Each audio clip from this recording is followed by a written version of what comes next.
Alright, let's see what Dream Quest is all about. I don't remember all the... Like, I've heard about this from multiple places, actually, considering it pretty good. So we've got 3 difficulty levels. I assume we just want to be on Grizzly Bear. We got Grizzly Bear, Kitten, and Velociraptor. Those are our difficulty options. So let's probably just default to middling and go from there, I think.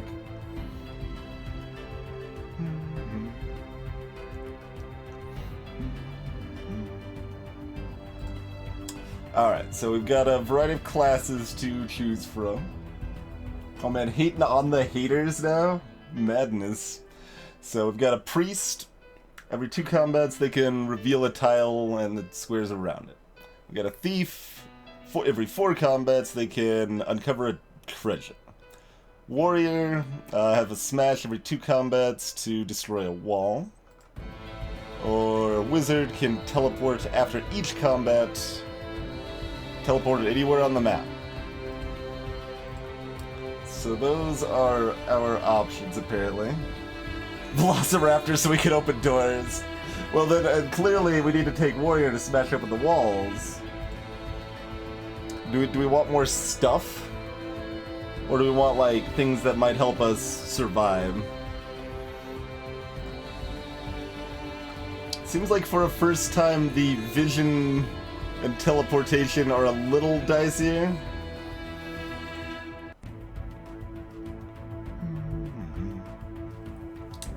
So I guess this would lean towards giving us a better deck because we'd find more stuff sooner and more often. Survival is overrated, Stargrasper, absolutely. Let's, don't be afraid to eat the squirrels? Is that what it said? I saw that for like half a second. Alright. So nice of you to join us, Master. As your eyes finally adjust to the light and catch sight of the speaker, you quickly close them again. Tentatively, you open them slowly and stare at the hideous creature floating in front of you. Maybe a foot tall, like an enormous red bat with leathery wings, horns, and a spiked tail. The imp sneers at you. So, are you ready to go? We've got monsters to kill and corpses to loot. What is doing this? Is that I'm trying to Ooh, it's just something else, okay. A hunting echo fills the air as a faint breeze makes the hair on the back of your neck stand up. Faint shapes drift across the corners of your vision, gone when you try to catch them. And a musty mix of death and cobwebs taints every breath. Come on, boss. You just gotta stand there. We've got work to do. The obnoxious imp is right, and so, with some trepidation, you cautiously begin to explore. As you become more accustomed to the wails and howls be it around you, you start to pick out meaning from the noise. Beware the Lord of the Dream. He has flaming knees and tiny feet. When he sings, those who listen go slowly mad. Hide while you can. Flaming knees and tiny feet. I mean, who wouldn't be afraid of such a thing? Who wouldn't be afraid of such a thing? Yeah, this reminds me a little bit of old desktop dungeons as well, Celerity. Cool. I'm gonna find treasure. Check it out. While exploring the dungeon, you come across an old treasure chest. Just looking at it, you know beyond a shadow of a doubt that it's filled to the brim with delicious goodies. Visions of donuts, chocolate truffles, and candy canes dance through your mind as you bend to open the chest. Slowly, you raise the lid and stare at the inside. Nothing. Not even a crumb. Obviously, you cannot stand for this outrage. Furious, you draw your sword and rend the chest to pieces. Maybe there is something hidden in the lining. Or you just got a little better at breaking things. Salve. Gain 3 mana and health. I don't know if I could have looked at my deck first, but I guess we're learning it. Alright, here's our starting deck. We got attack for 1s, times 4, 2 attack 2s, we got a backstab. 1 damage plus 1 for every action card in play. So assumingly the greens are action cards, yeah. Deal 1 damage and draw a card. So slices are nice. Slices are very nice. 3 mana and health. Okay. I'm not upset at having a salve in here. Probably. Donuts? Why not pancakes? Let's see. I mean, all of them sound at least fairly good, Super Mike, man. All the abilities sound useful. It's hard to say, get an idea how useful. Firma, cheers.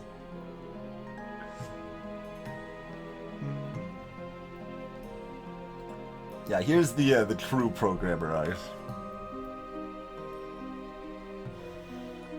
And I have no idea how many cards we're gonna draw and such, but it's okay. Let's go to this Gouda's Gummy Goodness. Let's check it out. Exploring the otherwise dark and dreary dungeon, you come upon a small house. Built not from bricks or stone, but from gingerbread and gumdrops. It immediately draws you in. Everything in this game's about food, apparently. On entering, you meet the owner, a goblin woman, stooped with age. "Care for some candy?" she asks. "Or would you prefer one of our delicious treats, guaranteed to expand your mind?" Oh man, backstab cost 25. Storm Slash. 2 lightning damage. But it says level 1 of 3 on that card as well. Corrosive Slash. Deal 2 chocolate damage. Alright, so Corrosive Slash does 2 chocolate damage. We don't have enough money to buy any of this right now, though. And it looks like we can assumingly come back. No particular penalty there. Greetings, Tire for Hire!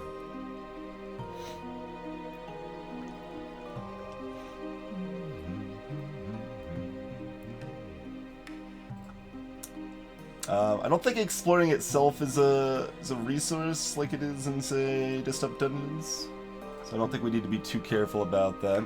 I mean, you could buy 3 XP. Gouda's Gummy Goodness. Exploring the otherwise dark and dreary. She owns multiple shops. It's the same owner, just running back and forth between the 2 shops. Flame Slash. Level 2 does 4 burning damage. Strike deals 5 damage. But higher levels of strike cost additional time to play. And it costs 2 time to play that to begin with. Okay. But if that kills them, then you're good to go. That's, 3 XP. And I'm guessing this is... Well, this could be either mana or XP, but if it's mana, it'd be kind of weird that it didn't start full. So I'm guessing 3 XP would actually level me up already. But I can't afford any of that stuff right now.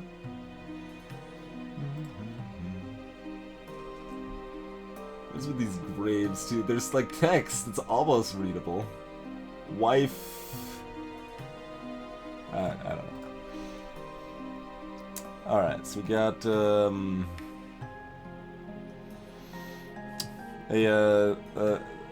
like... a malnourished Viking. That's what I'm going with. Malnourished Viking. I mean, do I want... I don't know. Let's just... oh, we can click on it. It's a warrior. Again, I can see what it is. At least a description of the name. Always a bully, and you can't stand bullies. Alright, well, I can't stand bullies. Let's dance. You're now in combat with the monster. You play cards from your hand, deal damage, defeat it.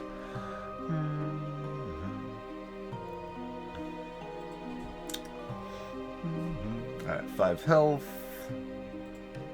20% chance to prevent their cards from having any effect. Cool, cool.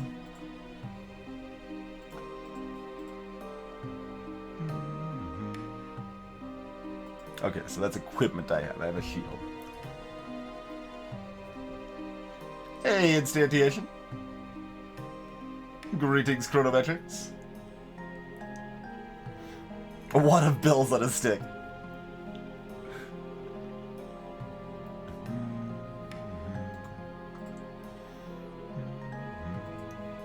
So, then I'm guessing we draw a card every turn afterwards.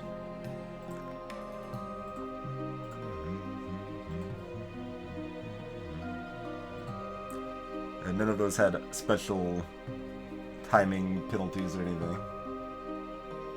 Alright, and you're just...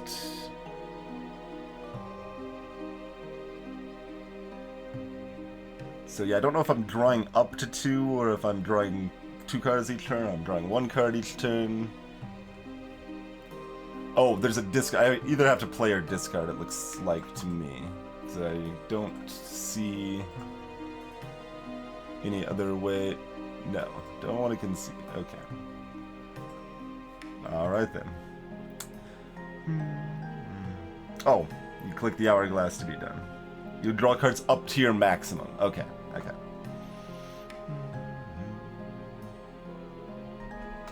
Cool. And you can discard as many as you want. Jolly good. And that's only 1 damage. I was just like wondering if I it shouldn't actually affect my deck because I assume it's going to be shuffled up for the next combat. Assumedly, but we'll see. We'll see. Backstab is more effective later in the fight. That is kind of weird. 3 gold, 1 experience. Got there. What is this? That's a level 2 vampire bat. Alright, let's maybe see what else we can find. See if we can level up on something first here. Is that level 2 zombie? And we're still not at 10 gold that we could buy anything.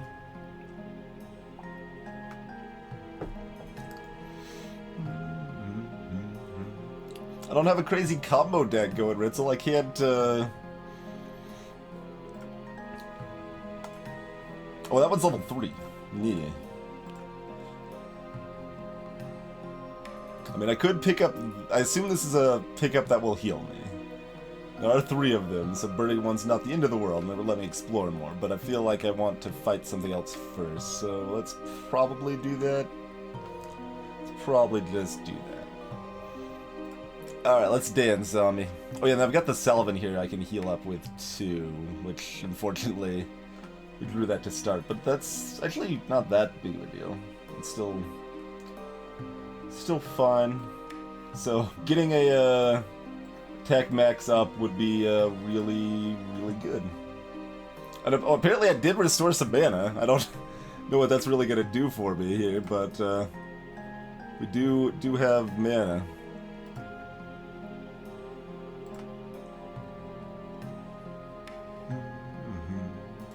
There's some slices.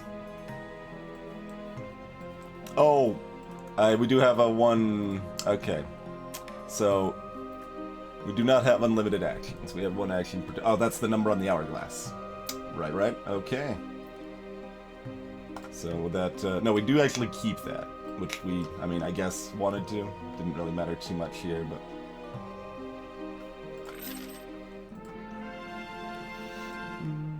Alright, so level up, you choose things. I can gain 2 mana, which currently does nothing. Or we can circle. Draw a card and gain a time. At the end of your turn, draw a card and gain time. Alright, so we can buy our village. Alright. Is it village time? Hey, Komoto, rather. Circle seems real good. Like, I mean, that's a fishing village more so than a village, I should say. That's, yeah. That's more like a fishing village. We're taking a circle. Oh, and on level up, we also fully heal, looks like. Cool. Alright, so what did we have available?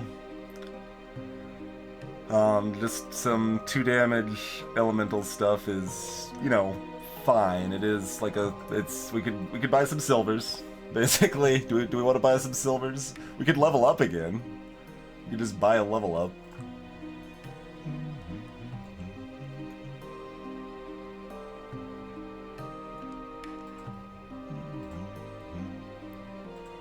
We could also save up for something like this, which is real nice.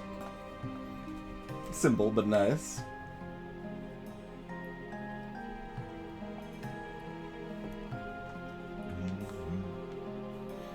Yeah, what I was saying, but I was like, that was, I mean, I'm not gonna lie, that was my first thought. I decided to call it chocolate, though.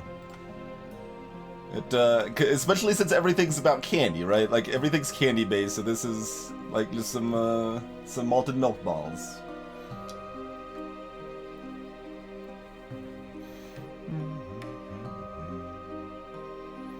Alright, and we still only gained 2 experience from killing the level 2 guy. Yeah, we gained 1 from the level 1, 2 from the level 2, that makes sense. Okay. So we won't level up killing this, but we would go up to $15. And backstab's... with Red Deck it could be good. It could definitely get there, but backstab's certainly not exciting yet. And that's not good yet either. I mean, Circle can make that work, but...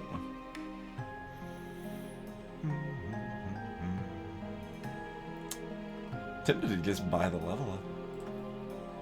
So it's 2 for the first level, 4 for the second one, so 6 is fairly likely for level 3.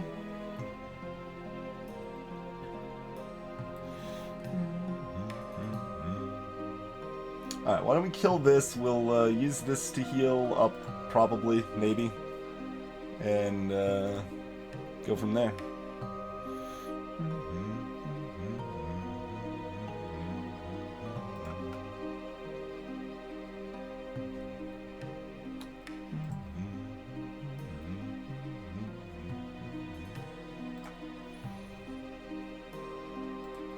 And yeah, we don't keep our extra actions.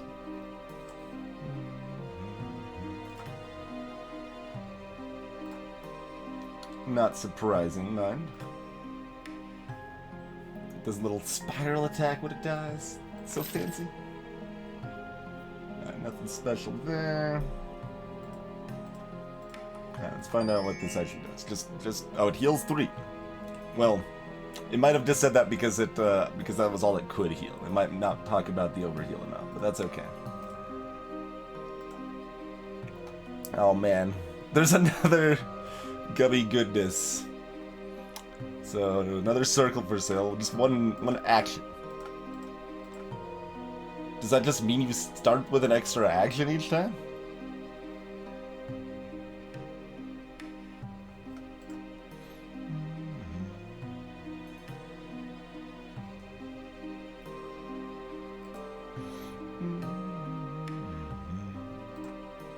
That one's 6 damage, but costs 30. Level 3 priest, level 3 spooky scary skeleton,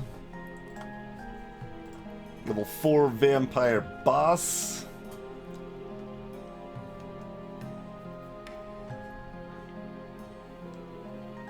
I think so at first, but I don't have anything that uses mana right now, so...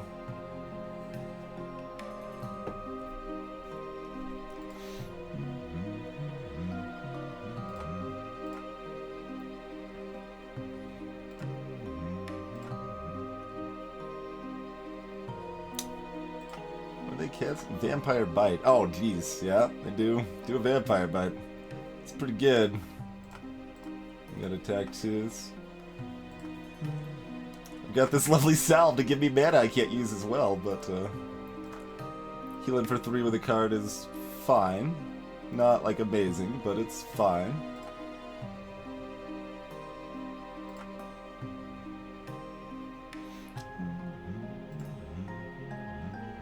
Ooh, that's what we want to draw into there. I'd rather... Fine, we'll drag, because that's all we can do. Not that it matters here, but... I want to double-click or something. Avoidance. 2 combats. Prevent all damage until your next turn. It's pretty good. Gain additional action per round, so yeah, I could take that now, or... Deal 1 damage, draw a card, gain an action. So that's just a what do I want to call that? That's a market. There we go. That's what I want to call that. That's a market.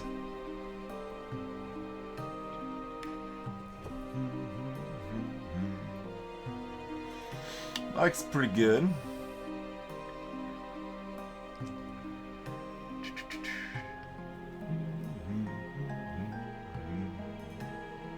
Oh, we went up to 7 experience for next level now. So, I mean, this could be good later. This is certainly better now.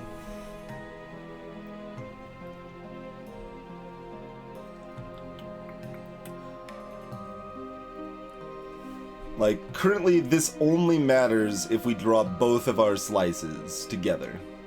That's the only time this matters. And only if we don't have an extra action from the circle. Half circle, sure. Yeah. I'm gonna go for what's better now, I think. Man, all sorts of stores. Holy moly. So we got 25. We can buy a variety of things.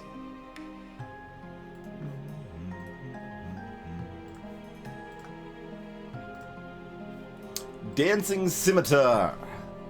At the beginning of your turn, deal 3 damage to your opponent. Only at the beginning of combat, I would guess? Not at the beginning of each turn? Because if it was the beginning of each turn, that would kind of be the most OP thing that exists. So I have to just assume it's the beginning of combat. It's every single turn?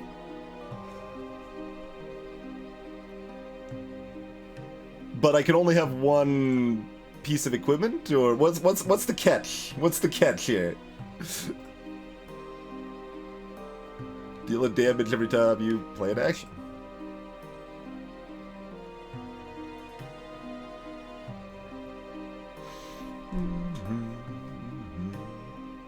Okay, so we can only have one equipment, so we lose our shield.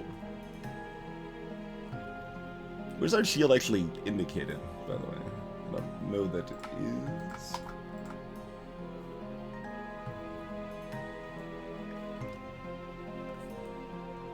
I mean, I feel like I'm buying that because it seems real good.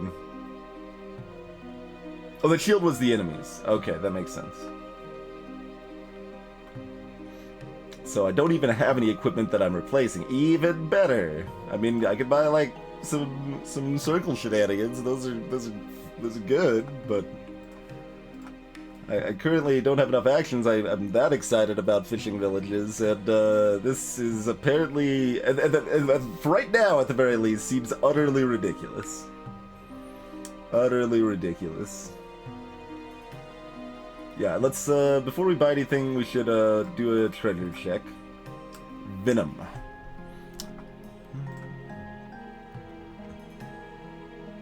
Poisoned 3.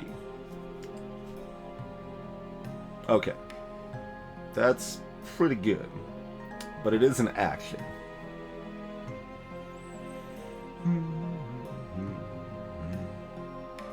So, between 3 and 6 damage.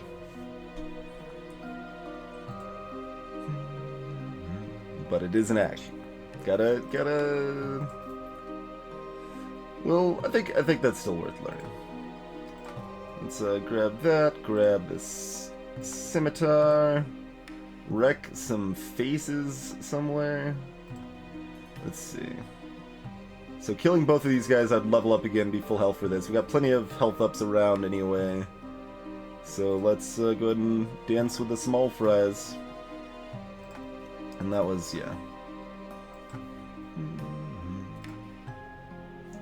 What did they got? Pendant. They gain 2 mana at the start of each turn. Sure.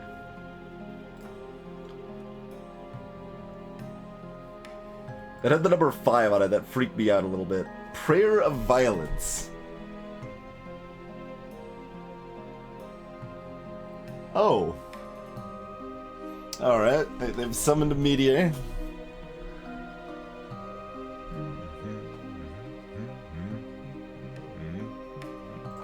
And otherwise just did a basic attack. Okay. That's too bad. We do get a little more value off our backstab at least. Oh, I thought, so I have to play this and then it stays up for the fight?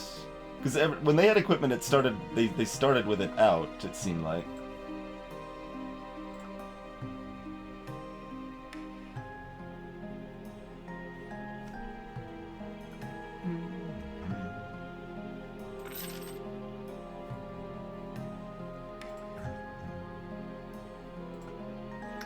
What's in the box? More venom. That's more dicey.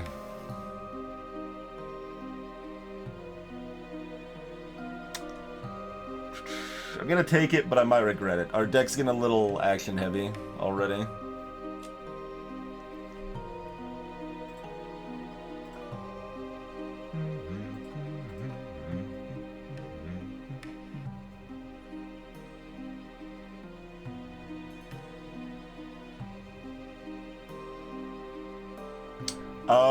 Okay, Tyre. Well, that explains why it's not OP, but it's still not even bad. At that rate, blacksmith. Alright. Bright pink letters adorn one of the walls of the dungeon. Insert coin to continue. Curious, you investigate further. There's a slit in the wall, about the size of a gold piece, as well as a grayed out picture of an anvil. As you watch, the letters jumble again, now spelling out, okay, one time free. The anvil icon lights up and begins flashing wildly. So, do I get an equipment slot now? Let's find out. Oh, right. That makes sense.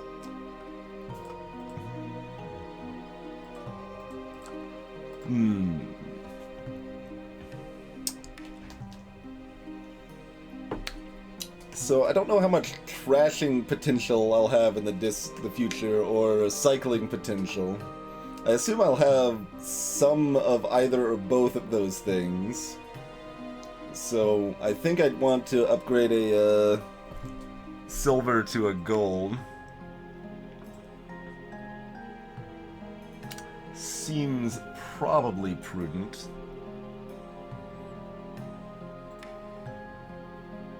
That'll be my guess. Bright pink letters adorn the wall.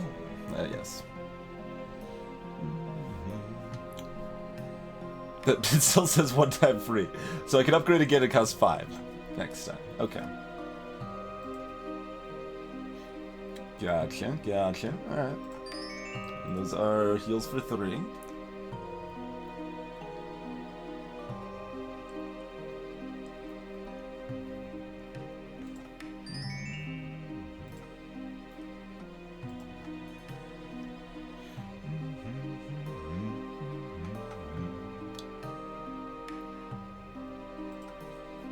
Alright, Skellington.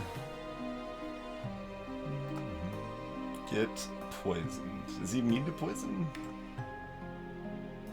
They take damage at the beginning of their turn? Yeah, okay.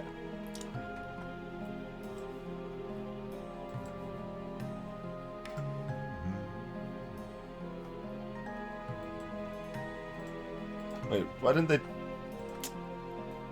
He's got a bone shield. Fair enough.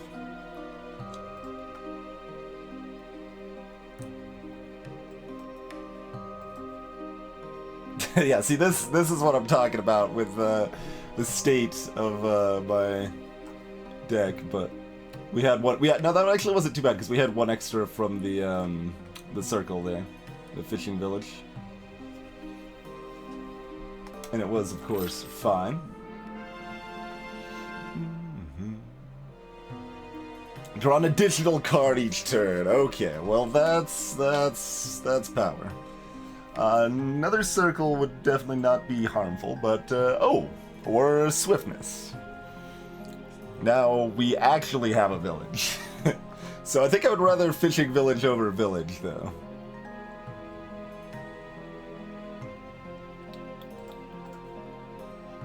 Yeah, fishing village is better than village.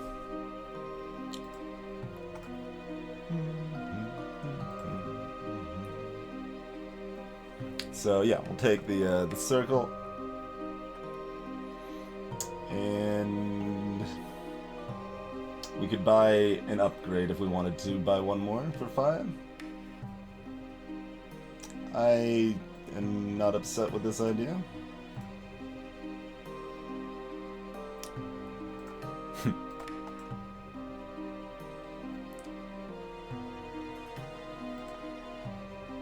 Oh, no, swiftness costs an action in Shadow. It costs 1 action, give me 2 actions. Circle costs 1 action, give me 1 action, but then gives me another action. Circle nets me a card, where Swiftness gives me another action right away.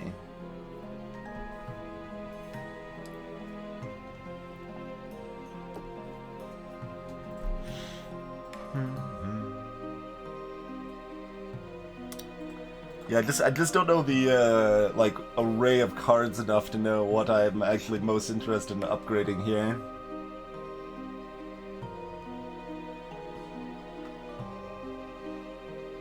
I mean, it's possible I was wrong, but that's what I remembered seeing anyway in Shanto.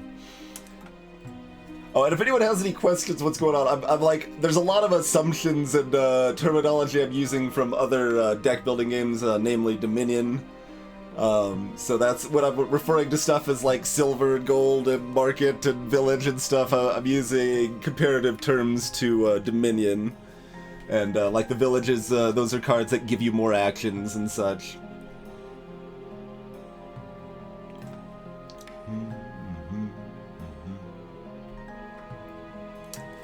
So,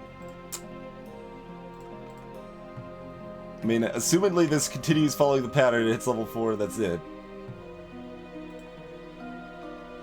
It's possible there's some sort of mass upgrade thing.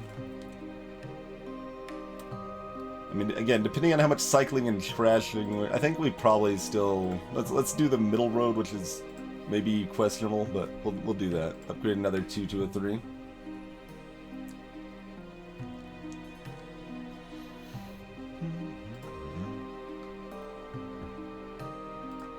Alright, I suppose let's dance then. I mean, otherwise, I guess I could look at these last bits. I don't know if it matters if I save healing for after this fight or not. I don't know how progression from the floor works.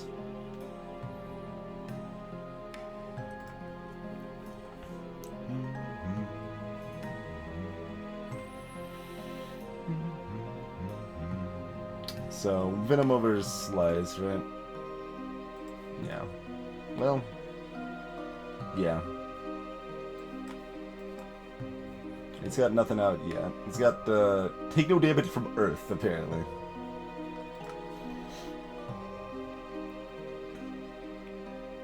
Wait, why do I only have, 2 cards?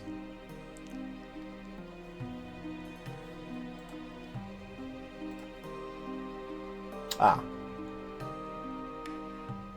He stole one of my cards. Awfully rude.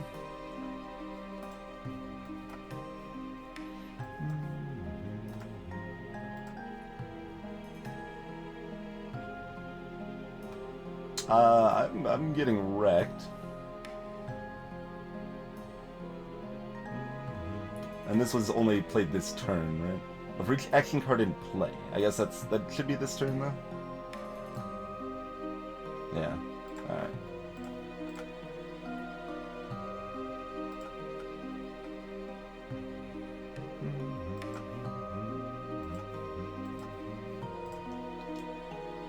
That's a mana card, apparently, not an action, huh?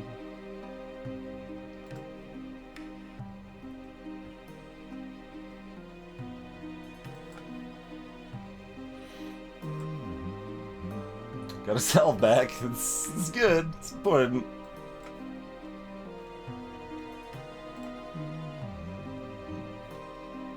Alright, well that was a good turn there.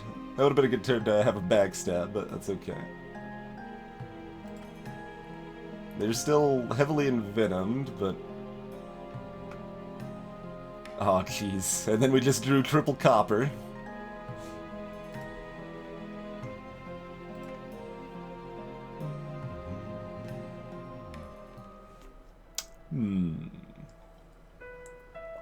Well, I have an ability. Forgot about the ability that I gained.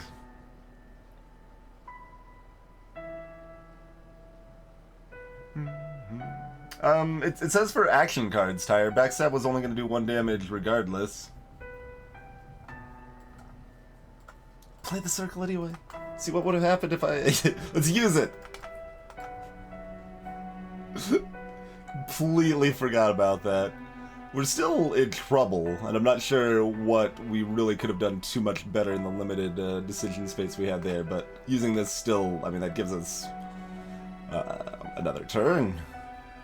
And we're drawing another 2 more cards to look at here for another chance at salve, and we're doing another 4 damage plus 3 here, plus whatever we draw, so we actually, yeah, that would make a big difference.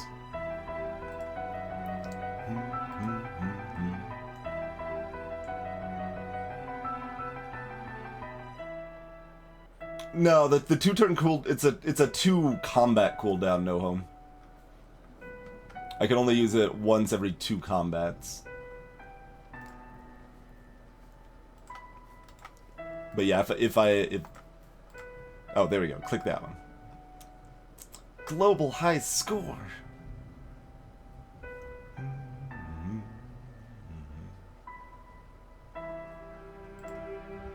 Dubious about that, but that's okay.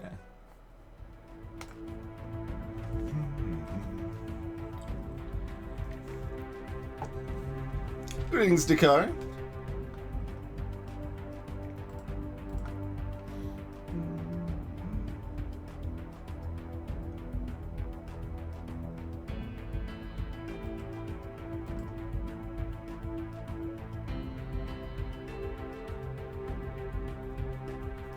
I mean, of the limited stuff I've seen so far, like, all 3 of these are navigational abilities, and this one actually makes me stronger. Navigating can make you stronger early, too.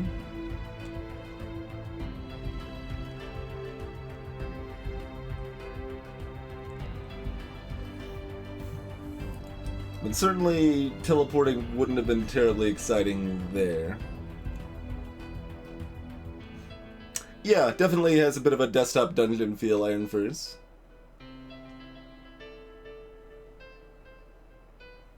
Oh, I don't like that at all, Tyre. I don't like that at all. The progression-wise stuff. Oh, but the other things probably have different decks, right? They're gonna have, like, yeah, they're gonna have different decks. That's the other thing that, like, is not visible here at all.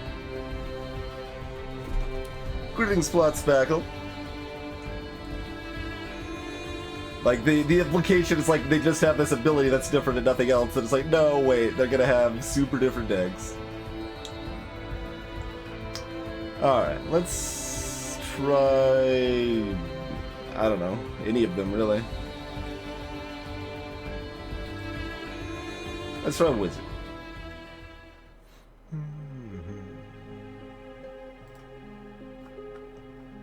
Choose a talent. Can I see my deck first? No, I cannot. Alright. Gain 5 health. Gain 2 mana.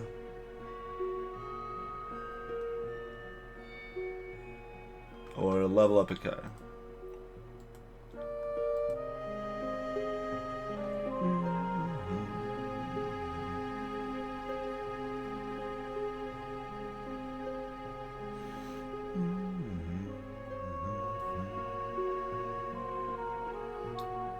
Apparently we're under the sea to start this time.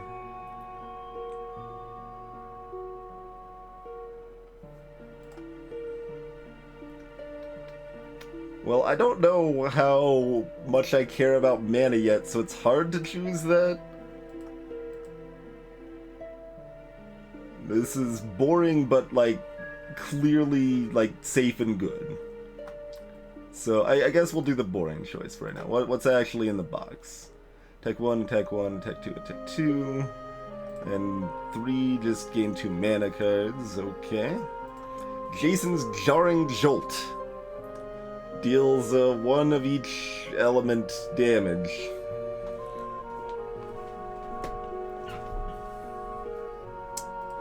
Cat and costs 2 mana.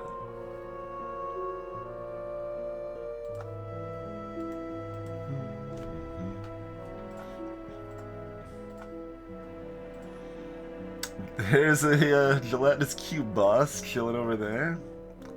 Mage, pixie. What else we got? A Kami Shaman, level 4 non-boss.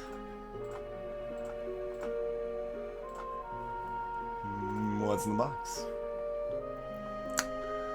Frostbolt. 3 mana.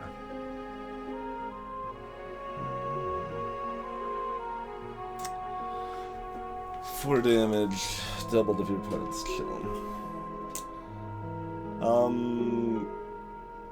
That's kinda not good for me right now. Greetings, Cake Bombs.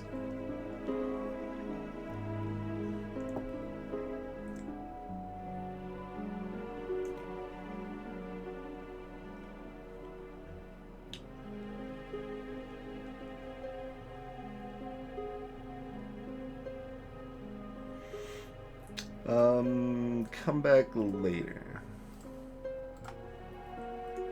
So we got 3 mana cards and 2 spells to use them right now. So if I'd taken the 2 mana to start each combat or whatever, then I would probably just go ahead and pick that up. But without that, I think it's just likely to clog my deck right now. So we might look at that later, but not right now. Could teleport.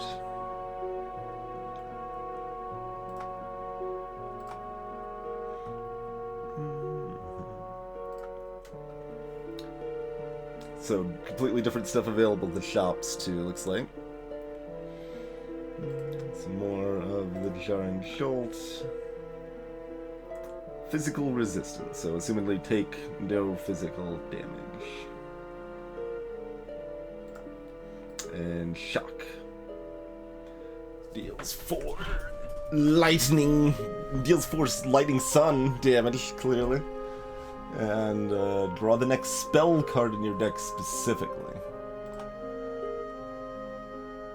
All sorts of reasons we would want to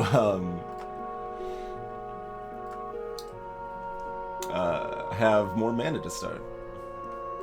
Wait, do I have 2 mana to start? I do have 2 mana to start already. Because we just went up to 4 here. Should have, oh, they generate mana each turn, sure.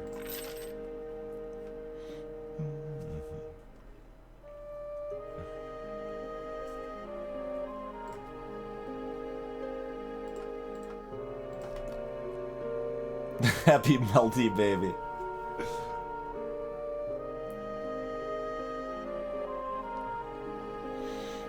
So, if I already have 2 mana to start, picking this up isn't so bad. Oh, that one's only level 2. Okay.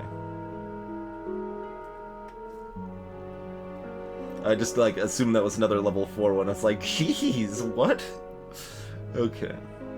In that case, we can probably just go ahead and dance with this game.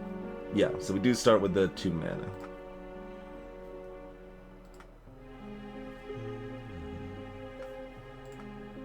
Mana totem. Ah, sure.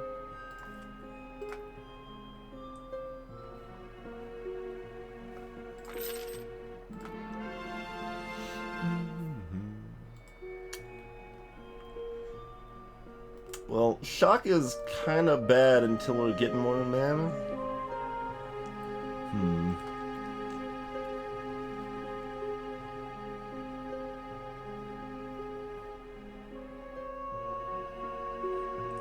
Apparently, Bonsai, apparently.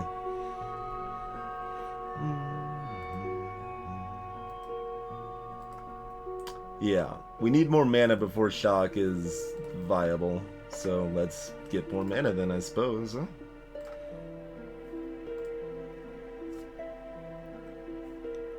And I think with that we can probably take this. I mean, against an average enemy right now, this is worse than my 2 mana spell, but if I get any other chill combos, shenanigans going on, it can be quite strong. Such as more Frostbolts.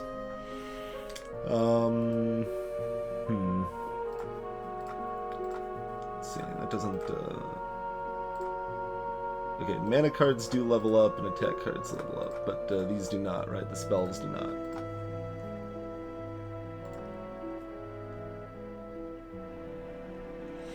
Okay, okay.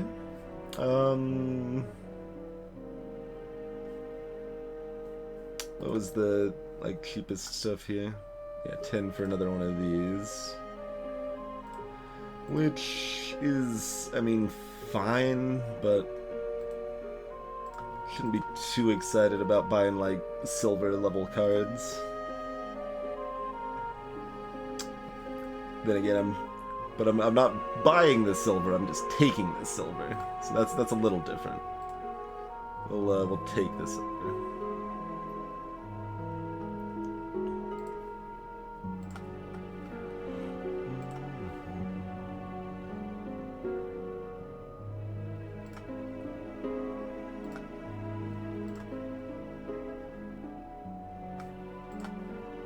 Digest. Exiles a card. Looks like it just discarded it. No? No, this was from the previous turn. So, is that for the round or forever? Oh, and they regain a health each turn. Rude.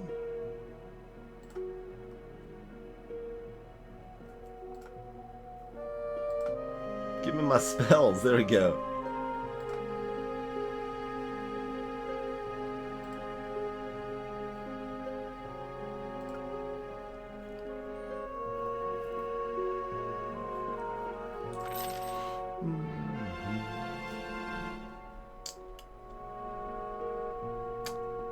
Gain 10 mana. So probably Frostbolt to Sinner. Oh, that it just straight up does 8 damage. But costs 4 mana. But it's also straight up 8 damage. So, I mean, Synergy's cool and all, but so is 8 damage. This is also Elemental Diversity, which is, with lacking further relevant information, the default thought.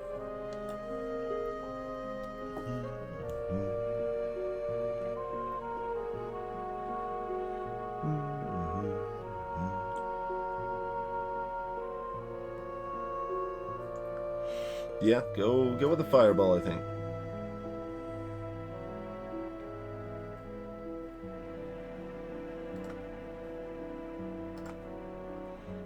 Alright, we're over here. What is this? A piranha. Level 3 piranha. I could buy a bandage.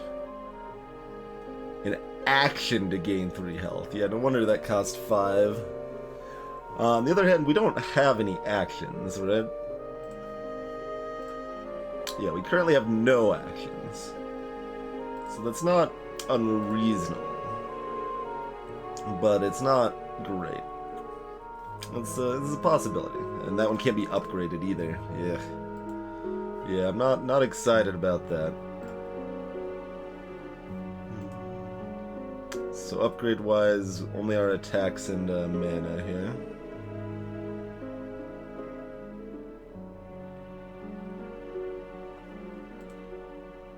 Does mana go from 2 to 4 then?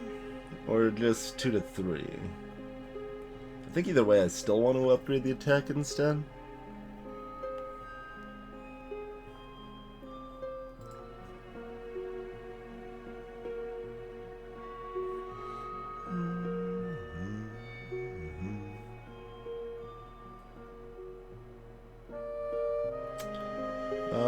We can wait on that a little bit.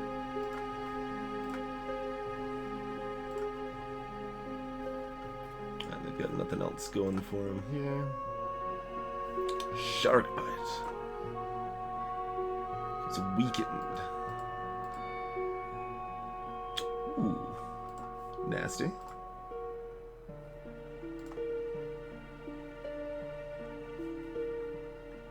Pwah.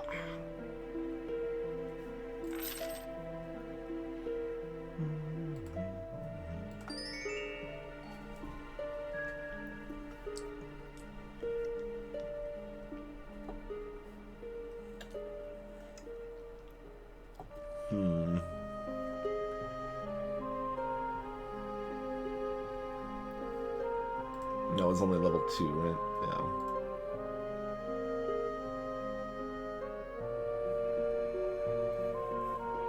So how much weaker is a regular level 4 versus a boss level 4? Curious.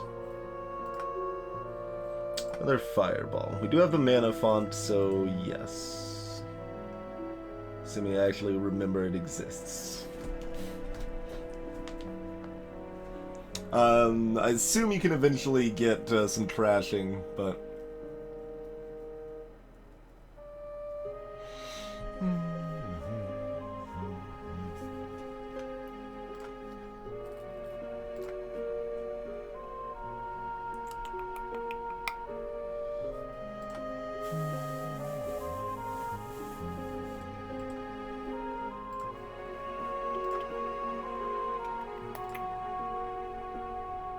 The shield was just... yeah.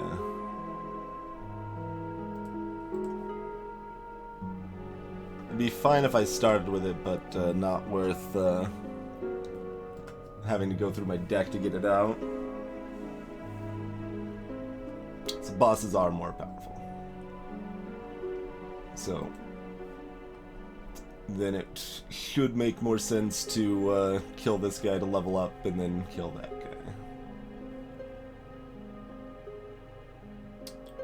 And we want to probably upgrade first, but we're gonna see if we can find anything else out here first. Static Charge. Oh, gain 3 mana and draw the next mana card in your deck. Sure. That's pretty good.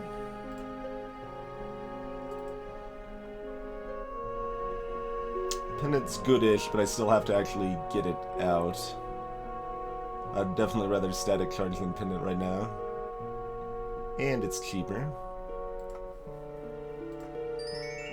What else we got? Anything? Flame Charge. Gain 3 mana and deal 3 fire damage. Yes. Yes, please.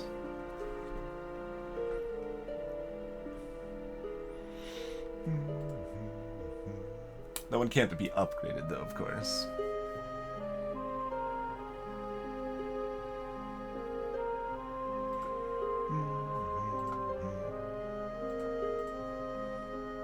So, I mean, that's a partially free card. I assume it'll still, like, yeah, like, I'll reshuffle my discard to draw another one. So, I mean, that's a pretty nice, like, I don't need the mana that much, but the card's free. Free is pretty good. Free is pretty good. We do have 2 fireballs now.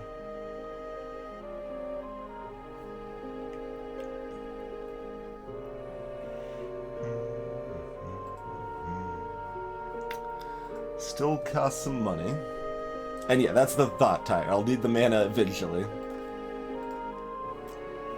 But, so otherwise I would be saving up for, like, another fireball or shock. Both of which are good. I mean, Blur is okay too, but yeah, I think I'd just rather have that. And considering I can also draw the thing that does damage with it now, that's, you know, reasonably exciting, I would say. Yeah, we're all in on this, so we might as well hop over here. Oh, another Flame Charge.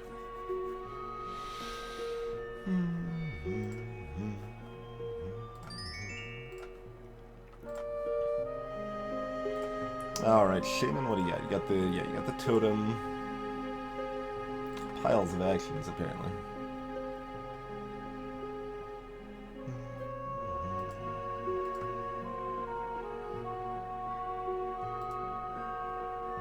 Does this do anything else? Oh, physical damage dealt is reduced by 1 for the chill effect too. Nice, okay. I thought it might do something else.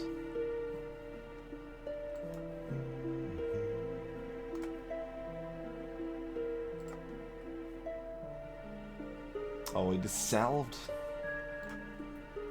Not that it matters too much.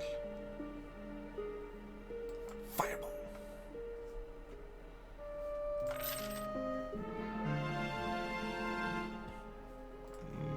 So that's a fully leveled mana. Yeah, so that does go as expected. We're definitely taking the... Oh, okay, that's always happening. It's like, we're taking the card. No, okay, we're always getting the cards to take Frostbolt over mana. Since we already bought the static shenanigans, and we might be just about to buy another mana card anyway.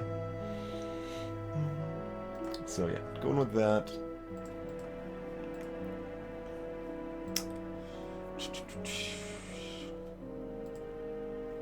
That's pretty good. It's certainly good right now.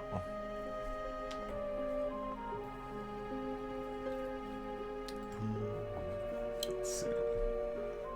So that's my mana cost. We start with 4.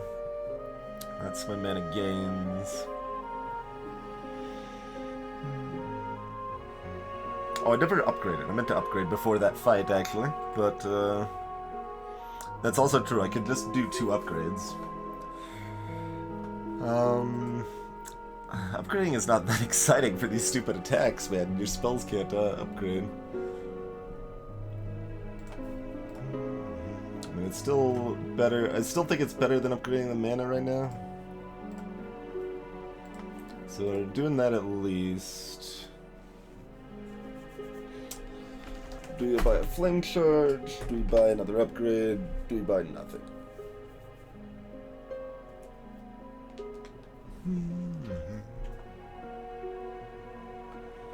Got us some options.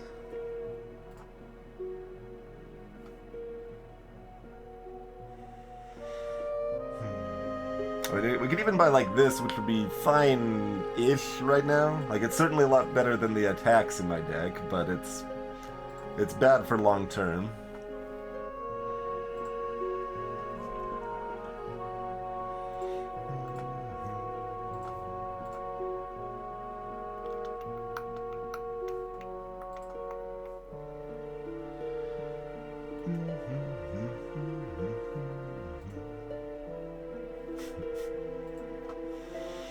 Bandage is a trap.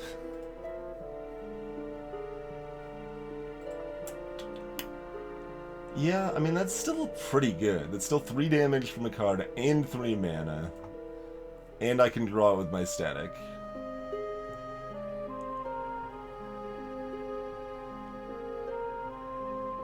Alright, we're doing it. Let's dance. Alright, nothing special to start. No special vulnerability to fire by chance? You sure? You sure? Okay. But we'll start off with 12 damage. That's pretty good. What do you got for me? Just attacks to start. Okay. Cool. And yeah, I mean, we still got this bonus here, so we should definitely go ham, not hold anything back here. And those each only did 1 instead of 2, I think, on the chill. I forget if it was their next attack or each attack, but... Slurp. It's a reaction. About a 1 in 3 chance when an opponent plays an attack, action, mana, or spell card. So, yeah, we actually want to start by playing our less important cards, which I kind of did incidentally that time, but... And heal for 5 health. Rude. Rude, sir.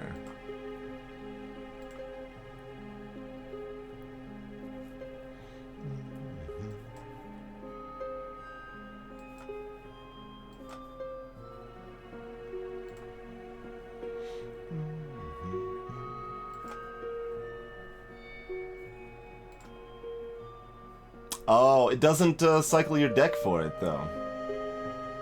Okay, that surprises me. I really would have assumed that cycles your deck for it. So static charge is relevantly worse than I thought it was.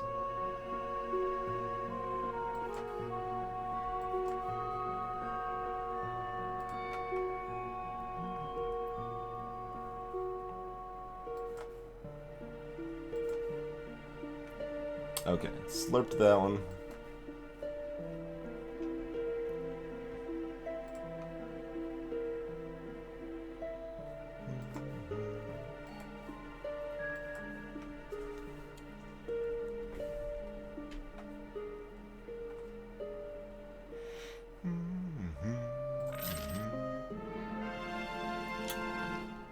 Meteor or Mana Surge?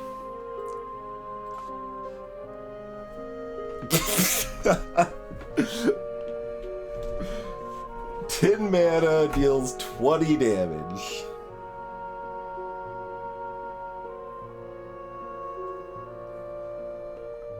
Or gain 10 mana. I mean, I'm taking Meteor over that. Because we've already got, like, we could use this once every 2 combats, effectively. Alright, Meteor. And stairs appear. Got a load of gold. I don't know if we can go back upstairs or not.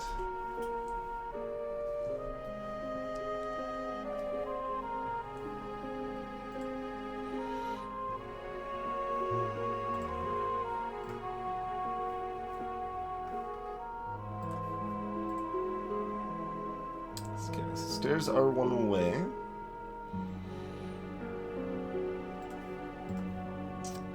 Pendant's a consideration.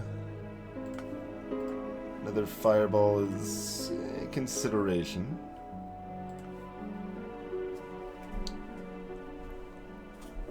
Greetings, Majay.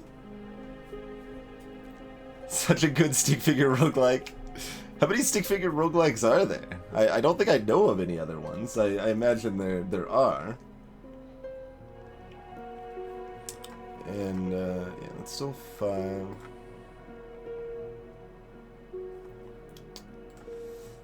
Disappointed in you, Static Charge.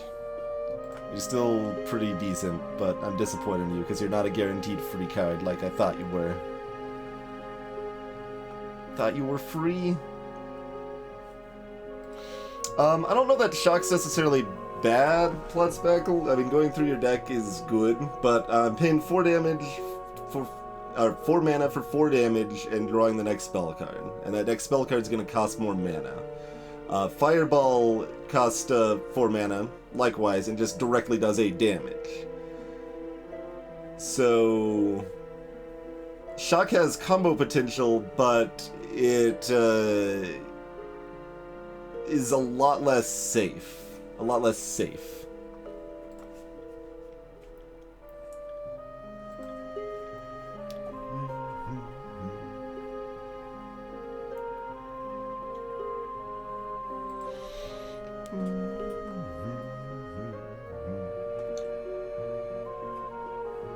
And especially when I've already got, like, Meteor, I don't want things that go through my deck faster at the expense of mana right now.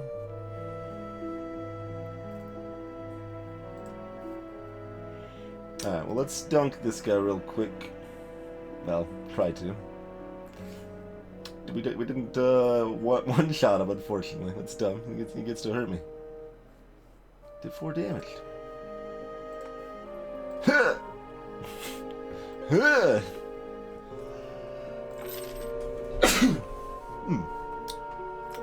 That was just, yeah, experiencing gold. Unsurprising. Okay. What is this? A healing pool that we can investigate. Greetings, Devil Taco. Going pretty well.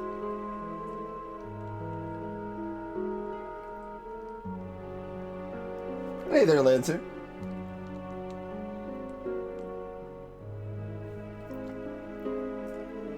Salutations, Solomea. So what's, okay, we can't see the top left corner. I mean, we don't really need healing, but we gotta experiment, I feel. So we gotta try out the healing pool.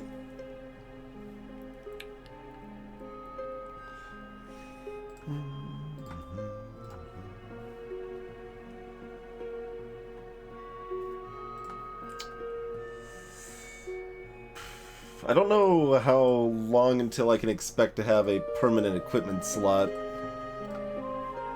for the pendant being a good pick or not.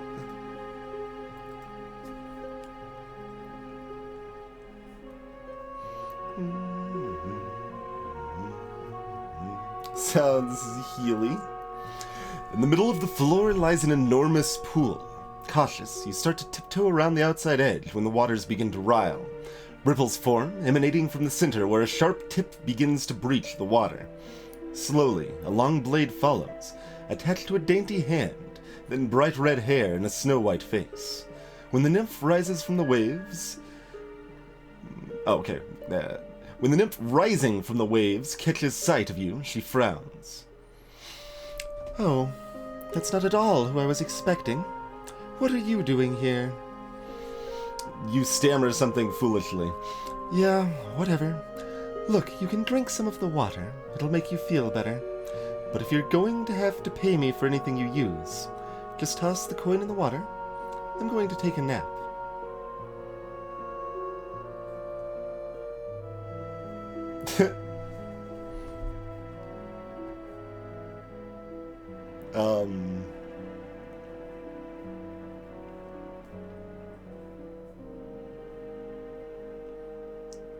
Did she fight me?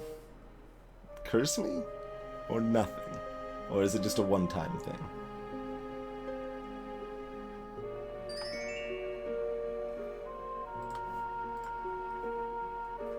Oh, they're grayed out because I'm already full health. Not sure on that.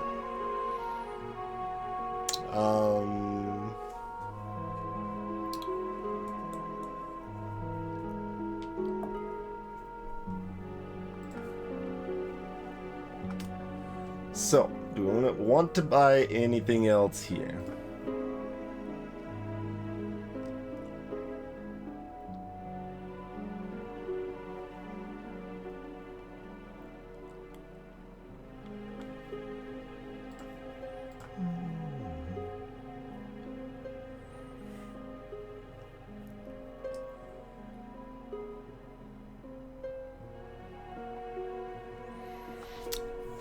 We've got upgrade possibilities as well.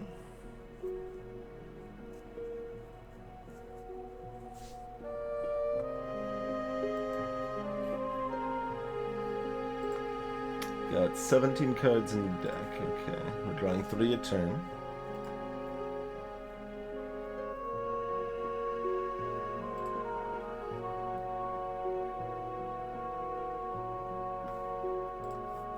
I feel like I should upgrade something. I'm just not sure if I want to upgrade a mana or attack now.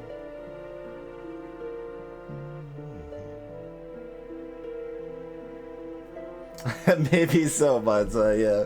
Going down the stairs of this level is officially under the sea. We'll see if we encounter any friendly crustaceans over there. Hey, Exodus Finale. So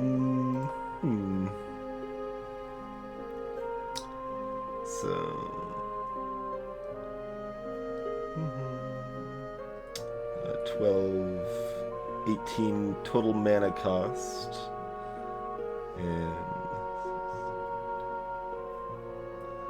15 mana gain, but we gain it a little faster because of static, and we start with 4. And we've got the mana font for the meteor.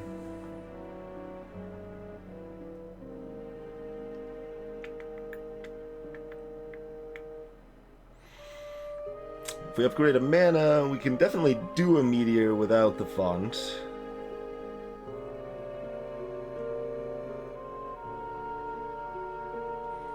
And just upgrading attacks, I mean, it's fine. It's helpful. But they aren't like the main source of my damage here. I'm not that excited about upgrading a mana card either, though. But it's 5 gold. We're gonna do 1, and I'm kind of doing that under the assumption that if we find a blacksmith on the next level, it'll reset to lower values, but it might not. But I think I'm okay with that either way. Is there a hotkey to like close this so I don't have to go up to the X, or is that only mouse? Alright, and then do we want a pendant?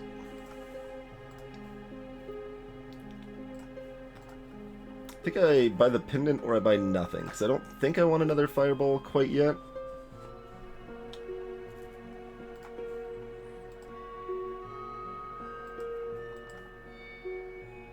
Alright, we'll do it. We'll grab the pendant.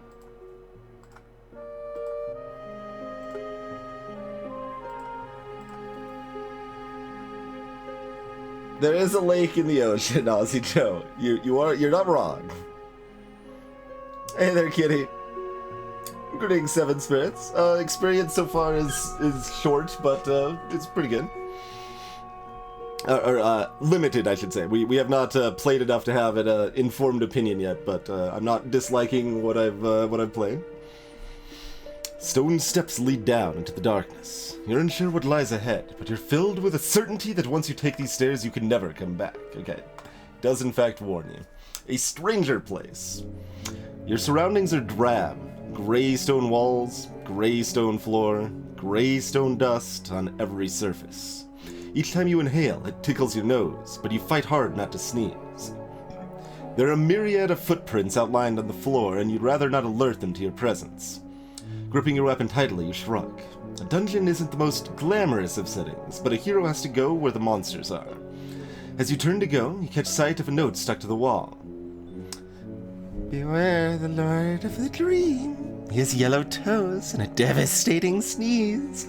When he beckons, all must give him gifts. His body breaks storms. Nothing can defeat him.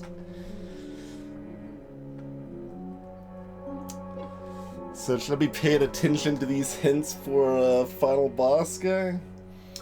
They've got no knees and their feet are on fire and their toes are yellow. I mean, those are associated, like, we got fire's an element, yellow would be associated with lightning, devastating sneeze gets rid of your cards, and he can steal your cards with a beckon, and he's not vulnerable to lightning or takes less damage to it. What do we got? Gain $30. Gain an action. Gain an equipment slot. Level up a card or gain too many. Give me that equipment slot. So is that immediate? Yeah. Yeah.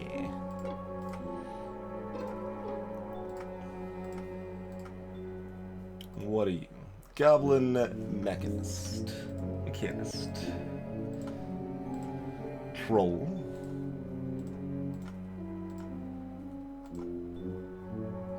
What are you? Ghoul. What is this guy? Clone. Okay. Level 6 clones.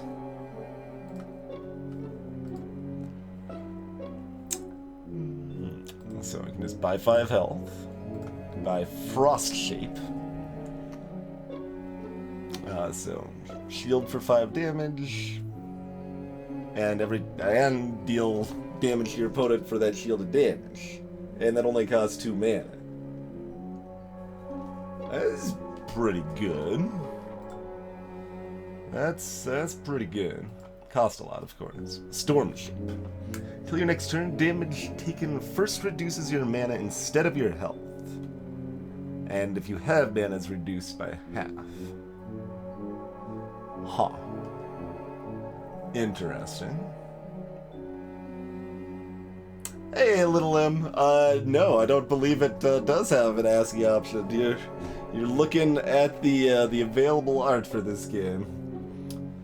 Yeah, I'm thinking like the idea of Frost Shape. Let's see if we got anything else down here. Got some treasure, got some more shoppage. Kind of just explore this whole area right now. Psionic Blast and Raw Power. Gain 5 mana. And next time your opponent would take elemental damage, it's instead piercing. Not elemental and ignores most defenses. Okay.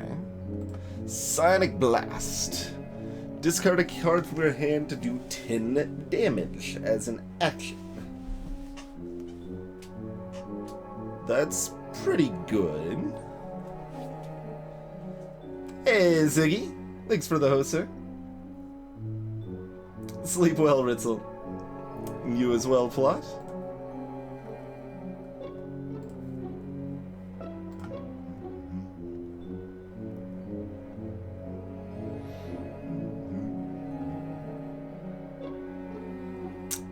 Greetings, Yakumo. So, I mean, it's not quite as good as it maybe looks like, I would say, for Psionic Blast, especially, like, if I manage to make my deck better, it kind of gets worse in some ways. Like, yeah, this deck gets worse the better my deck is, but right now is real good. Because I don't have any other actions right now, so it's free on that front, and I've got a decent amount of garbage in my deck still, so it's good on that front too. Yeah, Little Love, that's definitely a thing this could remind you of. Mushroom Patch. I can stomp on it. Level 7 Elite Yellow Dragon. It doesn't say boss, it says elite. Alright, what's in the box? Stone Skin.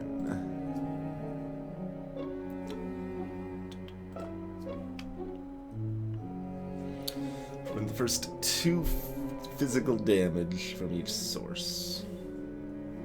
Till your next turn.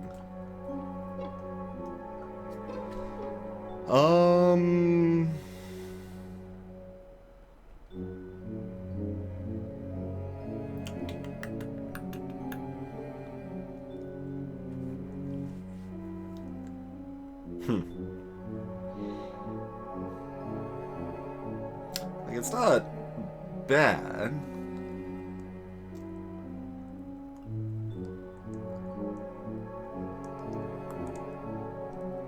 But it's not...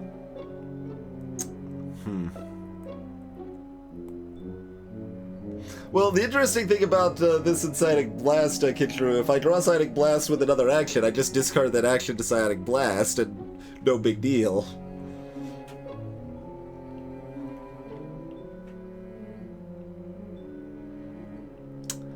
But, like, I feel like I'm much better equipped to just murder people than to, like, stall and, like... Because this is just a stall card, right? And it's damage prevention, and that's not a bad thing, but it only lasts 1 turn. It could prevent a lot of damage. Like, it could prevent 6 damage. That's quite solid. But it's going to be enemy dependent, so if they're casting spells, like, exclusively, this does crap all. So, I'm not convinced I actually want that yet. It's not like clearly bad or anything, but it's not making me excited. And defensive-wise, I'm pretty hyped for this Frost Shape. I still like that idea quite a bit.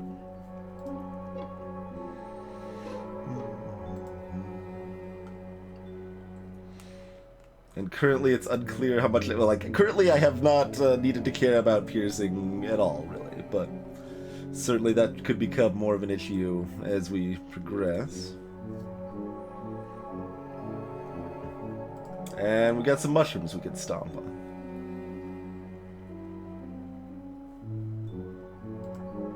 Let's beat up like a weak opponent first. I guess the Mechanist opens up slightly more maps, so let's do them first. What do you got? Copies equipment you play.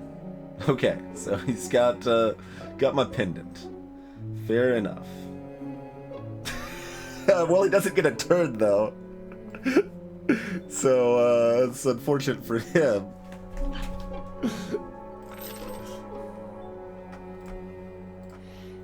What do we got here? Stone Golem.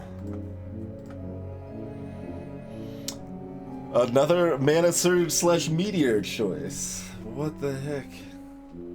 And looks like I was kind of loosely thinking my mana was capped at 10 for some reason, and it's not.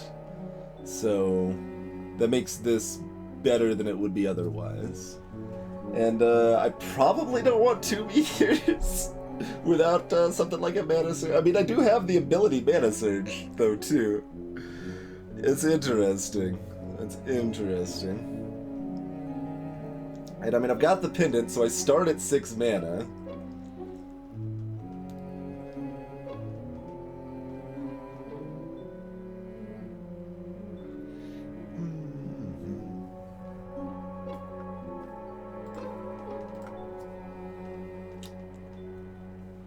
Oh, right, that's not a choice. They're just both in the box. Do I want them both? Probably?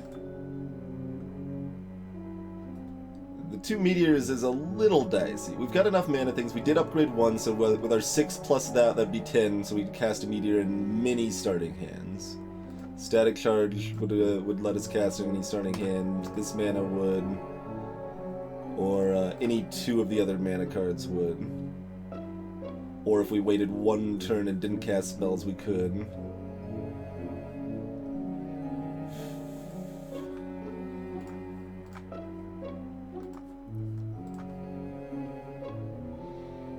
Yeah. That can lead to some awkward hands, but they do so much damage, and like we're not mana starved, right? We're still doing pretty good on that front, I would say.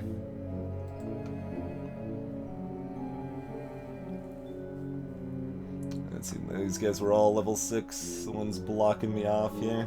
I don't know about the clothes here, man, because we got all these meteors. If they clone meteors, we're in some trouble probably.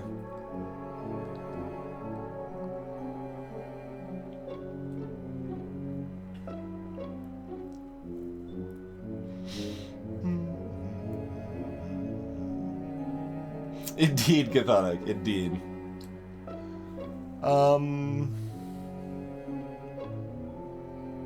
Not that we really got to see what the Mechanist is capable of, but I imagine the fodder enemies shouldn't be too big of a deal. Even this clone sounds a little scary though.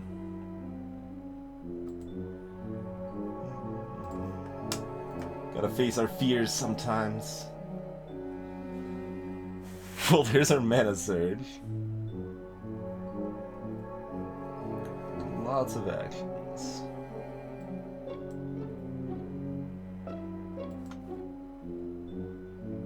Like, how much is it going to clone me here?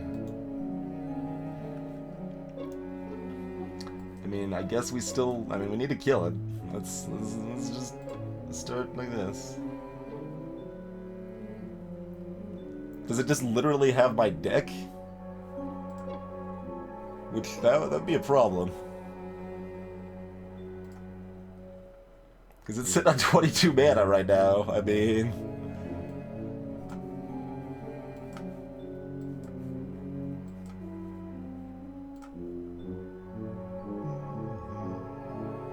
There's a meteor and I'm dead. Yeah. It just straight up clone of me, but has more health and more mana. But doesn't have the pitted out to start, I guess. Hey, Zimmy.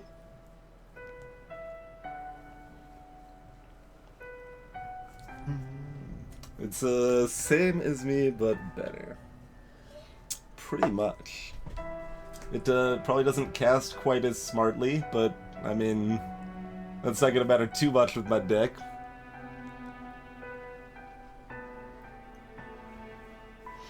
Yeah, I'm not sure on these clones. Not so sure on that. We didn't need to fight him, but there would assumedly be situations where you do need to fight them.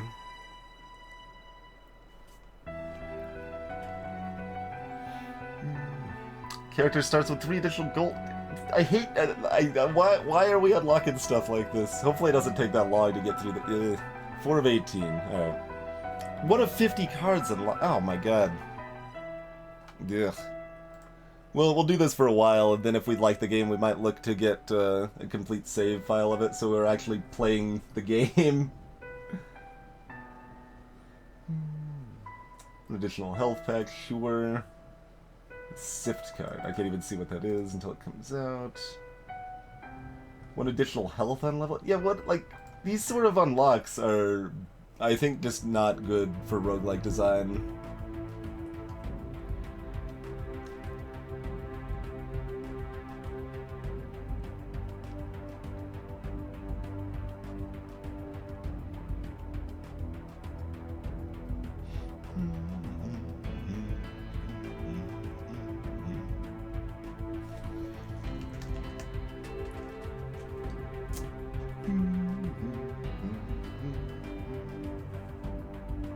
What do you mean you could also buy those upgrades, Tyre? How does that... Why does that affect my... Oh, you can buy the achievements for in-game money?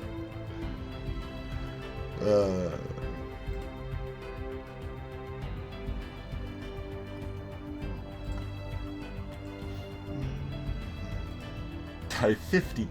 Yeah, they... After a long time, though. Like, getting this one is, nonsense. And, I mean, it's easily farmable.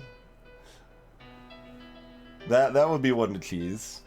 But, that's nice that I can buy them just if for no other reason than that would be easy to, edit myself, rather than even getting someone else's save file. Just, load up Cheat Engine, look for, the number 70, and, go from there.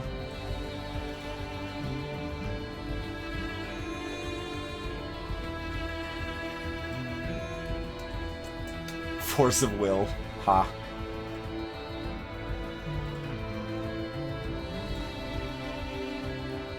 One additional help, and this... Like, all of this is just like all sorts of, just raw power-ups, man. Add 1,000 cards to your deck, huh? Yeah, and, the overpower card.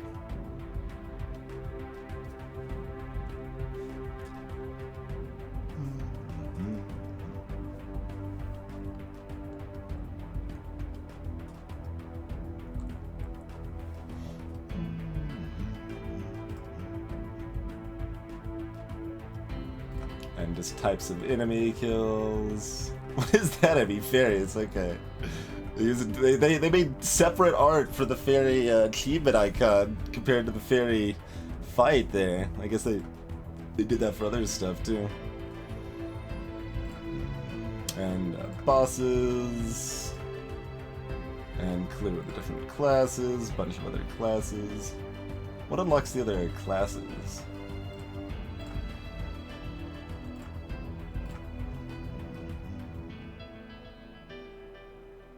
Clearing the dungeon once unlocks Paladin. Why does this go from 1 to 3?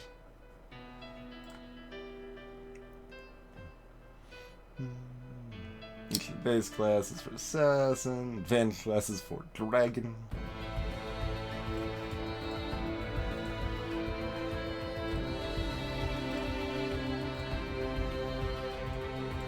A bunch of cards. Make some ability better. Yeah, I don't jive too much with all of this.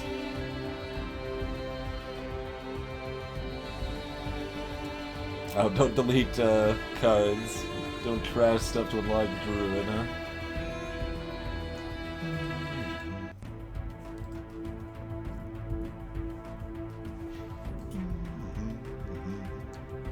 No, not quite yet, Kitty, but...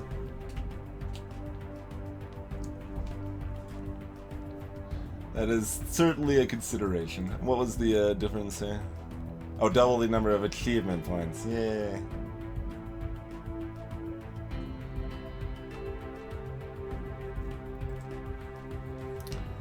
Because, like, so... There's a few different ways, like, unlock systems like this can be done, right? On the one hand, you've got something like FTL or even Binding of Isaac, where you're unlocking variety is primarily what you're unlocking. Obviously, like Isaac, you'll end up unlocking some really powerful stuff. You also unlock some garbage, like scissors, for example. You're mostly, like, have a smaller item pool that becomes a bigger item pool.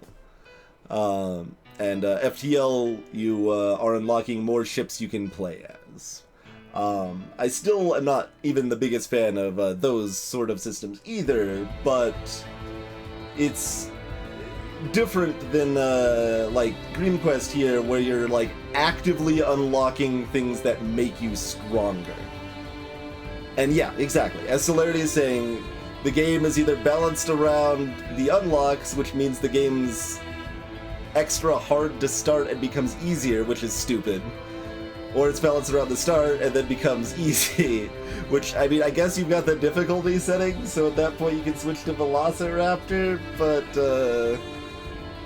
like, I guess this would be comparable to, I don't know, your Call of Duty unlock systems, where it's like, well, you gain stuff that just makes you better as you play more, and that's just, I'm always going to consider that bad game design in general, so I think it's unfortunate to see it here, because I am liking the game otherwise. With those of you experienced with the game, say it's, like how would you consider this game balanced towards?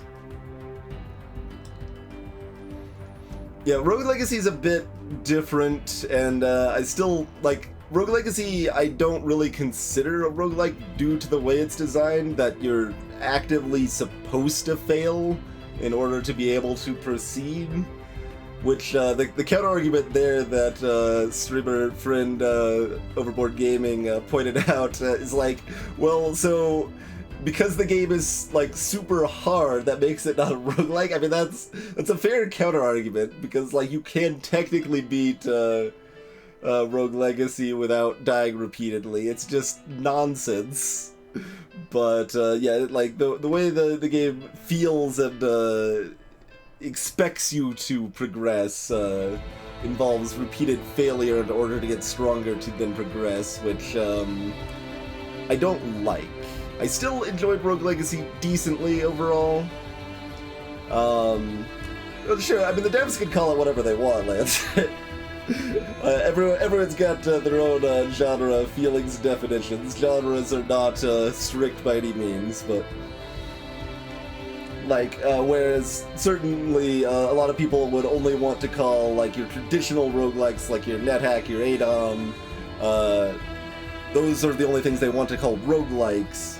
I'm perfectly happy to call FTL and Binding of Isaac or even Spelunky roguelike, because it has that core feeling of highly variable game states, so each run you play is different than the next, and it has decision permanence in the form of permadeath is the most common way, but the most important thing to me there anyway is that my choices are really important, and if I don't make good choices, then I fail, and it's that's satisfying. Yeah, exactly, Lancer. It's like different people have different thoughts, and it like roguelike versus roguelite. I incidentally, I also don't like the term roguelite, just because if you're speaking it out loud, it sounds just almost the same as roguelike. Like, say like roguelike, roguelite, roguelike, roguelite, roguelike, like, that just sounds like a blur, basically. They sound very similar. Yeah, exactly, you even just typed it wrong. Perfect. Perfect example. But, that's just a random reason. I think the term's a little weird, but, genres in general are a very nebulous thing, right? Like, what's an action game? What's a puzzle game? What's a first-person shooter? Like,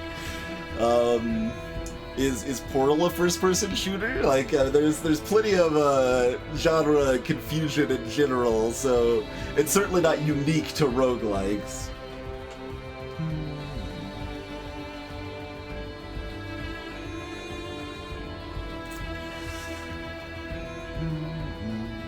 See that? I can sort of see that, Seven Spirits, but that's not my goal, because I've played enough other roguelike games. My goal is to just beat the game. It's like, I have roguelike experience, I have deck building experience, I am a skilled enough gamer that my goal going in is to beat the game even without the experience. I'm not going to succeed on the goal at first, but the fact that, like, I just arbitrarily become, like, you know, like some at least semi-significant amount more powerful just by playing more, means that, like, well, if that kind of just rubs me the wrong way, because it's like, well, what's the game designed around? What's it balanced around? What am I doing here? Hey, Fire God. That's pretty reasonable, Fire God. Metroid Prime came out, you realize genres don't matter. Sure. Exactly, Kitty. And we even have another first-person puzzle game on the list, Chromagun, in the playlist there.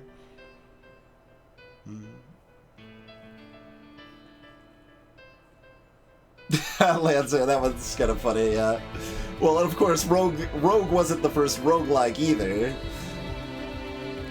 So you've got funny stuff like that. I mean, if we really wanted to, sometime we could play like Beneath the Apple Manor on stream, but I don't, as far as I know, it's a bad game, so there's not much, like, outside of historical context reasons to play it, but,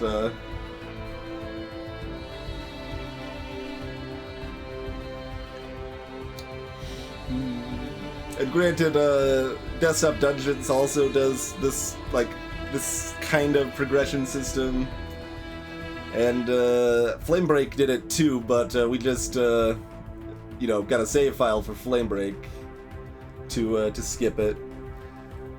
And like, I don't know, it's weird to skip it to some extent, but it's also like, well, what's the game designed around? I want to play the game.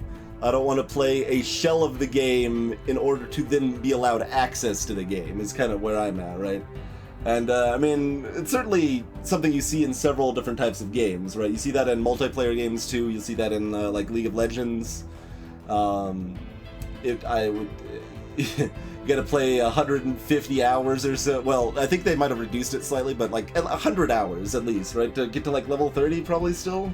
I don't know how much that's changed since I played a bajillion years ago, but, you've got that to be able to even play ranked, and then you don't have access to all the heroes, and you don't have access to all the ruins, which are just raw advantages, and yeah, all of that's kind of a hot mess. Although I think, did I hear something about them getting rid of the bad ruin system? I feel like I might have heard something about that. I'm not sure. I'm not sure though.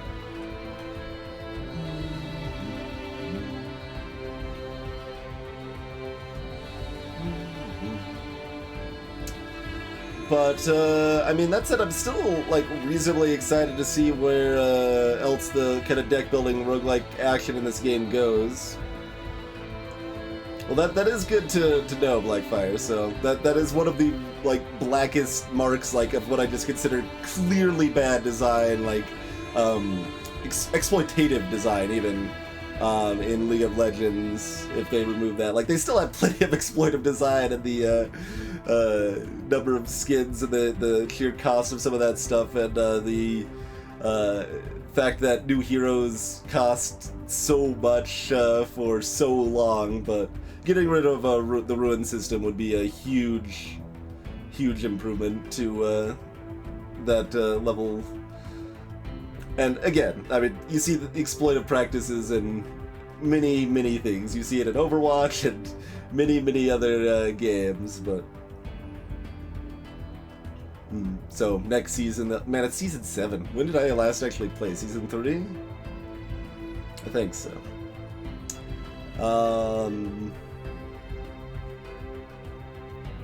Yeah, I mean that's an option too, Kinshuru. I think the ruin system in general is kinda silly in a lot of ways, but it does give you that little extra customization that could potentially be interesting. I mean, I've certainly theory crafted some min-maxing of ruins in the past, with, you know, like AP Soraka back in the day. It's like, alright, well, this ruin set means I'm doing about 5% more damage, so that's definitely what we need. 5% more damage early game, so I could just utterly dominate with Soraka. That was so much fun. That was so much fun.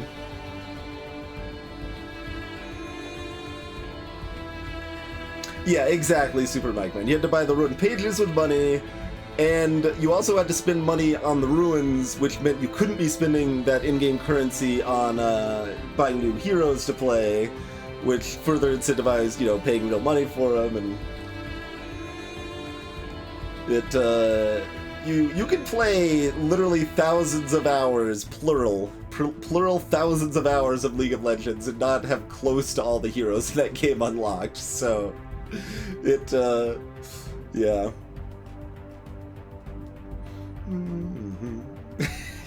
Kamada, my box addiction. Look, I don't have a problem, Kamada. I don't have a problem. We may have added yet another box just today to the top of the, because I ordered a replacement fridge door bin because the ones we have are super broken. But like I don't have a problem. Come on, I think everything's fine.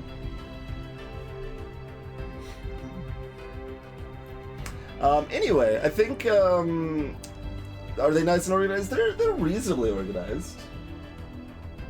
Like it's probably hard to see too well on the camera there, but like right here, like inside this box is a box, and inside here we got this box which has a box inside, and a box inside that, and a box inside that, and a box inside that which has a box inside that. So I mean they're stacked fairly nicely.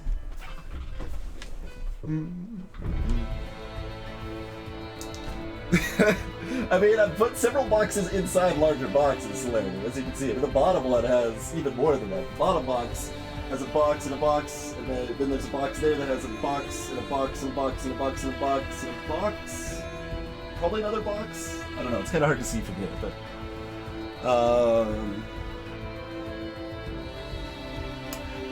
anyway, so... the thoughts here. I think we probably want to play some more of this, and I guess we'll play it just as is through its unlock system as is. A boxy mode. I mean, that would be a possibility. Double taco box. This is but I'd almost just like want it like this though. Like this is a brick with an evil face. A box with an evil face would be good too, but we've already got a brick with an evil face. So, you do see Amazon boxes. I mean, there's an Amazon box right here too. Did you want some more boxes? I mean, that's where that stuff is. Box with a beard. I don't think that would actually look very good as an emote. And it wouldn't also be very useful. That's another consideration, right? Like when can you actually use the emote?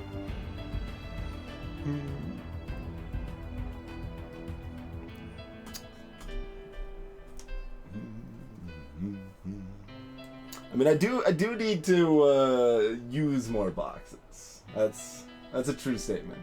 And incidentally, if like right off camera here is like a whole bunch of boxes, but those are all board game boxes. Those are all full of you know, stuff rather than nothing. See all those board game boxes? Look up there. There's some more boxes.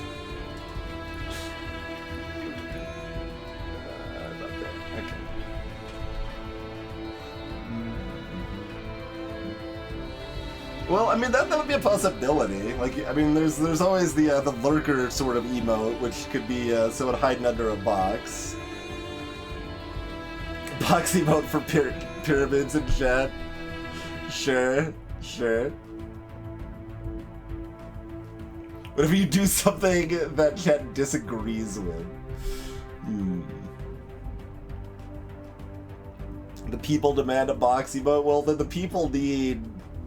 Like, I don't know, how many is it right now? The people need 13 more sub points if they want to box you. Although I had a plan for another interesting and secret emote that I might do at 100 instead. I'm not sure yet. My my residence is not just a really big cardboard box, to my knowledge. Although, in like 1998, on the early days of the internet, I was involved in a role-playing forum community known as Crescent Lake, and my character there lived in a cardboard box. So, I mean, boxes have been a long-standing tenant that is near and dear to my heart, so...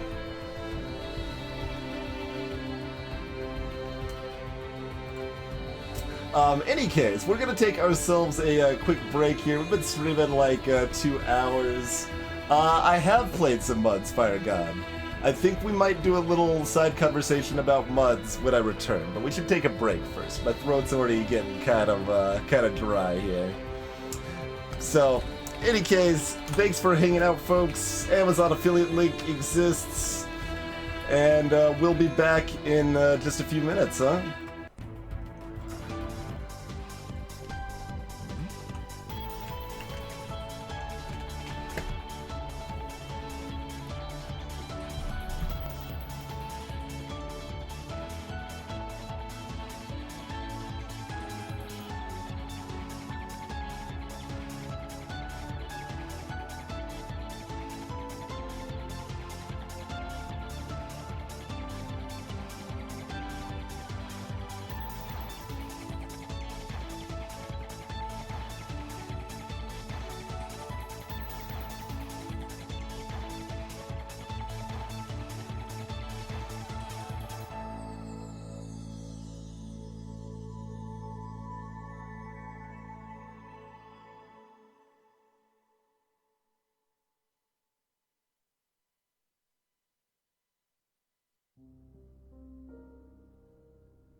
Well, it's break screen right now, but it will be Dream Quest again.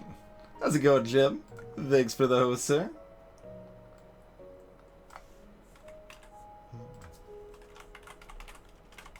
Oh, yeah? I'm actually a little surprised how many people are familiar with this game. Alright, we were gonna talk MUDs real quick before we hop back in the game, huh? So Avatar MUD was the main one that I played. I still have an old like file of some stuff from Avatar MUD here. And yeah, so Larry, not only do I get like boxes from, you know, buying stuff from Amazon or whatever once in a while, but I work in a thrift store. We got boxes. I mean, we break down like dozens of boxes on a daily basis. So like I have access to boxes. But yeah, here are like the different classes. You tee it up to next level. There's stats and stuff, and I don't remember why I was specifically making like a nice series of notes on them. I guess just to compare them and see what I thought of the different classes and stuff, races, all of that jazz. And greetings, Glanskers. I mean, since that stream specifically, but we played some putt since then, probably. I don't remember when we last played. I'm washed up anymore. I don't speed run. Hey, Don Bomb. Hey, Darkstar. Greetings. Let's see, and then I think here, yeah, just like that's 689 lines, by the way. 689 lines. This is just equipment in the game. Big old list of equipment that exists in Avatar MUD. There's a lot of it. There's a lot of it. There's a vial labeled good that causes weakness, blindness, and critical. Cheers, Instantiation. Thanks for the continued support.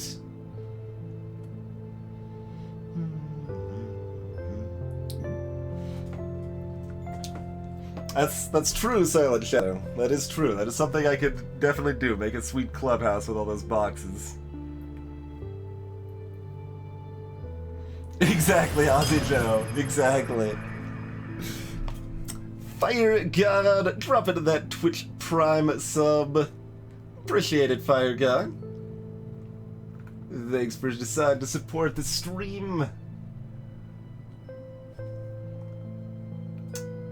I mean, streaming is like gradually like if we want to like we're pretty open with stuff like that here. I currently make probably about half as much streaming as working at the thrift store. Well, probably technically a little less than that because taxes are going to be higher on streaming income than they are on regular employment income, but thereabouts. I haven't done a check recently. Like it's slowly rising, but I mean that's to be expected, right? Like because I try to keep streaming such that I'm going to keep enjoying it and not burn out on it, which means I don't stream as much as some other streamers do, and it means I don't like force myself to just keep playing FTL all the time, which would be the thing that would get the most viewers and stuff like that. Like, we played a lot of FTL on stream, don't get me wrong, and we will play more, but if I just wanted viewers and just was trying to make money off of Twitch, I would stream more and stream a lot more FTL. That would be the profit path.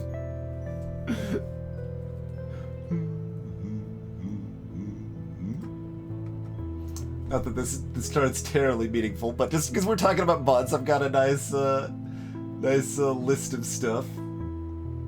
I've been streaming consistently, Sklanskers. We've had a 3-day a week schedule for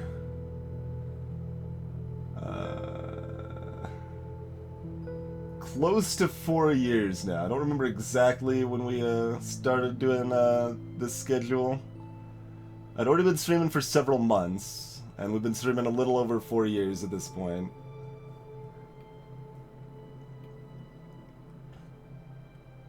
The only area of Avatar mindset? Oh yeah.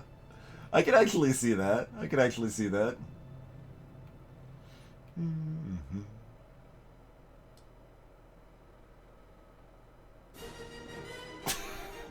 Suddenly excitement.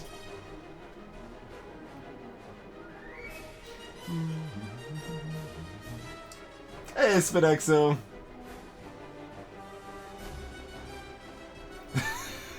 There you go, Spin. There you go. Well, I don't have Mario Maker, Ozzy Joe.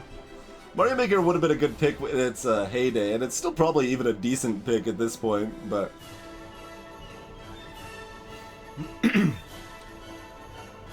if I had more access to Mario Maker, it is something I would have streamed, though.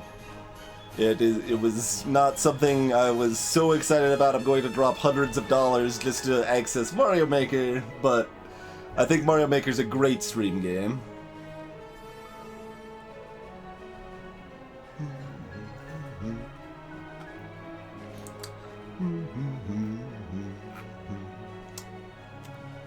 Let's see if I can remember any specific items. Like, well, I was like the area that like is most memorable in Avatar Mud to me probably is the 100-acre wood. I wasn't even like never someone that was that familiar with the Winnie the Pooh characters and stuff, but that was always like this. It was, I don't know, level maybe 12 to 18 or something, like, so not like the very beginning of the game, but like if you played a new character for a little while, you inevitably ended up sending them through the 100-acre wood to get some good equipment and such from there.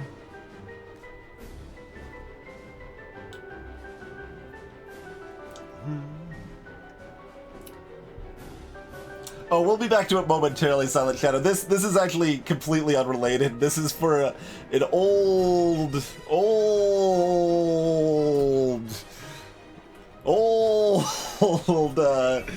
mud. For those unfamiliar with what the heck a mud is, I guess I should make a quick note on that real quick, right? But a mud is a multi-user dungeon. Essentially the predecessor to MMORPGs. Also, I mean, I actually played Avatar after playing my first MMO, which was Ultima Online in like 97, 98, but I probably played Avatar 99-ish? Maybe, I played it again a couple years after that, but I don't remember exactly when.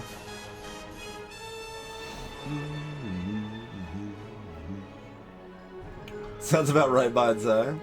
We've played Dwarf Fortress on stream, Silent Shadow. We've played it.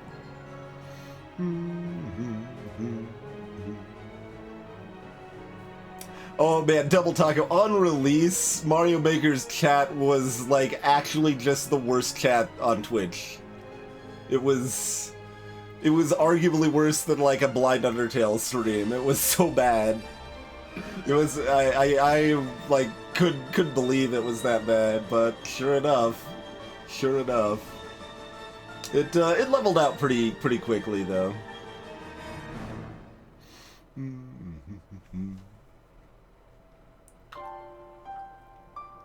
Oh man, real old school there, Fire Gun. But yeah, so MUDs were text-based. You'd connect to it through a program called Telnet, or a special program if you were being a little more fancy than that.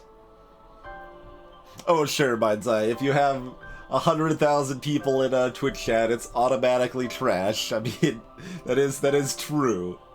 But yeah, DDQ Twitch chat is hot garbage. I'm not gonna disagree with that.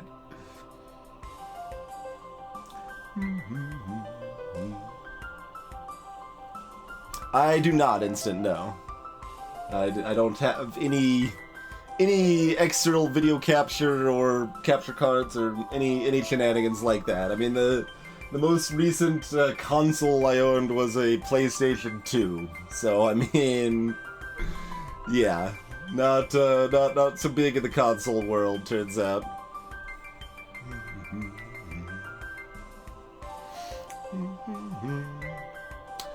Anyway, we could probably go ahead and hop back onto Dream Quest, and I think we'll go with stream playlist instead of in-game music. I don't know, what do you guys think? In-game music wasn't terrible, but it wasn't like saying like, oh, this is really good, I need to listen to more of this either. It was acceptable background music. So I would probably lean a playlist.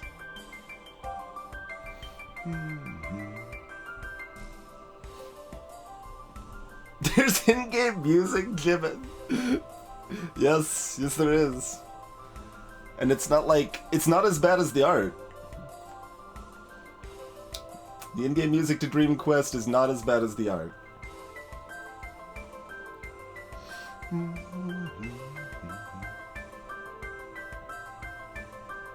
My PS2 Aussie Joe died. The laser stopped reading.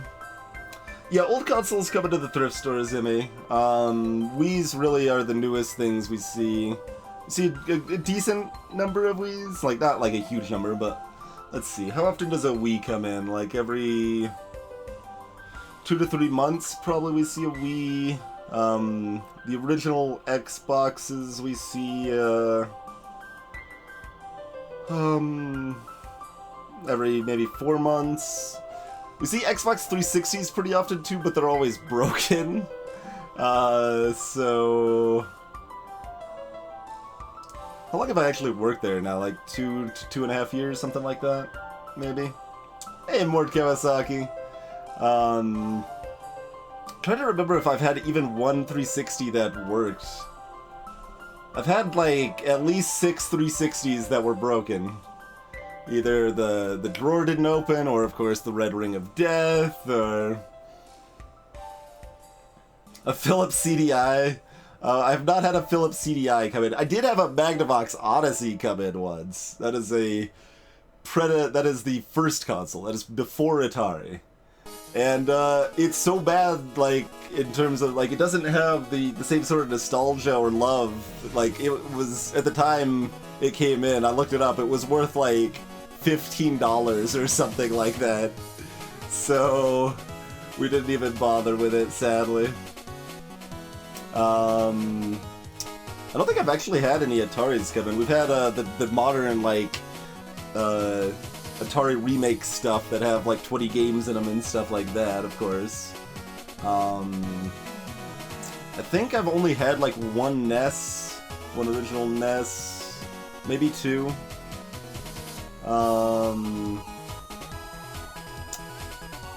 Maybe 1 Dreamcast. I don't know if I've had any Super Nintendos or Genesises come in. No Vectrexes. We did have one,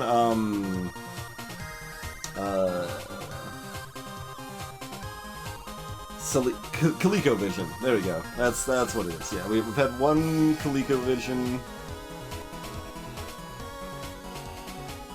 Had probably a dozen Wii's or so. I think we've had a Genesis. I'm not maybe 1? We've had some miscellaneous games, like actually just today, it was just by itself as far as I know and not with anything else, just a NES, Willow. The game Willow for the NES. I actually owned that when I was a kid, was Willow. That came in today. And I think, I didn't actually look at it like too close, I was busy working on other stuff, but I think it like, there was just like a single Atari cartridge, like it looked like an unlabeled Atari cartridge. Or something like that. That was just in this other old box for some like bath whirlpool thing or something. Like what? I don't know. Well, they don't sell it to the thrift store. I mean, it's gonna be donated, Jim. We don't buy stuff, generally speaking. There's like one special exception to that. I guess we buy some new product just to have some like I don't know, regular use stuff like gloves and toilet plungers or stuff like that we buy in general. But yeah, it's donation stuff. Show the game. I don't know. No one here on Twitch is interested in games, Don Bomb.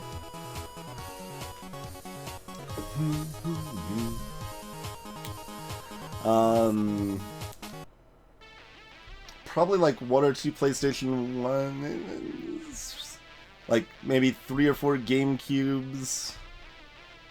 Definitely had several N64 games, but I don't know if we've actually had an N64. Yeah, we've had at least one. It's just been a while. Hey, Dr. Mojo!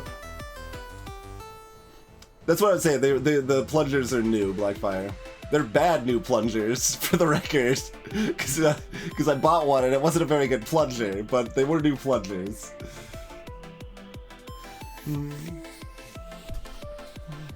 Listen to this hot new playlist song right here. Alright, Warrior or Priest next?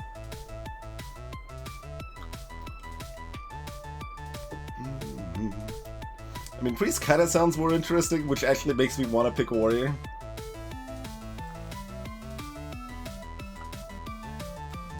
Alright, we're going Warrior. Don't be afraid to something. I want to look at my deck before I choose my starting talent, man. I mean, I assume we just want healthy. 5 health is pretty good.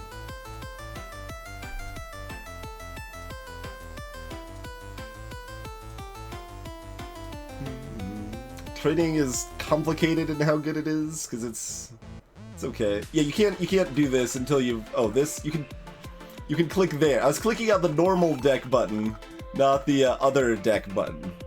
Alright, we start with a sword. Deals damage for every 2 attack cards you play in a turn.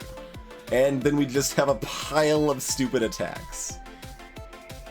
Man, Warrior is pretty dumb to start, huh?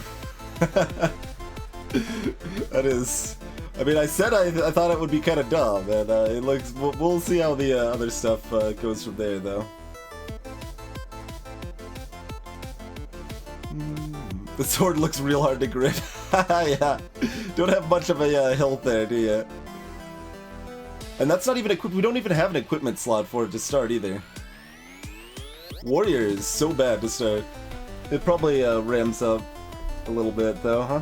One assumes.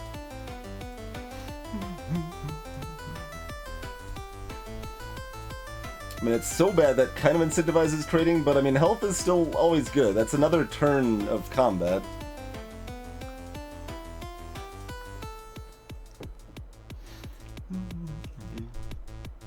And this is just like 1 more damage. I mean, changing a copper into a silver is pretty good, I guess. I'm gonna go healthy. This Goblin Hoarder.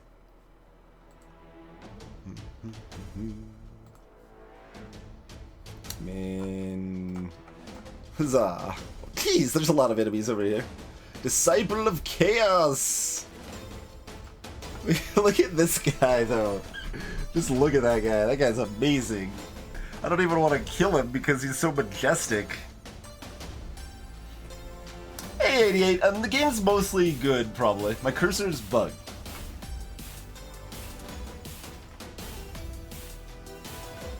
My cursor is bugged. Why is my cursor bugged? Was it like this last time and no one said anything? Because nothing should have changed. This game claimed it was setting to normal resolution, but that's the resolution issues is what should cause this sort of problem. But like, here's the bottom right of the screen for me, is right there. And it shows there instead. People did say something, I'm just blind. Okay, fair enough. My apologies for missing that earlier then. Huh.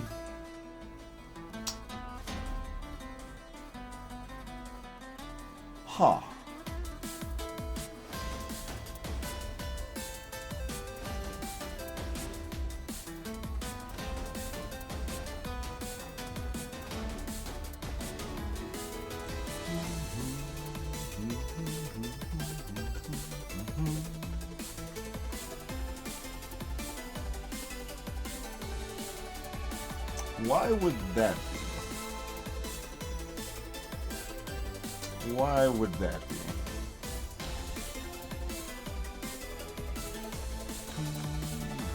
Alright, well let's throw this into a window then. And this real quick. Do this. Do that. Oh, I'm gonna need to make a new one, aren't I? Okay, fine. I don't feel like I didn't used to have to make a new window capture each time I'm doing a new game to make it work right. Yeah, that doesn't work right at all. So window capture is super no good. Can I game capture while it's windowed and make it happy?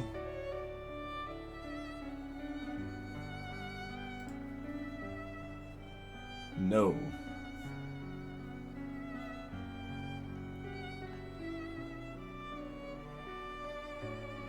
Hey, Coolatron.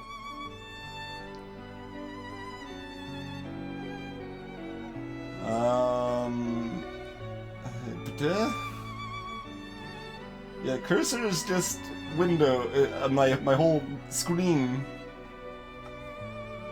What if I just like add a new game capture instead of using an existing one? Sometimes.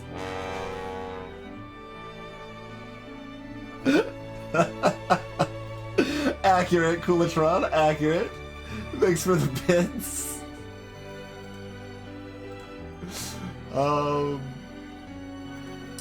Let's make a new one. Yeah, no, that's still broken. Okay. Unsurprising. Unsurprising. Yar, matey. I love yar, matey. I love yar, matey. Cheers, Emmy. The window position changes. I think it's still just relative to my overall, No, it does actually. It is still based on the top left of the window. It's top left of window for monitor size, regardless of how big the window is, or if it's full screen or not. See, there's, yeah, like now... Yeah. Why? I mean, I guess it's not the end of the world if that doesn't match up, but, alright. I mean, our other option is monitor capture, which we can do. And that should fix the mouse issue. Hey, look, the mouse works. So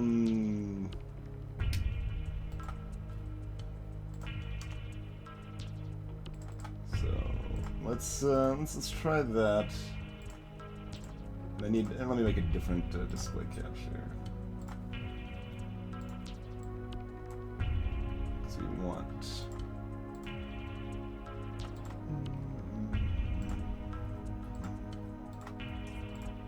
Technical difficulties. I should be able to fix this quick enough that it's going to be worth the time to do so.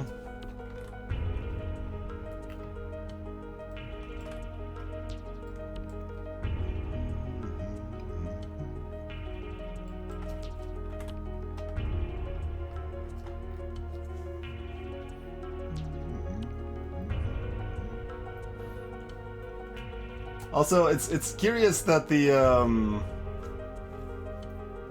like window is widescreen, even though like it just automatically has the black bars on it, basically, even when it's windowed, which is clear, which is weird, which is clear apparently. Cheers, Coolatron. You need a lot of tabs for a stream at Ozzy.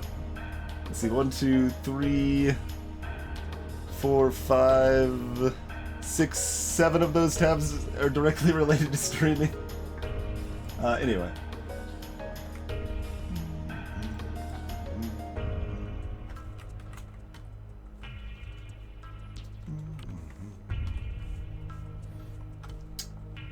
Background's good. I could just like leave the background, I suppose. But I'm not cutting anything off in the bottom. Okay. Burnt. Oh, we got a sliver on the right. Okay. That didn't show up in the preview. Alright, that should be pretty acceptable. And to make sure the mouse, yes. Huzzah! The mouse works! Okay. I just need to remember, like, I'll probably screw up the display later if I tab out or something now, because it's on monitor. I'm not used to that, but...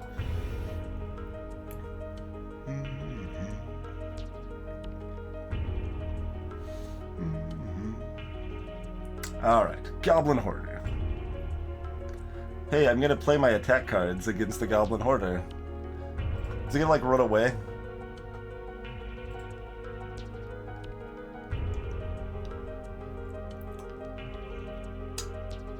Okay. So, once again, weaker cards first to trigger reactions. Starts running away. Couldn't get away. Where's this horde? We don't even get any loot from that. Where's the horde? That was a goblin hoarder. It's supposed to have a horde.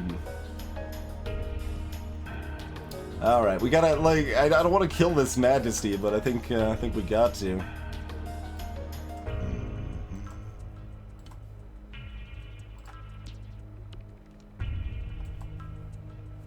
And that's in a turn, yeah.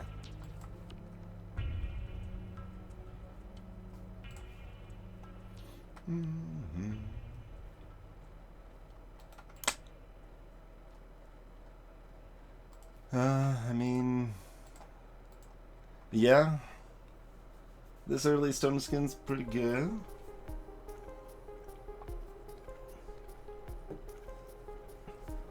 I killed him before he ran, Manza. He didn't run. He didn't get away. It's a good background, Mort. It's a good background. I like the background. I like the background a lot.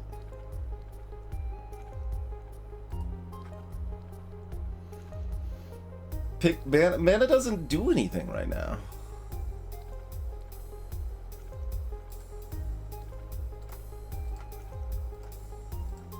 I wonder if there's like treasure hidden behind things. Linda's Lemonade. Behind a long table in the middle of the hallway sits a little girl. Blonde hair and pigtails, she smiles as you approach. Oh goody, an adventurer! Would you like some lemonade? She gestures in front of her to several different colored pitchers. They're delicious, I promise. And you can even have one for free. Ooh. You're not one to let a little girl down, so maybe you'd like to try one? This is some pretty good lemonade. I mean, Stone Skid's a card in my deck, Dog Bomb, which is forever also.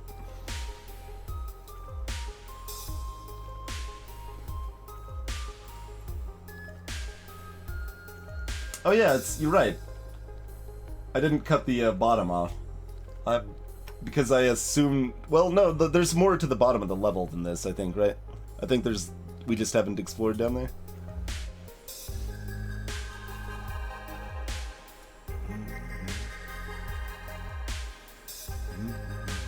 So I think that's actually fine, but I will keep that in mind.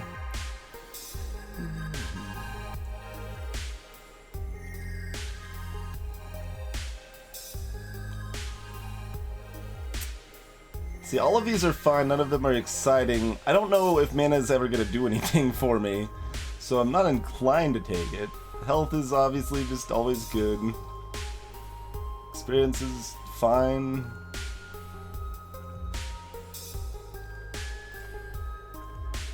They're pretty cheap to get more of that, too. Pretty cheap.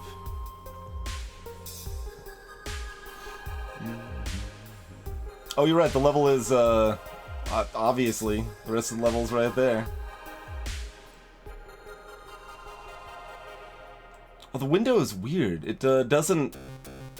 Like, the fact it, like, so, yeah, like, basically there's blackness on the bottom of my monitor that blends into the blackness over here. And, the way that it's, set up is, nice and deceptive, such that, it looked like it was part of the game, because the bottom of the window doesn't, like, highlight.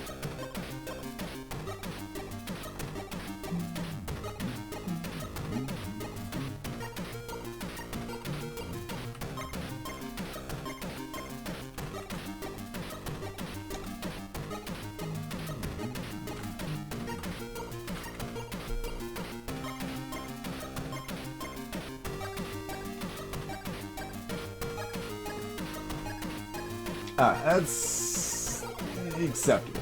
That's acceptable.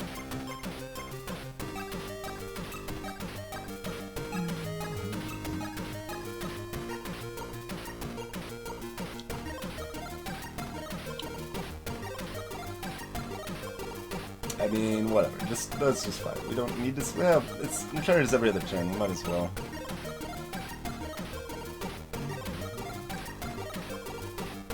Hamstring. They discard all their cards and I deal 3 damage. Well, that's pretty good.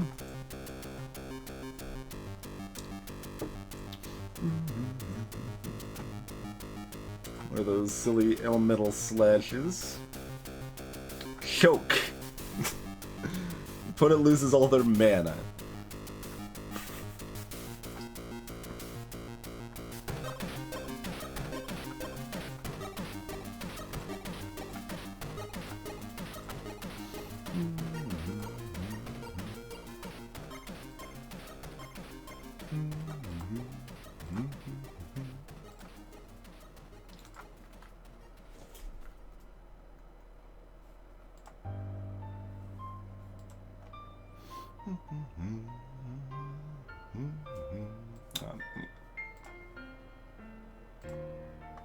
Should have actually looked at what this was, but...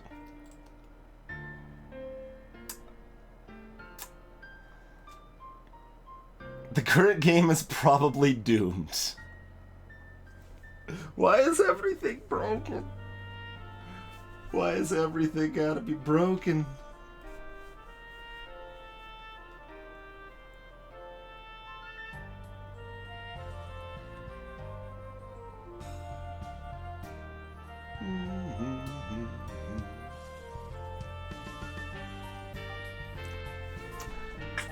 Unexpected error, indeed.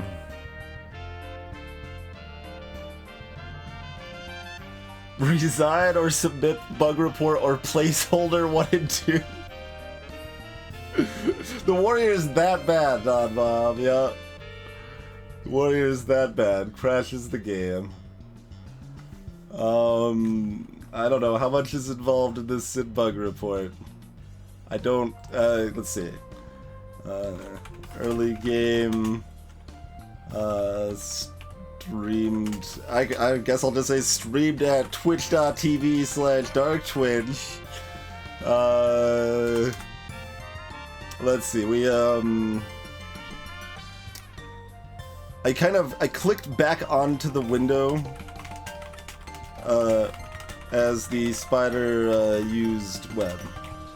That was kind of the somewhat unusual thing I did. Alright. Please email me that folder? No, I don't... What? I'm not... Just do it through your program if you're gonna have me, send a bug report like that. Just have it happen. You don't need to be like... Send the bug report through the... Like... Why do you have a send bug report option if it doesn't send the bug report? I don't know. I don't know.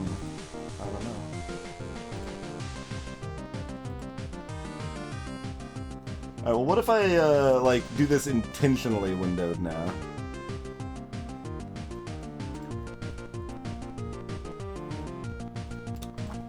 Will that, do a normal capture? That's not the resolution I said. That is certainly not 1600, but... Everything's a lie. Everything's a lie. Like, what if I claim 1920 by 1080 and you say windowed? And then it, yeah. What? Yeah, I think the, resolution, like, internal settings for this game are just, like, wrong? Or something? See, that's gonna have the mouse wrong again, though, right? Yeah.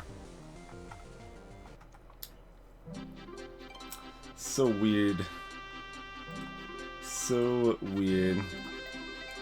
Alright, we'll keep on the, Well, no, yeah, I guess that was the setting I had it on. Alright.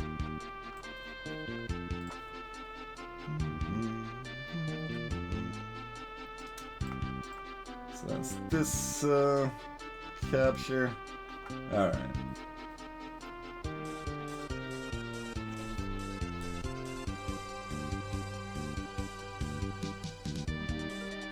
That's what I never actually, dropped a direct, I mean, like, well, like, I guess I've not really had informal bug reports like that to do so, but, alright, let's try again. Don't be afraid to eat the squirrels. That's the only one I know how to read. I guess we've got a cat. Let's, smash this tree instead, though. What's in the box? Inner Focus. Draw 2 cards, discard a card. That's pretty good. So that's,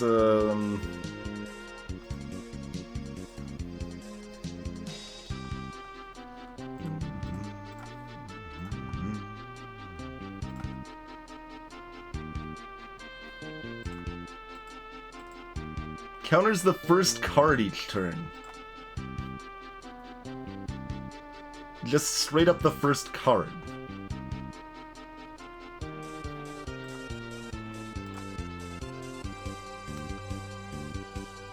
Which claw card?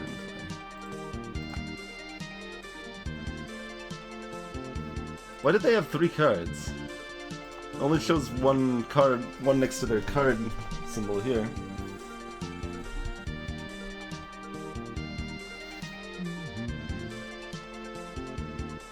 I mean, that's fair, Kulatron, that's fair, but,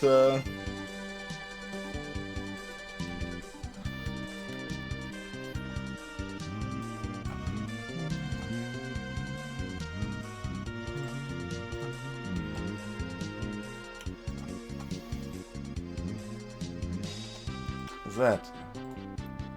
Deals 2 damage. Why am I yellow?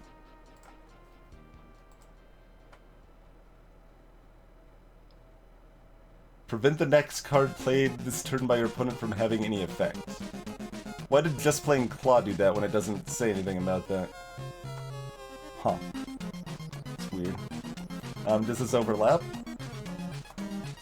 Yeah, okay, we're fine.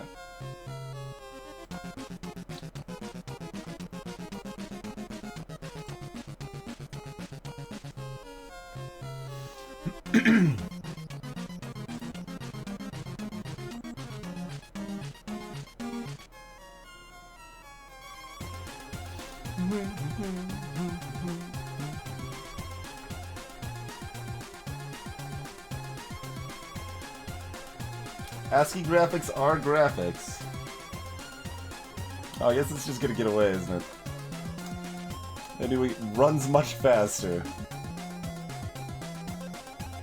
Okay, we had enough time. There's Hamstring. Upgrade 2 cards from my deck. Greetings, Jackal Zone. Showing off those new B-Rex emotes. And remove it from your deck. Okay, Jim, yeah, that... Since it wasn't visible in the discard at all. Didn't have any good way of knowing what they'd done.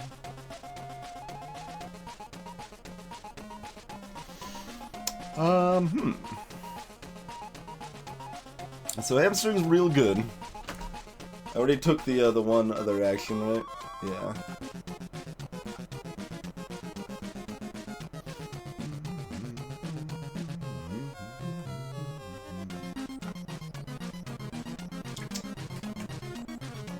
Warriors deck sucks and wants a lot of upgrades, though. Do I just take the 2 upgrades?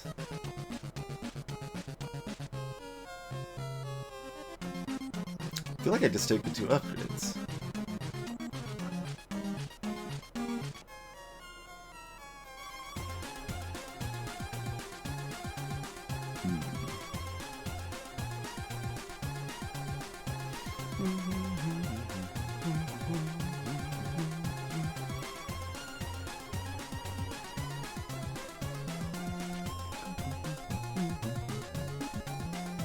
Hamstring's real good, though. Oh, I should read the card. All action cards from the hand. Not all cards. I thought it was all cards for some reason. I'm like, I need to just take Hamstring because it's that good, but all action cards is a very different thing. That's not spells, that's not attack cards. That's only action cards. It's still not a bad card. Oh, I select them separately, and they have to be different cards. Okay. Thinking we go this route.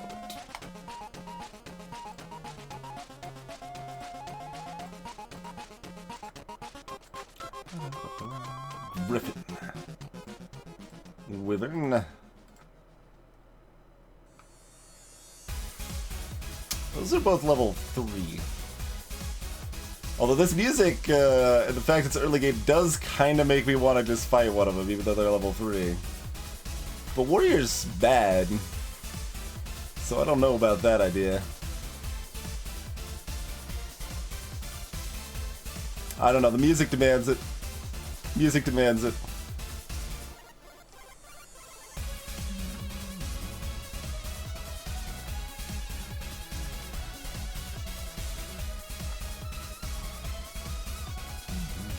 They only have 10 health, which actually frightens me a little bit.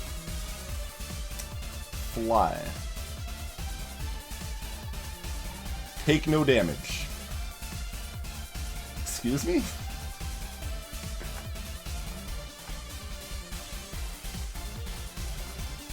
Okay, that is just the one turn.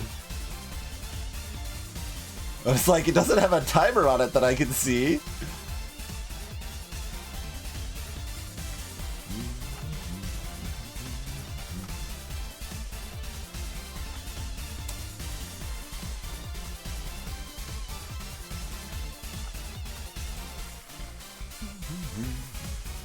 Sword cost 25? That seems questionable. 25. I would have expected like 10. Sword doesn't seem so good. What if I could probably stack swords though? If I get multiple equipment, then it's looking a little better. Fully upgraded chocolate slash.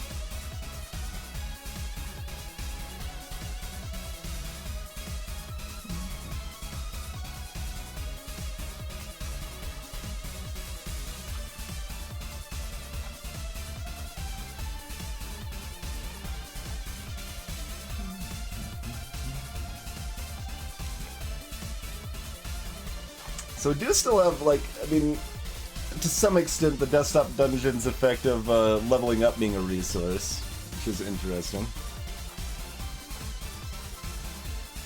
See you later, Fairy.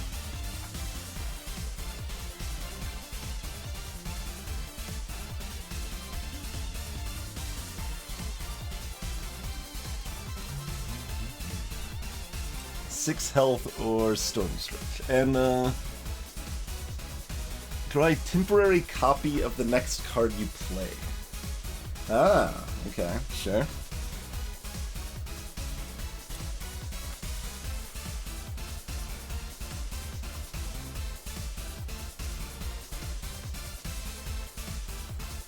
So that's our next upgrade target.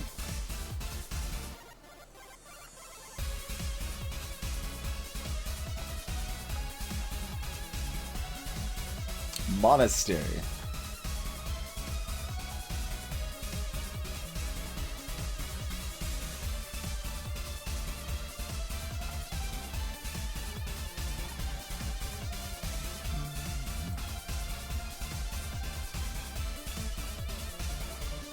They could fireball.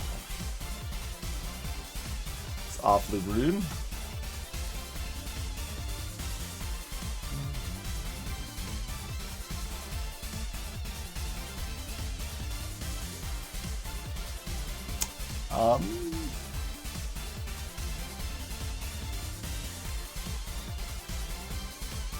The rest of my deck is damaged. Discarding the sword is best here.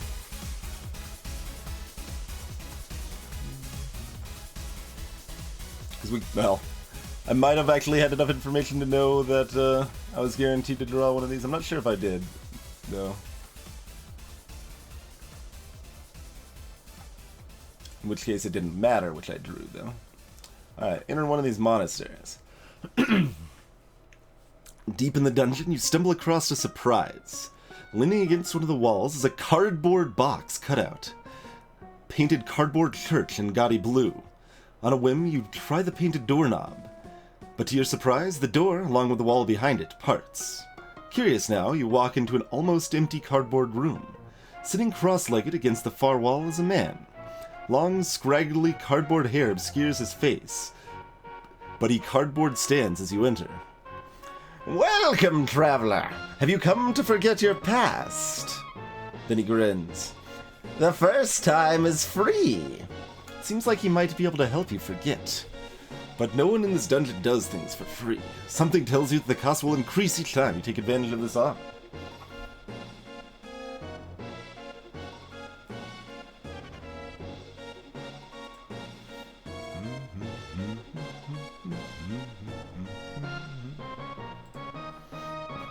$10 for the next one. Alright.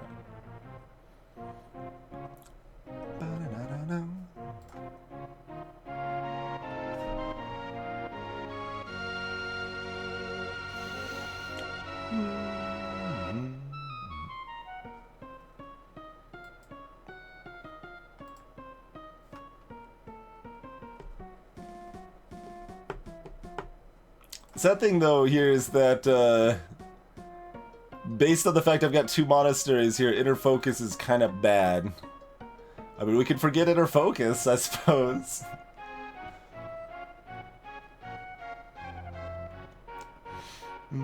Like, since we have the 2 monasteries, that incentivizes me to use both of them another time, I feel.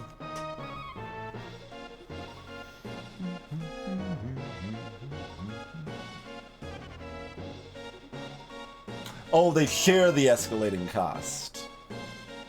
And I should have, like, Jim answered decently earlier, but I should have expanded on that Mort. Mechanic stuff is mostly fine.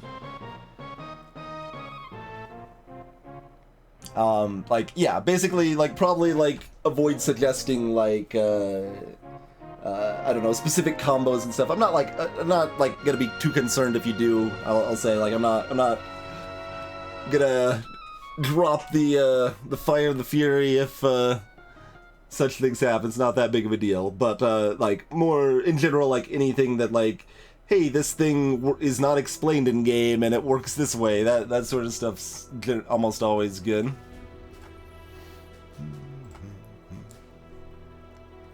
Well, my deck's getting a lot better.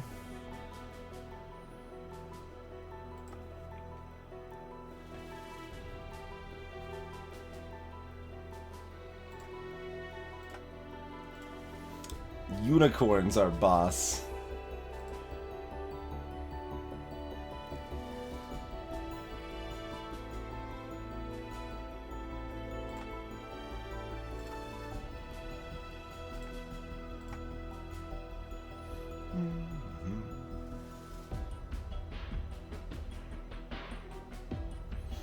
Nice. Nice, Ironbound.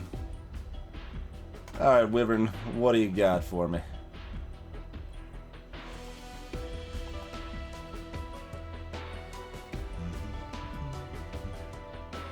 Stung me.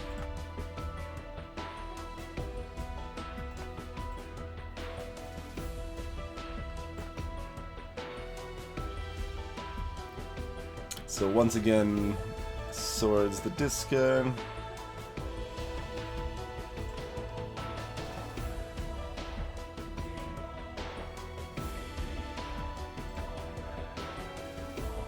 Alright, got another card. And we could upgrade 2 cards, or deal 2 damage and draw a card. Well, that's real good. That's real good.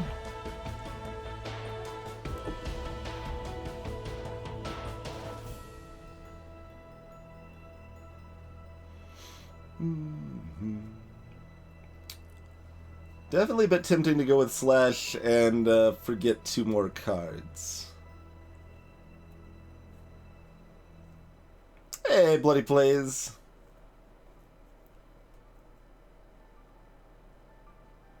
Huh. How chapeled do we want our deck? I mean, we want it pretty chapeled, obviously. Let's not be coy. 2 upgrades is still pretty good, and we got something that is especially good to upgrade. But I'm hoping we'll find a blacksmith for that. I think I want to go and grab the slash here. Another inner focus. I don't think I want this. Don't think I actually want that.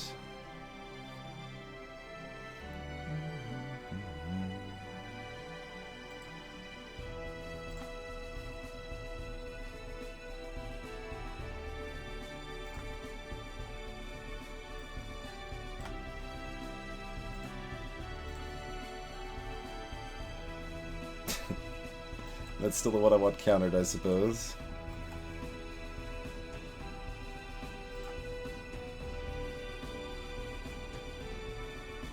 Don't pounce on me. What a jerk. I counter that.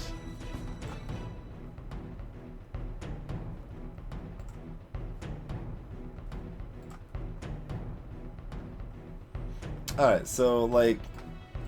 Is there secret treasure back here? There is not.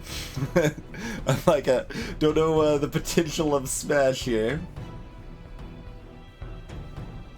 No, Don Bomb, but inner focus isn't free. It costs an action. You only have 1 action per turn by default.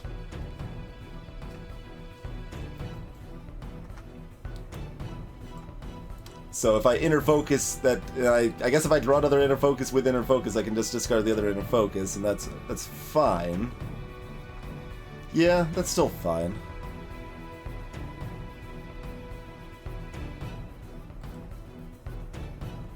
It becomes a lot more awkward as we get more actions from there, though.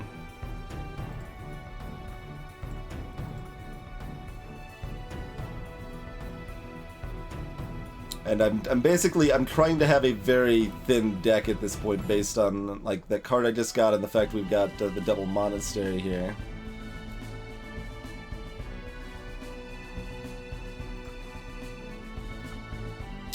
And another store here. Colossus Smash. And then there's apparently stuff like this. Play if you only have no action cards in play for 8 damage, but lose all of your actions. Further reason to not get another action, huh? If we buy that, though. And it's not that expensive. 15's not too bad. Not too bad.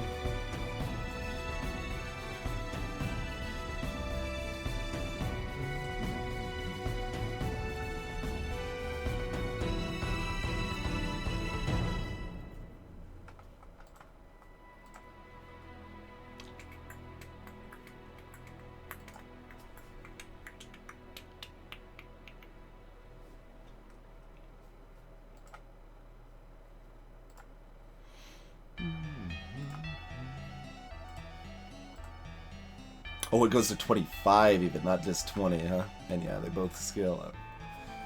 I see. Still a consideration, but less of a clear choice, I would say.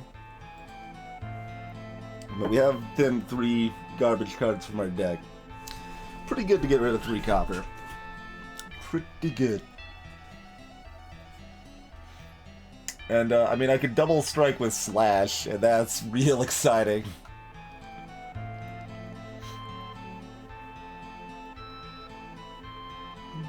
Here's some gold. Go visit the medic and the weapons trainer, and then move out.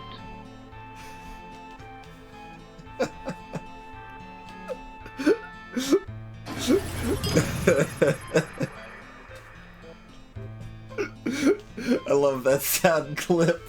Thanks for the gold, magnificent, and the bits and the continued support. Appreciate it, sir.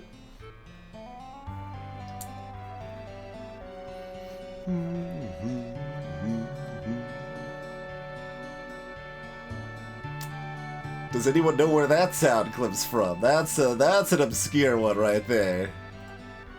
Not the sound clip you were expecting. Hey, Holistic. See, that one's not even on the list. And it has been triggered exactly once ever, I believe, since it's been put into play.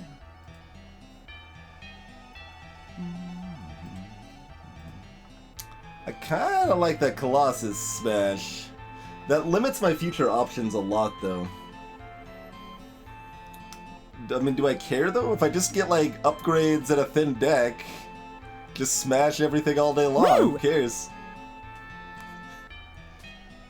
Woo, indeed.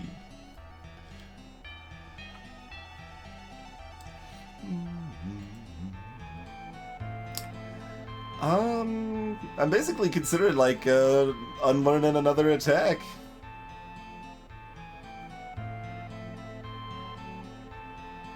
The one inner focus I already have makes that less, a little less exciting, I would say. I just don't. I don't think I want the other inner focus. We don't have the actions to support it, and my deck's getting pretty thin without it. But that's 8 damage. 8. Did you guys know that 8's a big number? And I can also copy this with my ability. I can do 16 damage. Copying my thing that does 2 damage and draws a card is great, but copying just 8 damage? Get out of town, man. I think we're taking Colossus Smash. That's so much damage. We gotta try to be low on actions here.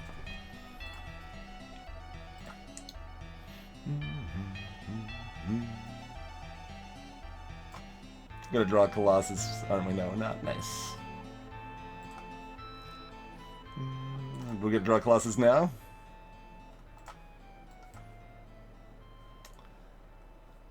We did not, so instead, everything's happy time. I should have looked at this first. We gain 2 health each turn, okay. 10 damage first turn's pretty good. What is this? Gore.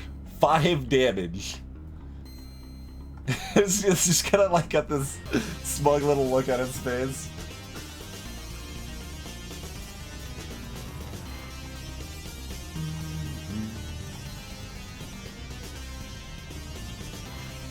Let's see, so I could do 4 plus 60, I could do 20 damage. Or we could save this ability for later. Let's just do 20 damage.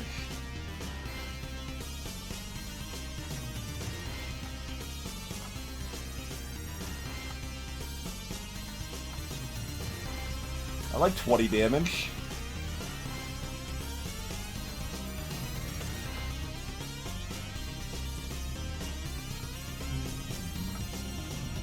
No action cards in play. So yeah, that's the one. Not that it matters. I mean, we got our damage here. All right. So equipment slot. We start with our sword equipped, which incidentally is also deck thinning, right? Like that means we don't draw our sword the first time through our deck. That's pretty nice.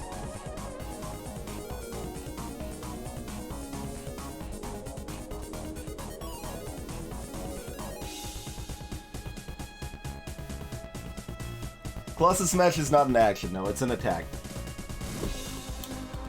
Pierce. Deals 8 piercing damage. What? And it can be upgraded?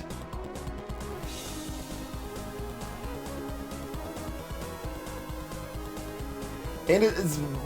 Okay, we're taking that, not the equipment slot, I think. Because equipment slot's good at all, but 8 piercing damage that can be upgraded. Yeah, we're doing that. We are doing that. The book is just to show your deck instant.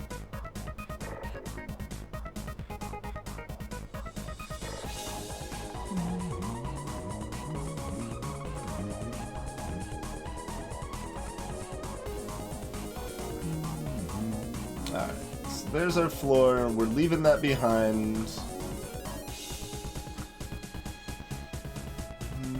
don't think we're buying that stuff. And this is not even that exciting anymore. Look, like, that's costs 30 to buy 6 damage. That's good. Still improvement to my deck, but... Yeah, the other one also shows your deck list.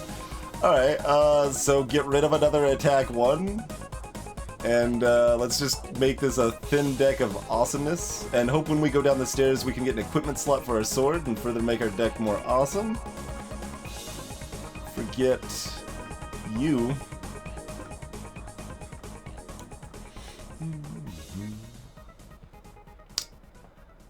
That Pierce is ridiculous. Okay, 6, 8, 10. I was like cautiously optimistic it was 12, but I'm like, there's no way, right?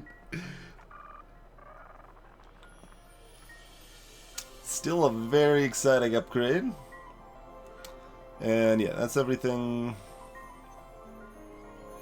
And just make sure, because we can't get them back. We don't want to buy, yeah, I mean, this is actions. Screw your actions. Actions are for suckers until I find one that makes me change my mind on that, but right now actions are super for suckers.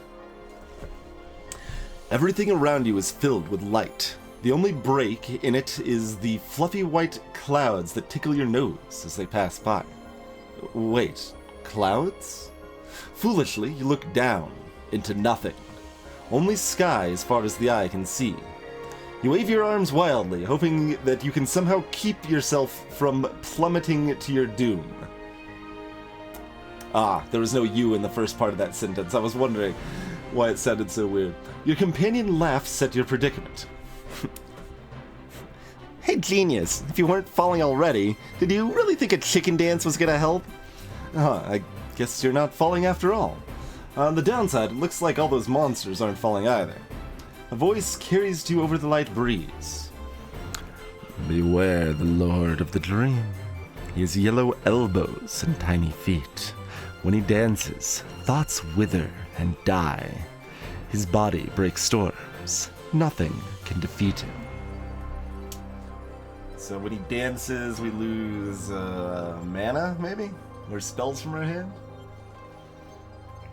And anyway, earlier, Jim, you asked how far we made it in our earlier runs. We did Thief first, died to the second boss or something? First boss. Yeah, vampire. Died to the vampire. Second one we did wizard and found out how OP clones are, and got meteored by a clone. So that was a problem.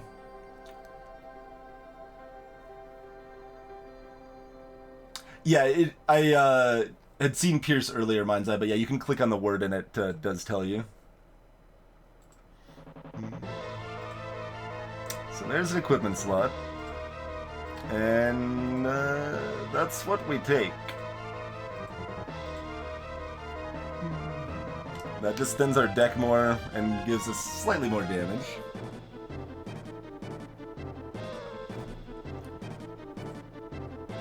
Honestly, 30 gold's kind of tempting too.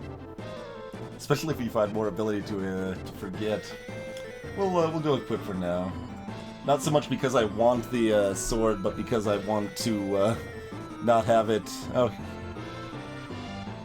10% chance of dodging your opponent's attacks, and when you do dodge, draw a card. That's fun, but I don't think we actually want it. Stone Golem and a troll. Alright. Let's dance.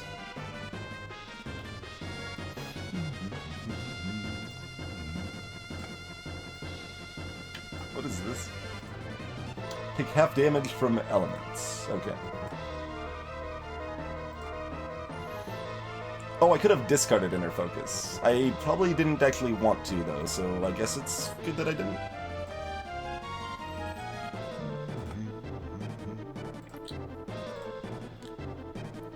Crush. Destroy an equipment card. If you do, deal 3 damage. Rude! Rude. Just rude. Also, I mean, die, but...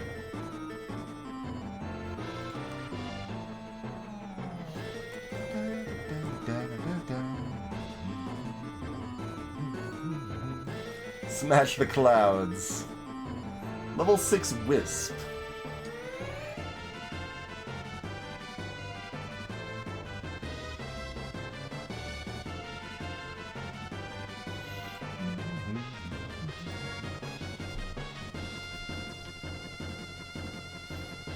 This just looks like a... someone, like he's kind of dapper for a troll, to be honest. BCRE is on the front page. I haven't paid it any mind. Alright. As expected, the troll heals. You got any counterattacks or anything? Alright, well, in that case, get wrecked. Slam! Deals damage equal to 1/5 of your current health. Interesting.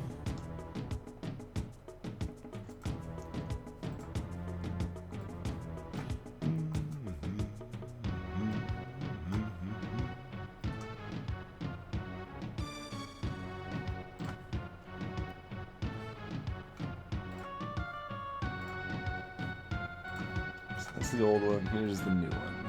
Electrocute. A spell that costs 5 mana. Deals 5 damage plus 1 damage for each mana you have left after casting Electrocute. Oh man, I want that on the wizard character I had go. That'd be pretty nice. Although, the meteors, we're gonna make sure we didn't have that much mana left. A lot of times we had 2 meteors. Alright, healing pool... 55 for that, yeah. That sounds about right. There's the way better equipment.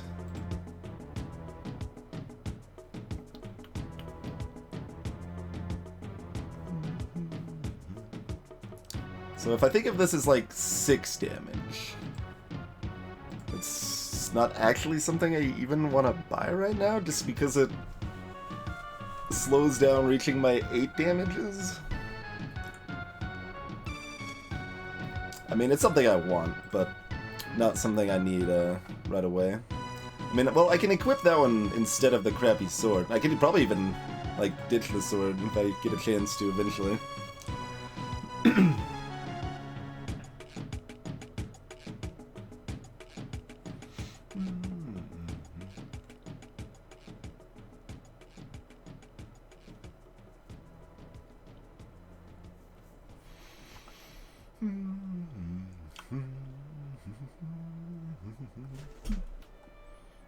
There's just like these little awkward human legs sticking out for the harpy there.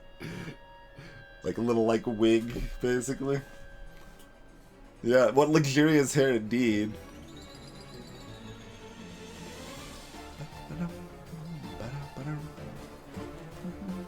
Where we've got plenty of health. Shouldn't be anything to worry about there. No specials to start. They've got a lot of actions.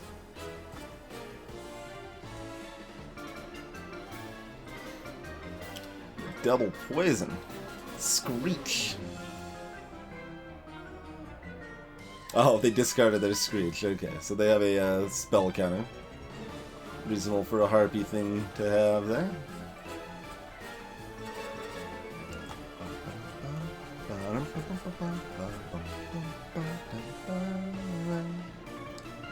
There's another monastery.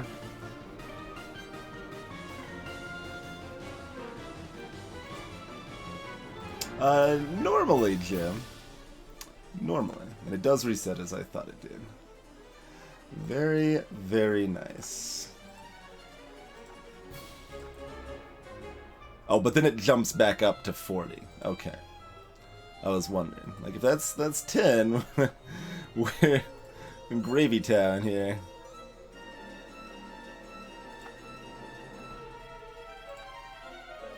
What's in the box? Shield Wall. Prevents the next 8 damage. So, I mean, that's not bad, but it's an action. So, I mean, if I have enough money, I'm considering paying 40 to get rid of, like, my sword and equipping the dancing scimitar there instead. What's this thing? A brownie. Sure. And she's just got like a can of coffee grounds sitting next to her.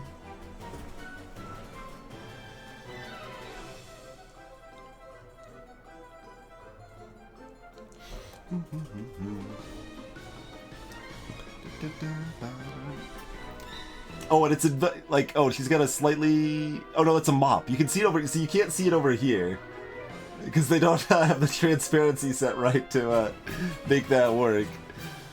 Brownies are not something to eat. Yeah, they're kind of like a gnome. Gnome would be the closest analog.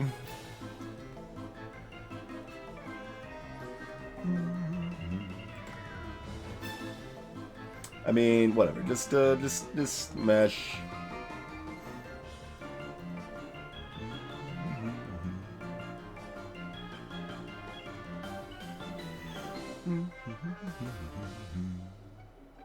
Alright, we want to start with a slash.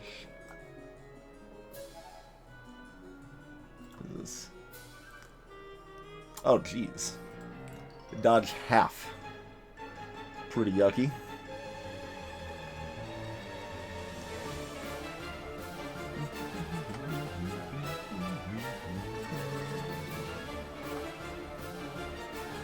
Well, let's see if we get there. Not quite. Pretty dang good, though. This is just like a regular attack now. So drawing more attacks based on their dodge fact is better.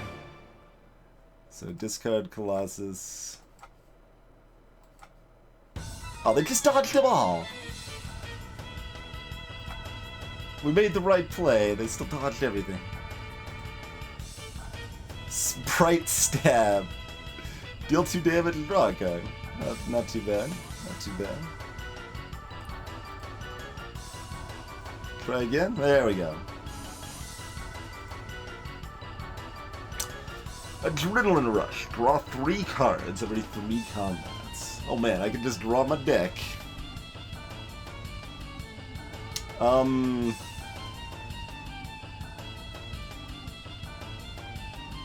No? 2 mana is stupid? I mean, I just assume I don't want spells at all here. There you go. Yeah, like gnomes that are a little more mischievous. Yeah. It's a good description of a brown, I think.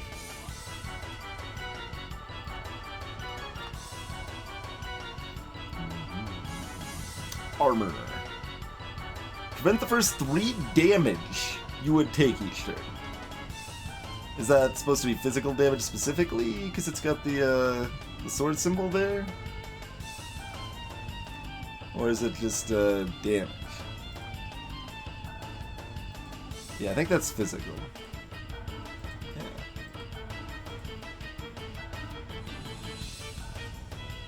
I mean, if it wasn't physical, it sounds pretty dang OP. It still sounds, you know, good.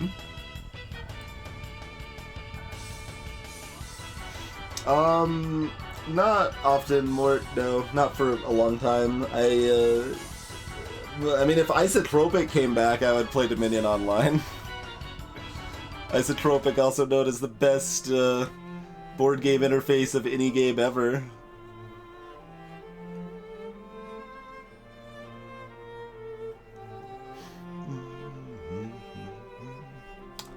Can't damage reduction to it's physical, so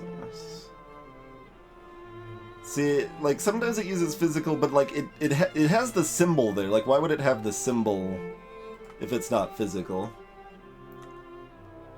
Yeah, I know of the Goko Dominion, or actually, I haven't even really looked at the new Dominion. which is built off of the Goko Dominion, but it's a little better, I think. Hey, Papa Noel. This is a deck-building roguelike game.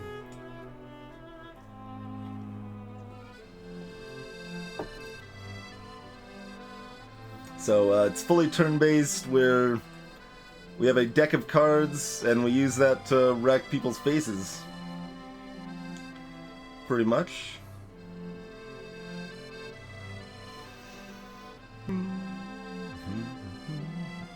Alright, so we've got another equipment slot. We could just hold on to it. We can buy the Dancing Sword. We can buy the, Yeah, does anyone actually know on that, on the armor there? Is like, that is physical, or is it all damage?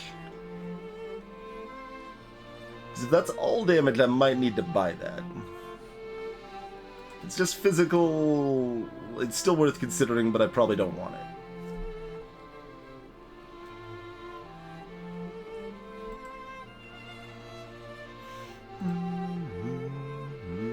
Probably smash here, or...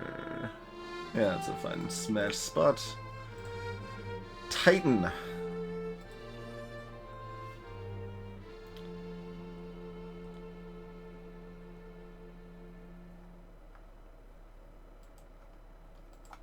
Right, subscription based instead of just buying the cards or whatever. And we're just gonna like keep opening no treasure chests, basically. And we could also just take these if we wanted to, and throw them in the slot and not need to do anything else there, but... It's not that great. And that's hot garbage. It's all damage. All damage, you say? I mean, we can also buy this. Another 10 piercing damage there. Pretty good.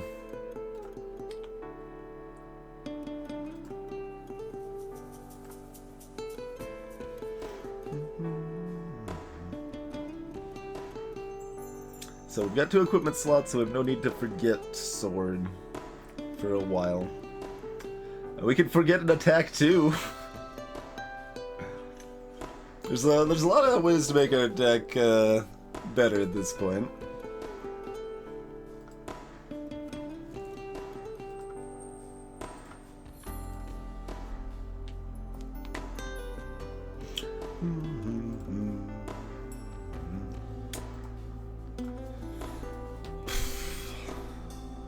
The only, like, hesitation here, like, armor, we've got the slot for it, and it's apparently all damage, not just physical. That's real good. Just prevent 3 damage every turn. There's a lot of turns we don't even take damage, and even against big threats, we're still taking 3 less damage a turn, which means, like, over the course of a long battle, we have, like, 2 or 3 more turns of life. That's real good. On the other hand, I could just try to wreck their faces before they can do anything. And, like, buy 10 damage. Or, you know, again, get rid of a measly attack too, and my deck is really streamlined and continues wrecking face.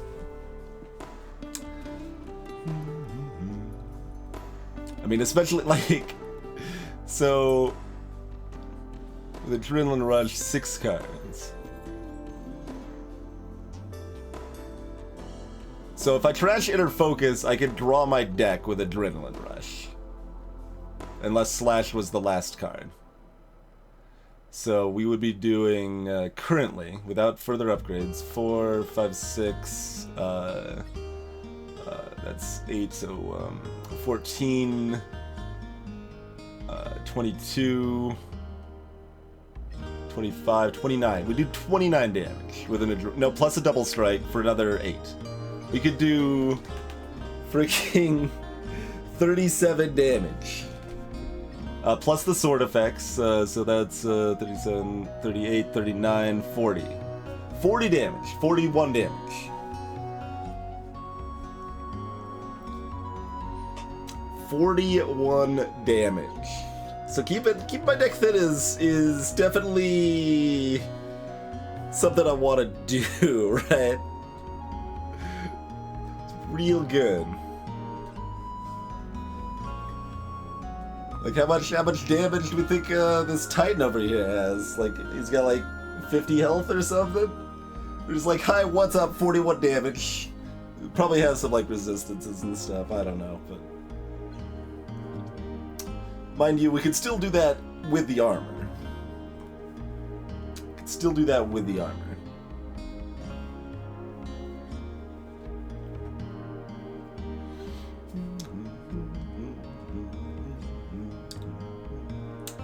Yeah, we can delay our decide. But like we got enough healing around. I shouldn't be too concerned about dancing with this wisp, probably. But we also like there's unfamiliar enemies, and maybe like we don't know if there's another like clone-like situation here where it's like, oh, well, I guess I just can't fight that enemy because I'm going to lose a significant chunk of the time and it's random, and I just get screwed. So we don't fight that enemy. So we don't know if, like, say, the Wisp is like that. We don't assume it is, but, alright, what do you got? Yeah, see, takes no damage from physical. See, that was the concern here. I, didn't think it would be no damage, though. I thought it would be reduced. But, does that last a turn, or does that mean we literally have to concede? Like... Have we just, did I just describe what happened? How we weren't familiar with the enemy and we're guaranteed to lose the game now? No, I've got the Storm Slash, I guess. It's not all physical. It's only almost all physical. So do this to cycle through my deck faster to get back to the Storm Slash.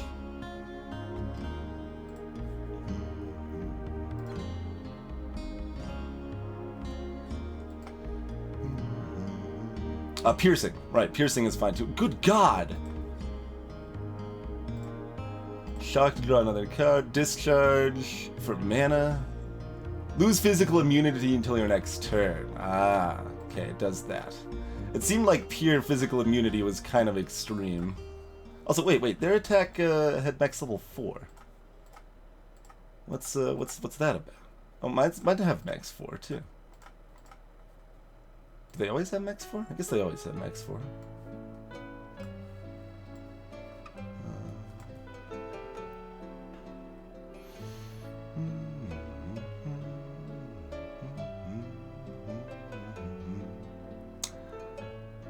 I'm just pondering if we kill it this turn or not. I mean, it shouldn't be able to do another crazy combo like that. It's got 9 cards in stack.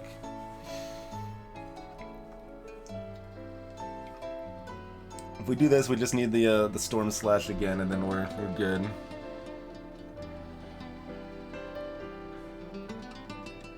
But we are taking more damage that way. And there's probably some easy enemy still left somewhere on the floor we can recharge with. So let's do that.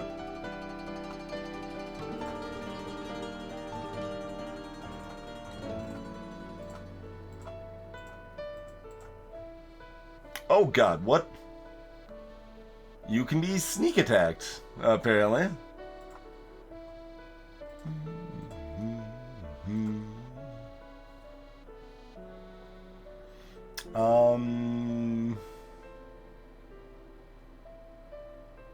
Yeah, that's the one to counter.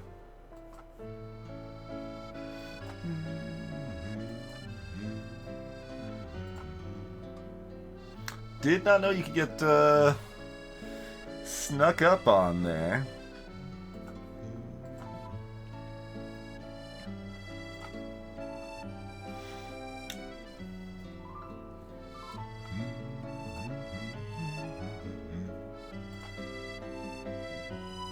What is this? Altar to Jeremiad. Level 4 Griffin, level 7 Fury Rogue. We got like $80 now. It's 11 experience.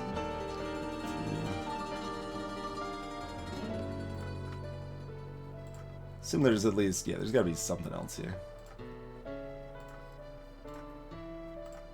Air Elemental, level 6. Just seeing if we could get another level up before fighting this guy. I assumed we could, and we can. Warrior.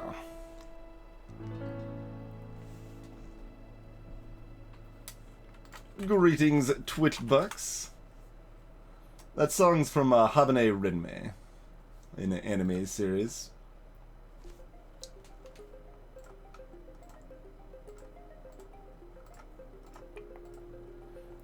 Another wisp. We might just ignore that wisp.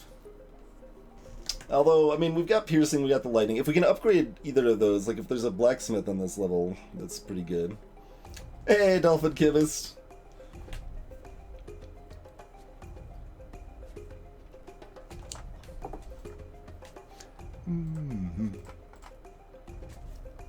Oh. Smash the clouds and there's just nothing there. You haven't seen any of the new Hearthstone stuff.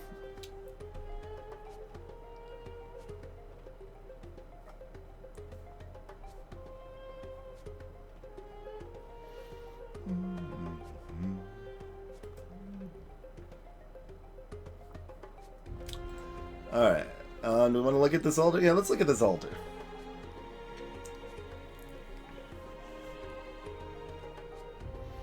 Well, there are cards, and we have a deck, so it's basically the new Hearthstone expansion.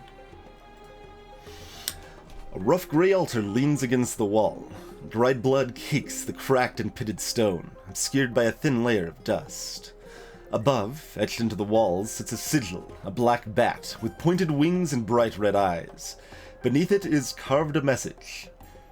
I am Jeremiad, Lord of Death. The weak, the mighty, all are under my power. Speak my name, accept my touch.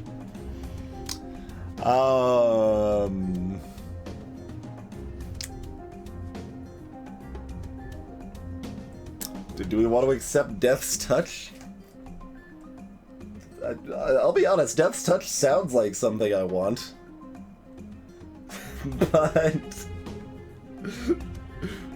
it's like we're gonna lose 5 max health for upgrades or a cool ability. That's something I want to do.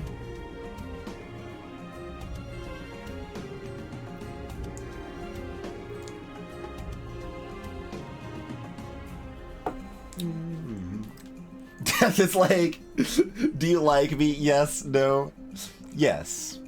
The sigil above the altar glows as you invoke its god's name. A voiceless sound ripples through your mind. I am Jeremiad. I have taken your life, but given you my gift. So long as you feed, you need never die. You heal 1 damage for every 3 damage you deal. You no longer heal any other way other than leveling up. Well, that would have been good to know going in, but, alright. Every 3 damage I deal, you say. It's still pretty good deal, probably. I don't know, maybe not. It's hard to say.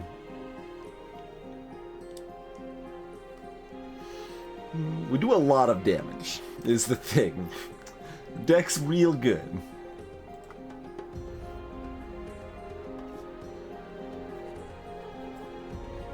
Hey, Zapper.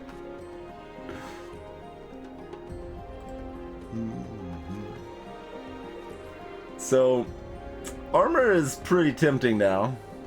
It was already kind of tempting before. And lifesteal plus, like heavy lifesteal plus heavy reduced damage. That seems like what do you call that? A combination of effects that synergize. This is pretty good. And we even have enough money we could still do another forget if we wanted to, probably. Let's do it. Let's buy the armor. Let's dunk this griffin. I wonder if we can still heal like from overkill or not.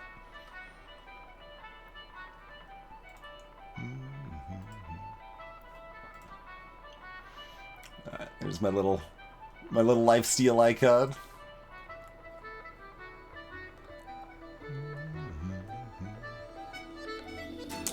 I guess we do this.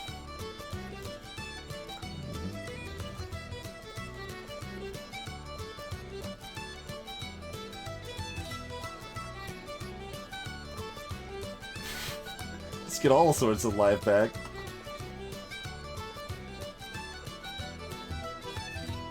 Oh, it's just gonna avoid damage this turn.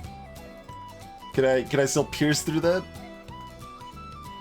I don't get lifesteal off of not actually doing damage, can I? I can't pierce through flying. Not surprised, but I can still be disappointed. Will you stop flying? It's honestly just rude.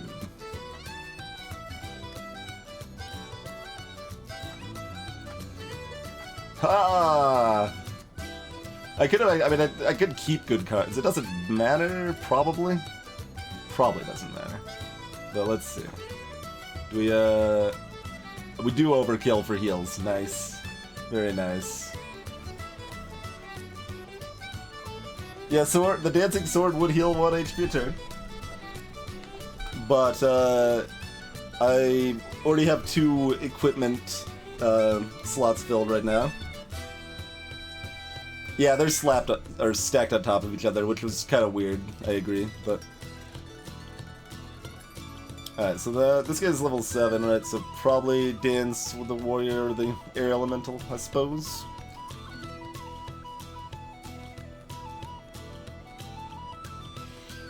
We still got 48 bucks. I'm leaning towards using that to ditch one of the attack 2s. But if we can get an upgrade situation going on, we probably want that going. And otherwise, we do also just have this Pierce 3 we can buy with a little more money. Or we could buy the equipment slot and the Dancing Scimitar, which, again, is 3 damage and a heal every turn, but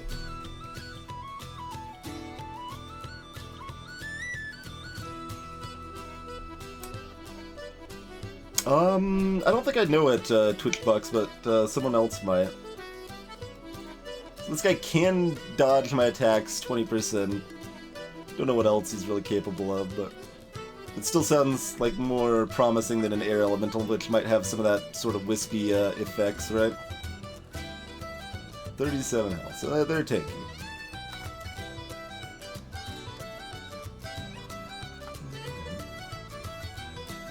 Oh, he's got armor now. He's got armor, sword, and shield. Look at all that shenanigans.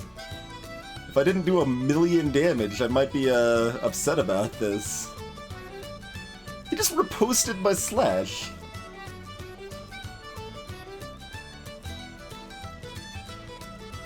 Counters and deals 2 damage and draws a card. Rude.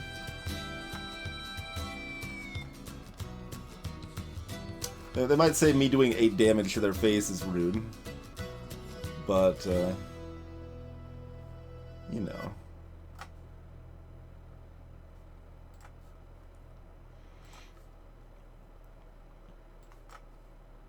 Okay, no more riposte. We are gaining health in this fight so far, so that's good. Crush. Oh, destroyed my armor.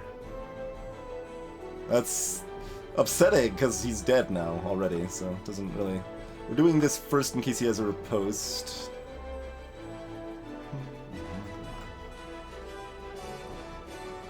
Oh, he dodged the extra 1 damage, and he dodged that.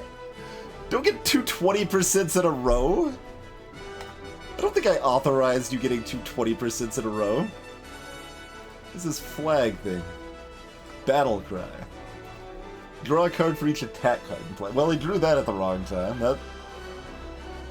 That could be interesting. If I have 1 action card in my deck, that might be a good one for me to have. Oh, can I redraw? No, because they're in play. They're not discarded yet. It's like, oh man, just double cycle my deck. Don't think so. Okay, disorient discards. The card behaves as if you had played it instead. Okay. All right. Are we you gonna land all your dodges? You only needed to land the one because you have the armor. Right. Rude. Ow, ow, ow. Well, I've got my armor back. There we go. Okay.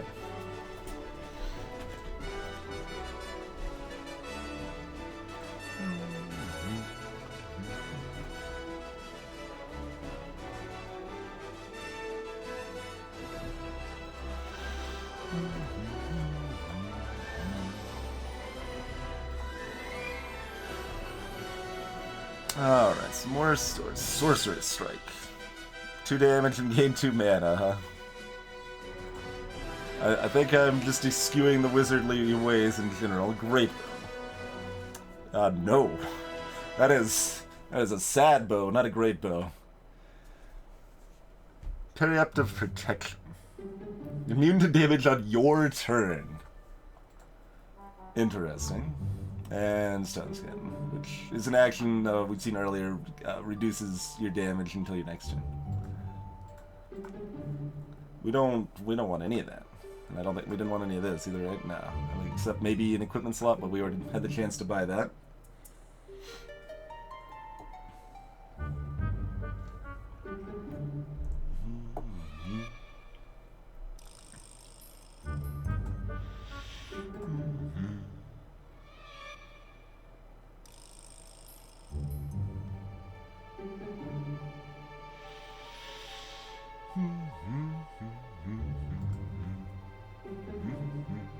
And we still didn't want any of this stuff, right?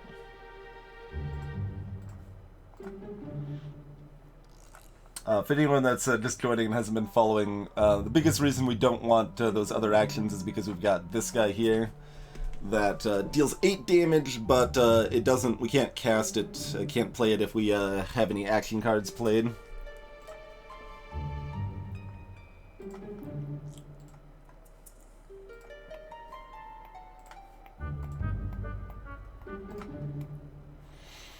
If I buy this, I could go against the Wisp just fine. Have another 10 piercing in my deck. I would not be too afraid to fight that Wisp.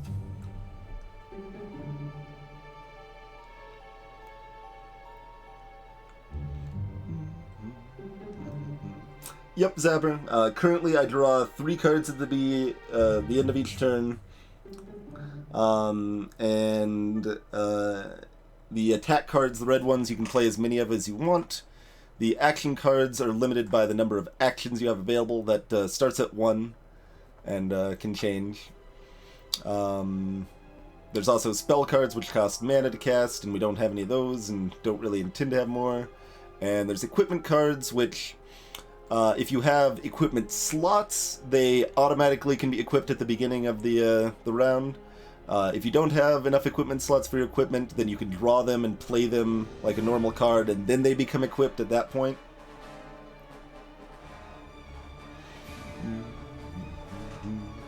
And yeah, so like one of the main mechanics of deck building games, Zapper, is that you're adding to your deck over time, but you just have what you have unless you have some special ability to remove cards from your deck. You can't just change it willy-nilly. So there's a monastery here. We can pay like 40 gold, I think it is, to remove 1 card from my deck right now. Which is really good. Like, thinning our deck makes it stronger. I don't even know if I want to remove Inner Focus or Attack 2 at this point. Probably Attack 2? I mean, if nothing else, Inner Focus gets me back to the Pierce faster.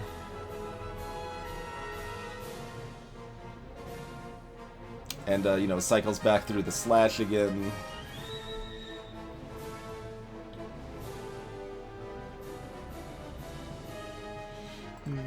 And, again, we could just buy this Pierce 3, which is fantastic.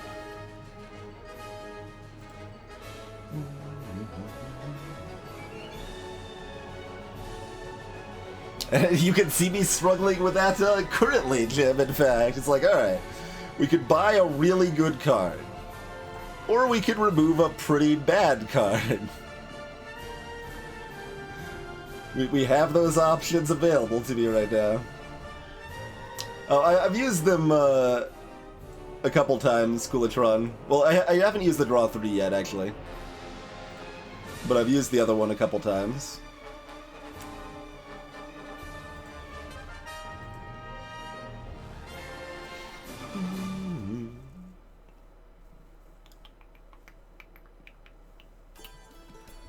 So... And higher damage is also fairly synergistic with lifesteal, but I mean, so is the thin deck. That just works both ways. I'd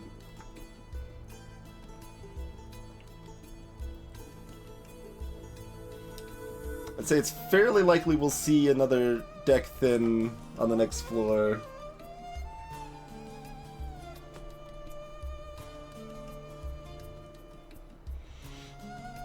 I mean, that's a good thing, Zapper, but it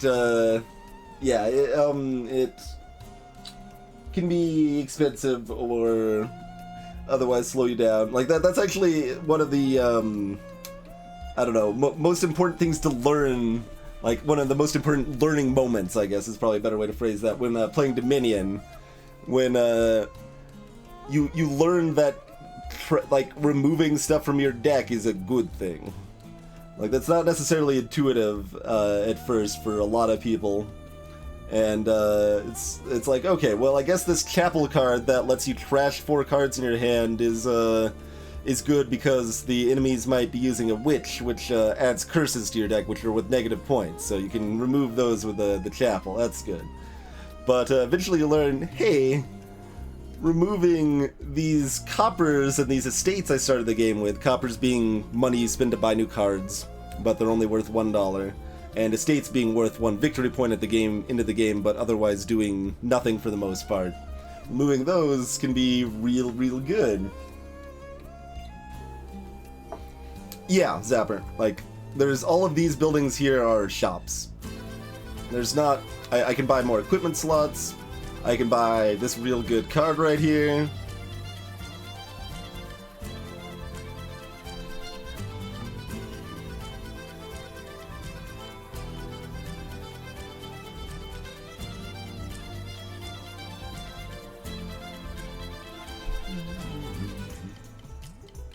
And these treasure chests all have cards in them I could add to my deck, but I don't want any of those cards.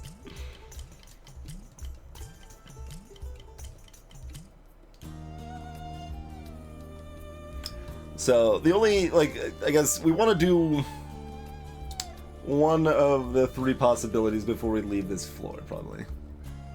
Flame Slash is even not to be completely ignored. Because, again, that's non-physical damage to vary my damage types, at least. But I think I'll ignore that. We can remove a card from our deck. We can buy 1 really strong card, or we can buy an equipment slot and a Dancing Scimitar, which will be equipped to that slot. And at the beginning of each turn, it'll deal 3 damage to my opponent, which will then also heal me for 1 because of my lifesteal. We're not buying the meatballs.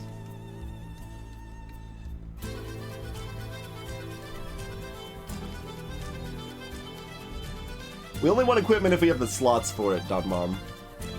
Because if the equipment is going to be a little bit weaker than my strong cards, or relevantly weaker than my strong cards, so if I have to take a turn to play it to begin with, that slows things down. I think I'm actually leaning towards the Pierce 3 right now.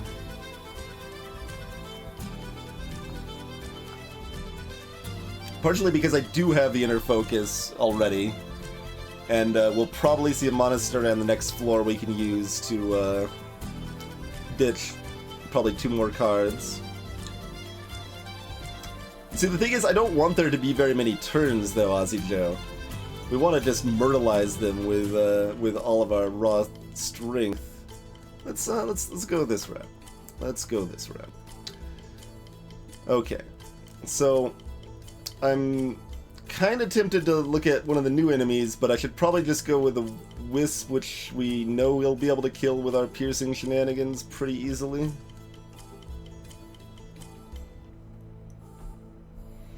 I say pretty easily. It can do 20 damage to me in a, like, turn.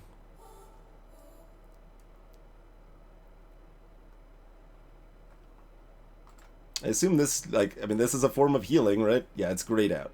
It doesn't let you even pretend you can do it.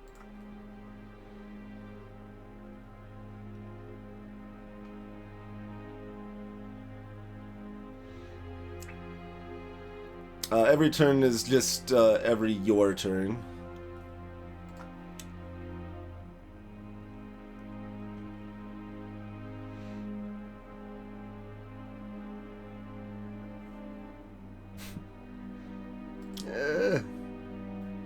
Heal 6. No.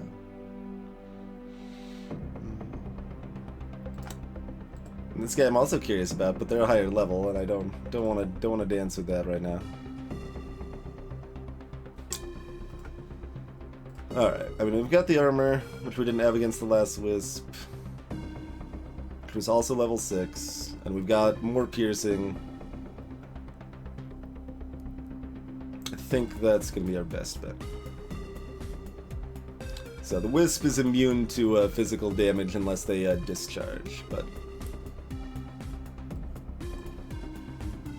Just play these just for posterity.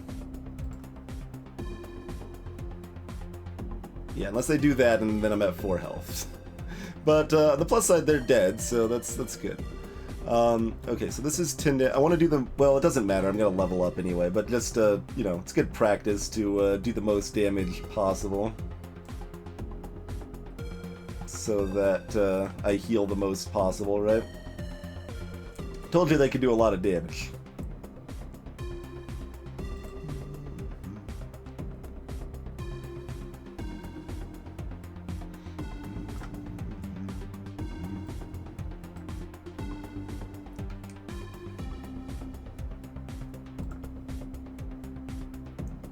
Oh, I'm already up to 4 cards. Oh, man. Oh. Ooh. Well, there's a choice. I want both. Upgrade 2 cards or delete a card from my deck. I think it's cleanse. I think it's got to be cleanse. Ordering of cards played can matter. It often doesn't, but it can. For example, the enemy can have reactionary cards that are like counter your cards and stuff. But see, Cleanse does that too, Donbon. If I'm going through my deck faster and hitting my better cards faster, I'm also getting more healing faster. So both of these solidly improve my deck.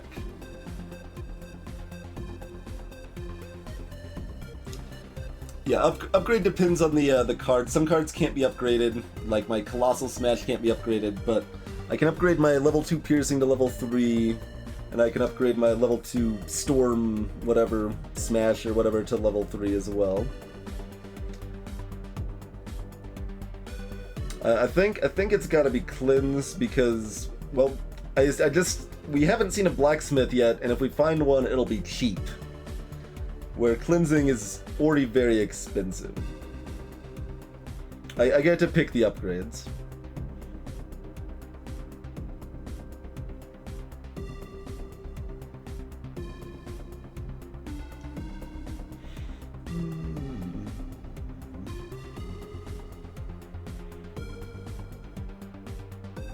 I mean, this is only my 3rd game, Zapper, but I have a lot of experience with both roguelikes and deck builders, so plus card is amazing, and that's just a level up perk I got for hitting level 7, and yes, it is as good as it looks.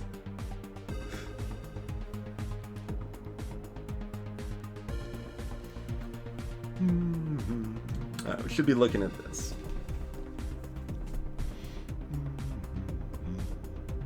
Well, see, I'm considering Donbon cleansing Inner Focus. That is a consideration to cleanse.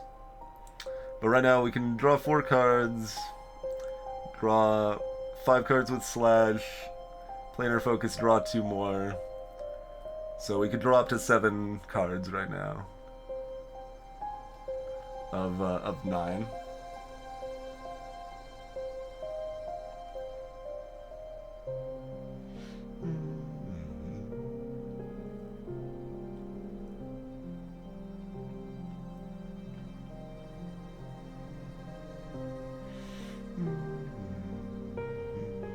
I don't think it's time to cleanse the focus yet. I think we want to cleanse an attack 2 before we cleanse the focus. I still like cleansing the focus at some point though. If I get a chance to. So upgrade would turn this from 4 lightning damage into 6 lightning damage, and turn this from 8 piercing damage to 10 piercing damage. Piercing is amazing and mostly just unblockable. Not always, but mostly.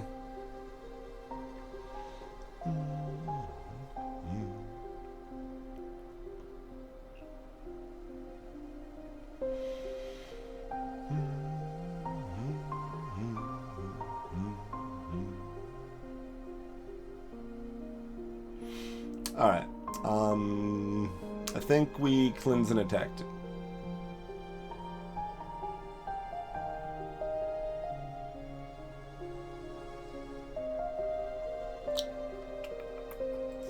I think we cleanse and attack too. What did you drop? Holy Strike. Deal 4 damage and gain 4 health. That doesn't work though, right? It's any other source of healing. So I do not gain 4 health from this, and therefore it's a fairly bad card. It's not like even terrible, because I could upgrade it to 6 damage, but...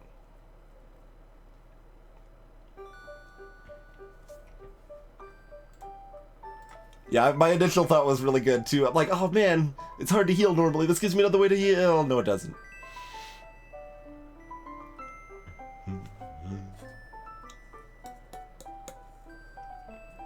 Like, this I can upgrade to 4 max, and likewise with this. So it's, you know, 6 is not bad.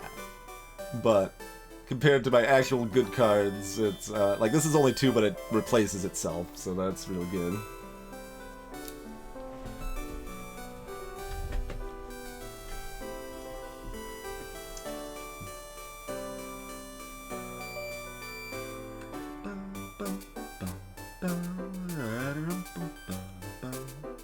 I don't think I want that. That does not go with the tenets of my deck being silky thin and amazing. Alright, well, let's dance, I suppose. Is there any other prep? There's not. We've only got 8 gold. Here we go.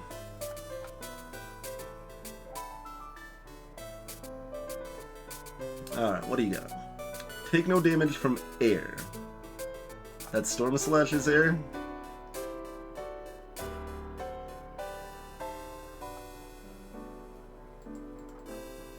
So it doesn't actually say, it just has the lightning bolt symbol, which I would call lightning or electric, not air, but I don't remember there being an air, so...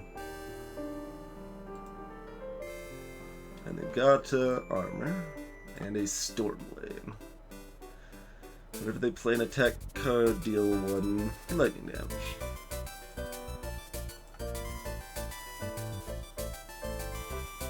Oh, and also we don't have actions. Sure. Okay. And he's got 100 health.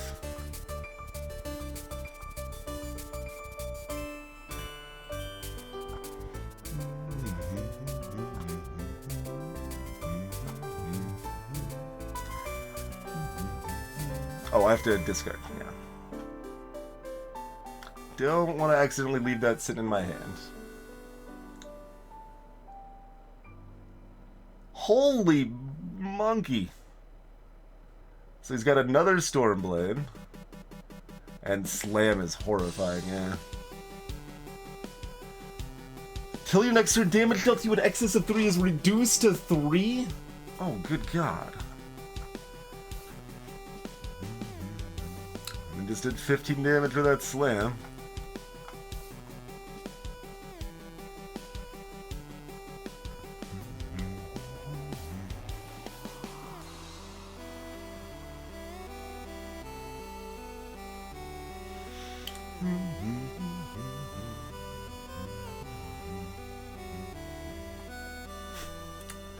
So much damage we don't get through.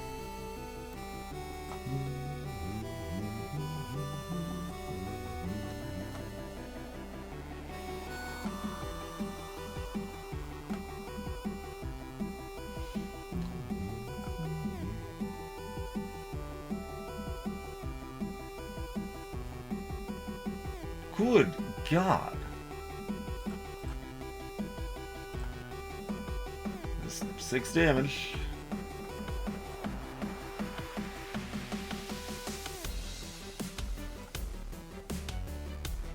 But we get to do the damage with the Pierce now, so that's real good. This we still play because it, you know, does 1 damage with our sword. Doesn't do much, but here's some damage and some life back. Not as much as one would hope, but so if I knew what I had to deal with this Titan, I would have still lost, but I would have cleansed the inner focus. What else was I supposed to do to be prepared for this? Just play the game more so I'm more OP, because that's how progression in this game works? And oh, it's use my freaking abilities! Good God! Never mind, that's exactly what happened last time we died. Exactly what happened last time. It's like, what could I have done? Man, it just seems like there was nothing I could have done. Oh, no, we could have just, you know, done another 10 damage and healed for 3 more and drawn another free 3 cards once. Yeah, I've got abilities. Chad even reminded me beforehand, and I was like specifically like, okay, I know I even like was thinking about it before in other fights, but I was not thinking about it in that fight at all.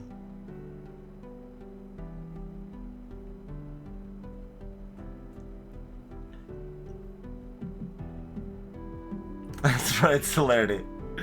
Gotta save him. Desperate talent.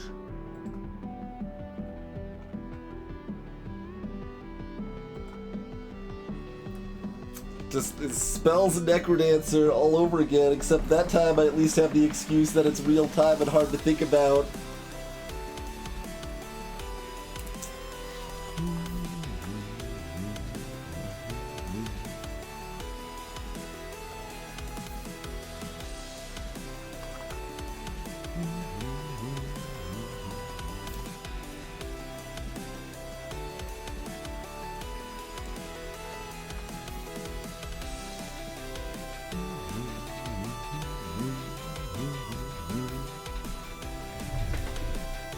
Alright, it is indeed time for a break. And I guess then we'll come back and we'll play Rana Priest and see how that goes. So... ah, God. Actions are for suckers that want to live and win the game. It's only like 40 health, but... it's still really close if we use our actions, but... certainly helps a lot. Like, they're down 30 health, and I'm up 10. But that means they have another turn. No, I would still have another turn at that point, right? Because, yeah. They would be at about 10 health, and I would have a turn with 4 cards at 10 health. And them at 10. Well, I think I would have only been at like 4 or 5, and they would have been about 10. So I just need to do 10 damage with 4 cards from my deck, which is pretty dang likely. I need 13 damage because they can prevent 3. Anyway, Hope you guys are enjoying me. I feel mostly make good decisions and then forget to use my abilities. We'll be back in just a few minutes. See you shortly, folks.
Alright, we are back.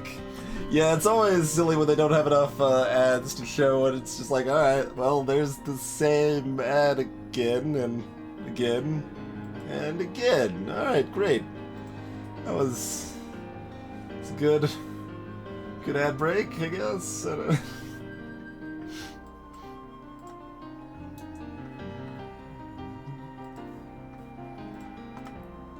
Alright. Well, we haven't done Priest yet, so let's see what Priest deck looks like. Yellow arms and tiny feet.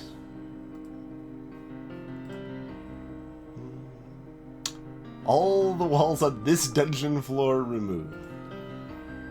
Don't want that right now. Little tempted for mana offhand, but let's see what we got going for us. Okay, we start with 2 mana. 1 action, 2 cards. Bunch of weak attacks. 1 weak mana card. Horizon. Gain 4 health. Overhealing becomes a shield. Ah, okay. Cool. Cool.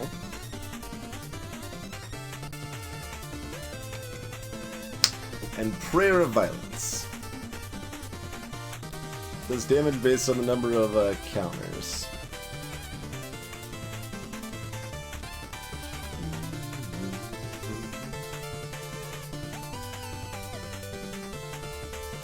Yeah.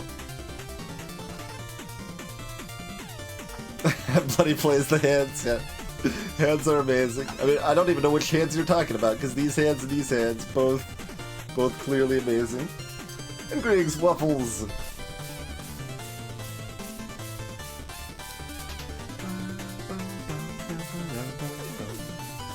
So, just linear scaling. And so, by itself, it's a 3 damage delayed card.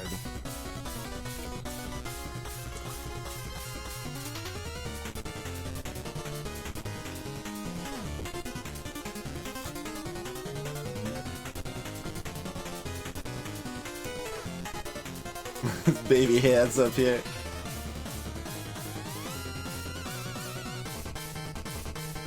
Alright, so that's what we start with.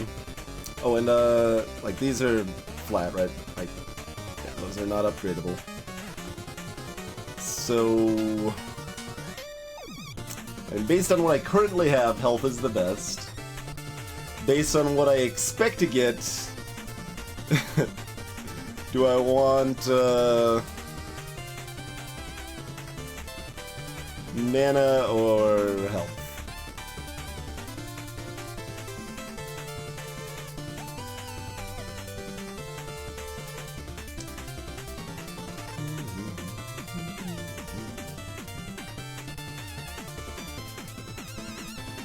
Go with mana.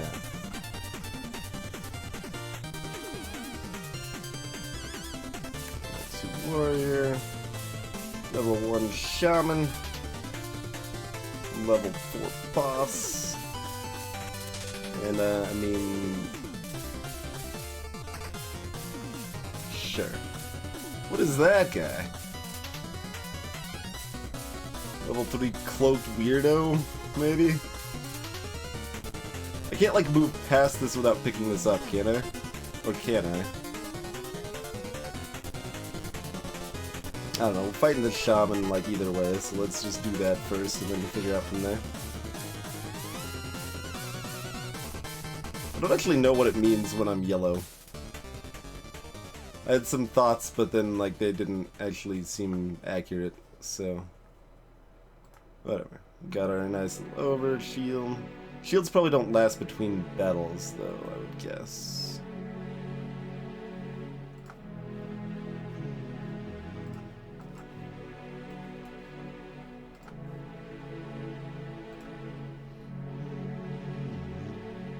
Oh, I need to discard one. This is a card and an action. Okay. That doesn't matter, because they're dead. The brick wall removed all the walls in this level specifically.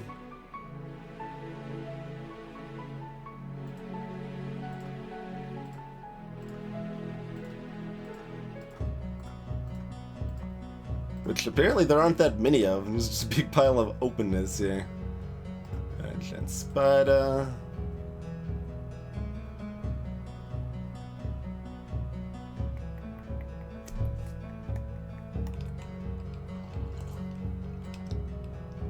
Yeah, it does pick it up. I wanted to know. Alright, I did actually assume that was going to be called a thief, and it was. Piranha.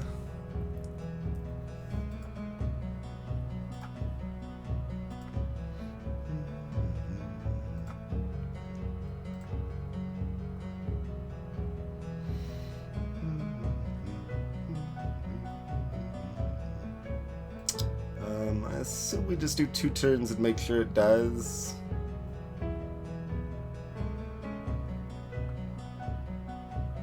Because, I mean, it shouldn't do my full life's damage in those 2 turns, so... 1 turn would have done it. I assumed 1 turn often would have done it, but... wasn't going to be too worried about it when I'm just going to level up and heal anyway. Ward spell. Prevent the next 8 damage that would be dealt to you. Probably just take the cleanse.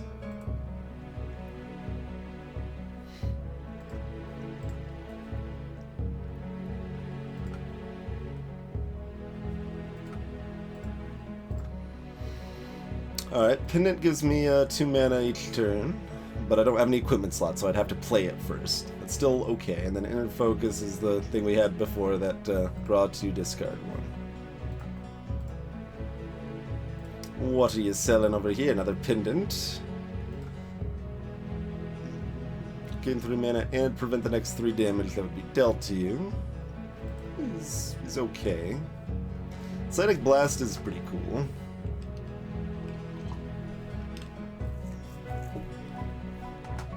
Discard another card to deal 10 damage.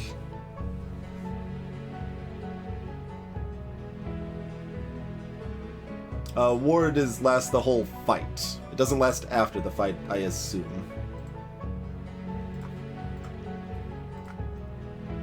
We can have Crippled Pendant. Haste. Draw 2 cards, and you have a 10% chance of gaining an extra turn. Huh.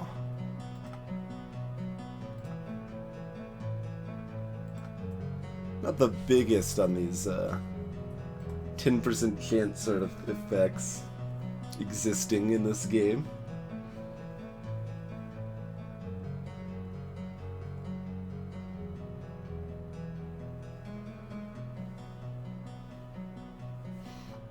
Haste doesn't level up. Spells don't. I think, let's see, only, like, mana cards do and attacks do, basically. They need the numbers in the name for it to be a level up thing. Haste costs 4 mana to cast, though, Don Bomb.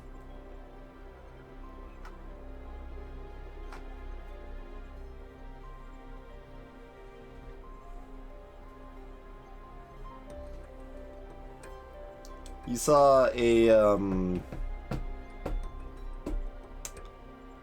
Man, there's a better version of this that exists later sets, and I can't even think of the name of the bad one. I'm thinking of just the 3 mana plus a blue to draw 2 cards. With a 10% chance of time walk. It's like a weather report.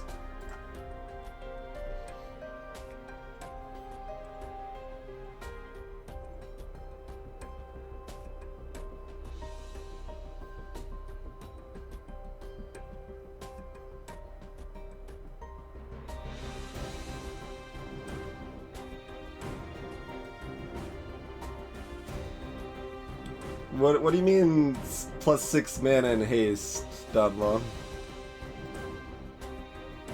Oh, if you buy both of those cards, I mean, I'd still have to draw them. I have other cards in my deck. It's not like I'm guaranteed to draw those together or anything.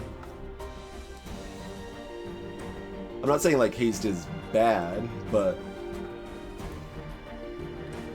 it's far from free, and I can't like make my deck such that it is at all free. Divination? That doesn't sound right.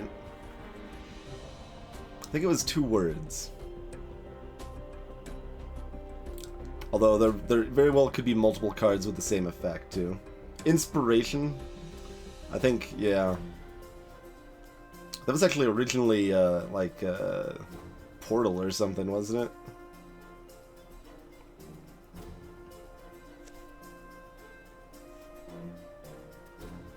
it?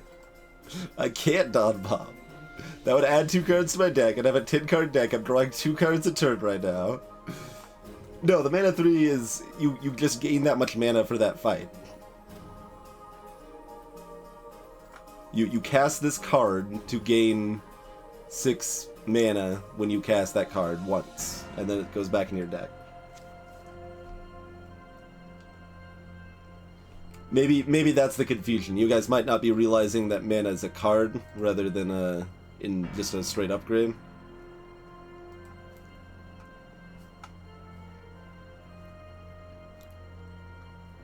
So is this guy level 2?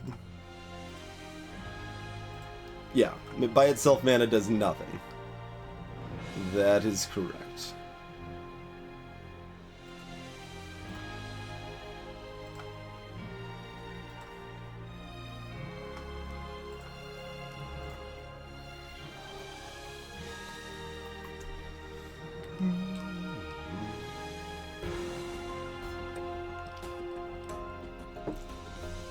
Alright, take inner focus now, and maybe take the pendant when we're leaving the level. We don't want it yet, we don't need more mana right now.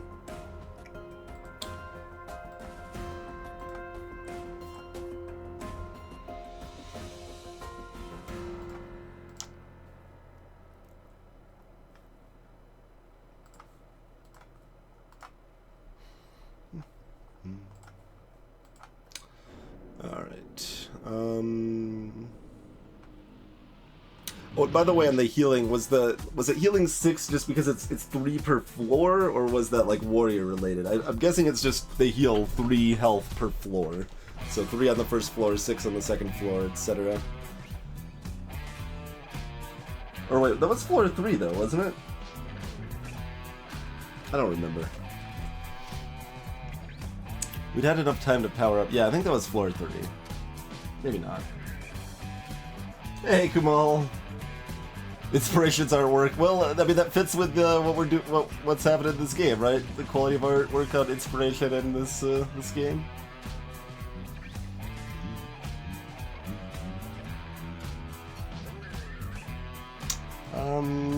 Let's look for another low-level guy.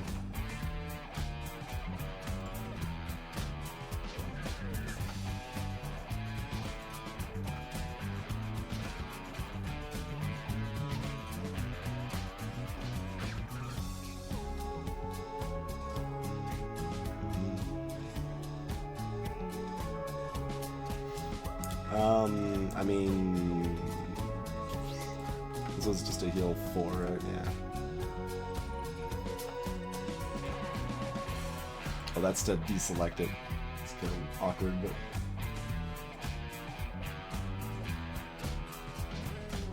but... Bloody plays.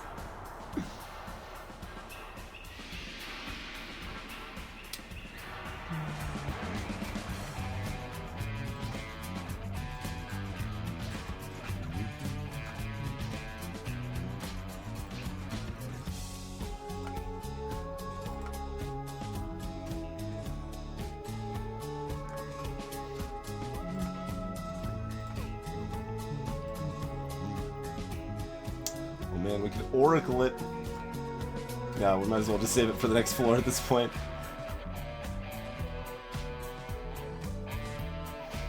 Well, there was nothing weak chilling back there, I suppose. Also, I could use the blacksmith. I don't know why I'm like avoiding that possibility right now.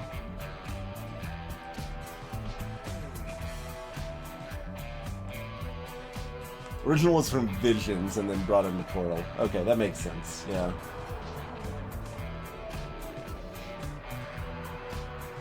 I like Visions a lot. That was actually one of my favorite sets, was Visions. Versus Legacy, then Visions, probably.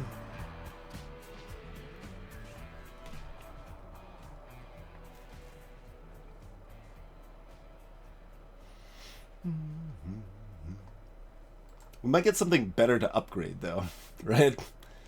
Because, like, upgrading attack 2 to 3 is fine and all. It's not, it's good. But we know things ramp up fast enough that we kind of want to look towards something else if we can.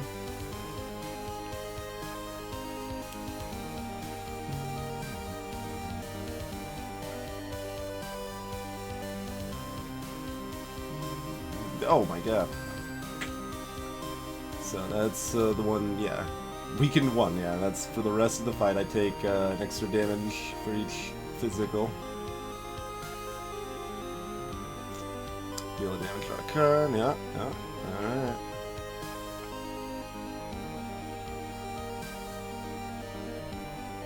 Oh, God. Well, hopefully I don't die.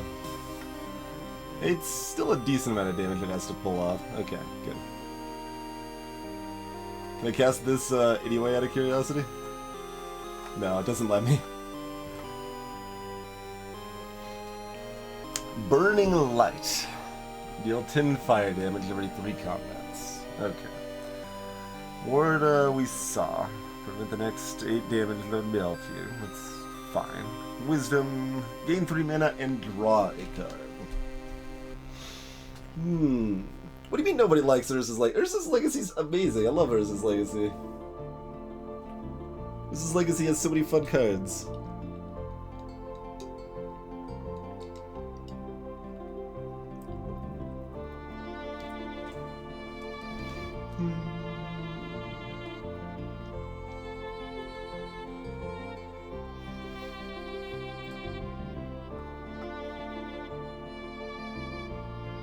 I think we take Wisdom. Mostly just because it doesn't clog my deck more. Yeah.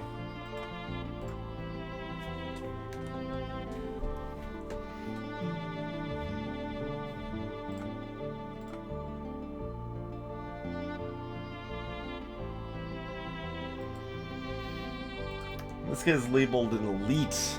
Like, is that guy still easier than... We had this thought discussion last time, right? Or did we? No, I think we had the discussion with a normal level 4. Like, regular level 4, definitely better than a boss. Level 4 elite should still be easier than a boss, but still pretty threatening.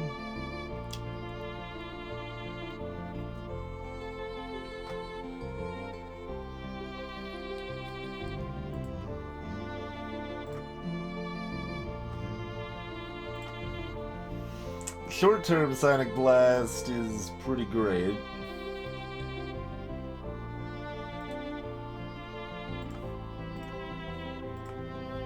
Not amazing long-term.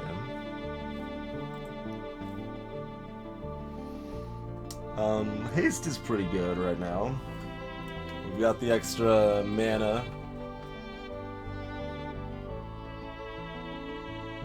Breeding Pit, sure. Yup. Breeding Pit to feed your Lord of the Pit? Absolutely. Absolutely.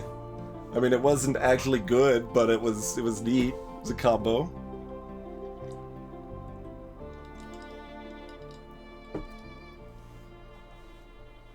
There you go, Bad Moon, the Breeding Pit. I like the Thalids from Fallen Empires. Fallen Empires is a garbage set. Don't get me wrong, but I did like the Thalids.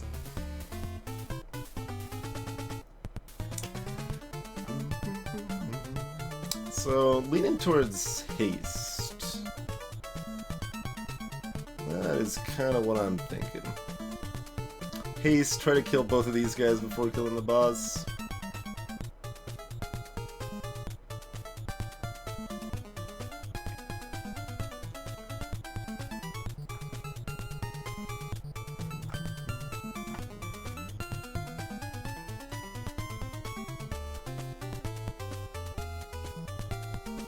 Got to fight this in tow for probably the boss.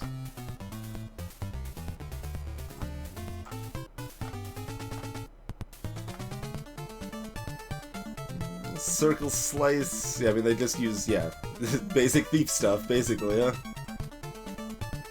Yeah.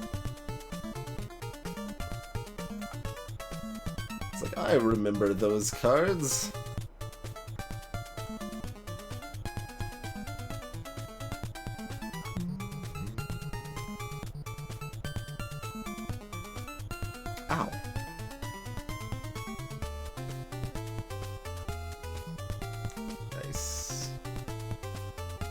Right, deals 2 damage for each action card in play. Good if you played a lot of slices.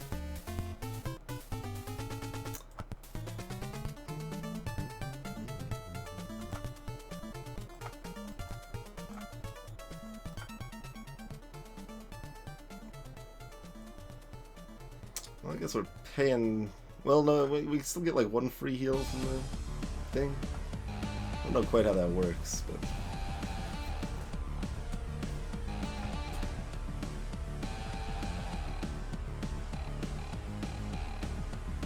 My favorite is actually blue plus green, color-wise, in Magic. That's what I liked the most, was blue plus green.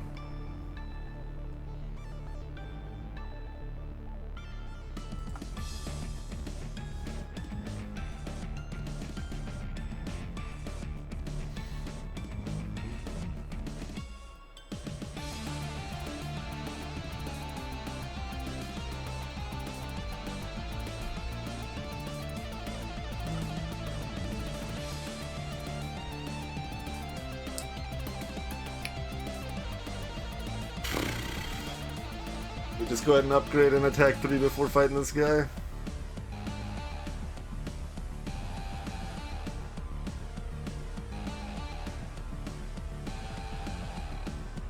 Yeah, that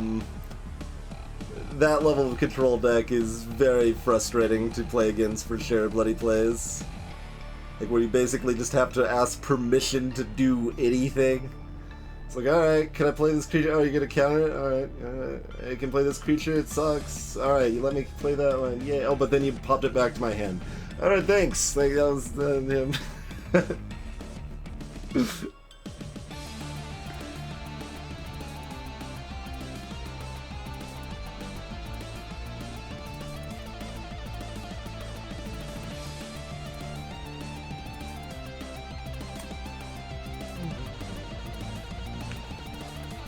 So, I mean, we're going from 7 to 8 damage in a deck cycle. Well, I guess 10 to 11 damage in a deck cycle, approximately.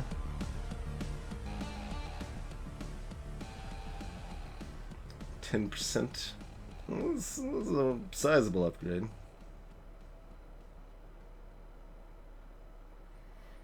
I like playing all colors, though.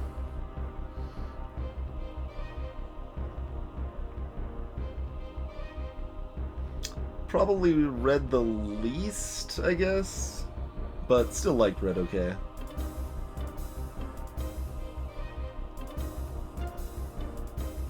My favorite thing to do in Magic back in the day was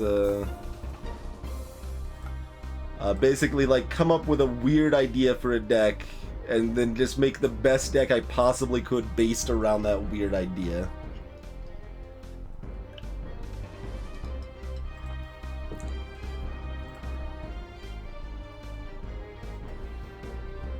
Tough choice there. Draw a card and gain an action for every charge on Haste Totem. Well, next turn we might be burning this guy and not having it for the boss. That's insane.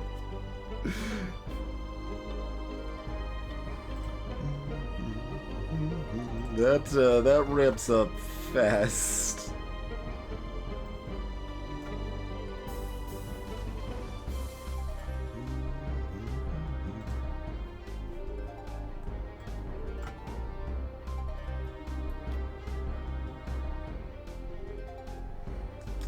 Yeah, there was Unglued and then later Unhinged.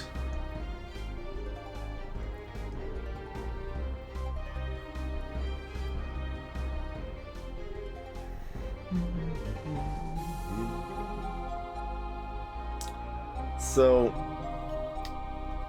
it's gonna take at least 2 more turns to kill him without casting this. Oh, it goes up each turn. Goes up each turn. That's why it says the charge is Ozzy.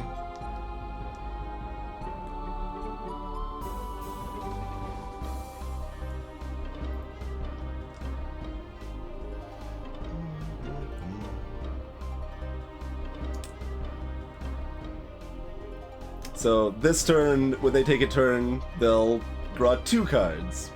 Next turn, they'll draw 3 extra cards. That's super scary.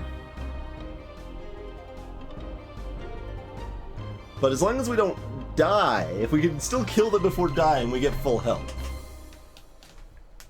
So I guess based on that fact, we should wait, because we're not going to die next turn.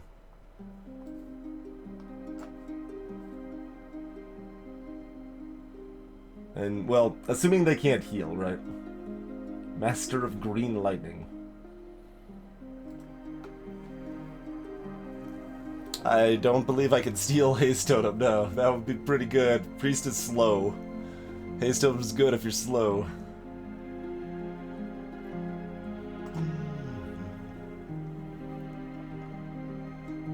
Well, it's real scary.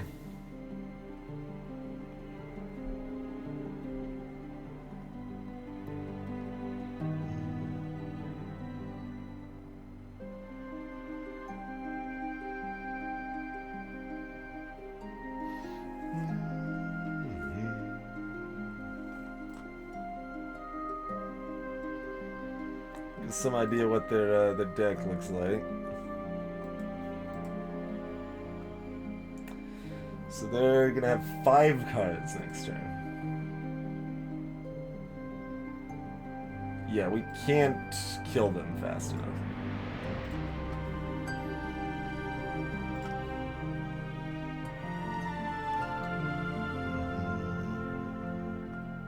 I don't really need another Inner Focus, but I mean, 2 is still okay. It's like it's like, all right, I can seek out the best cards in my deck. I don't have those.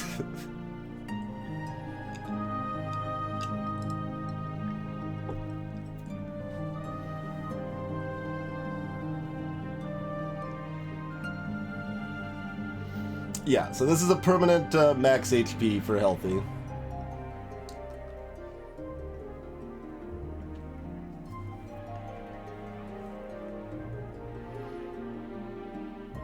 How much 5 HP matters falls off pretty fast, but how much I like Inner Focus falls off pretty fast too.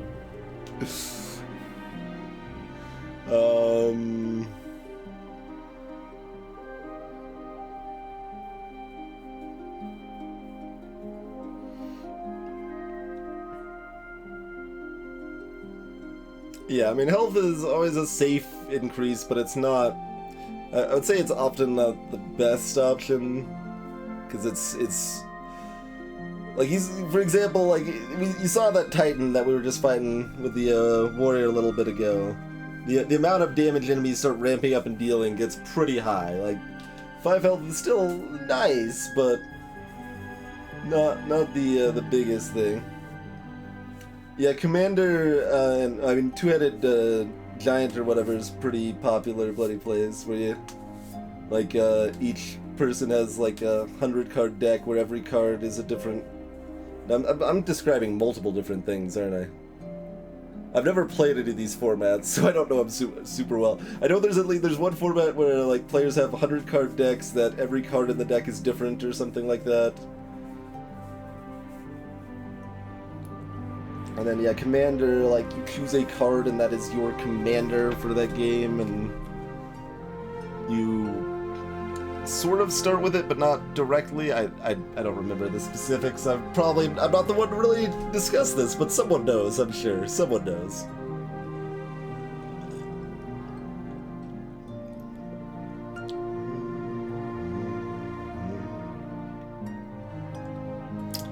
I'm trying to think, like, which of these is better long-term, and, like, neither of them is, like, particularly meaningful long-term.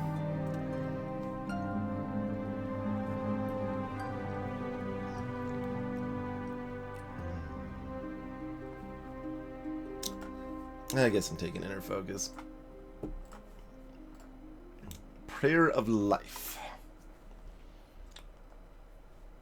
Heal-based. I don't know if I want that, though. Are we gonna get something that makes prayers not stupid at some point? Is that like gonna be an upgrade of fine? It's like, hey, your prayers aren't stupid anymore. Because, I mean, if you can last a really long time, prayers can be good because you're only spending one action to get the effect, but you're spending so much, such a delayed effect. Alright, so that's one card to heal 6. What if we think of it like that? Do we want that in our deck? I guess... I don't know. I don't know that we do, actually.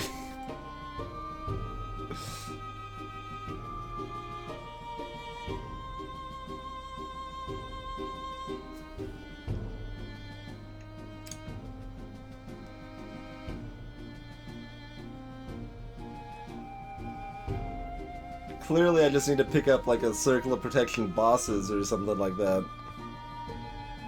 That would be a pretty good addition to my deck, I think.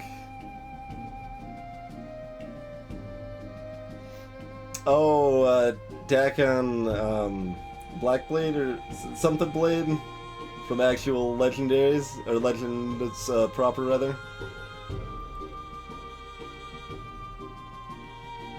I remember that art. I believe he's facing to the right of the card, holding a sword towards the, like, probably holding the sword in his right hand, kind of backwards grip. It's been a long time since I've seen it, but I think I can still picture the art for that.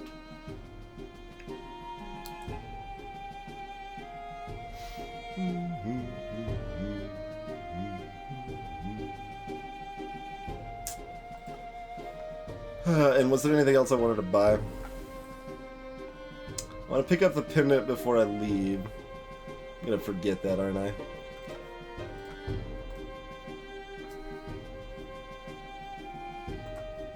We already bought the hasty. I don't think we want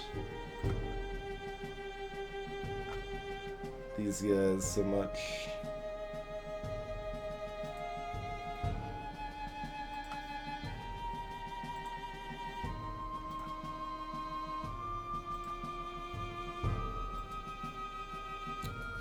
I'm not convinced I like that prayer, but that's kind of what the priest is built around, so let's go. Upgrade something else before we fight this too. We're not in the best shape here.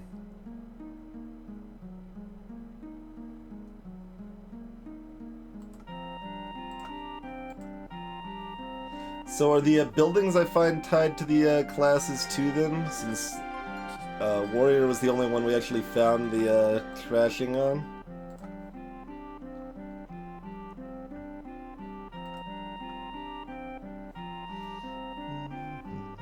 This had a, did it have like a spell counter or something? Let's see, cast that one first, okay.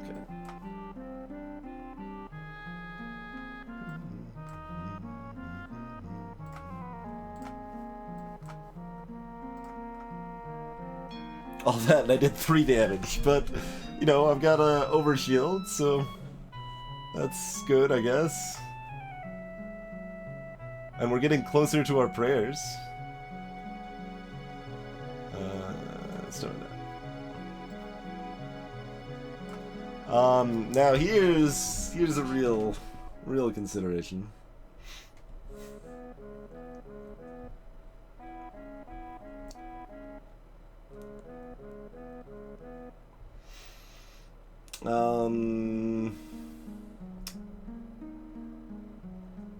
So they're at 37 health right now. As soon as I attack 4 here. And we're doing like crap all damage per turn approximately.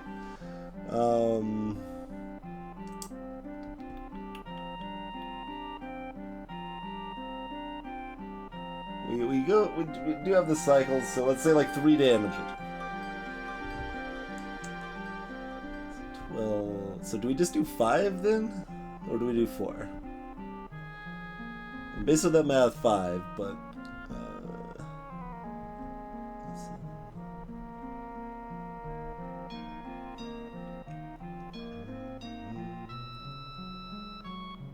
let's see, so 5 times.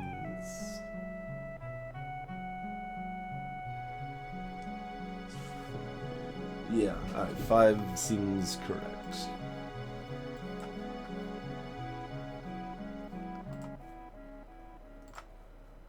right. It's a 1 in 3. I did cast the cards in the right order. Just got unlucky. And it destroys the card too, doesn't it? Good God. That's the worst thing. That is the worst thing.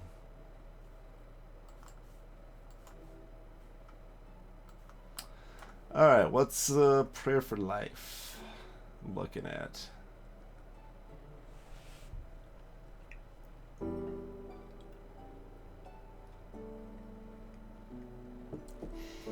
For the fight it is, Zephyr. For the fight it's permanent. And that's my one good card that he destroyed, so problematic. Our ability to do damage has drastically dropped.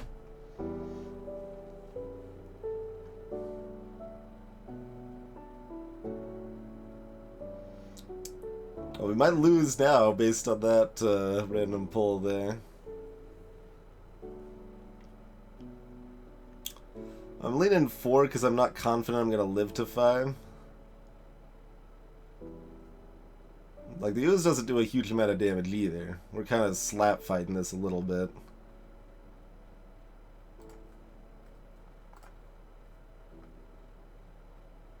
And I've still got some other random healing with the Horizon there.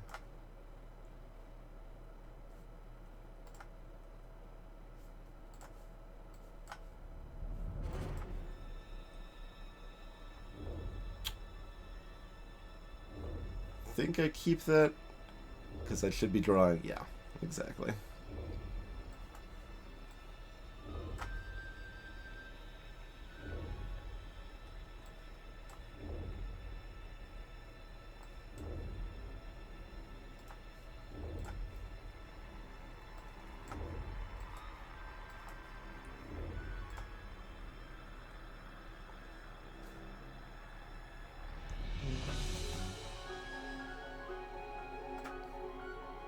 Discard the haste. Play the weaker ones first to give them a chance to get slurped.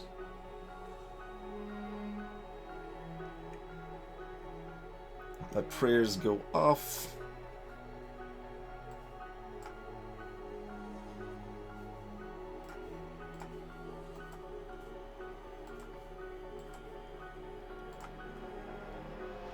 Yes, the guy has, like, I have kind of a hard time hurting it, but it has, like, an even harder time hurting me, so...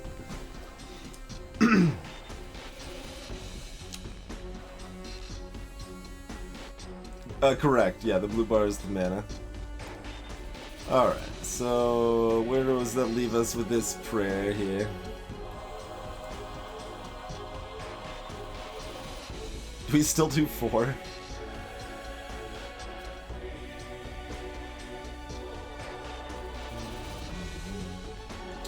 I mean, our average damage is pretty much poop garbage, since they slurped our 4.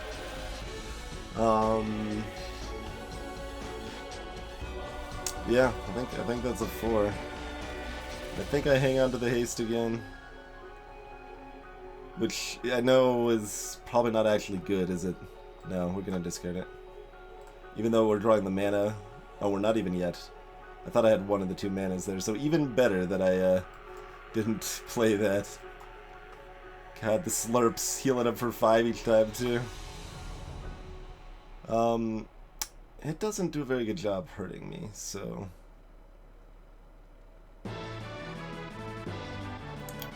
Mostly I just want that out of my hand for a while, but I don't want to do 5 in case something goes wrong, I guess is the thought.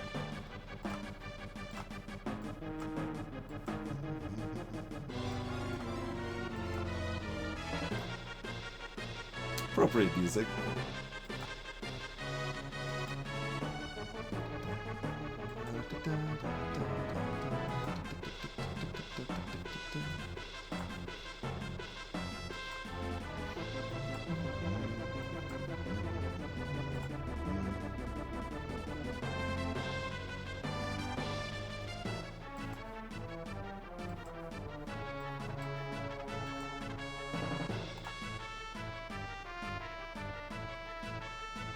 Hey, just in time to get healed from.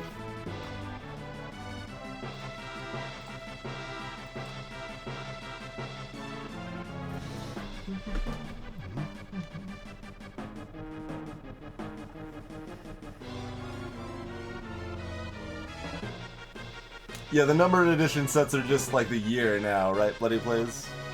Or did they even get rid of that too?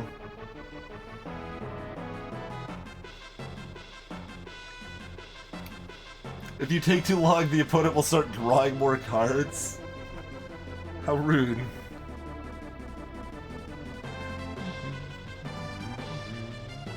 Just get out of my hand.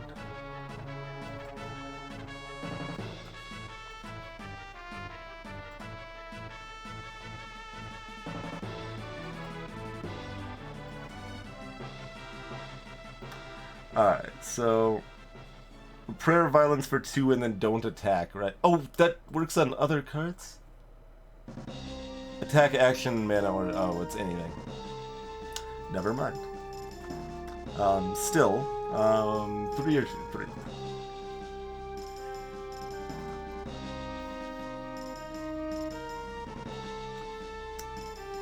Inner focus is mostly for being discarded to the other inner focus. That's what that card does. We drew back the other inner focus again. So good. Oh, I meant to. Whatever. We can keep it. Doesn't matter too much. Hey, look. It's almost like my deck's really small, and I didn't actually want that second inner focus. No, just discard those cards. We're good. We're good. Ow. Oh, by the way, I'm at full health and you're dead. So. Alright, Inspiration. Oh man, there is actually a card named Inspiration. Look at that. 5 mana and draw the next spell card in your deck. I mean, that'd be good if I had better spells, but I still want that. Quite a bit. Cleansing is also real good.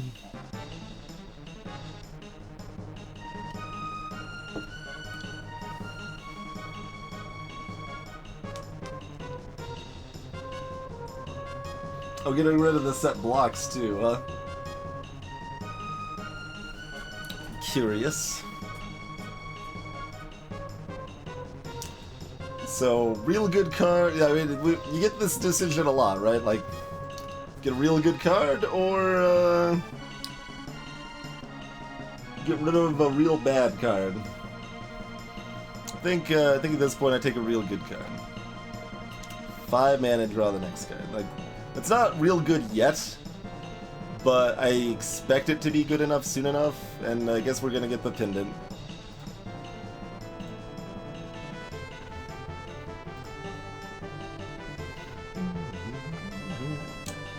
We are so bad at doing damage, Psionic Blast is definitely pretty tempting. Definitely consider Psionic Blast here.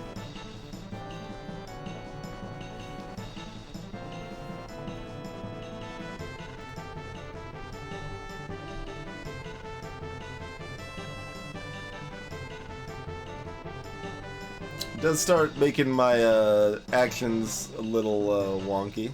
Hey, Ridge! It's actually fairly good. Obviously, the art is what it is. I'm also paying 25 gold for this, though, right? Like, how much better are options going to be on the next floor? I think we hold off, actually. I think we hold off. Alright, what do we get? What do we get? We can get equipment slot. Obviously good. We can get an action. Obviously good. So we're getting one of those two things. If we had bought Psionic Blast, we would definitely take Quick. Since we didn't... I don't know, Priest is so slow, the equipment slot is not that exciting anyway. And given my deck, Quick is still doing something with the 2 inner focuses and gives us more flexibility for other things, huh? And there's enemies that can reduce actions and stuff. So yeah, let's take Quick. Let us take Quick.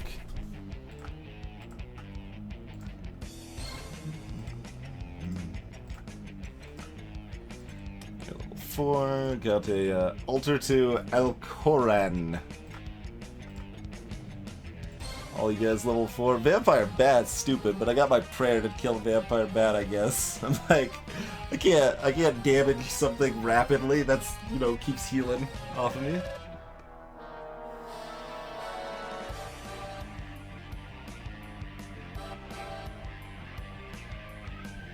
Greetings, Mega Nintendo. Welcome to the stream. Roguelike racing game. I almost want to muse for a while on how that could work. You can make that work, probably. Like, it's kind of awful on the surface, but like you could take inspirations from the genres and make something not terrible. I believe.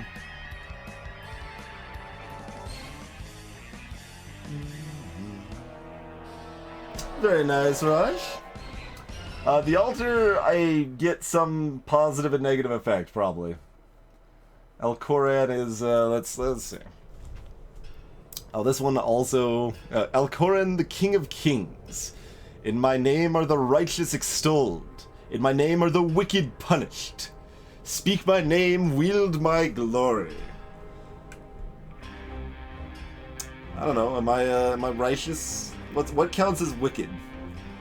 I'll actually just ask if anyone happens to know.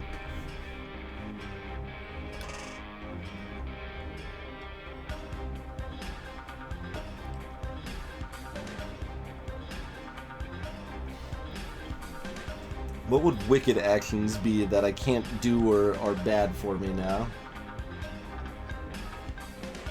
We'll probably do it. We'll probably do it.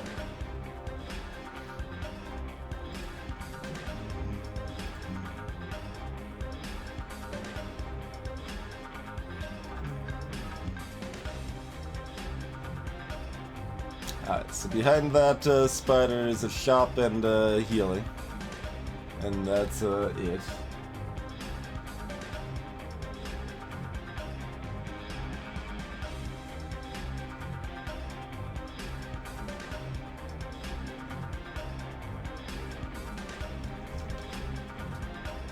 Oh yeah, like, I mean roguelike racing is basically randomized tracks plus career racing mode, isn't it? You know, you don't have to die or lose from crashing once, but you just have to, like, you know, run out of the ability to compete because you run out of money after enough failure or something like that. Yeah, I mean, that's true. Career racing mode is already a permanent failure mechanic. Plus 30 health and armor for enemies. That sounds kind of bad, honestly.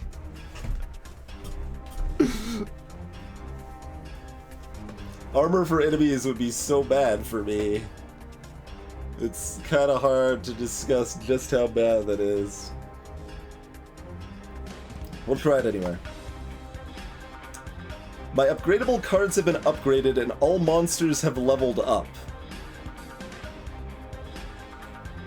That's not at all what I was expecting. Well, I did have a lot of upgradable cards.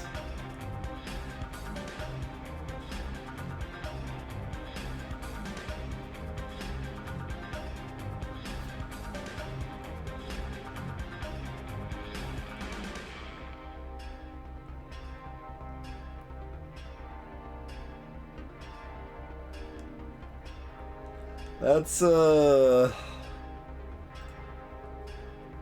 means the boss has another level too. Oh no.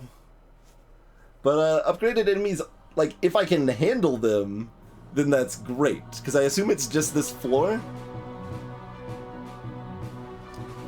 If I handle them, that means I get more experience. And probably more treasure.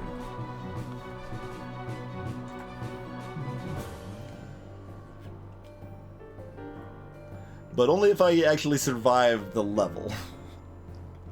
So, you know. Do I actually fight this one so I have access to the healing pool? I think I do.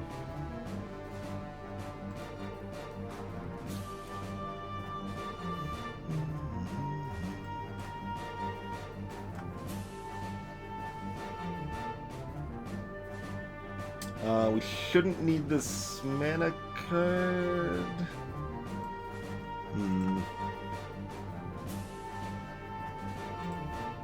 I mean, this could draw the other spell, but... well, we'll draw the other spell sooner or later. There we go. And, okay, nothing special to worry about here. Gotta remember I've got just 10 damage sitting in my pocket. That's important. Select a card to discard. Prayer of Life?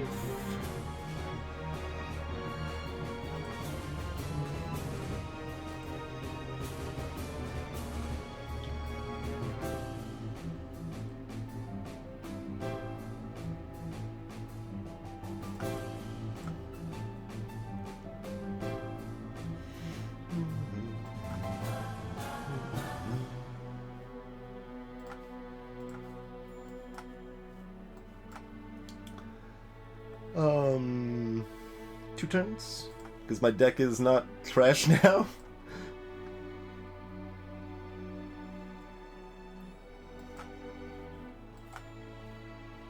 Whee!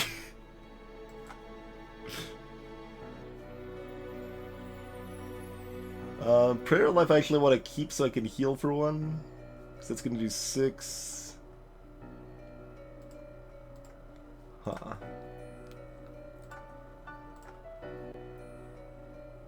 I mean, this is...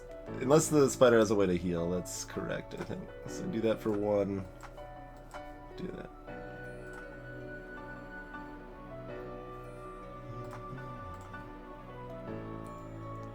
Because then both of those... I didn't actually see. This did go off, right, though? Yeah, it did. Okay.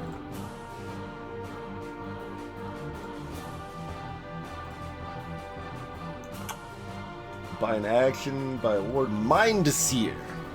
Choose one. Deal 5 piercing damage or draw 2 cards. They do charge you for flexibility, don't they? It's $50, wow.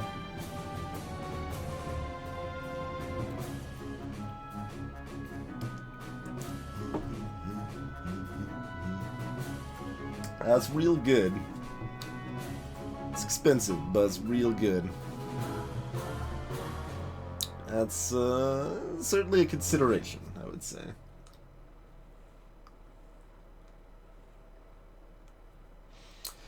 Yeah, I mean, it's gonna vary on the person, obviously, so I'm not trying to speak for anyone, Mega Nintendo, but, the reason roguelikes have appeal is because of investment, is probably the best single-word description. Like, the fact that your decisions are permanent and they matter means you get invested in your success or failure, and that is also related to the game being challenging and interesting, and, yeah, it gives you reason to care about your successes and failures.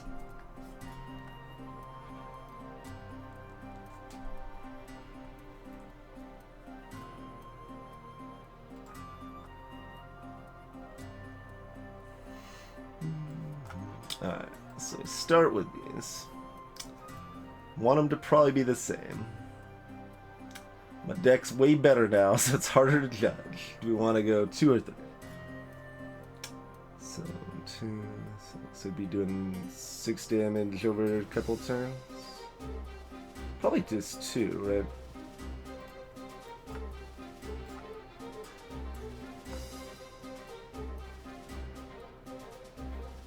Double Sting.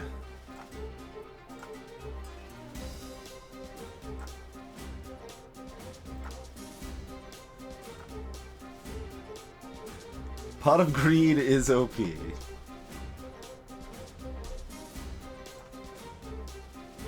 I need to discard 2. Oh, they got a level 2 web.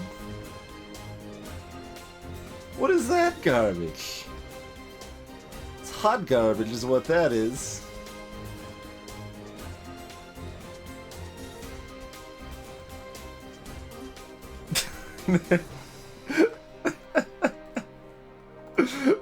I lose lose 2 actions in addition to the 2 cards. So rude.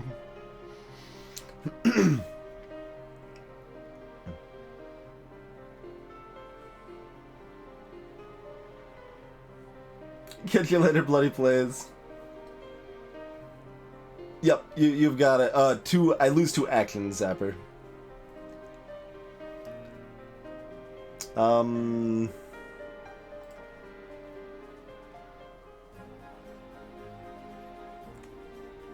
Well, in case I get webbed again, let's get rid of one of these.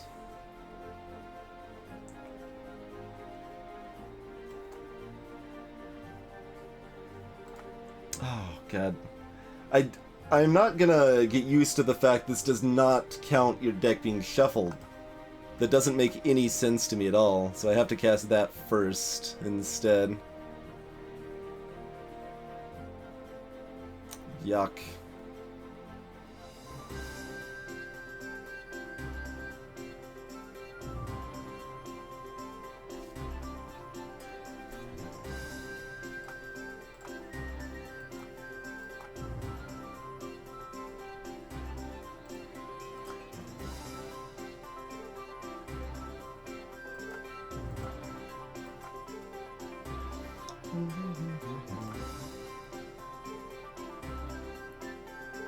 There are sneak attack things.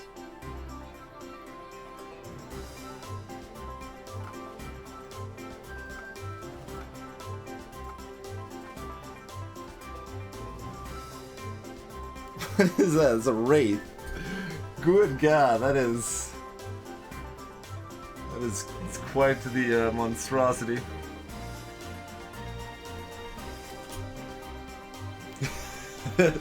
Bots got you covered, into dog. That's still one of my favorite things. The context recognition there.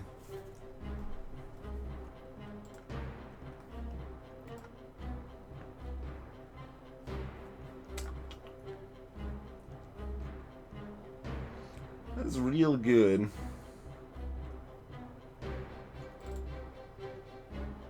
Real good.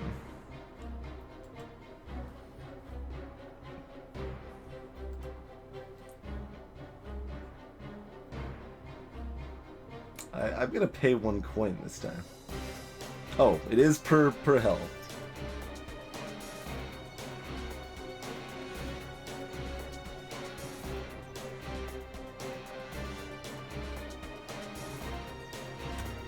Wonder if you like, there's probably some stupid achievement thing for spending most of your coins that way or such.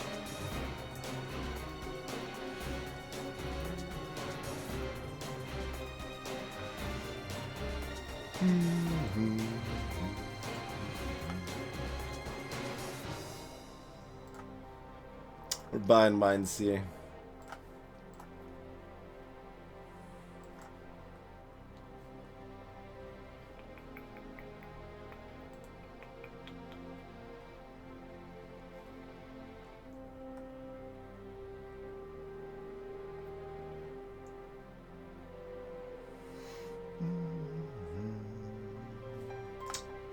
Or do we get rid of Horizon?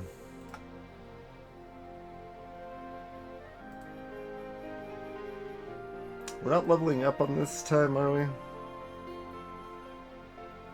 I should know that, but I'm not sure.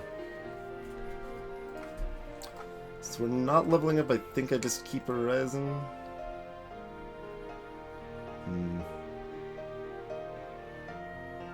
Well, it depends if I'm doing 5 damage or drawing 2 cards. If I'm drawing 2 cards, I'm less inclined to keep Horizon, because I might draw more spells without the mana to cast them, sort of thing. Let's just do damage with Mindseer, keep Horizon.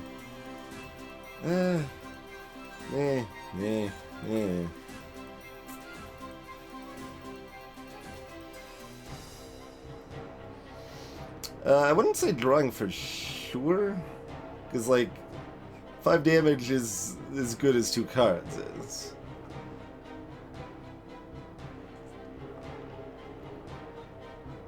Is the thing.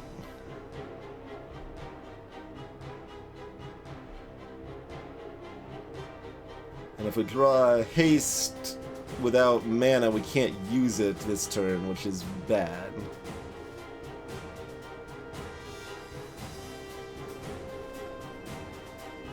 Like, my deck's still bad enough, 5 damage is pretty good. Greetings, Farther Wolf. This bothers him that the cards are sideways to you.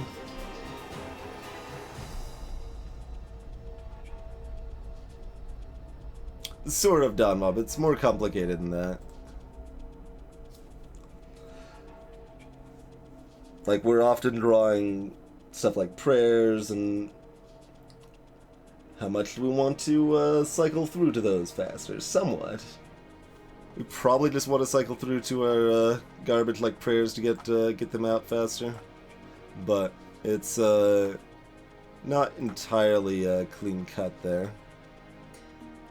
And also, like, so I drew those higher damage cards, but I would have drawn those in Deathlight damage anyway, but then I would have the 5 damage still, and yeah.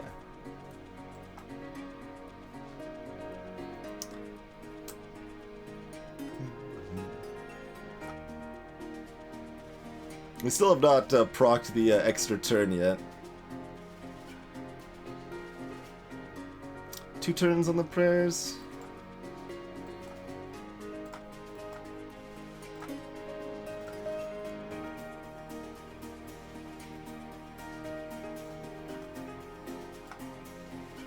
Start with Wisdom. Then Inner Focus. Then get rid of Pendant.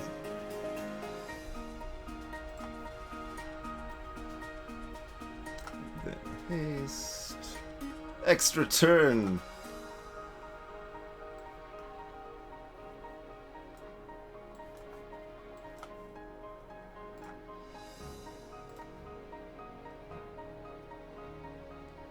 Whee!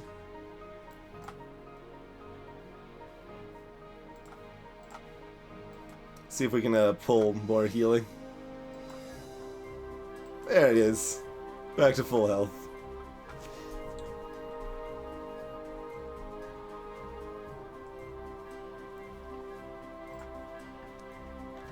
Well, due to the fact all of our cards got upgraded, we do real damage without just that 5 damage direct now. Desperate Prayer combat ability, something good will happen. Sure. And those are not the selections I wanted. I want something better than those.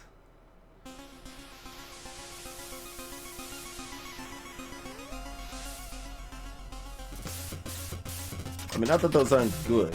Those are both very good, but...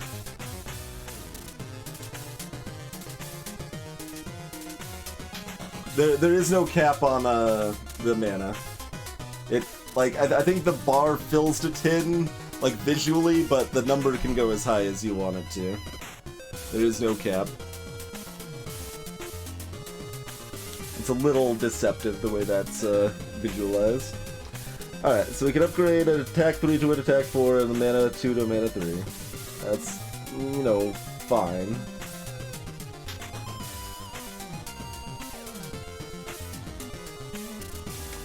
And the other is another action which does nothing, but it could do something. I guess we just take the upgrade, huh? I mean, it can do something against opponents that, like, reduce my actions, right? It's still useful for that.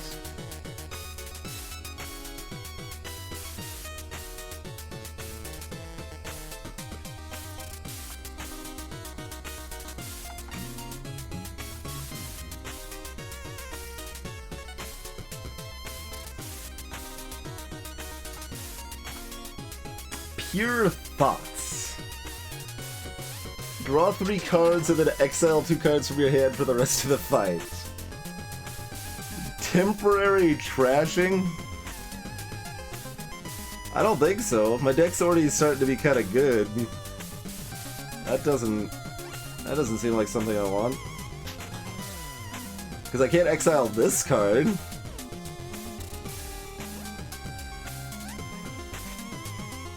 I don't think so.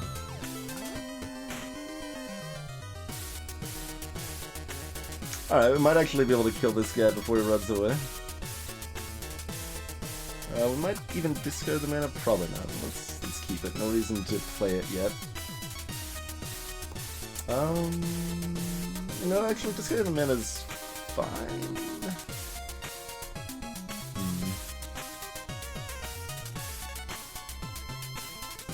It's awkward because of this guy's running away. Basically, does an attack 2 or does the 6 mana help me kill him faster? Both of them do.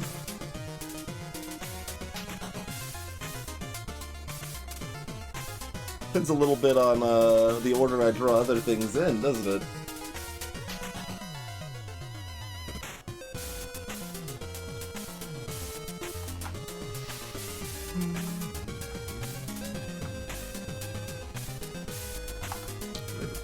Life. And then again, does the 5 damage now help more, or the 2 cards now?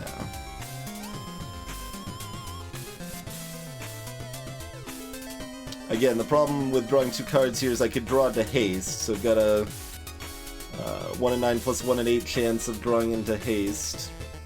About 23%.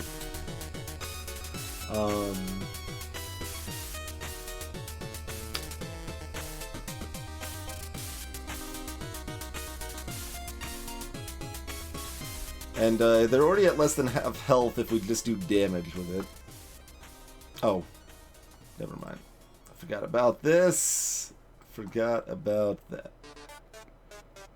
Good God, what? Exhaustion?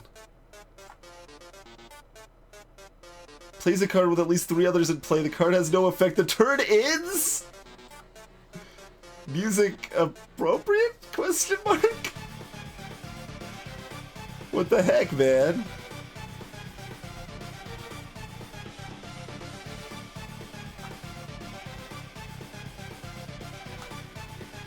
How soon is it running away? 3 ranks of escape. So I've only got 1 turn after this.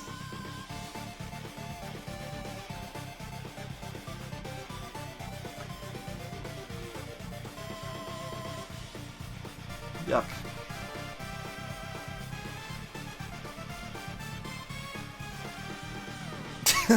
The prayer of violence triggers the cower. Alright, we need to haste before the inspiration. I don't have the mana, no. Garbage. Give me an extra turn? No. No such luck. Alright, see you later. See you later, Goblin Jerk.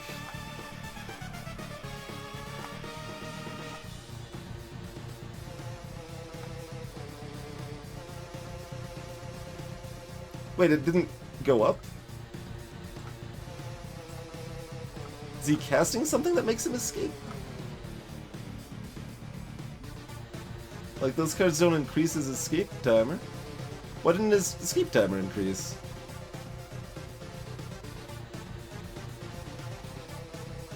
We can do 11 damage.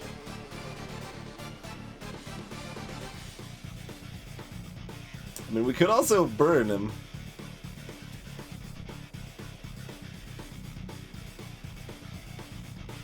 Hey, McQuaqua. Yeah, that's what I was just remembering. It's like, we could also just burn him. And we should get that back before the boss? Yeah, that should be back before the boss. Yeah, the ability icons are down here, Zapper.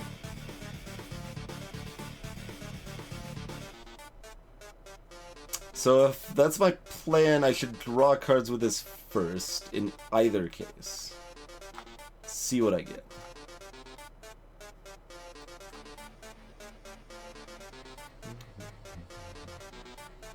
Unsurprisingly, not enough.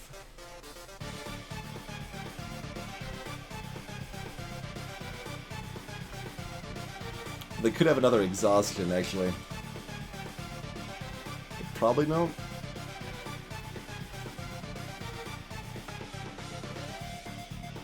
There's the cow. Okay.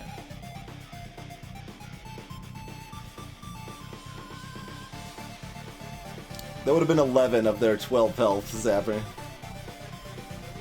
11 is less than 12. That should be fine. It's in the box.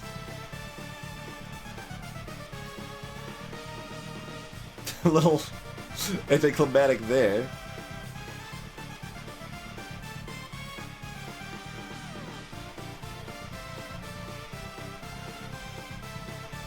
So the price of this goes up. Oh, okay.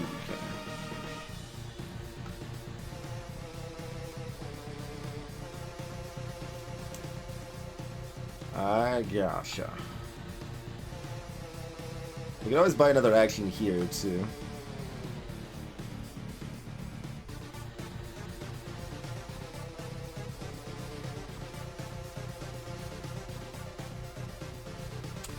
Never seen Wraith before. It's level 6 jerk.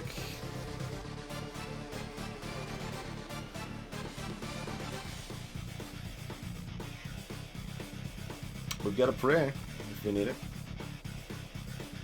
Well, multiple prayers as it turns out. What do you got? Half damage from physical. Fantastic. 30 health. This will take a while. Okay. 3, 4.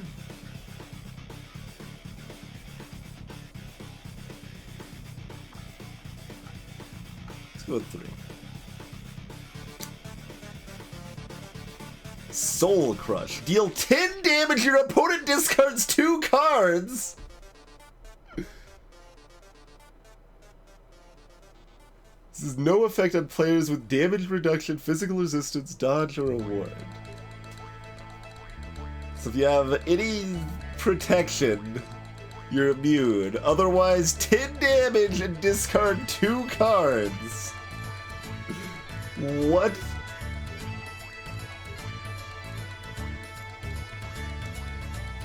Never even seen a one.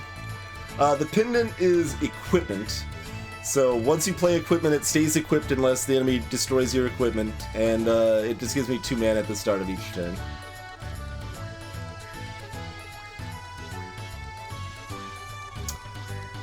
So basically I'm either keeping Inspiration, which gives me 5 mana and draws a spell, or Inner Focus, which draws 2 cards, and then I keep the better one. So, well, or I keep Prayer of Violence, just so we get that played and rolling now. 10 damage.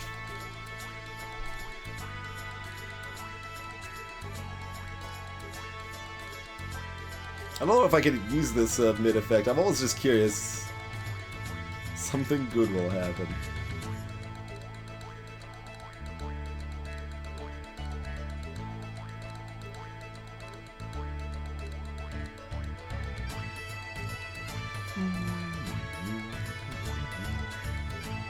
I don't know that I'm guaranteed 2 more fights after this before the boss, though. I'm hoping for it, because I kind of want to be able to level up again.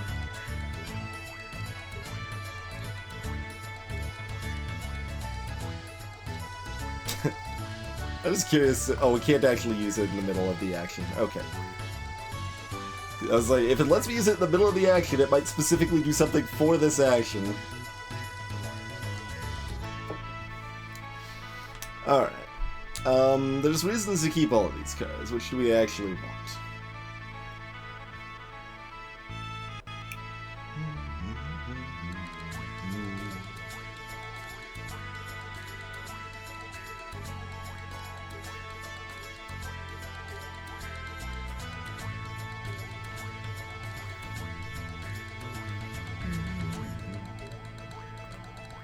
I think that's what I do.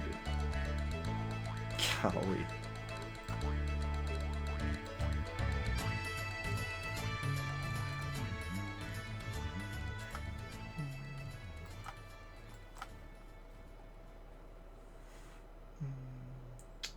Do I fear 16 damage before I take another action? Hopefully not. I'm a little afraid of it now, though. 9 damage.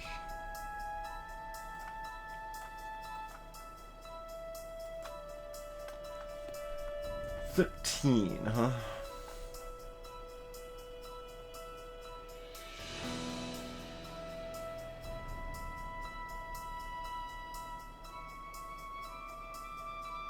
Something good will happen.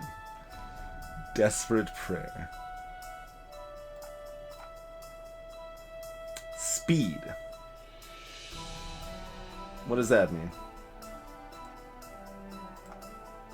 What does speed mean? I got speed. Do I have another turn, or... I did. It gave me another turn. Okay.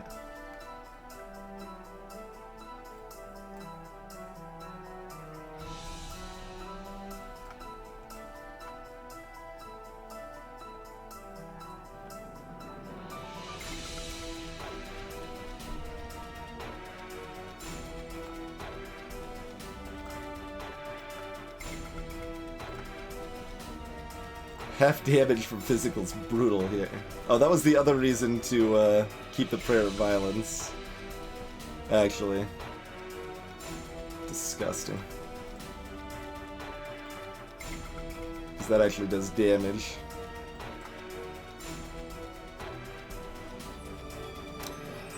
Are we gonna survive 3 turns?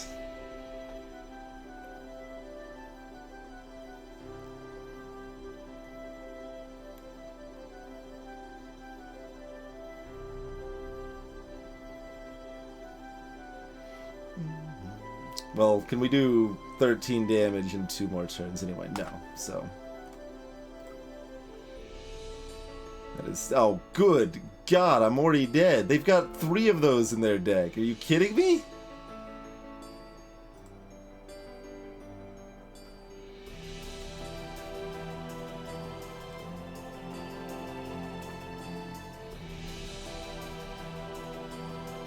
I mean, okay. Yeah.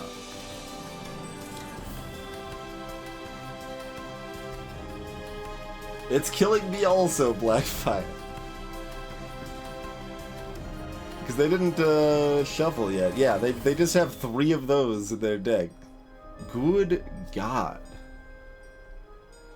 I basically just don't like that because of how swingy it is, right? And it's a pure knowledge barrier also. Like, there's no way for me to ever have been able to predict that a threat like that would exist. That's like, oh, well, if you happen to have a protection up, then you're completely, entirely safe. Otherwise, it's literally the worst effect you've seen in the game. So, that's pretty swingy. That's pretty swingy.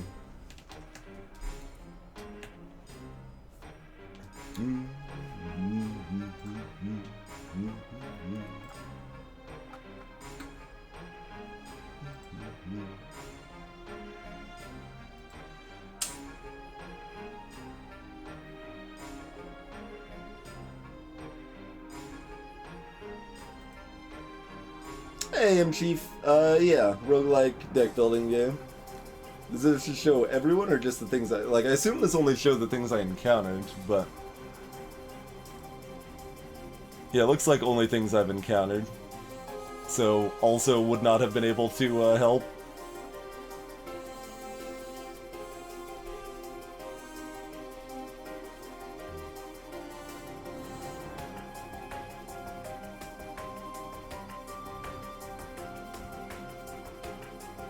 Soul Crush is always played first.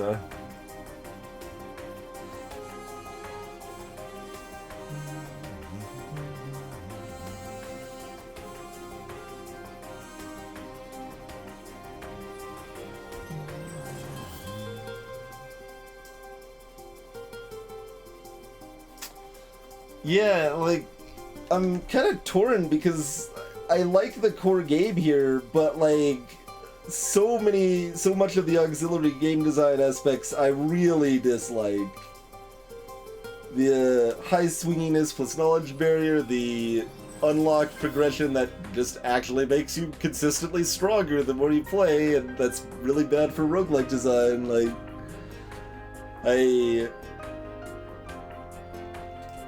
I'm definitely a bit torn on this game.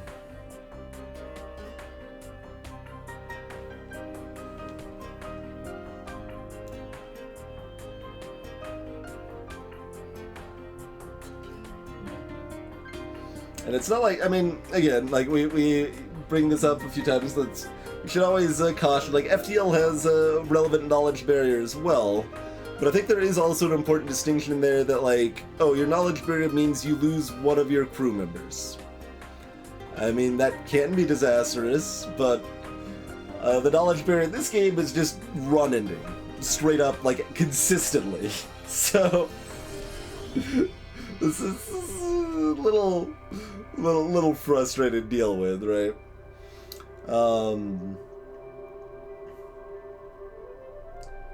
But, I mean, by the time I'm on that floor, I don't know if there's anything I can actually do. Was there still a ward in that shop? Because I think there was only a ward on the previous floor. Do you always go through each area over the course of the game? I mean, that's... But even then, like, you don't know that you're gonna have to fight a Wraith. A lot of times you'll be able to ignore it, or you'll be able to pick up something better by the time you get to it. Hey, Sword Cutter. We've been up for 5.5 hours or so.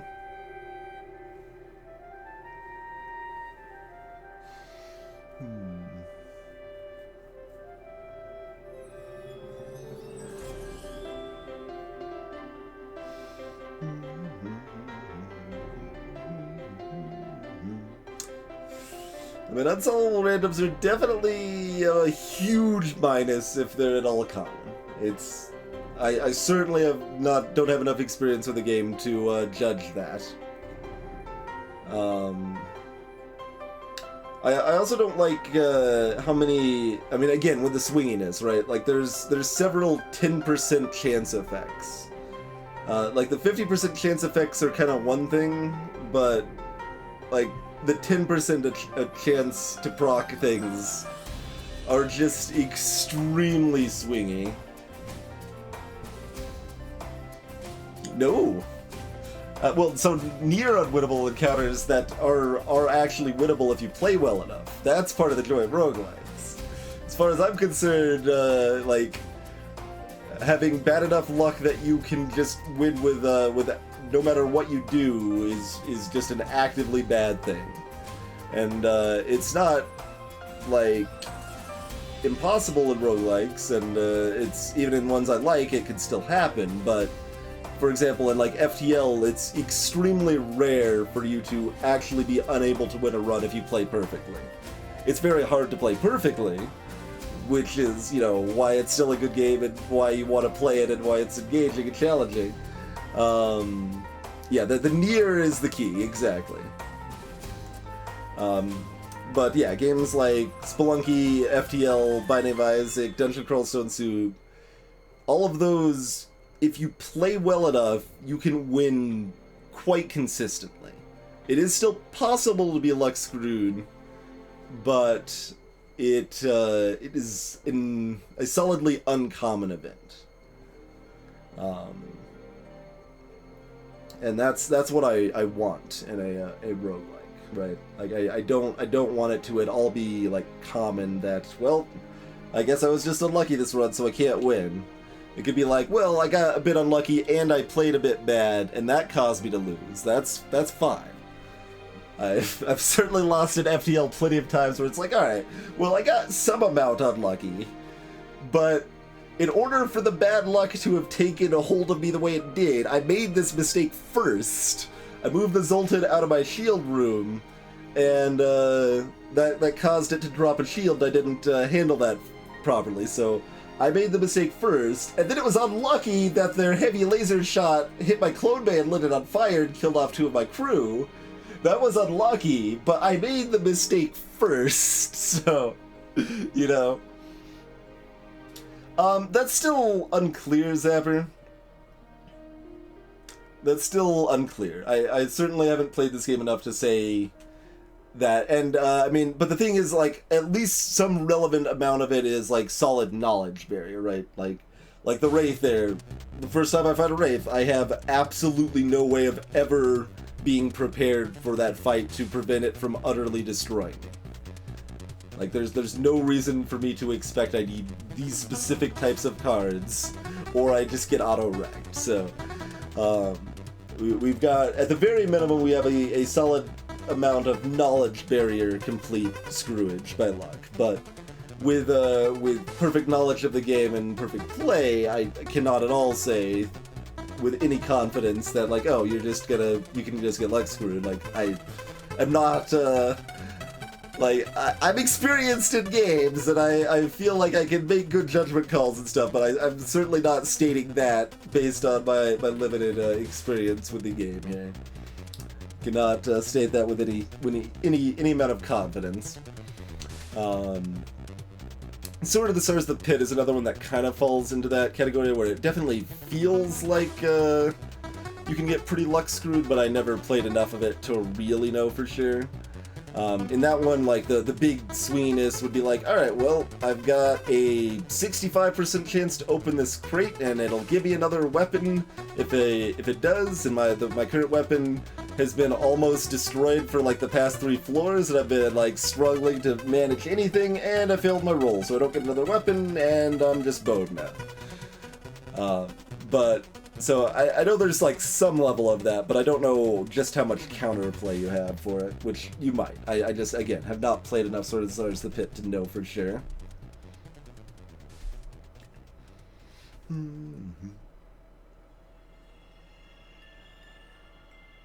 Yeah, it's going to be very hard to judge accurately just how, like, luck screwy a game with card draw plus other random effects plus knowledge barrier is, right? You can get some feels of it, you can get some frustrations, and you can analyze your play and figure out, like, what else you maybe could have done and things like that, but exactly, Blackfire.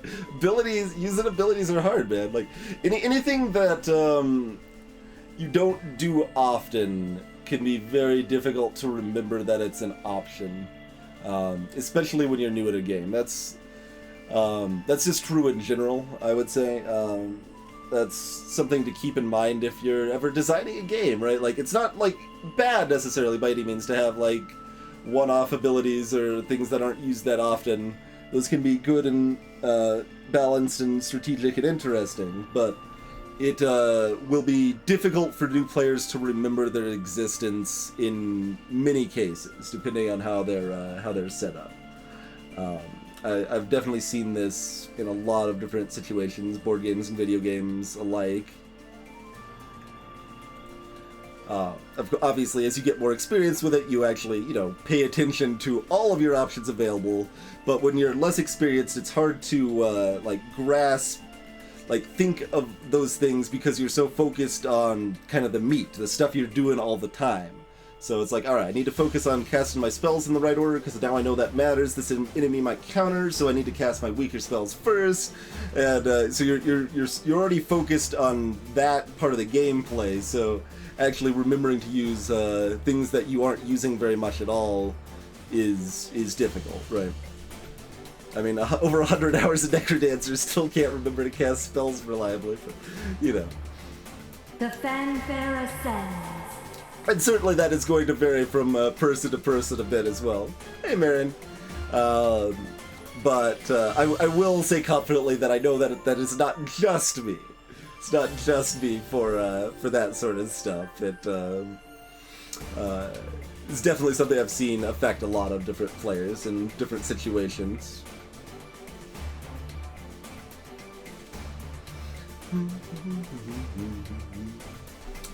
So yeah, I'm mixed on this because I do like the core gameplay of this pretty well. There was a lot of tough decisions that were interesting decisions we were making throughout the whole play.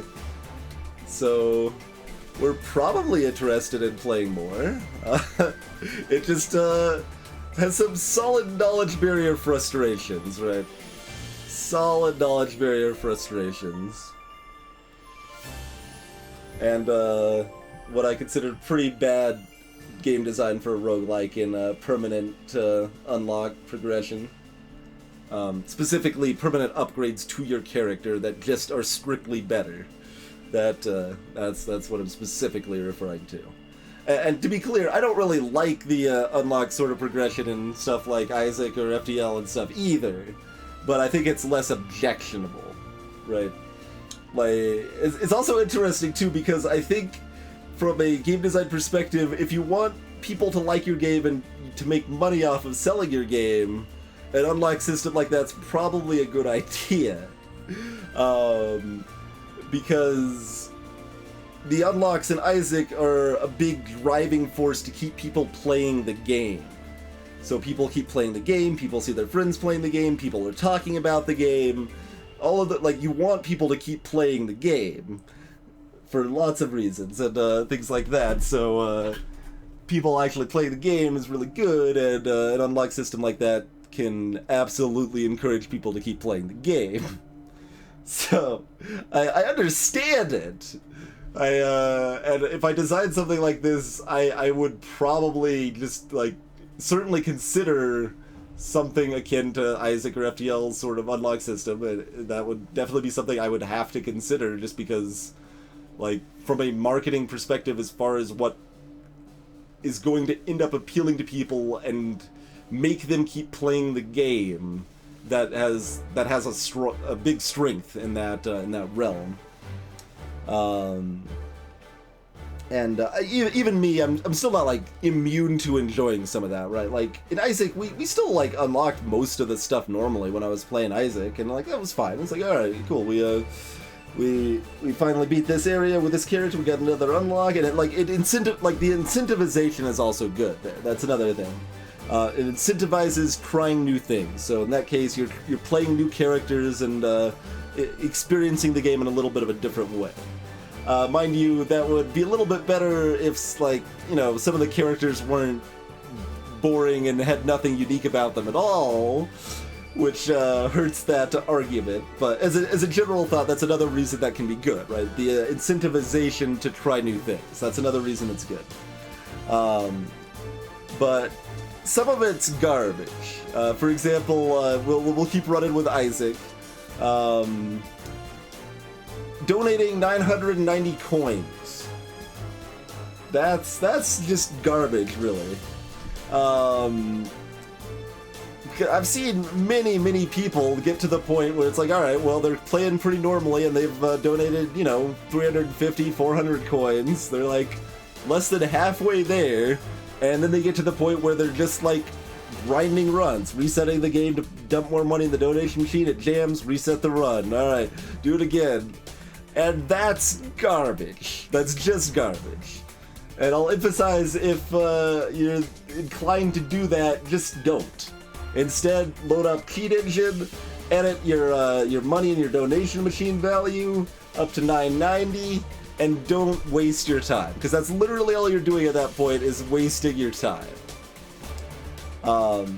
Which is not necessarily true of the other unlocks, right? We gave reasons that it can be compelling, it can give you incentive to keep playing the game, and kind of, and it can also, one other advantage, right, is that it reduces the, it's not exactly knowledge burden, but it's related, reduces the amount of information you have to deal with at first.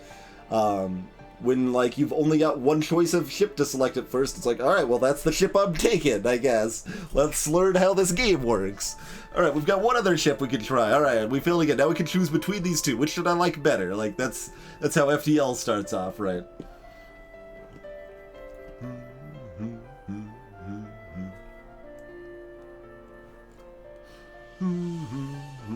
So that's there's some pros and cons of those sort of design systems. Oh, it has things you grind. It has things you grind. You wanna go back to the achievements for unlocking in this game? You wanna take a look? Die 100 times. There's a good example. Walk 26,000 steps. This is pretty playing normally. Add over 1,000 cards today. I mean, they're all things like, those are things that could happen just playing normally, but they're kind of nonsense in a lot of cases. Especially 100 deaths. And these are fine-ish, right? Reduce the final boss to under 850 health as a bard. What the heck? No idea what that's about. But... Elemental Surge card. See, find an additional tavern as a bard. Like, these are all things... Like, there's so many of these that just permanently increase your string.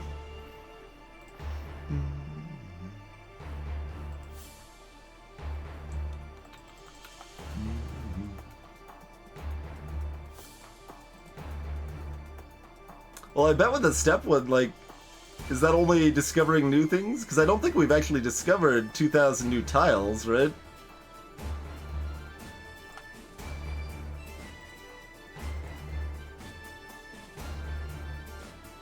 Like, we could probably just, like, run around a dungeon to grind to unlock that, just like we could grind deaths to unlock it.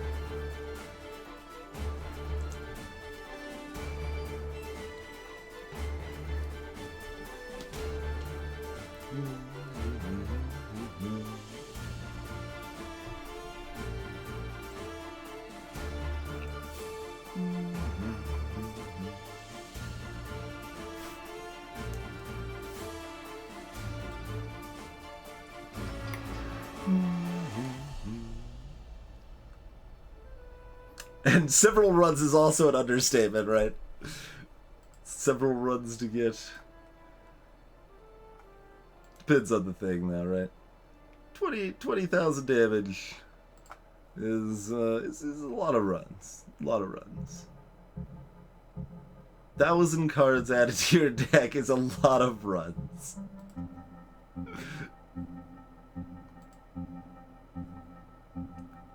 There's some really high numbers there. And, I mean, this is also something I think is kind of wrong with Desktop Dungeons, too. Like, the full version of Desktop Dungeons, like, the way I just end up describing it is it's too much content, and it ends up being really drawn out and kind of diluted in a lot of ways.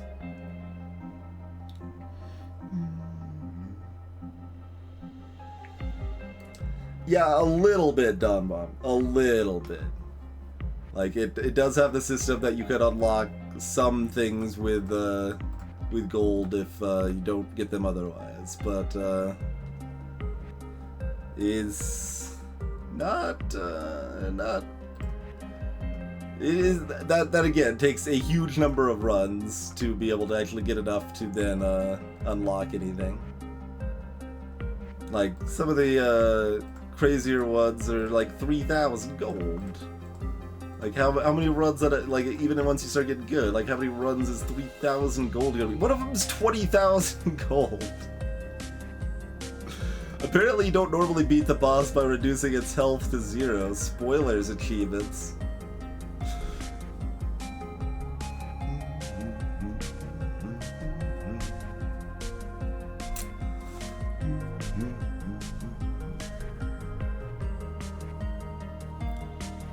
Oh, complete the first floor with all 4 base classes. Okay, we're almost done. Why does that cost 3,000? That one's like one of the easiest things.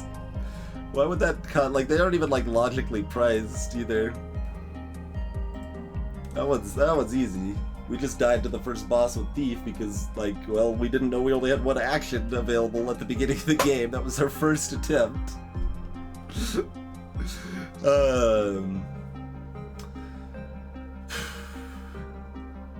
So yeah, I mean, overall, I guess we probably still want to play more of this game.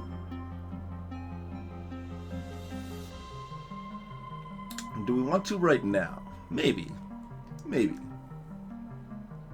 Hey, Eltrius. Oh man, I would be directly disappointing Eltrius if we quit playing right now. Greetings from Finland. Are you a GDQ donation now? That is actually interesting.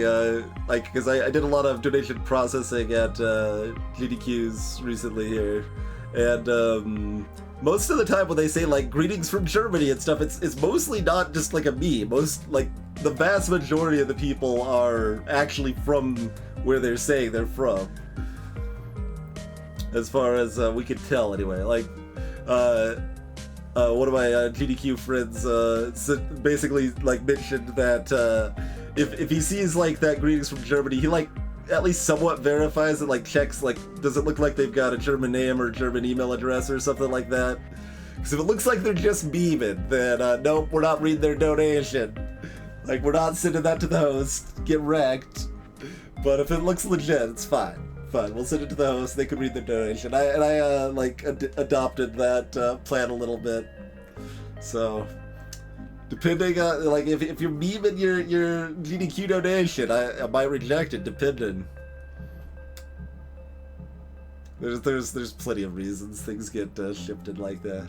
There was a good message that from one of our regulars here, Will Arseny, the Necrodancer community, that didn't get pushed to me to read as host, that I definitely would have wanted to read, but alas, can't control it all. Greetings from is a bit of a meme celerity, yeah. Like when people joke about like GDQ donation messages and stuff. It's fine, man. It's fine. And like I actually think the greetings from it like has some appeal too, right? Like as far as encouraging donations, like when you're like greetings from like especially if it's not, especially when it's not the U.S. I guess more than anything else, right? Like so greetings from Germany, like that can help inspire people. Like when they hear it, it's like, oh yeah, I'm from Germany, I should also donate. Like right, like I think it's actually a good thing, but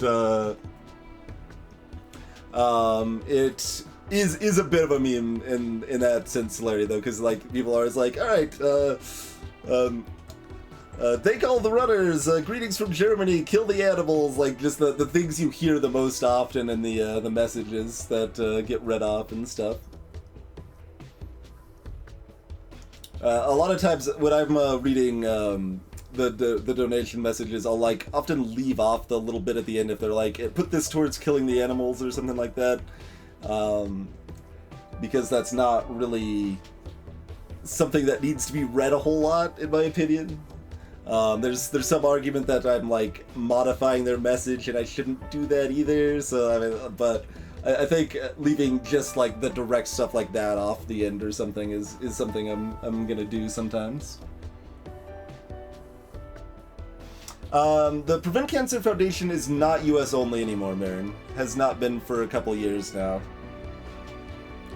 So PCF has definitely improved in a lot of ways over the past several years. Yeah, long time viewer, first time donator, exactly, yep. I mean, I still like MSF a lot more personally, but PCF is not only US.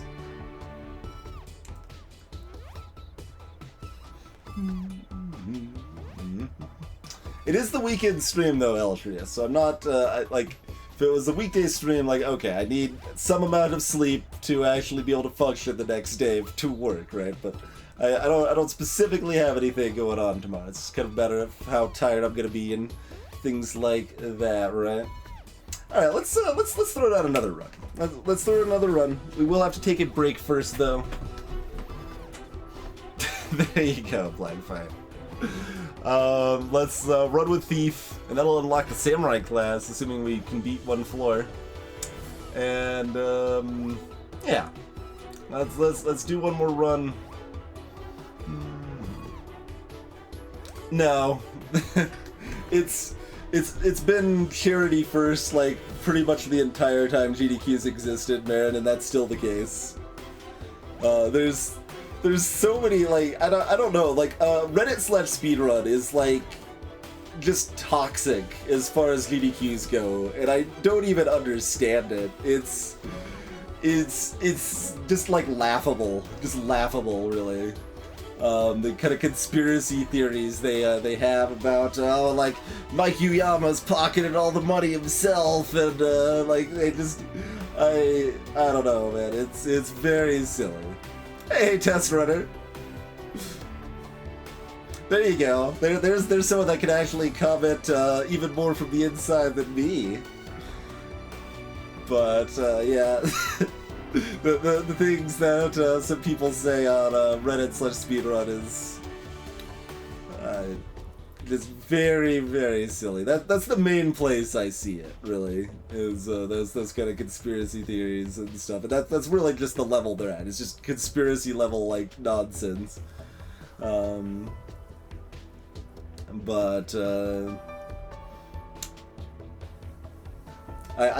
could be biased by the fact that I, like, know most of the staff and they're cool people and they care about the charities and stuff.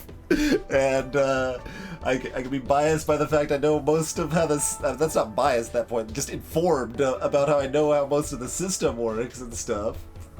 Hey Elijah Bailey, welcome to the stream. We've been going about 6 hours tonight.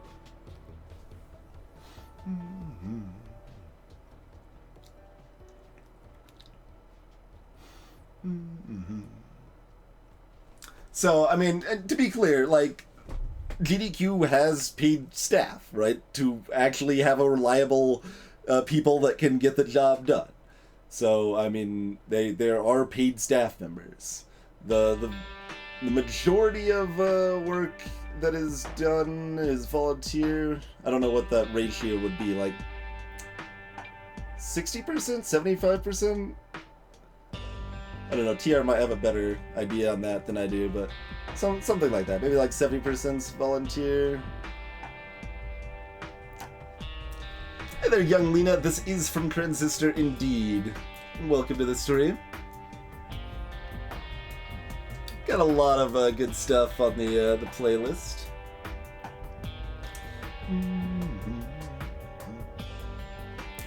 Putting TR on the spot. If you don't know, that's fine. That's fine. That was just kind of a random, yeah, what I mean is also complicated, right? I'm not just kind of like throwing out some vague background information there.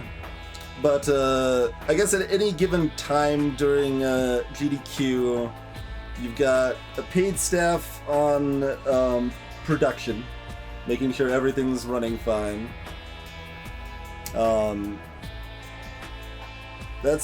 Let's see, is that all that's always going to be active? There's usually, like, head tech that's often paid staff. There's a host, which is usually not but could be. There's head donation, which is usually not but could be. But anyway, there's a handful of, yeah, okay, there you go. 80% volunteers at the event, and staff are paid for a lot of the planning and work done outside, and like coding stuff for all the back-end stuff. That's been improved a lot over the years, for example, and I mean, people, like, if you want good quality work in that regard, like, people will volunteer for it, but then when you actually try to get them to do coding for a volunteer labor, like, they suddenly disappear, and it doesn't really work out so well for the most part. So to actually, you know, get quality and reliable work, you kind of need to pay some people, turns out.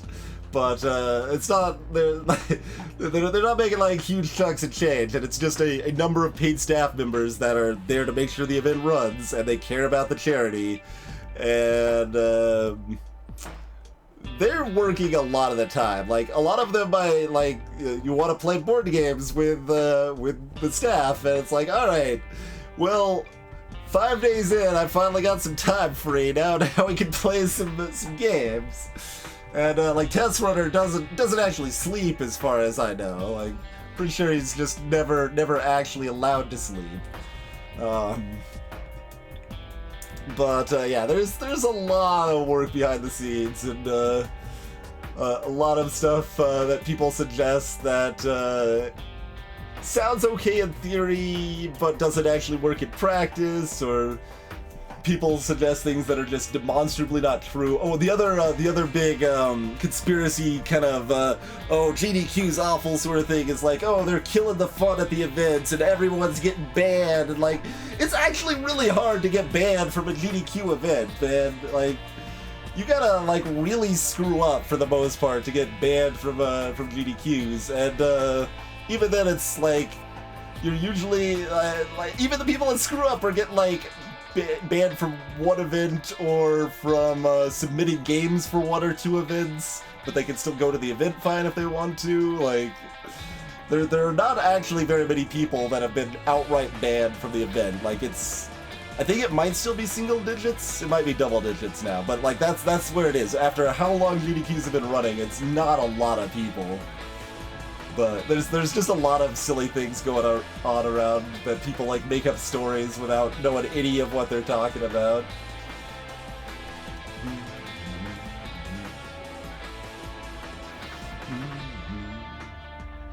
There you go, Tia.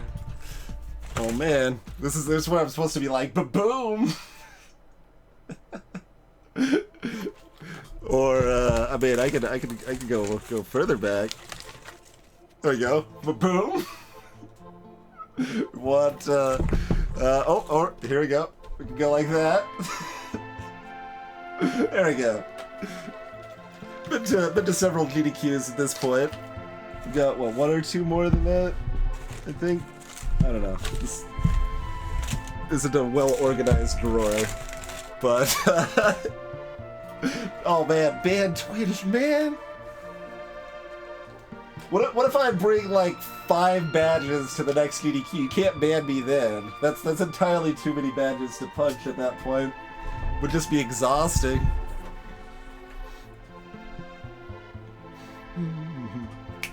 Anyway, we are gonna keep streaming them off.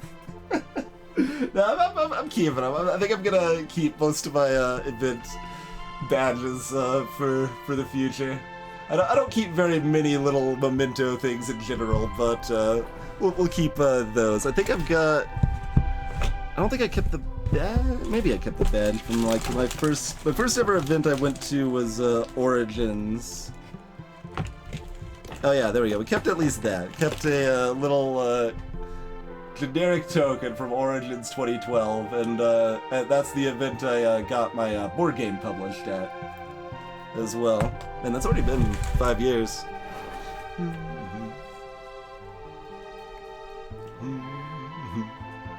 Hey, Malvado. There you go, TR. That's fair. That's fair. Monument of empty boxes. Well, see, they're empty. They're not filled with things. They're boxes. They're for getting rid of things. That's what boxes are for.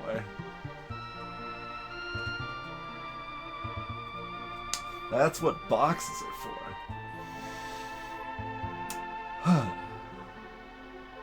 for. Anyway, so yeah, let's keep streaming. We'll do one more run probably. They're filled with boxes. That's a fair argument. Fair argument. So we'll try out Thief again with our newfound knowledge, and be back in just a few minutes, folks. Boxes. Boxes. Boxes.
Alrighty, we are back. I need to clean out that drawer.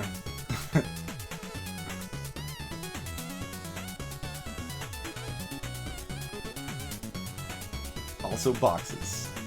Boxes.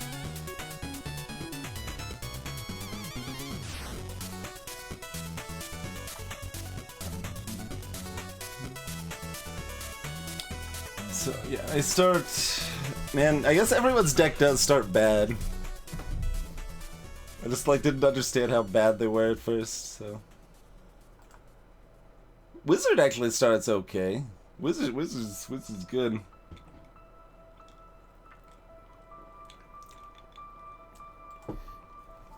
Roguelike for Android? Well, there's the one we're playing now. Oh, there's one that's specifically mobile that's supposed to be pretty good that I've never played, so I can't give a real recommendation. Cardinal Quest, is it? Is that available on Android? And is it a roguelike, and is it good? Does anyone have opinions on these things?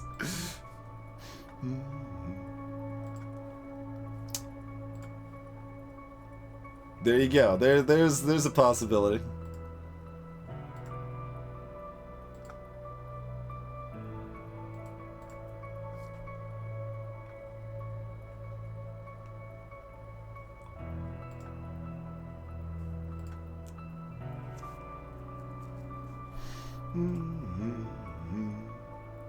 Training is just upgrading one.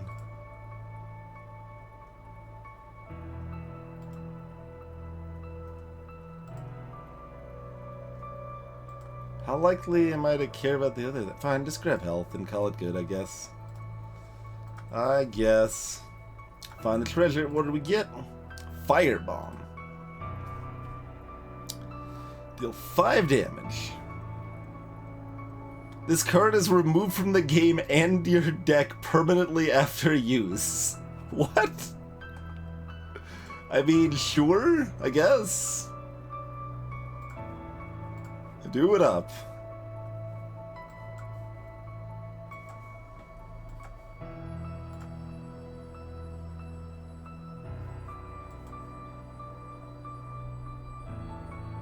Got a one-use firebomb. Very silly.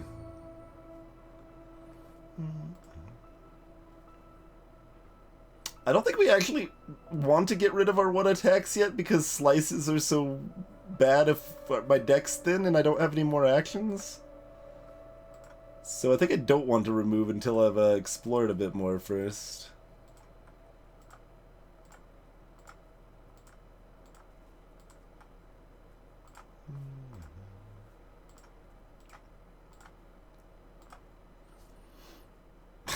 Disciple of Chaos art is amazing. Just amazing. I mean that's normal, man. That's normal. Depends on how you measure it, right? But about 90% of viewers in general on Twitch are gonna be lurkers. They are the lifeblood of any stream, really. Kick. 1 damage, opponent discards a card at random, but it costs an action. Flame Slash is decent. Slug. And I mean, hosting is part of it too, right? There's definitely some number of people from hosting that are, not necessarily watching, maybe have it in the background or sleeping or any number of things like that.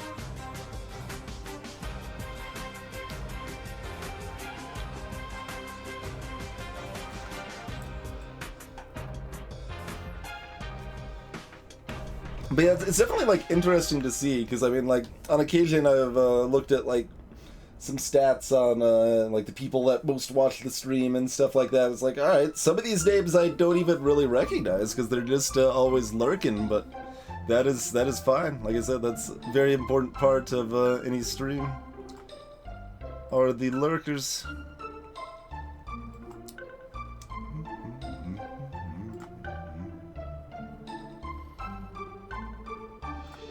Certainly. Yeah. We need a fishing villages to go to make Thief start working.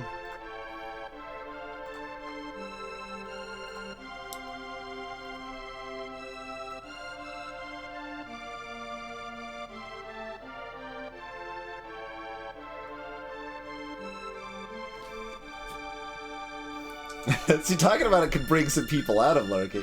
Hey, Phylaxis SA. Welcome to the stream.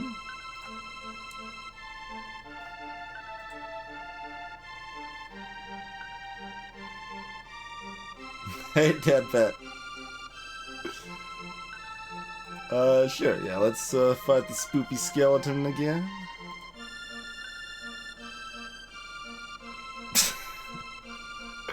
I mean... Sure, whatever. Do it up. See you later, Firebomb. It's a silly card. Level 3 zombie jerk.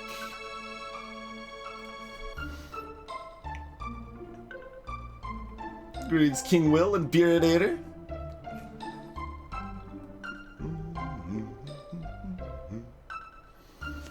Yeah, I've only known for Twitch to have unfollowed me once. But, like, it's certainly possible it happened some other time to some, like, you know, relatively small streamer I liked, but just forgot about. Like, didn't even know that Twitch unfollowed me from him.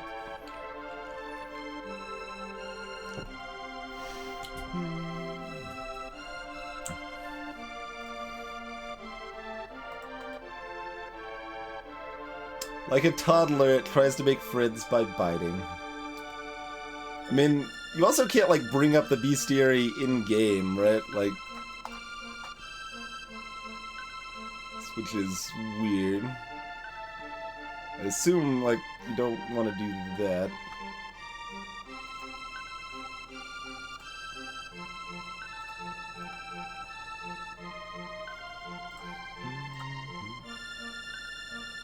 Five ranks of disease. Ah. So they just cast death on me. Sure. Or doom. Doom's what I want to call it. Doom.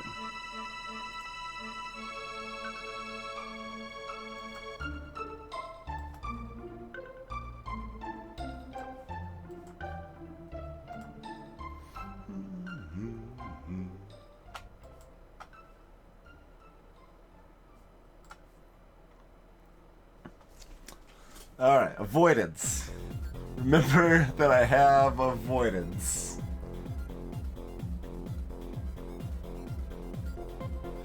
Yeah, there's definitely a lot of, like, that's part of what I meant by, like, it depends on how you measure lurking, right? Like, there's a percentage of people, I'd say, you know, maybe 8 to 12%, probably in that range, of people on Twitch that regularly chat. Like, they're chatting most of the time they're watching a stream. They're going to be in chat talking. But then you have another decent chunk that are, like, soft lurkers. Like, they definitely pipe up when they have something that is relevant to the current conversation that they want to say, or just feel like it, but spend a lot of their time lurking. And that's going to be another, like, I don't know, 10 to 20%?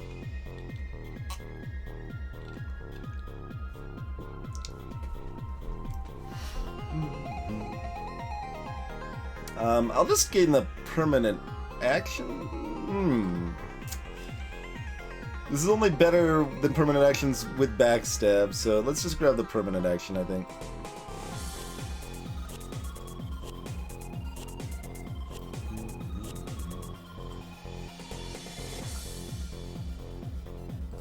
What's in the box? Strike. Right. Does 5 damage but costs 2 actions, and then the next one's like, who knows, 8 or 9 or 10 damage but costs 3 actions? I mean, I guess?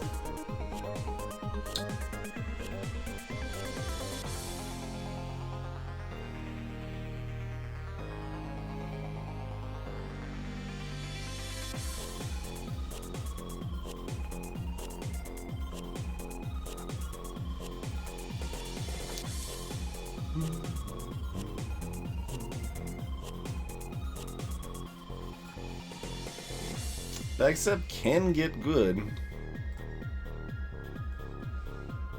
And Venom's another terminal action, right? Yeah.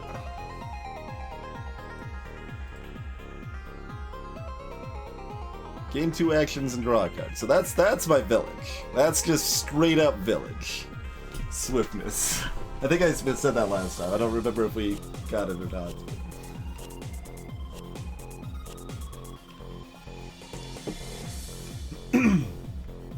There you go, Zibby. I mean, it's almost like people are individuals and behave in various ways for various reasons.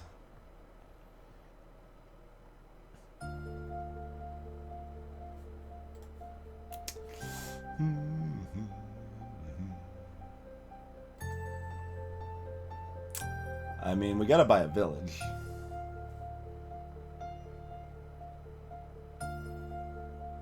Probably. What was for sale up here? Oh yeah, kick and backstabs and stuff.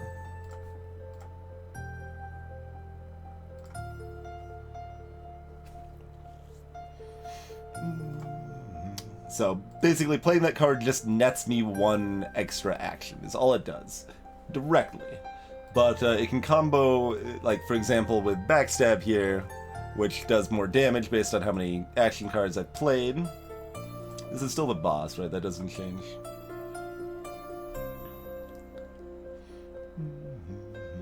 And it also means I could hazard using this card since I've got extra actions available. I don't know. I'm not super happy about Strike, but we'll give it a go.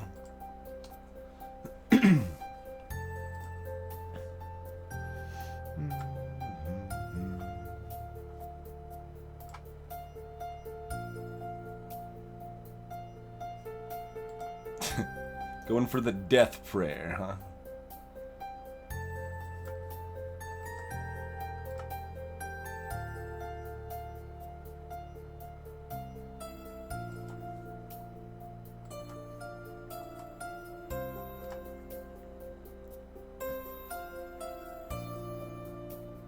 Alright. Village. It's pretty good.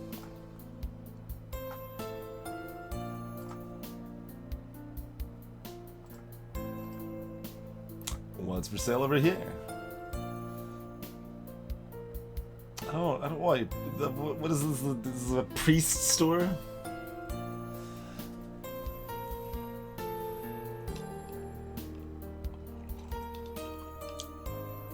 I don't think I ever want this in my deck under any circumstances. I don't know. If I somehow have enough actions, maybe?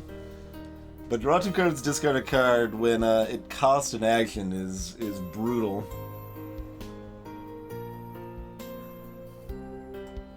Yeah, I did catch you mention that earlier, Jim. Thanks. And Slice, like, is just...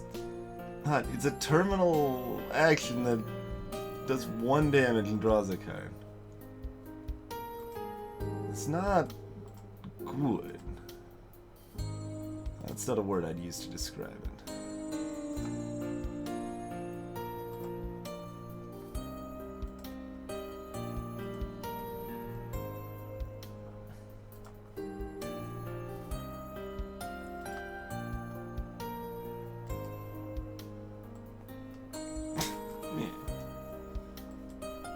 I guess we hold on to this.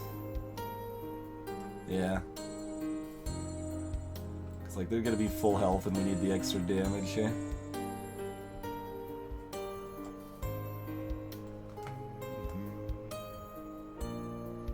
Alright, we level up. Upgrade 2 cards. I think that's what we do. But do we want to upgrade Strike? I don't think we do. I knew I was gonna hate picking up that card. I'm still not sure. Like, Thief's the combo class that they realize combos are really strong, so they make the combos suck. That's kind of what Thief feels like. But, I mean, the fact we already are drawing one more card now makes so much of a ridiculous difference for Thief, you know, doing anything.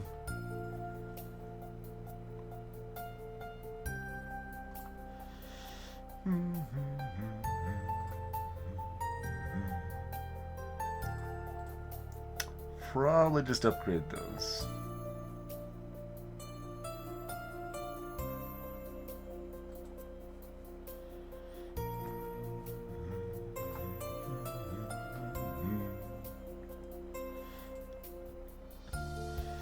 So,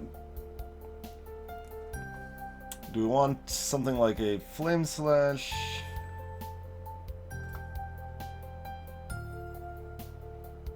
Backstab, it's got potential, but it's still looking at about like 2.5 damage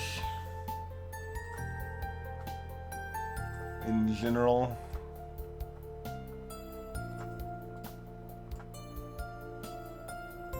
Yeah, this is all garbage. But let's go ahead and trash and attack one. So many shops that all have garbage. That's right.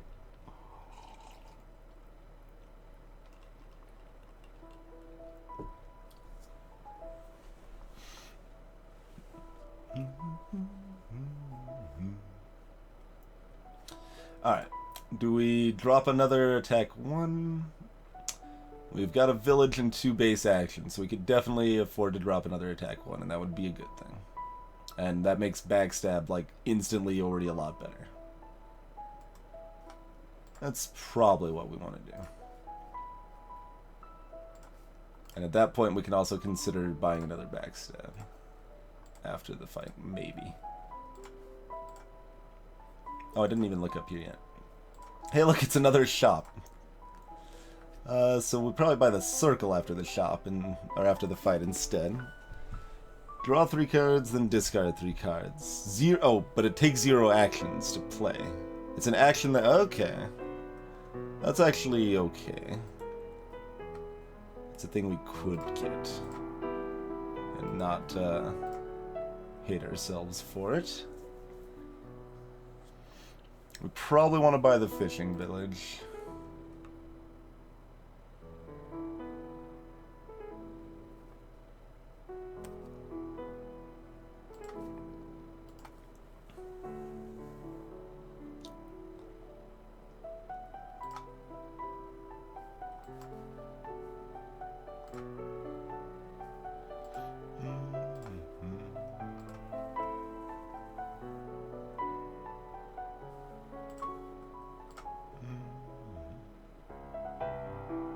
Right.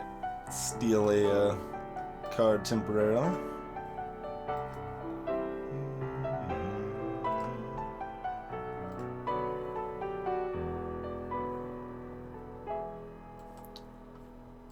What was that one? Right. 2 damage, gain 2 health. Sure.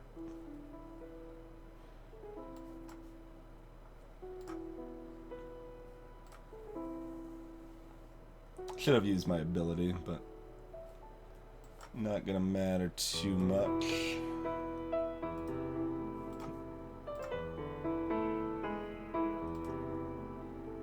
As I say, as I could have just used my ability again.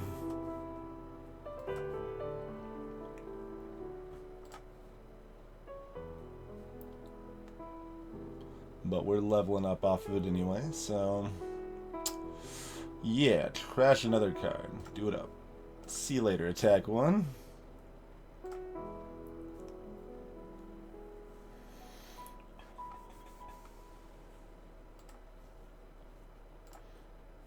Alright. Buy a circle.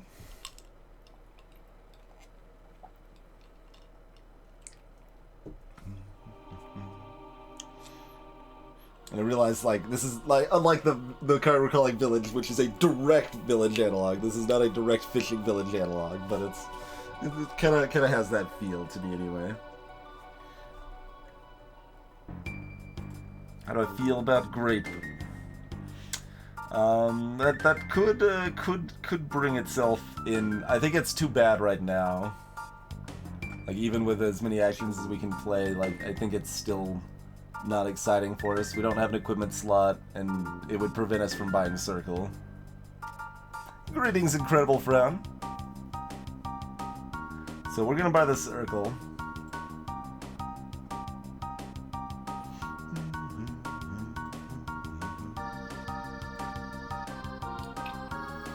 This is...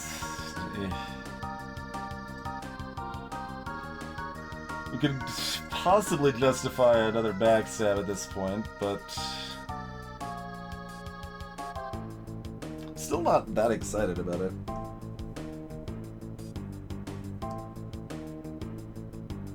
So backstab's up to like 3.5 damage a turn we play it now. It's rapidly going up. But that's also money I'm not buying something else with next floor.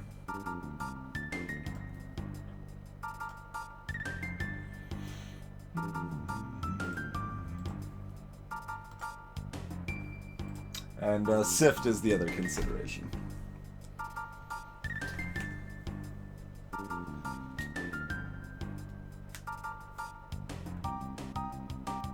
Which seems like a perfectly fine thing to just have.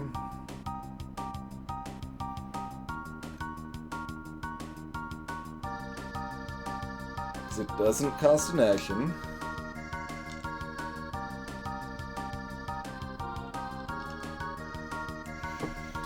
Yeah, we could drop the other attack one for another 25.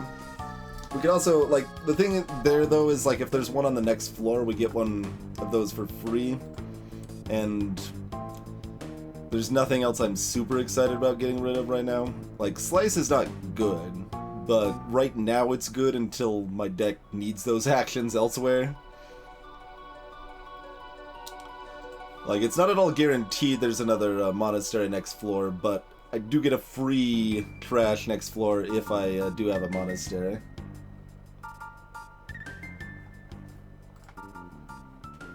Just a dude being dead. Like, what is happening there? Like, he's thinking about presents. It's a dead person thinking about presents. That's what Sift is.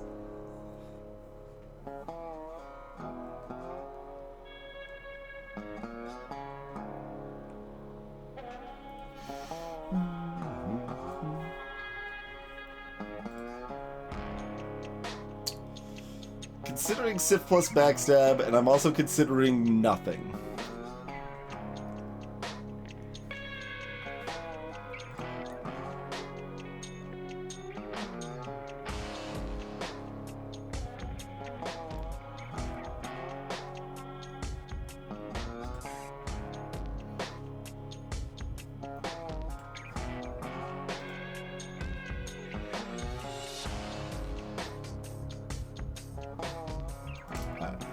Gonna buy Sift.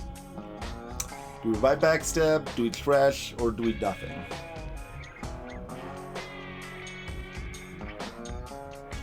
Alien Thirst. This is from Bastion.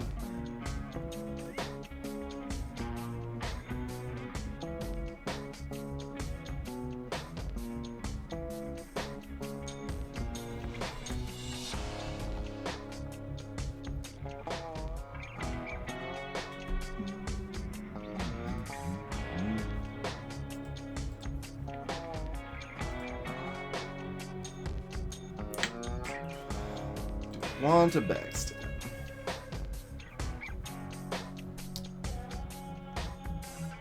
It's a like 4 damage attack card that gets better. I think we can wait.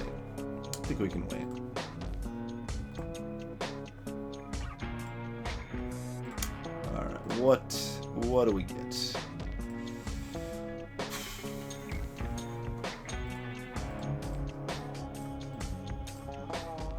So, yeah, as usual, equipment or action, huh?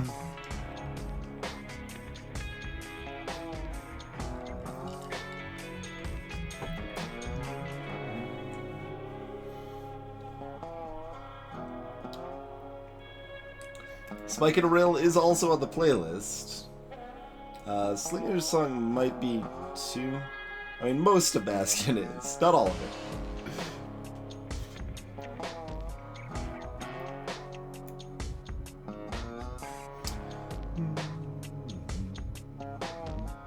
Like, basically neither of these, like, if we're looking for the immediate game, health or money, but we're not looking for the immediate game.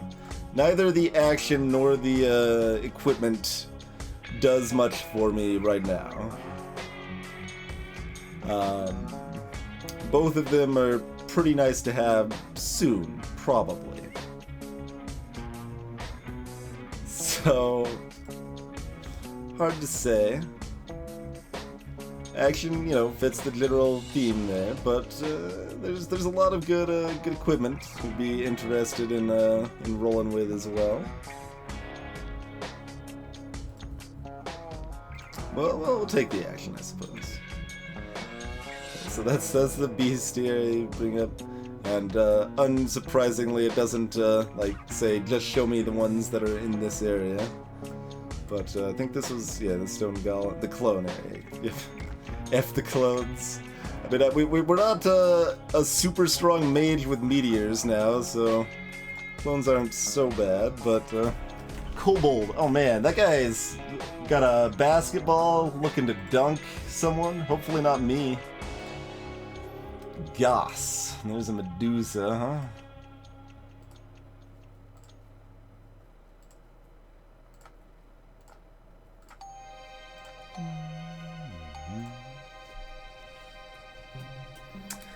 Yeah, your draw increases, like, as you level up. Level 3 and 7, I think, for everyone it's been so far. We go from 2 cards to 3 cards, then 3 cards to 4 cards.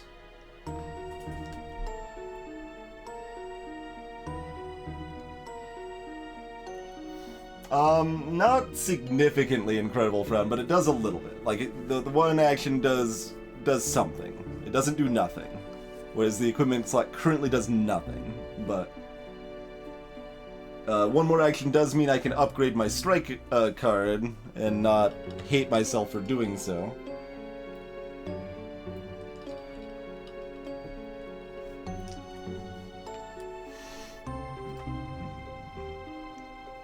Alright, so let's read the description, and it won't at all inform us whatsoever of what this does. I am Goss, god of power, the corrupt, the noble, the depraved. All are my children. Speak my name. Sacrifice for my gifts. Sacrifice for my gifts. I mean, we could make guesses, but last time it had nothing to do with the stated fact, so if anyone wants to say what Goss does, feel free.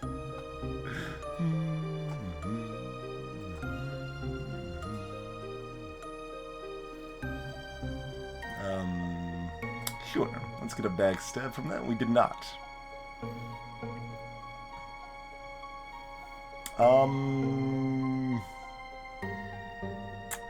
What do we actually want to discard?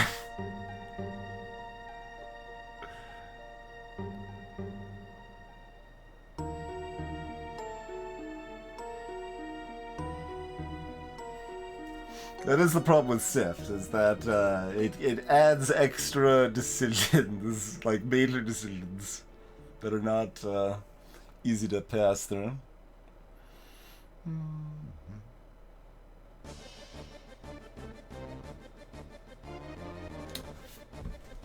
Four curses to your deck, and you draw an extra card.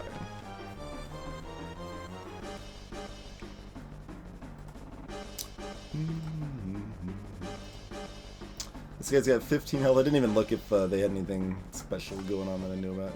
Okay.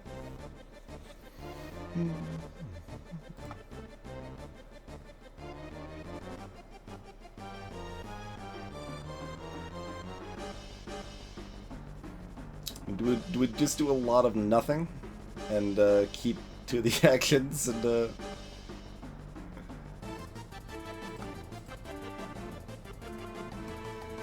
just do this? Well, if we do this... hold on. We're guaranteed to draw a backstab if we do this.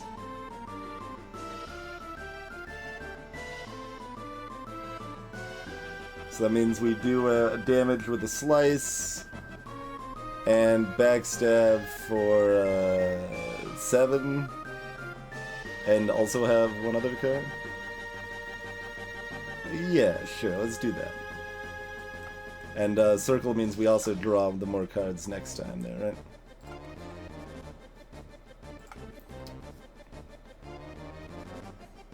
Hey, look, we've got 5 actions, guys. 6 actions. Fuck.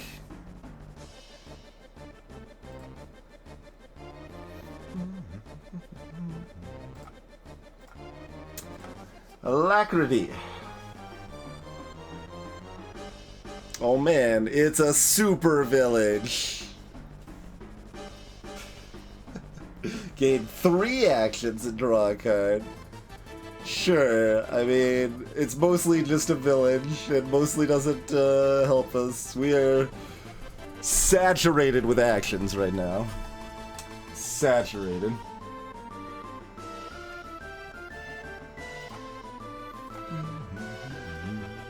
Focus. Just draw 2 cards. I mean, probably. I think we're action saturated enough. This is a pretty good idea.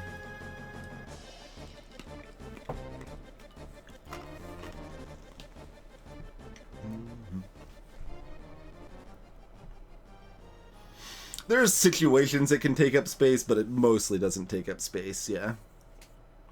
Exactly, like, do I want a bad smithy? I probably want a bad smithy.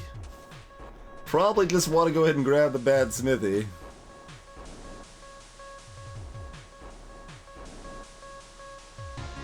We could maybe trash it later.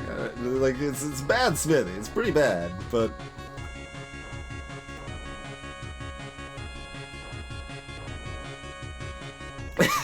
Jim, yeah.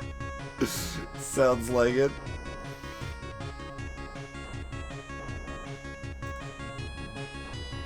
Alright, what do you want, Skeletron? You want to die? Aw. Gonna draw my bad smithy.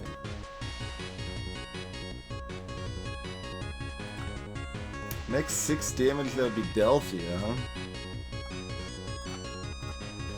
Would you look at that? Well, I mean...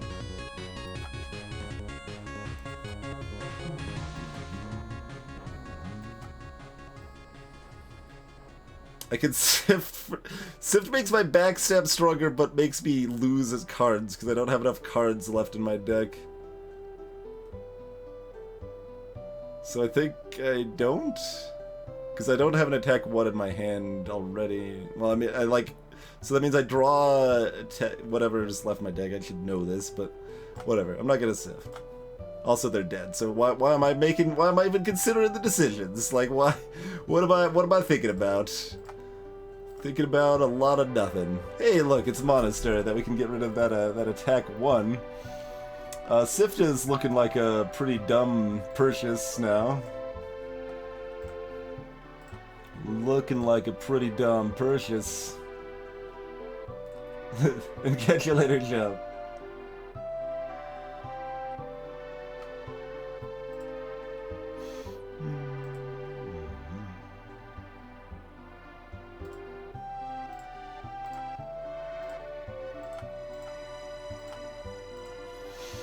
Okay. We can't do anything about that and couldn't have done anything about that, but we may not need to fight it. We probably need to fight it. Like, is this just auto game over from this Wraith? We might have a chance. We can recover a little better from the Wraith's garbage than we could before.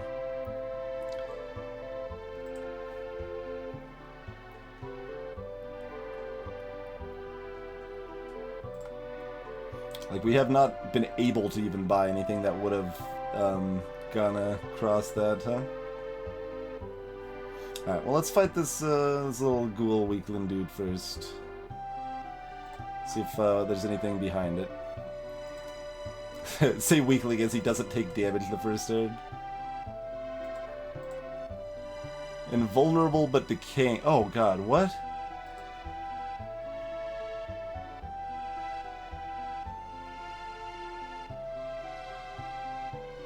What?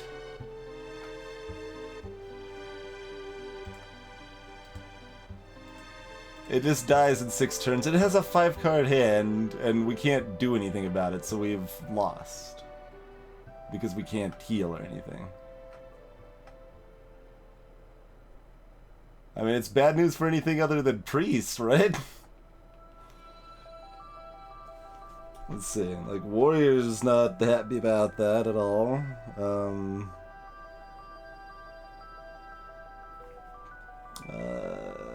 Trying to think on Wizard. Yeah, no, Wizard isn't happy about that either.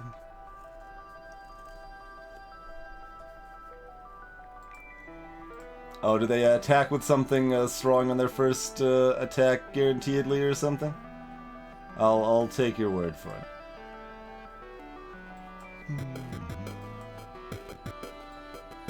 I mean, we can't do anything.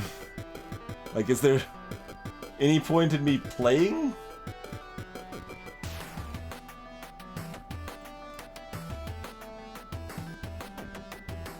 So I can't do anything. There's nothing in my deck that does anything that has any meaning at all.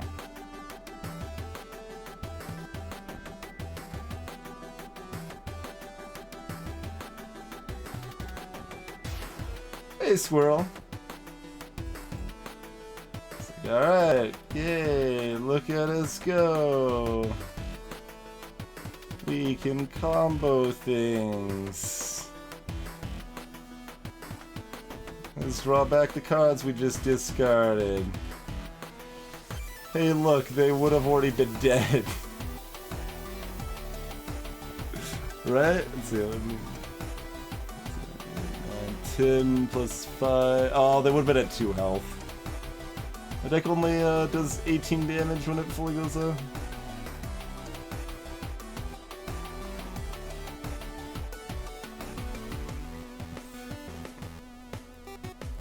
Good God. Oh, it has fewer cards each turn. Okay. That makes some sense.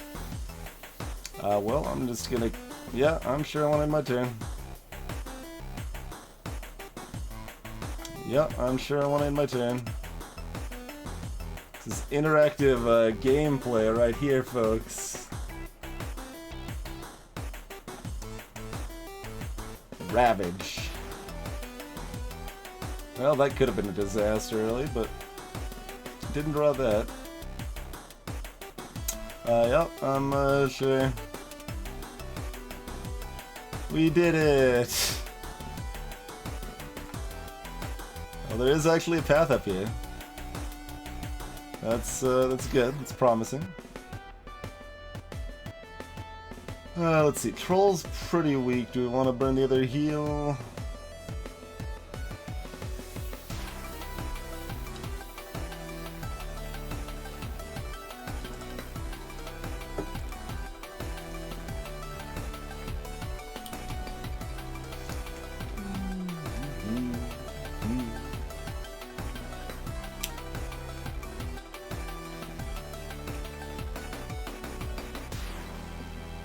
Should mostly just be fine. It's level 5 troll, right? Yeah, I'm gonna save the heal in case I need it later.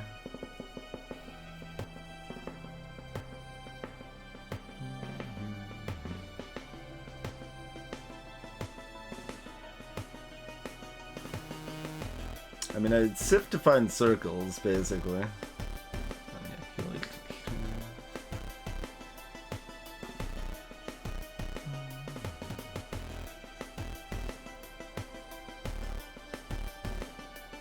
So keep the circle, keep the focus.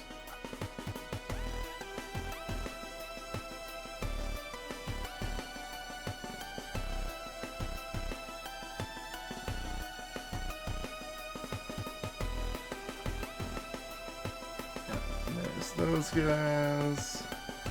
And we draw back into our backstem.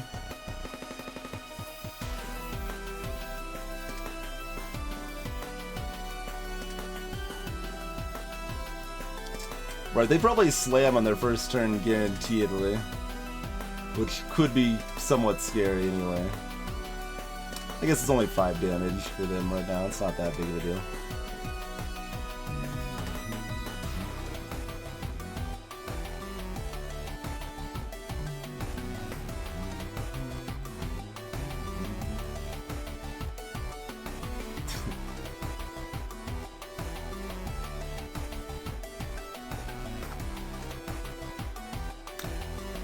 Draw 2 cards and gain 2 actions.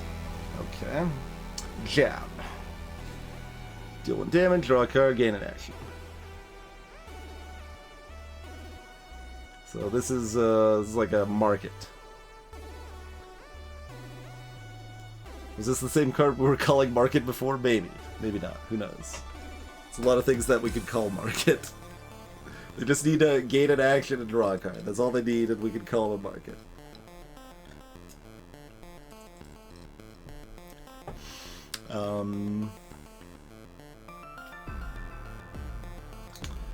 So this adds, 2 more damage to my cycle.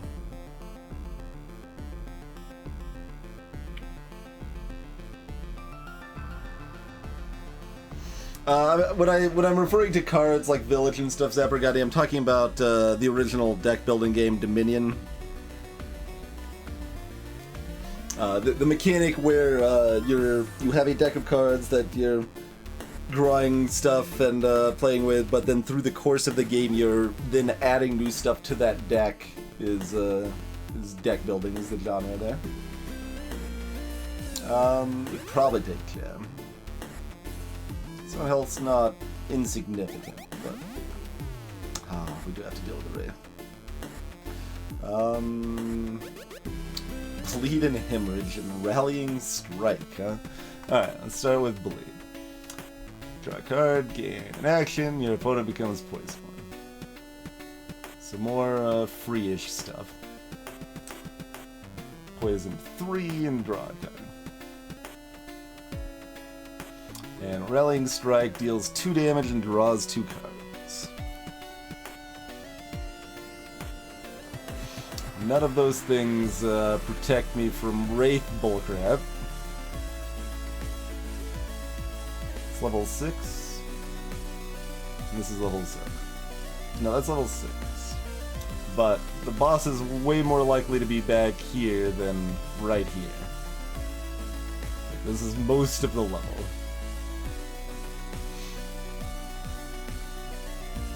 Killing the Medusa would give me a Find Treasure chance, which would give me a chance to not almost auto. I mean, we don't necessarily auto lose against the Wraith. We've got God, discard 2 cards though. So awful. We pretty much just need to get lucky, I think. I don't know how lucky exactly, but there's nothing we could have done to prepare for it.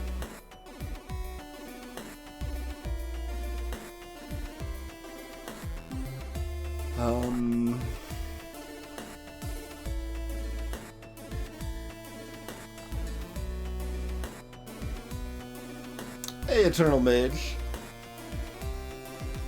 So, Jim suggested this gives me 1 more card in my hand and adds a bunch of curses to my deck. Is that accurate?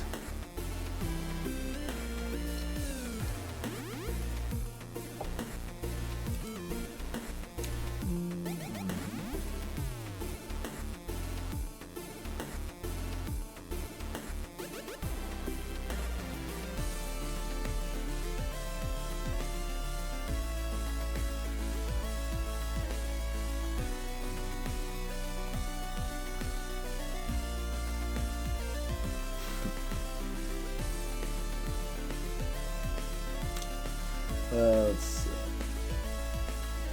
So, I'm either doing something like... Well, I'm either buying one of these, or I'm hitting the altar so that I have 4 cards in my hand instead of 3, and immediately spending 65 gold to trash 2 of the curses. Curses don't do anything. Do they just literally do nothing, or is there some actual negative effect of them being in your deck?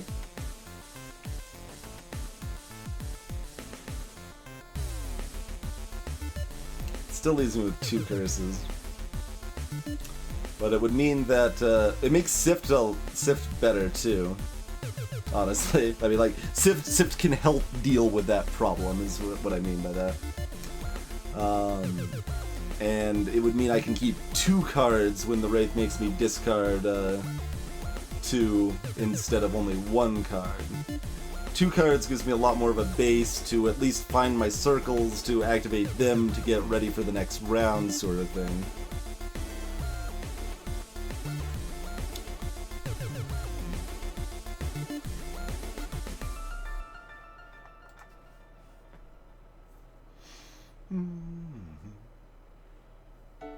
Yeah, exactly, Tia. We need to make the deck worse to make Sift useful.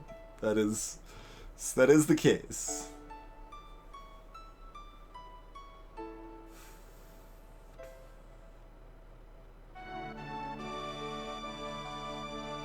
And Avoidance is ready also, and Surge is ready.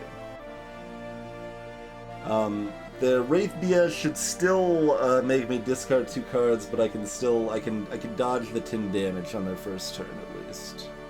So that gives me some leeway.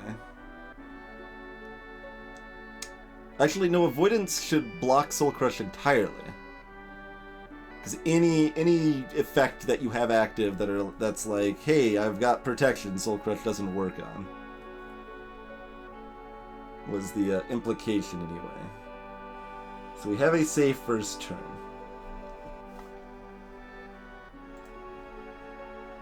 So considering we have a safe first turn, BCR doesn't say how much health they have, does it? That would be too useful.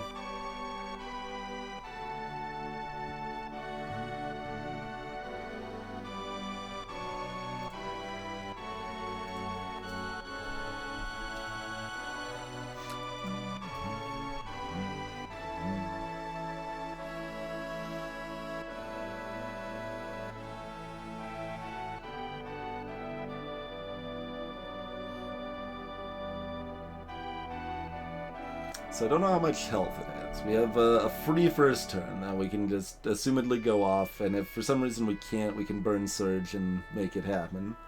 But assumedly we burn Surge to make it happen after we're forced to discard 2 cards. The second or third turn.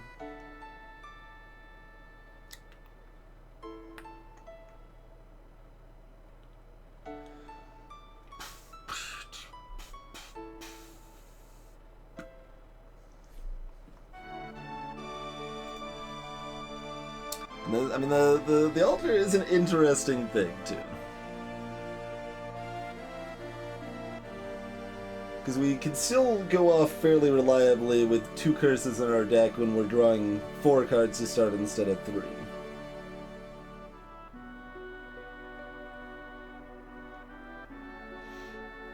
And we've got Sift, again, that helps make that smooth still.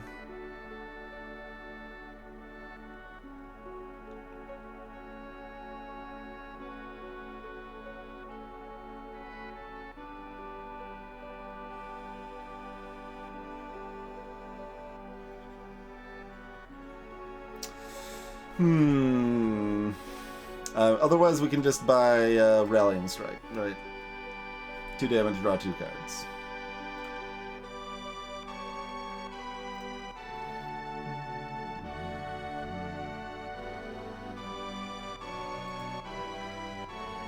You could even buy Bleed and Hemorrhage, which is a combo.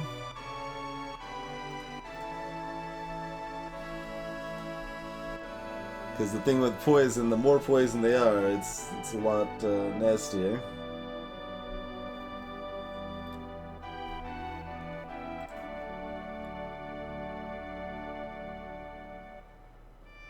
I'm not sure. That's a tough call. I think given the fact that we've got a free first turn, we probably just buy Rallying Strike, which gives me one more card I could hold on to as a single card that gives me another chance to at least partially go off.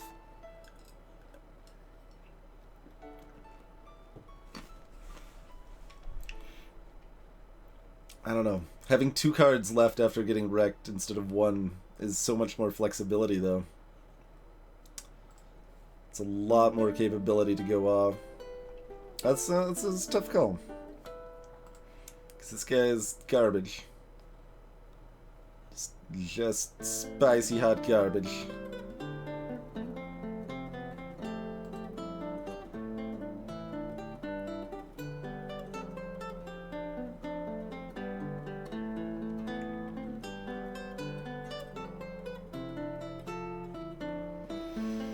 Those curses just sit there being bad. It won't be that hard to get rid of some of them, though. But then, like, I'm getting rid of the curses, and I still keep the basic attacks and can't get rid of those when I might want to later. Alright, I think we don't go with the curse plan. So if we don't go with the curse plan, we probably go with a Rallying Strike plan. It's still Rallying Stroke, and I've called it Rallying Strike every time. Because stroke is not like a rallying thing, generally. I don't know. I mean, I guess a stroke and a strike can both be about the same thing, but... Monastery's 25 right now, and then 40 for the next. So to remove 2 of the 4 curses using the altar would give me, it would cost 65.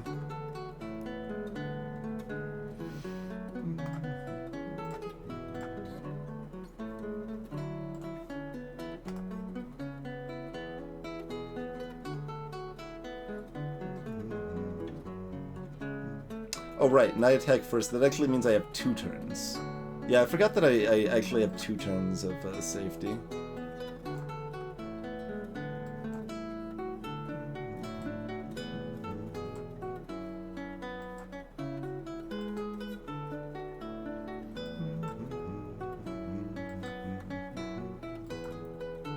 So that means it was less dire than it felt like.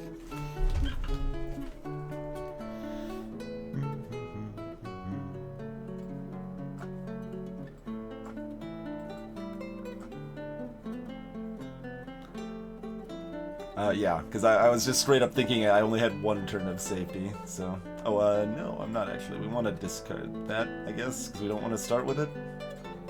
I guess I can't change my mind now, but... Probably didn't... Yeah, probably don't want it. Not gonna matter too much. Wait, they didn't Soul Crush that first turn. They said it was guaranteed. Also, oh right, physical attacks do half. I forgot about that. I forgot, our damage doesn't actually damage it. So yeah, I was right to still worry. I was right to still worry.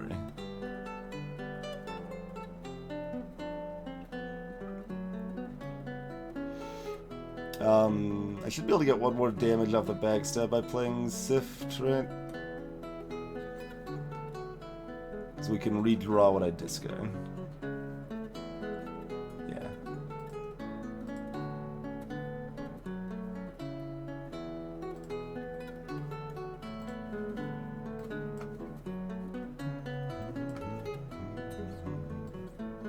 You just need to play it at the right time.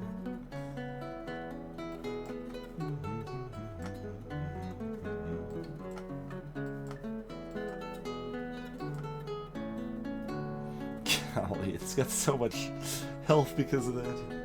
Alright, but we can use the Surge next turn. It's gonna wreck us this turn.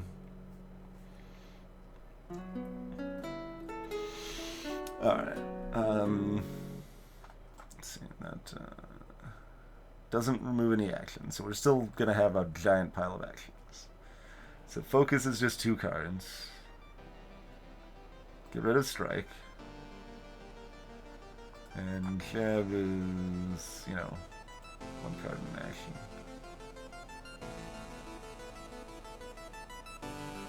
Yeah, that's fine.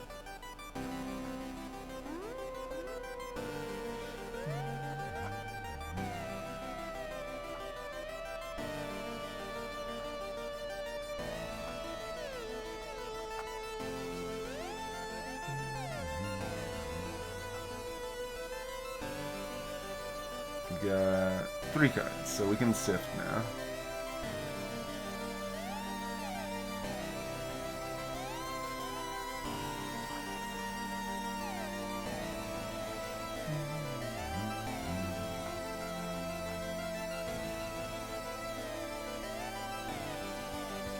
I'm just making sure, like, obviously that should be how that works out and everything's good to go, but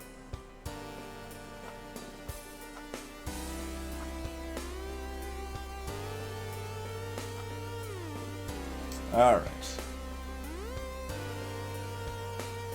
The extra damage from this was really because it's another turn if we don't have the damage from the card we bought, which we probably are still okay. But we'd be down another, like, 15 health.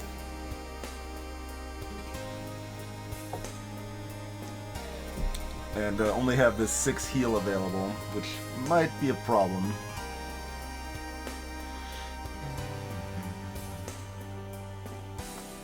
What's in the box? Corrosive Slash. Deals 6 chocolate damage.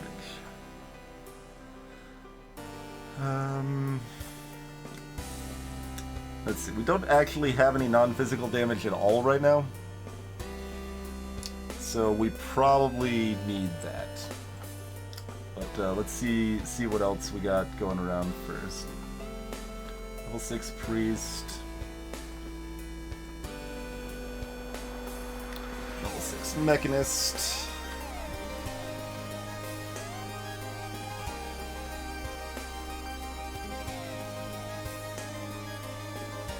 Or a level 6 Medusa, right? We haven't fought yet. Medusa almost looks like it's drawn like a thing. It doesn't. It's not actively like. I mean, compare like the Medusa to the priest here. Like look at this guy. Just look at this amazingness, and then like I mean, this is not like super high tier art or anything, but it's looks like coherent, not doesn't quite have the same look as this guy here.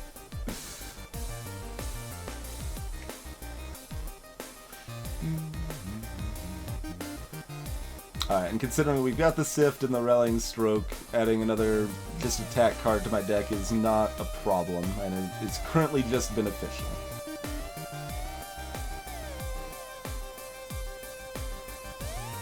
And again, things can be immune to physical damage, and we needed a way to hurt things that are immune to physical damage, so we'll grab the chocolate damage. I am still a bit afraid of the Medusa, mind you. I've not fought one yet, and you know, Medusas turn things to stone, so maybe she has some auto-kill BS garbage going on. So let's start by wrecking the priest. Is there any reason for me not to heal? No, I don't think so, because I don't have any heals on hand. We should take that heal.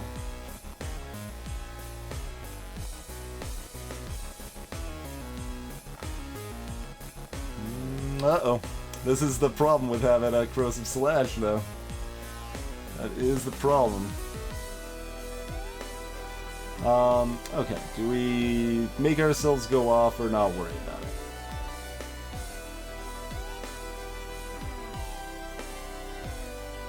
Are we going to do enough to kill it in one attack if we go off or not? If we do our 9, 10, 11, 12 damage now, yeah, we'll definitely kill it next turn. The Anvil lets us upgrade cards, TR.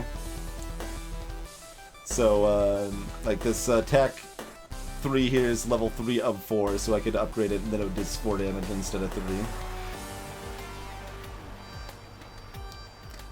But the problem is, like, I don't have any way to heal up my damage between fights right now. We've got to have 2 more fights after this before we can actually heal up from the level up. We've got abilities. But going off doesn't actually just kill it this turn, right? Let's see, we do 12, 13, 14, 20... We do like 26 or something? 27... 20... We do like 29 damage. I mean, including the jab we've already played. Is that what we actually do now? Is like 29 damage?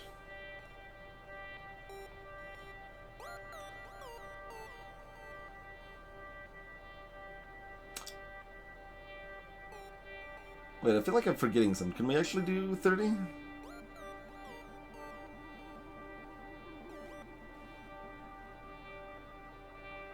So we've got 2 attack 3s, that's 6. Corrosive Slash is another 6, that's 12. Jab is 1, 13. 2 slices, 15. Then the stroke or whatever it's called, that's 20. And the backstab can be another 10. So we should be able to one-shot it, right? If we burn Surge.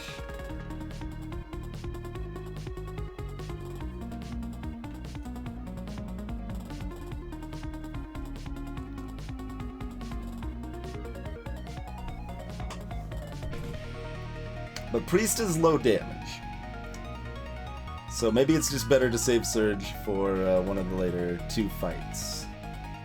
Well, the first of the 2 fights, really, because we still need it back up for the boss. All right.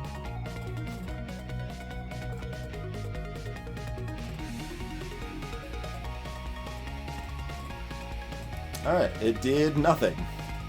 It gave itself 8 defense, so it's a good thing I can do all that damage. Remove a counter from each of your prayer cards. That's interesting. Prayer of Wrath. Ooh, okay.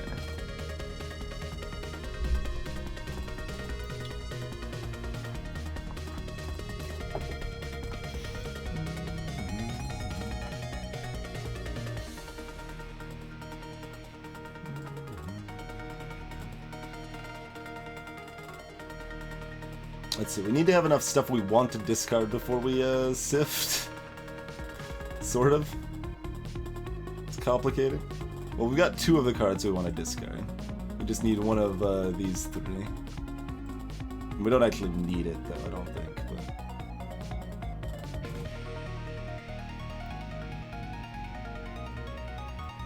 here, let's play that.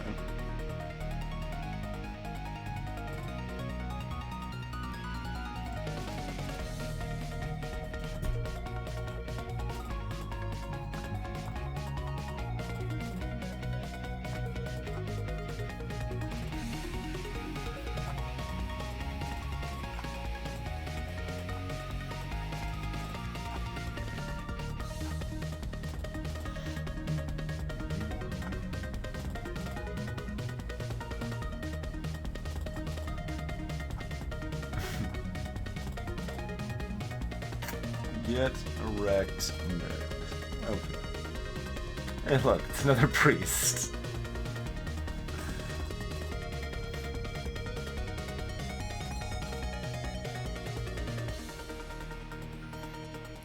Yeah, I mean, just go ahead and fight this guy right now, I think. So, I mean, the first upgrade's free. Are we going to get anything else that we care to upgrade more? Do we want to upgrade our strike? That should mostly just be find upgrade and increase my damage probably by 5, I assume, which is pretty good. We've got a lot of actions available. So why don't we do that?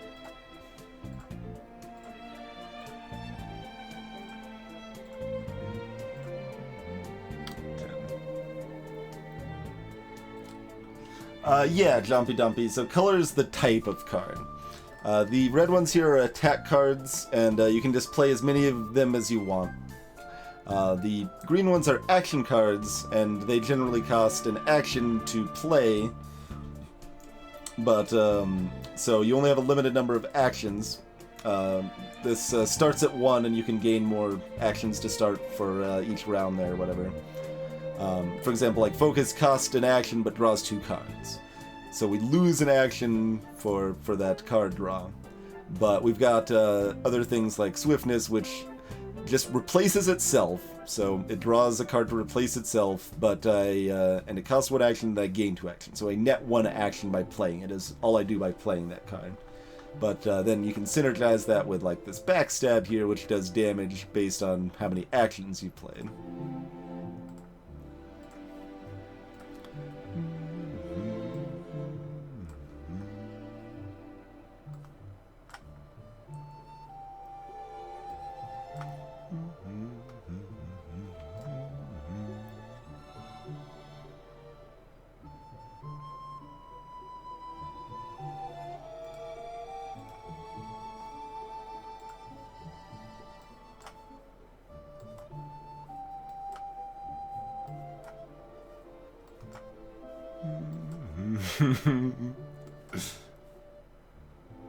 What's my card that's left? What did I not draw? Doesn't matter. How's it going, Priest? Level 6 Troll.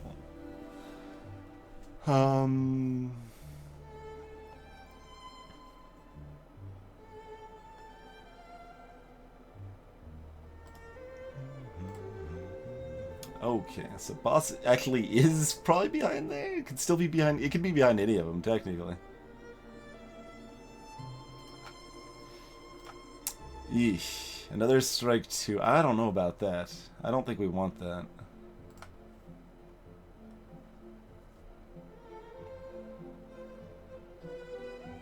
So Troll's an easy kill. Medusa's most likely to have the boss behind it. Not even by a big margin, really. But we should probably also, you know, learn things by fighting something we haven't fought before. What else was for sale here? Oh, yeah, bleed ones.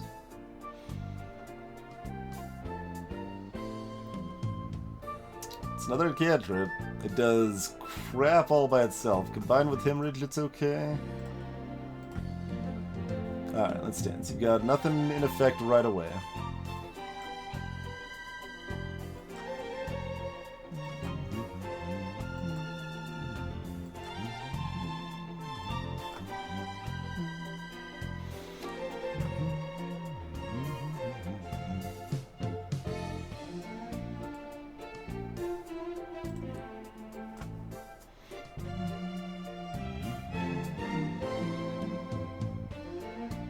Yeah, I'm only gonna draw back 2 of these cards, aren't I?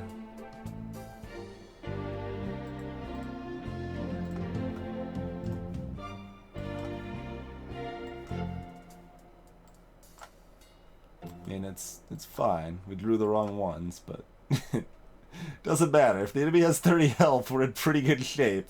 Hey, look, we draw another card now, and that problem is fixed. Dice. Deal 2 damage for each action card. Well, alright then. I guess we're granting it is terminal. Gotta pause myself a little bit, but yeah, we're grabbing dice.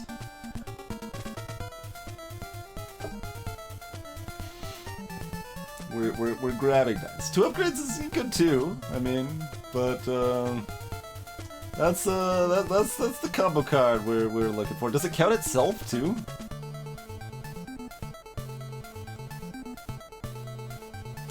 When I refer to a terminal action, that's an action that does not give me more actions.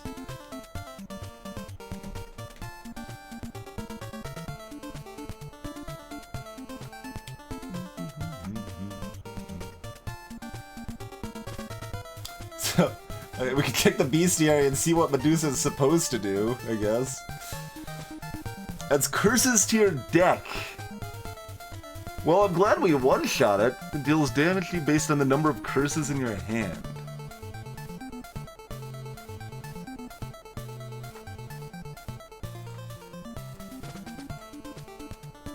That's pretty grody. Alright, what's in this store? We could buy another action. We could buy Piercing Stab. That's actually probably pretty good. That's pretty good. That's another cantrip. Timing-wise, it ends up making only 1 damage piercing semi-often, but other times it makes 20 damage piercing. And, you know, it's another plate action draw card that improves those cards anyway, so think we gonna buy Piercing Stab. So, what piercing? Yes, exactly. Zapper. Piercing is non-elemental damage that ignores most defenses, so it will hit almost anything and is ignored by various defense effects. Hey, Dalmors. All right, yeah, we're gonna grab that.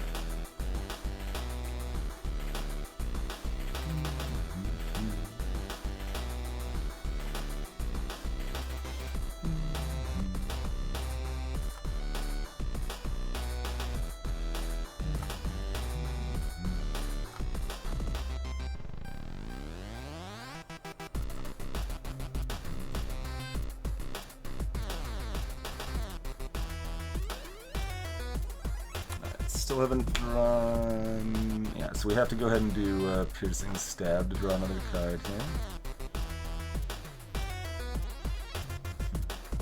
Not that this guy has resistances, so the piercing effect doesn't currently matter. Hey, there's dice. And we've got Backstab. That should be plenty, right? Oh! Except we don't have enough actions for Strike because we didn't draw our other village. But is this enough damage without the Strike? Let's see. 6, 12... Yeah, it should be. I don't think I'm that bad at math, am I? No. It's way more than enough. Way more than enough. So is Find Treasure based on your floor for how good it is? Probably. And we're probably only fighting one more... Well, we could fight 2. Like, there's probably not a lot of reason not to kill the goblin. That's just free XP, right? There's another dice. That costs 55, apparently. And Jeremiah's Chris costs 60 in preparation. The next time you deal damage this turn, double it. Next time you deal damage this turn, double it.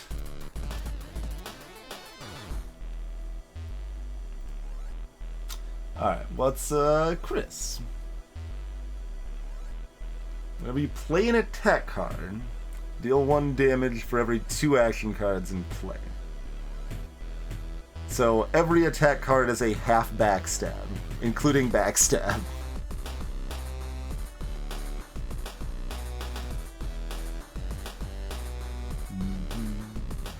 Like, dice is better than prep, and it costs more for a reason.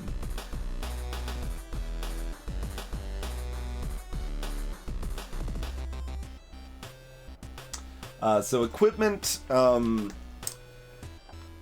baseline, if you play equipment like a card and then it just is set aside and always active for the rest of the fight, unless it gets destroyed in some fashion.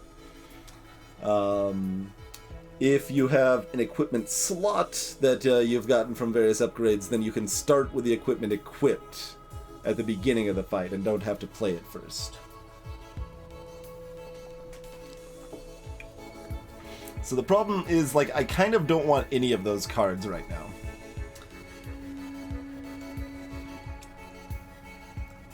Interestingly enough, we don't actually want any of those cards.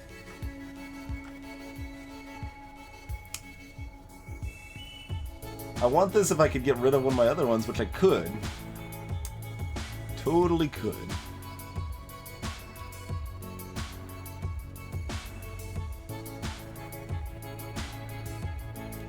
So getting rid of one of those attack 3s is definitely tempting. That's probably what we should do. Because if nothing else, we could replace it with this, right? And that's just better. And we don't want to take this until we get rid of something. Like, that's a lot better, I should say.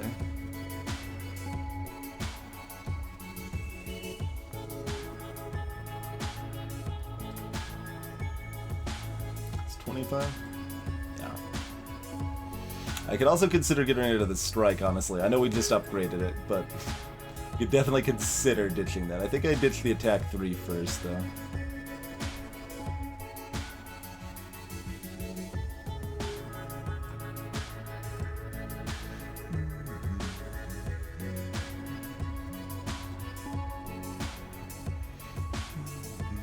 Kind of like pay attention, like make sure you play the right card here.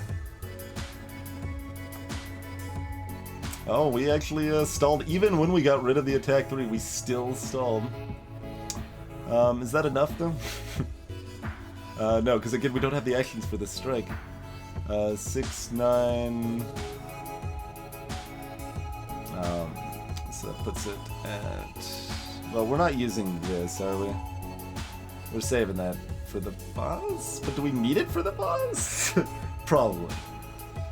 I mean, if the boss doesn't have anything that, like, removes actions or makes me discard, then I don't need that ability at all for the boss. It would actually be good to use it here.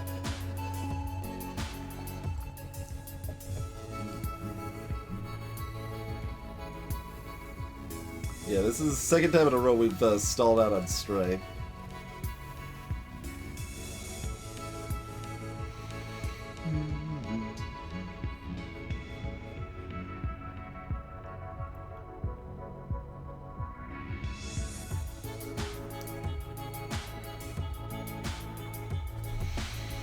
Let's...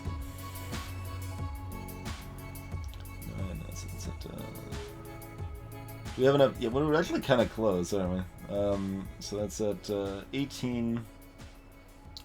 And that does 4. Only does 8, 10. Yeah, not quite. Not quite.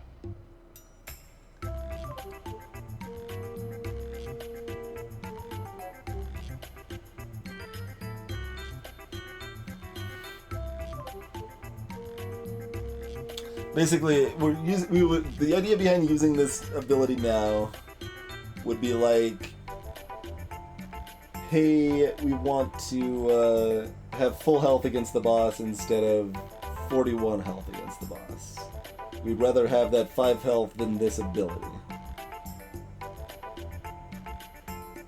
I guess we'd probably rather have that ability because we don't know. Was Groove? Oh, I can't. Right, that's gonna cover up the game and stuff. I thought I added Groove, though. I thought I added Groove.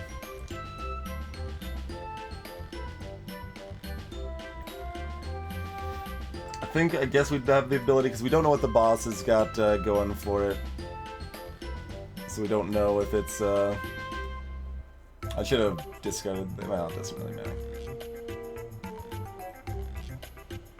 Built Boots of Speed. Pretty good. Goblin Ally. Yeah, I had fun with that. Remember I said 41 health? Just a little amused that that was exactly correct. Also, why am I drawing cards? Just kill him, it's over.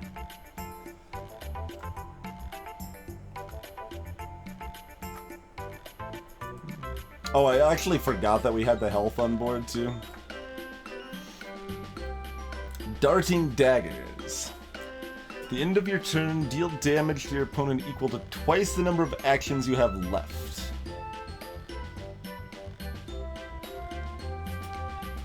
Sure. That's another way to weaponize your villages.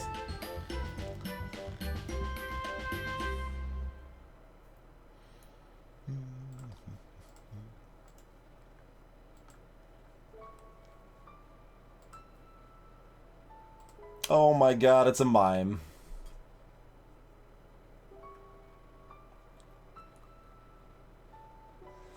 Alright.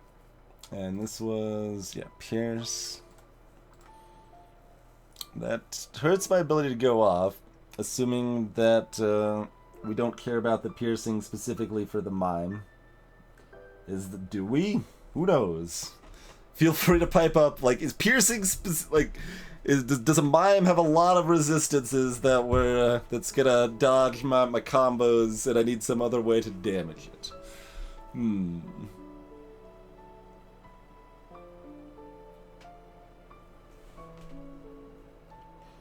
Otherwise, I don't want to pick that up.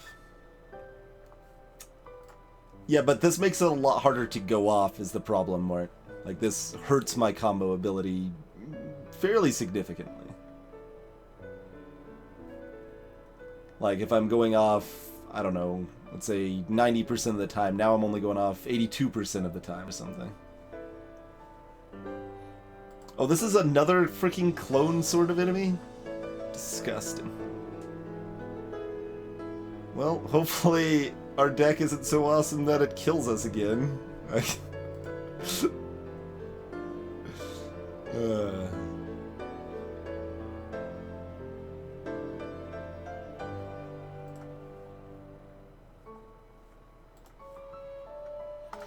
Alright, what's up, my 100 health. Copies my cards and actions. Doesn't copy my health, though. Should I assume this is a turn I want to just protect against the beginning?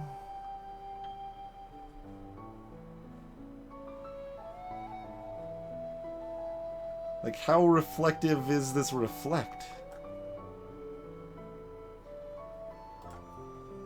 Reenact. 75% when an opponent plays an attack action or spell card. Copy that card and also draw a card.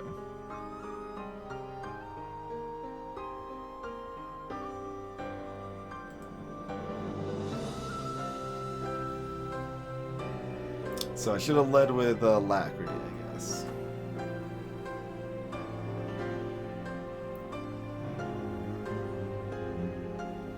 Does it copy just everything with those, then? Hey, Fishcore!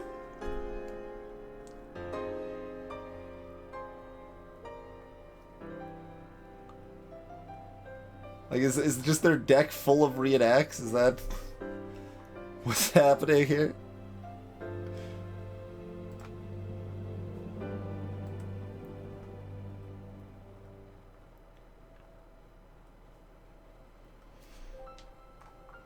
Alright, well, even if it is, we can still focus safely. Let's do that.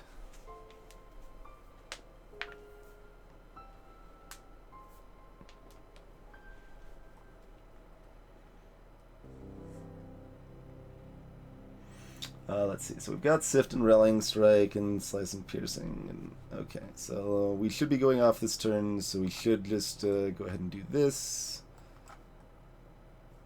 Didn't copy that.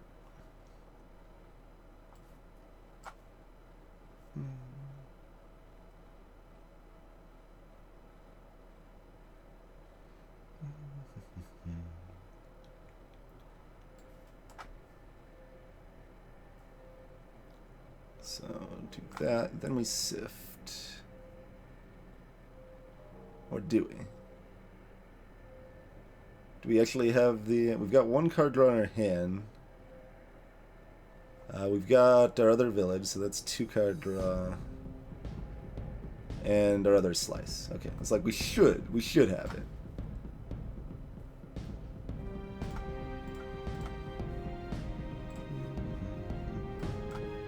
Apparently, they don't have any more reenacts.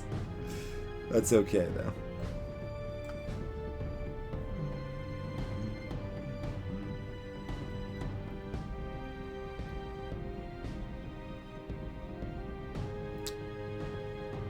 Do I really not have enough actions to cast Strike when I play everything?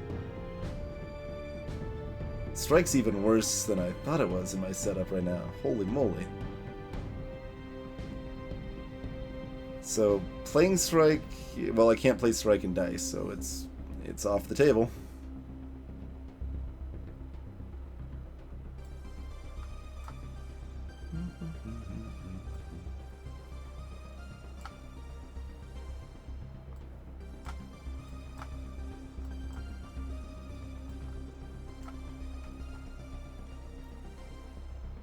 I can on my second turn because of circles, but...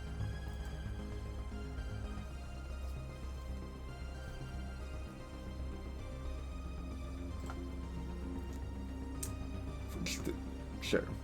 Get that vampire sword effect. 2 fights, Jompy. Yeah, that's the cooldown on it.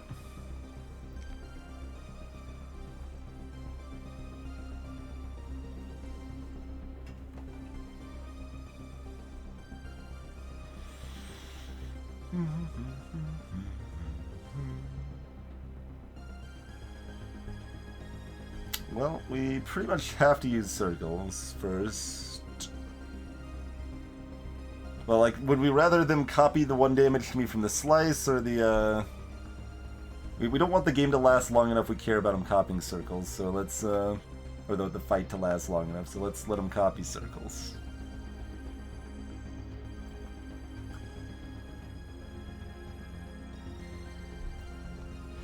Hey Dilson, is this game good? It is reasonably good. It has some definite things that bother me about it.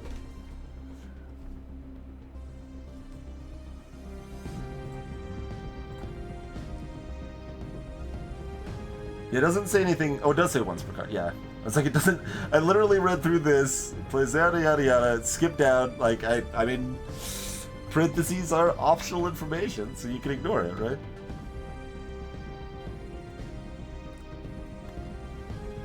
When it says once, like, so why would it clarify once per card? Because you can't replay the same card. It's because is it once per card type? Greetings, Alchemon.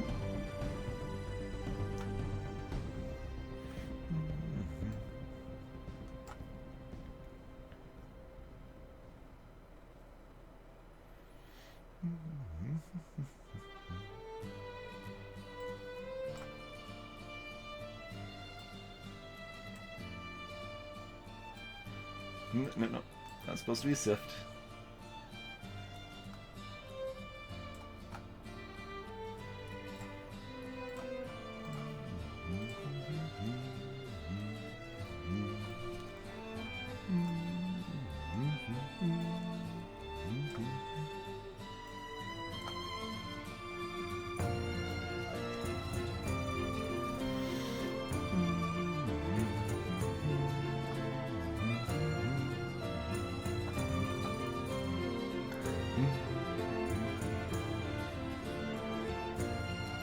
I know the piercing doesn't matter, but I just kind of want to have good, got my bases covered for good planning for the future and such. Alright, Mime got wrecked. We can get a coup de grace or a sidestep, huh? Draw a card. Next time you deal damage this turn, double it. Coup de grace. Discard your hand, lose all actions. Deal 6 damage plus 3 for each card and action lost this way. Weaponizing card draw and villages, huh?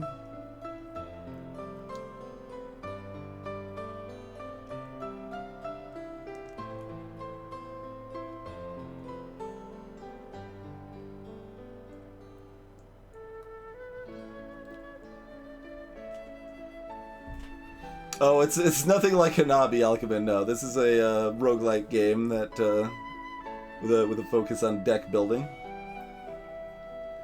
All right, so we have to take one. I think. I don't think we can choose not to.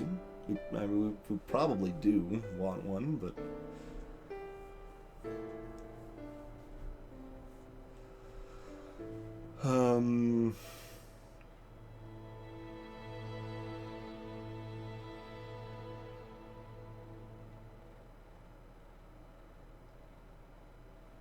I mean, I don't think I actually want coup de grace, do I? I think that'd be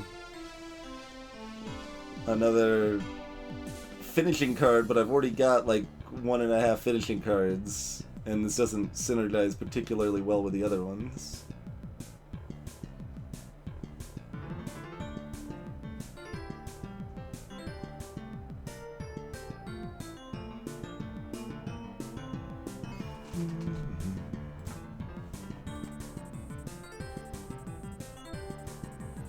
This one drops me down in action again, but does cycle a card, and I mean, just the fact that it's an action card that draws a card means it adds 3 damage to my deck, right? And next time I deal damage, so it adds at least 4 damage. It's always 4 damage card that costs me an action to do 4 damage. Not ideal, but it could be timed. Like if I can do it last, then it does, you know, 20 damage or 26 damage. So yeah, I think we go with a sidestep there. And I feel like we go ahead and trash our stupid strike. I think is a thing we do.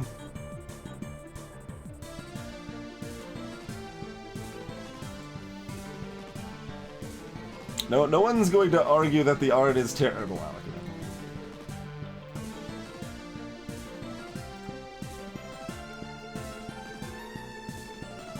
That is not an argument anyone is going to make. See you later, Strike. Good, the cost only went to 55, not 60. That's good at least. And we still probably don't want this. The only reason to consider this is that, well, it's free, right? Like, we're not paying for it or anything. It's just right there. And it is piercing damage. And when we upgrade it, it goes to 10. So, right now we've got this piercing stab, so we can make one of our powerful things hopefully piercing. Like, ideally our dice, right? Yeah, that's what it's called.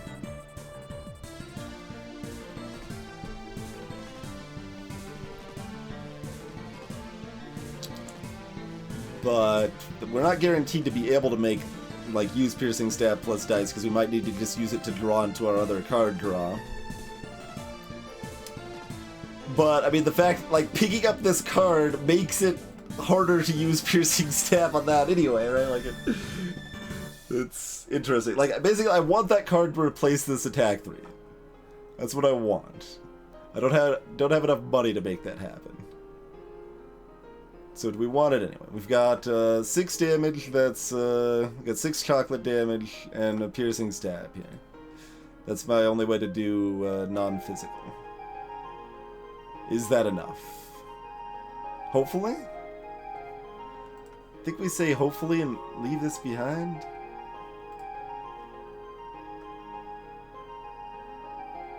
Like, there's an upgrade right here, and it's cheap enough that we can basically think of this as 10 piercing damage. That's a lot. 10's a lot of damage, and it is mostly unblockable. Mostly. Yeah, we've got a lot of Homestuck music on the playlist. Homestuck has kind of a ludicrous amount of good music. In fact, I'm going to alter the playlist slightly, queue up a different Homestuck song next.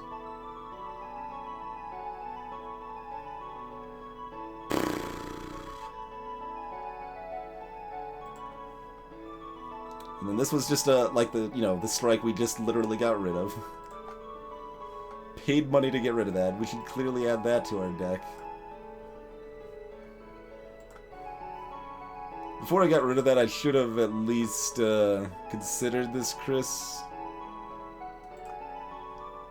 And, like, I mean, this second one of these is also amazing, but it doesn't give me card draw, so it's questionable. Like, we can't... I think it was more important we got rid of the other card than by this. Like, this has more raw potential to be amazing, but it means my, like, average case is relevantly worse just by having that in my deck and it doesn't draw cards, so... And the reason to consider this is, like, it's kind of bad because it takes up, that card I have to play and then doesn't draw anything, but going down the stairs right now I can probably get an equipment slot and then it would just be auto-equipped each time. And, like, every attack card becomes half a backstab. And we can generally wait to play those until the end, so instead of backstabbing once at the end, We backstab 1 to like 4 times. Rallying stroke varies when we'll be able to pull that one off, but I said 4, I meant 3, by the way. So like 2.5 to 3 times, which is pretty good. Like, I mean, that Chris means if we go off, we're talking an extra like 30 damage. That's really good. Maybe I should have bought the Chris, but I need that card out of my deck to be reliable at all.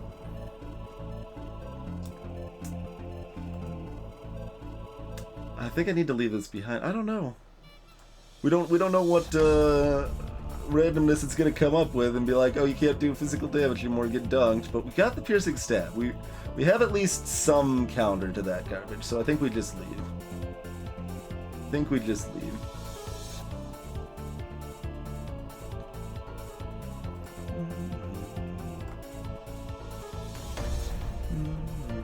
Beware the Lord of the Dream. He has serrated toes and an unending appetite for noodles. When he beckons, all must give him gifts. He's Wilbin's time. They say his mother was a vampire. What is this? What? That's a thing? Well, can I go back upstairs and grab the frickin' piercing spell or attack then? 3 cards? Does that stay there so I could use it next round? Apparently I should have bought the curses, taken the curses? Jeez, 3 cards. What are you talking about? The next time you would die, your health is set to maximum and you're invulnerable till your next turn. Apparently we get crazy talents if we make it to the 3rd floor.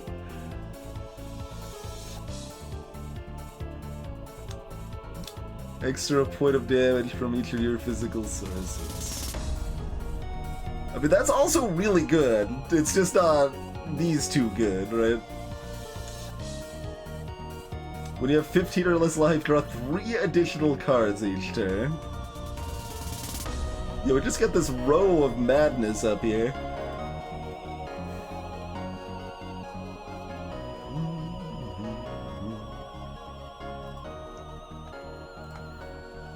Oh yeah, if you have a bow for Cruel, sure. Like, I mean, it's still not bad at all, right? Because, like, we're still doing all these little chip hits with the slices and stuff. So, full combo, that'd be, what, an extra 1, 2... 3... 4... 5... 6, 7... One of those will often be piercing, so it's only about 6. 6 extra damage for not taking up a card slot is still pretty good. But, I mean, I think we have to take this right now just because we don't want to thin our deck that much. We want to get rid of the attack 3. But do we... like... because I assume these perks will be available next floor too, right?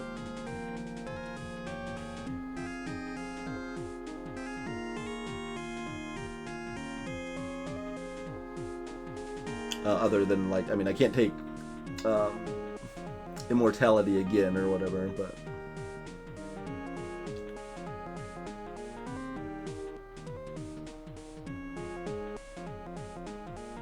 You're not sure there is a next floor. Fair enough. Fair enough. That would actually be good length-wise. I probably expected at least 1... well, it actually felt like there would be, like, 2 more... just because things tend to go overly long, but yeah, I mean, like, design-wise, being the last floor would make some amount of sense. Well, fair enough.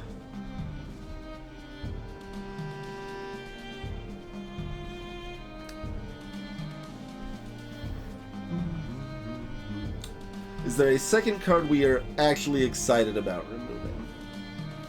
Corrosive Sludge is certainly not amazing, but...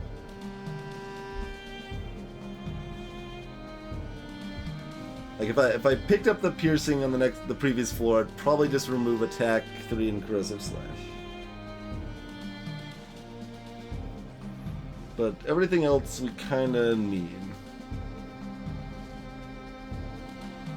Or I mean isn't bad. It's a good thing. Everything else is a good thing.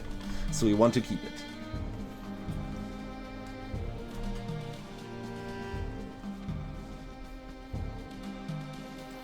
So I think we just grab Immortal. What was this again? Oh yeah. Yeah. We never actually had a chance to stomp on those mushrooms earlier, did we? So level 8 air elemental, which we have not had a chance to fight yet. 100 oh my word, these are expensive. How good are these things? Accelerate. Draw 3 cards. Gain 3 actions. Yeah. That should cost 120. Sounds about right. Good God. It's a Smithy Mega Village in 1. Alright, Penetrating Palm. This turn damage you deal is piercing, but it does not draw more cards. Stasis, just as a spell that draws 3 cards. Sure. So I don't know if we're getting money for Accelerate, but certainly a good thing if we can. There's a Mage, Fairy Rogue. Find what Fairy Rogues are capable of, seems like. And a Brownie.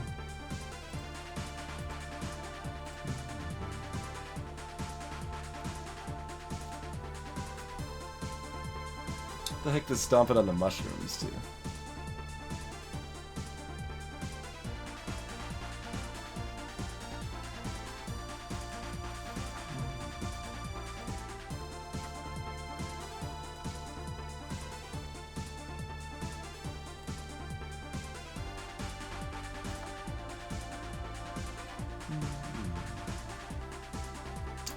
Right, the counter spells negate. Oh no, negate spells.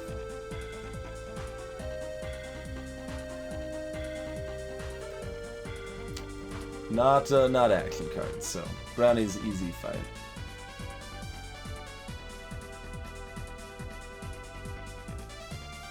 Starts a side quest, you think? Alright. Sure, let's...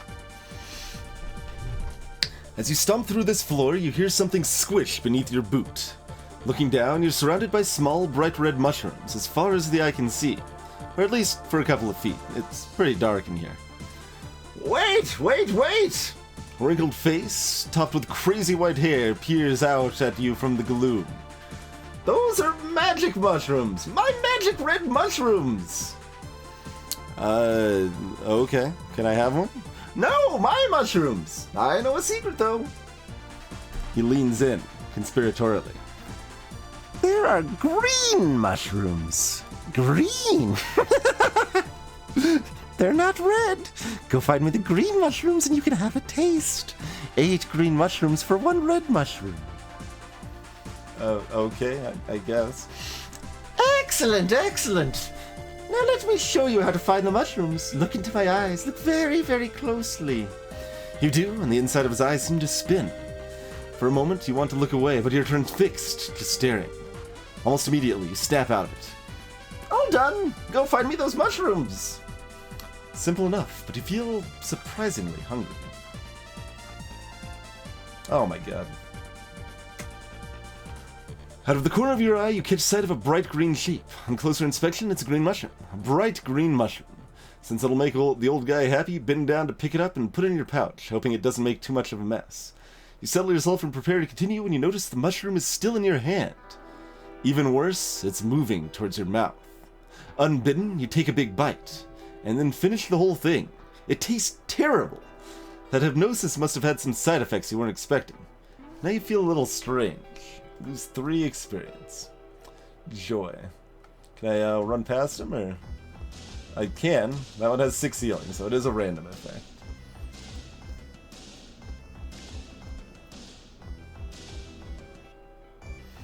Alright, Brownie, let's dance. You got 40 health?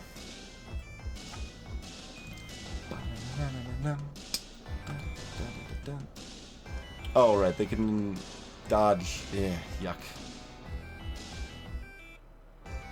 Sift loses the cards. It's still, if I want to do anything, we gotta do it though. All right.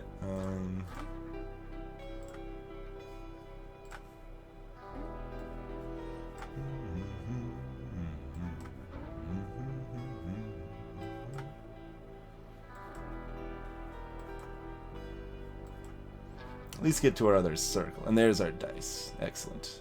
Okay.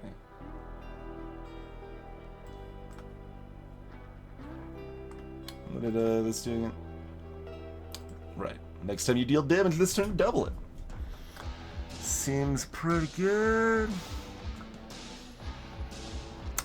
So I actually want to dice and then slice now. Because, well, I mean, I don't need to then slice. Pardon me. Let's not be silly now.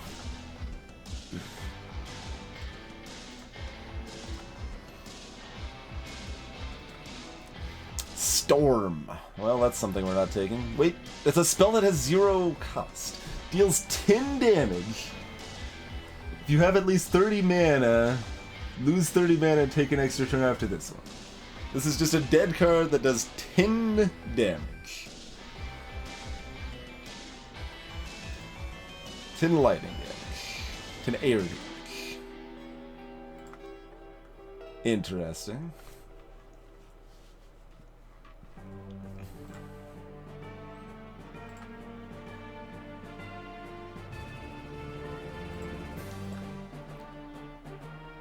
Lost? Oh, I got teleported somewhere randomly, I suppose. Oh god, it's a Titan. Well, we don't want that spell then, because the Titan is immune to lightning, I think. Certainly cast lightning. Yeah, immune to air. High health damage on equipment. Reduces your number of actions. Yeah.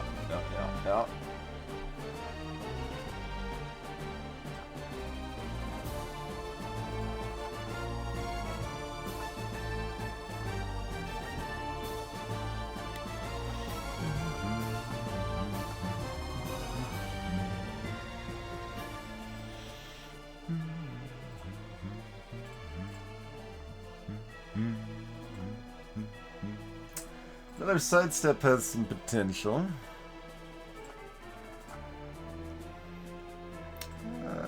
Yellow dragon. We can buy an action.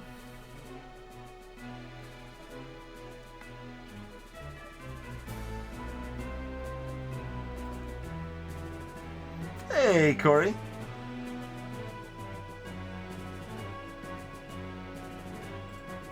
Oh, that's a good question. Does sidestep stack? Are we doing triple damage or quadruple damage if we play sidestep, dice? This is a good question.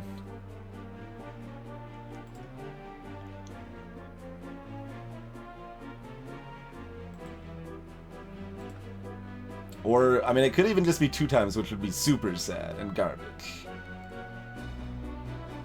Like, the second one does nothing. Which I really would not expect to be the case, because that's awful.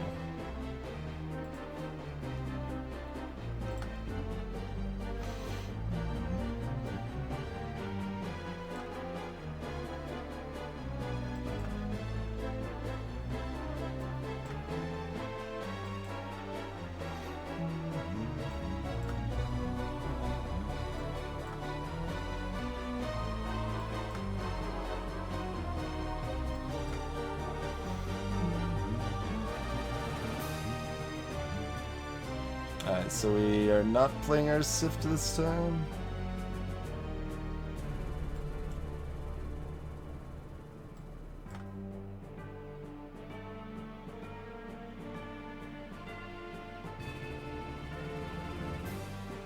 Or can we still play our Sift? Do we need to? Do we care at all? 2, 3, 4, 5, 6, 7, 8, 9. No. We don't care. So.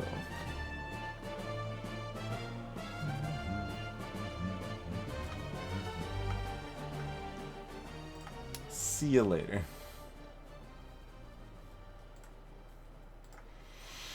Mental Fortress or take 21 gold.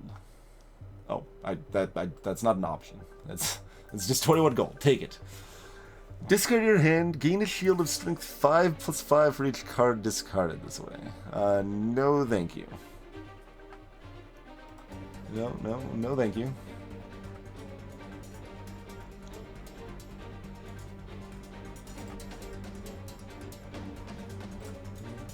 Oh god, there's a sneaky thief jerk. Okay.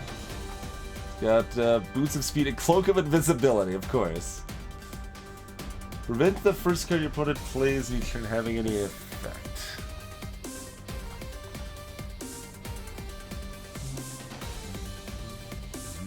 Disgusting.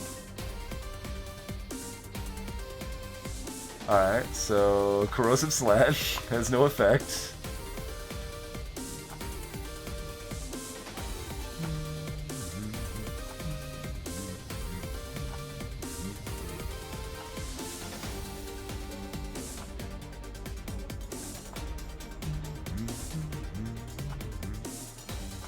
Oh, I don't...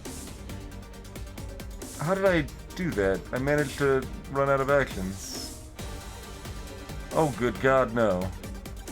Did he reduce my actions at all, or am I just... Yeah, let's see, we did... -1... -1... Oh, yeah, no, we just ran out. Because I wasn't paying attention. That's never actually come up. Well, that's disgusting.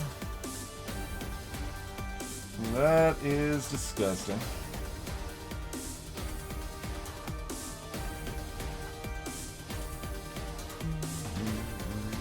Although we could have done this, and I should have considered that.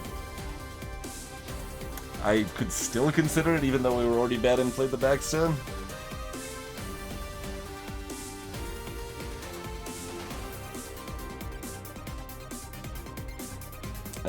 We don't do enough to actually kill him, though, do we? So it's probably not worth it.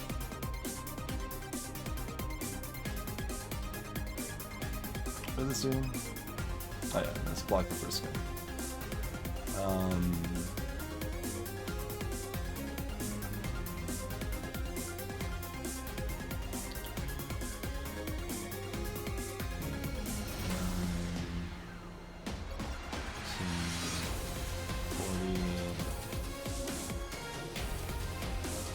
Yeah, we're not killing him right now.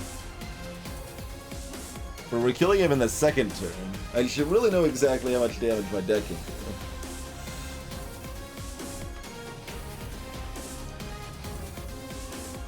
Yeah, no. Assuming things are not stupid, we're definitely killing him the next turn. Alright, so we don't want dice in our hand. Having these is fine. Jab is fine. We don't want sidestep in our hand, probably. Honestly, do we even want jab? So we need to get to focus and rallying attack. Which, none of that should be a problem, mind you, because we're going to have so many cards in our hand. But, yeah. We just get rid of that. Alright, what's up, Thief? What are you gonna do to me? Do 29 damage in one turn. That's pretty good. Oh, I forgot. The first one doesn't do anything. That's still probably fine. Still probably fine. I would have sliced first, I think.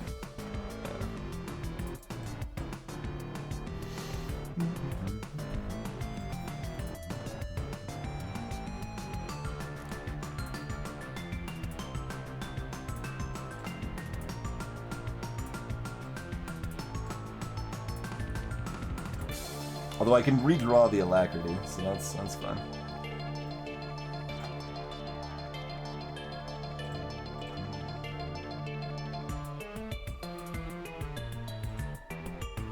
We do have enough... Right, we haven't even played the focus yet. Yeah.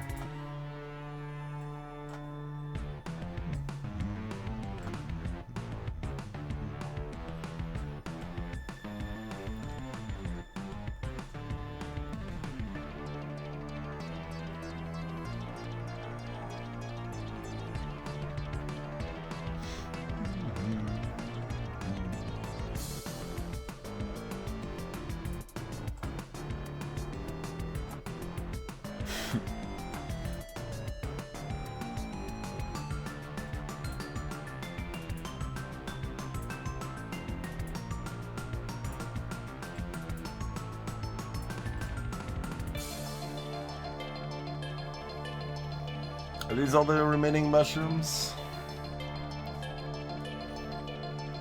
We're one fight away from a level up too, and I don't know if we're leveling up twice. So I don't know how much we care about killing more than one thing right now.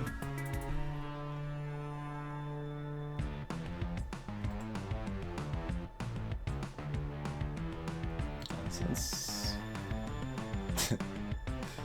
we're still killing one thing. -3 experience can change that quickly, huh? Wait, did that raise my max health? The mushroom raised my max health, didn't it? Sure it did. What was these things again? Oh yeah, Storm, which we don't want, and Mental Fortress we don't want. Yeah, okay.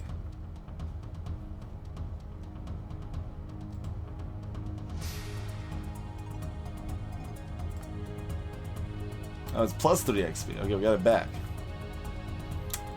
Alright, I guess we did our job. We gotta get a red mushroom. What's up? Well done. Oh yes. Look at you, right as rain. Were they delicious, nutritious, amazing? Oh, this is wonderful, wonderful. Here, take a red mushroom. And don't worry, it won't bite. Again unbidden, you take the pro-offered mushroom and gulp it down. But wait, this one is actually good. It tastes wonderful, and you feel your mind expand in ways you'd never expected. You turn to thank the old man, but he and his red mushrooms have vanished. Expand your mind. Choose a card to copy.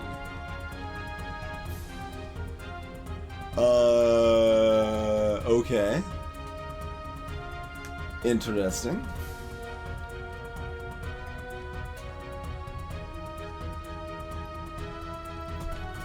Greetings, Harizel. Welcome to the stream.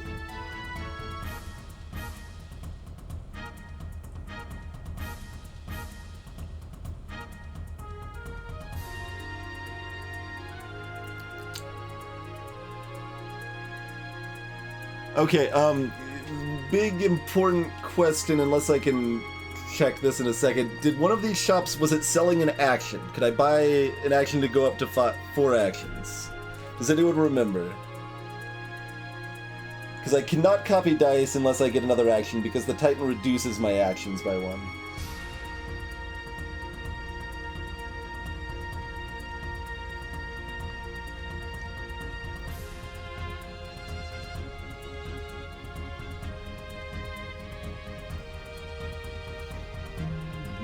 Oh really, Mort? Curious.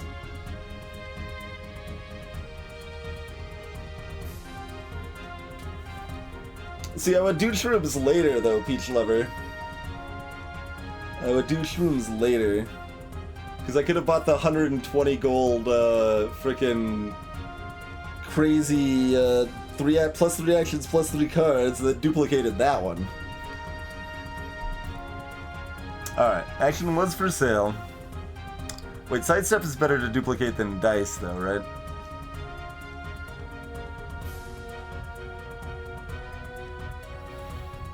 Mostly? Yeah, sidestep's better to duplicate than dice.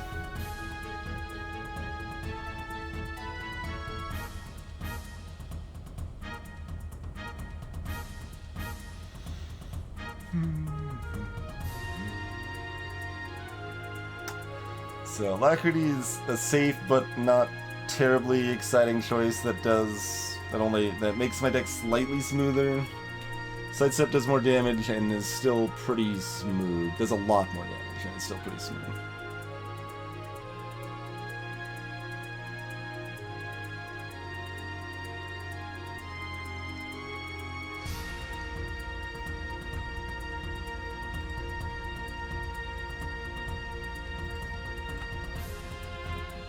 Sphinx, huh?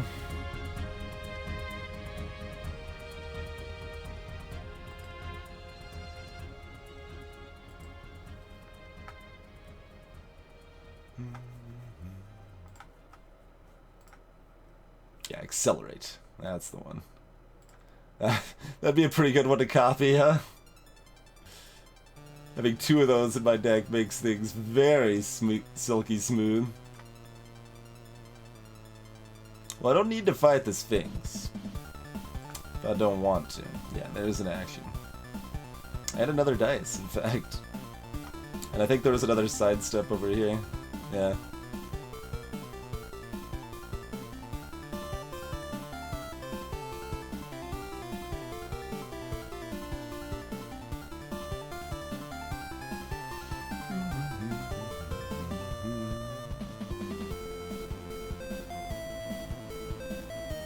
If I have another action, is another sidestep good or not good?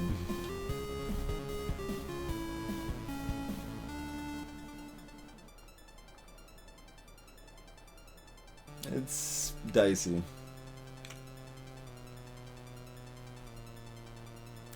Incredible Fred. Alright, I think we just have to buy this, because we're going to be fighting the Titan that's going to reduce our actions, and we just made our deck a little bit worse for action management, so it's not really up for debate, I feel.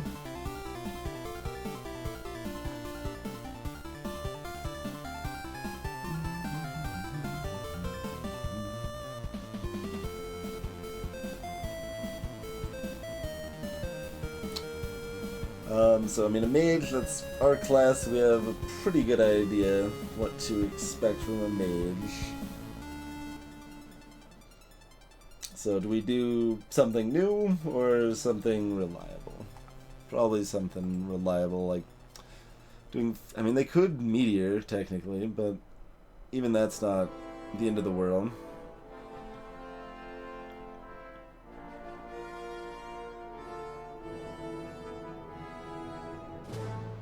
Good God, Fred. Good God. That's pretty terrible for everybody. Priest is the least upset of the 4 base classes, I would say.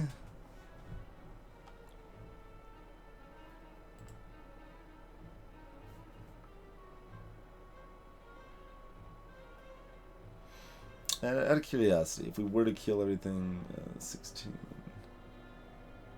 I'm not killing the Sphinx. There's no, like, actions being locked out for me. Alright. Good game.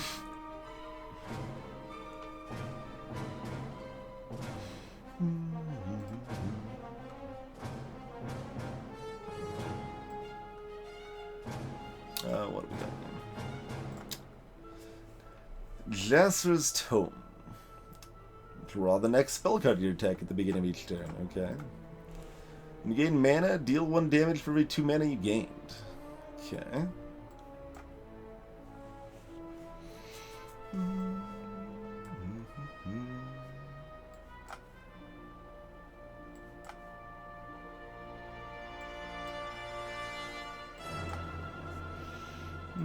See you later, mage. Oh, I don't need the piercing. That's technically correct.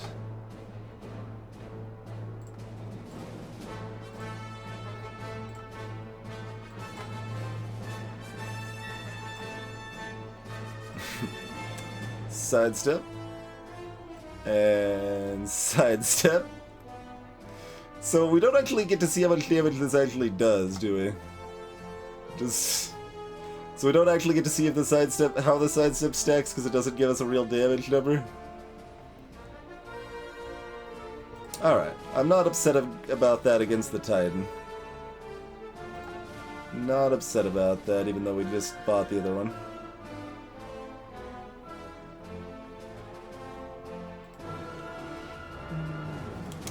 But with that extra action, we could probably buy another sidestep.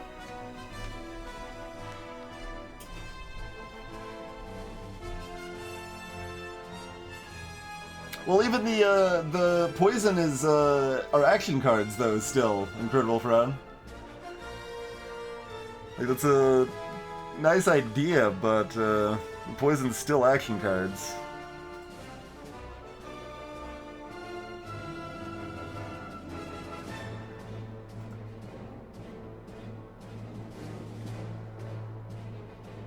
Well, if they don't stack stupidly, then I want the sidestep. If they stack stupidly, then I want the dice, probably. But even that's only a maybe.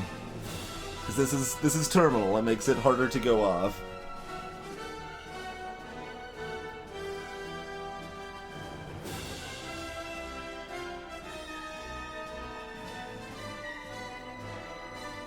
That's true, Frown. That's true.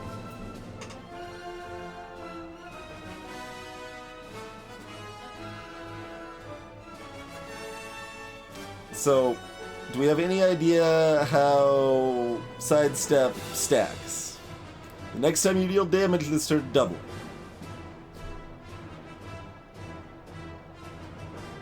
Greetings, Eldhor.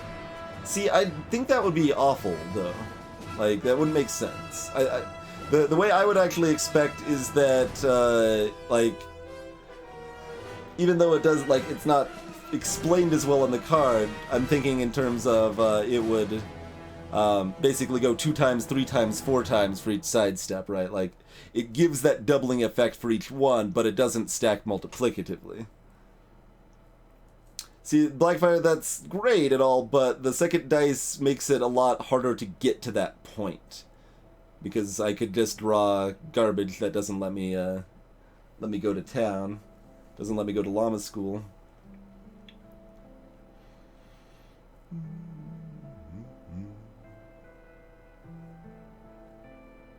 Although, I can still go to llama school because I've got draw 2 cards, gain 2 actions. I can still go to llama school with that.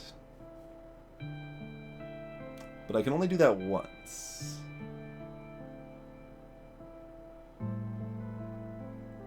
But I really want sidestep to, like, imagine if sidestep is multiplicative, then clearly sidestep's the way to go, and we might be able to one-shot the Titan before it even goes. And I don't know what it is, which it is. It is a mystery.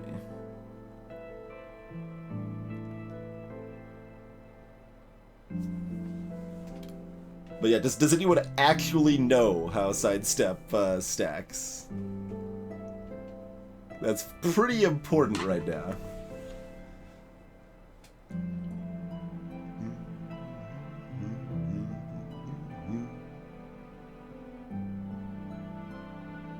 So you're guessing the multiplicative stacking.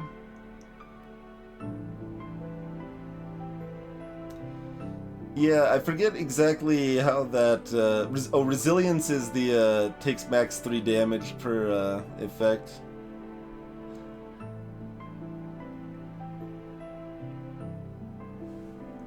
Greetings, Blackwing.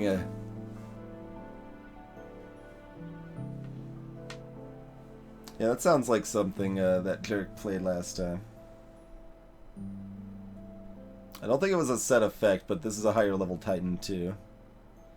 I mean, the description of him claims that piercing is good, so, like, piercing wouldn't be worth noting if, like, resilience was a flat expectation, right? I don't think, anyway.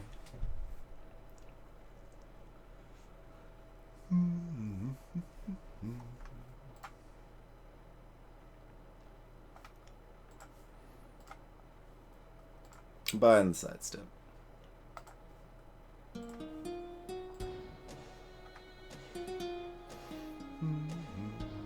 Man, we've been streaming quite a while tonight, haven't we? I realize this is cliffhangery, but I really need to refill my beverage. My throat is getting super dry from the last, I don't know, 40 minutes of no drink here. So we will take ourselves a quick break here, and then try to wreck this Titan jerk and hopefully proceed down to final boss situation. We'll see. But yeah, be back shortly. Yeah, Resilience was a card last time that he played once, and it was stupid. But we do have Immortality also, so we'll hopefully at least beat the Titan. If we have to burn Immortality on the Titan, it does not bode super well for whatever final boss shenanigans are happening, but we'll see. Be back shortly.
Alrighty.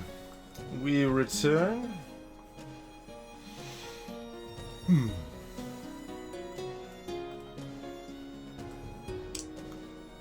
And Blackfire, I don't, like, I mean, there's this dragon here too, but I have no interest in killing these guys until the Titan's dead at the very least. Because I'm not going to be able to kill enough things to level up again. So I only get a little bit of gold from killing them, which I can't really buy anything I want right now anyway.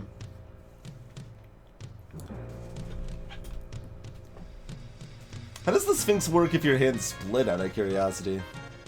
Like, what if you have 2 actions and 2 attack cards or something?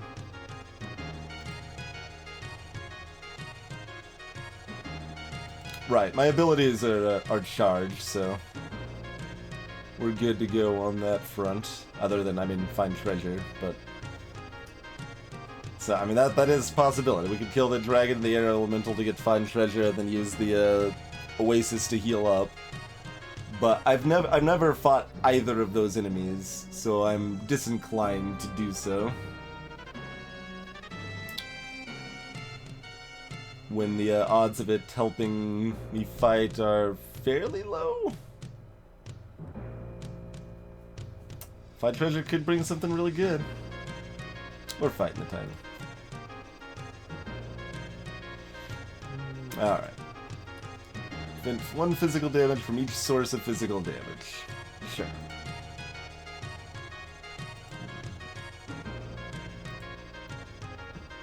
Just my actions by 1. Celestial plate. Yeah.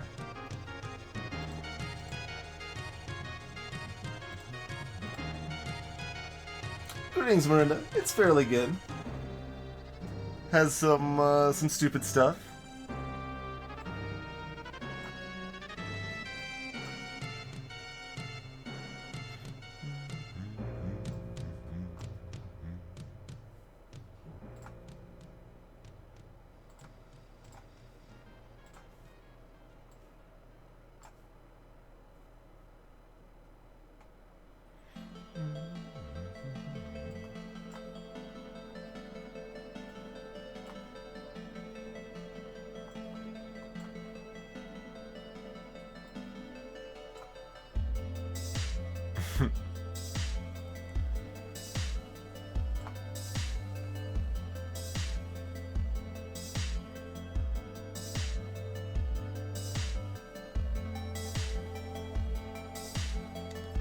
So, again, depending on how this stacks, I want to do things differently or not, right?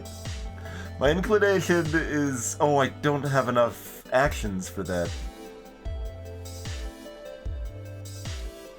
Because we haven't played Swiftness.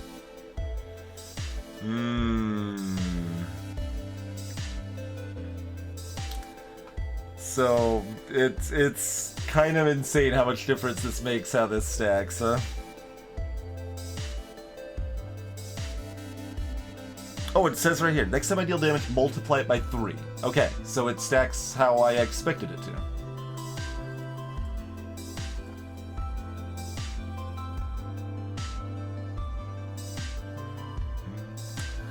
And this is deal damage.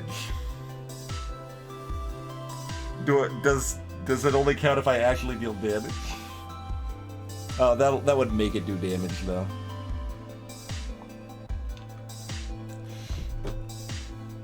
Alright, so, hold on. 3, 4, 5, 6, 7, 8, 9, 10. So that'd be 60 damage, turnover. Or...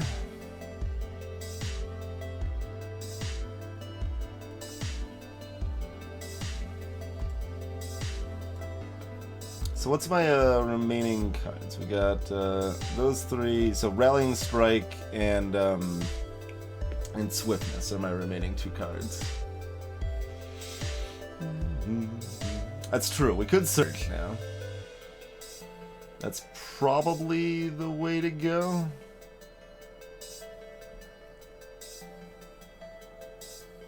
It's probably the way to go. Searching the first turn just makes sense. We have circles happening the other turns, after all. So we don't need to figure out what'll do more damage. We just make magic happen.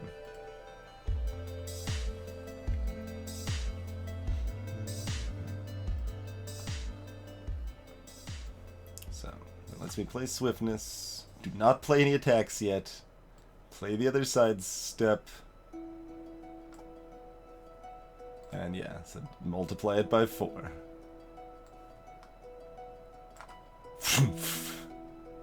Alright. Alright, well, get chunked on, sir. And, you know, gonna whee, throw down those guys too. Yeah, yeah, wata, and get. And is there any reason not to use this first turn? Probably not.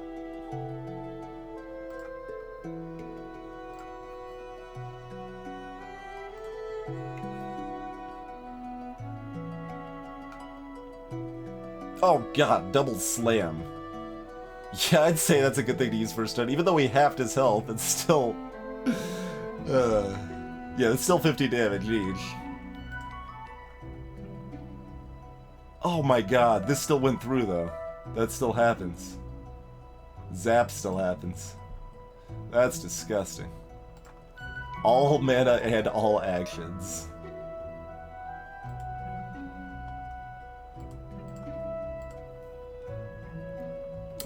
So we basically just pass the turn, right? Just like, alright, I guess we're done here. Because we don't want to get rid of the cards because we won't draw new cards next time. Alright, guess we're done here. Don't kill me in one hit. Oh, we cast Resilience. Well, that's trouble. That's a lot of trouble. We will die our first death, probably. Or, die, I mean, we've got the immortality, so we die once, and then, you know.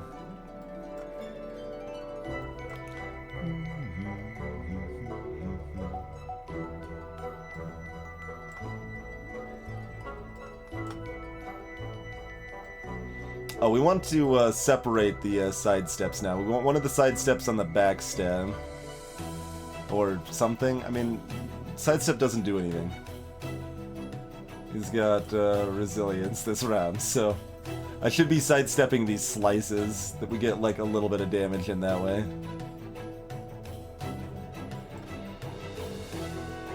There you go. Sidestep this attack 3. Boom. So I realized that only did 1 damage, so it's just the same as doing it on a slice, but that's how it's gonna be for anything, so.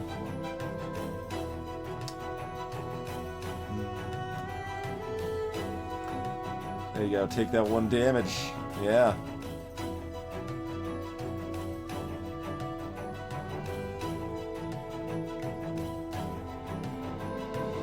Oh no, sidestepping Rallying Strike's actually the best. There you go. That's the one thing it does more than 1. That gives me 2 extra damage.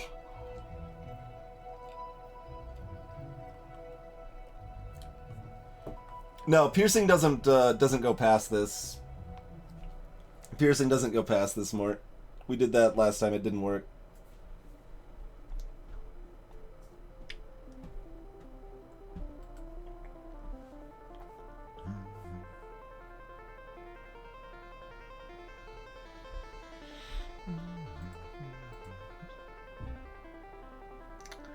Did not work. I mean, I could be wrong, but I distinctly remember I was pretty sure anyway. We had the like just regular attack piercing cards that were still only doing 3 damage to the Titan with our warrior there. That's what I thought was the case anyway.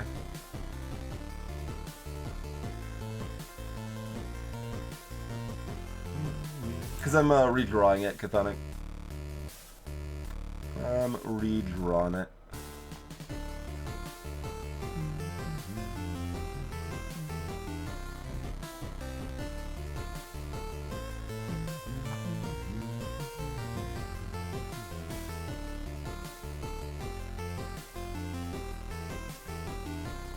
You're making me like paranoid now. I just want to like try it.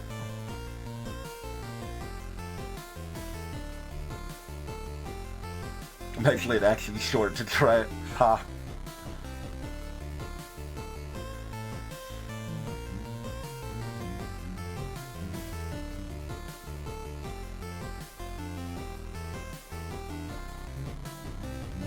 that doesn't give me an action.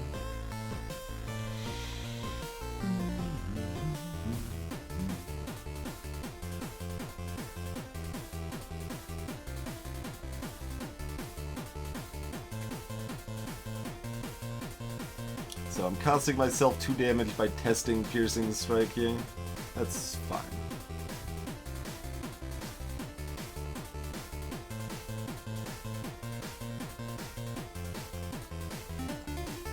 We will make sure. It went through. It totally did, and we could have just killed him this turn. I was like, why didn't it work last time? Am I just wrong? I guess I'm just wrong. I remember being super surprised it only did 3 damage. I was specifically surprised that it only did 3 damage.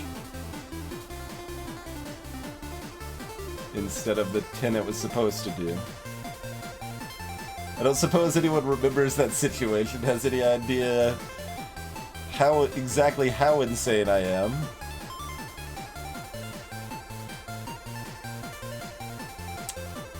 Let's see, is it worth like keeping Rallying Strike for next round or anything like that? I mean, we should be going off in any case.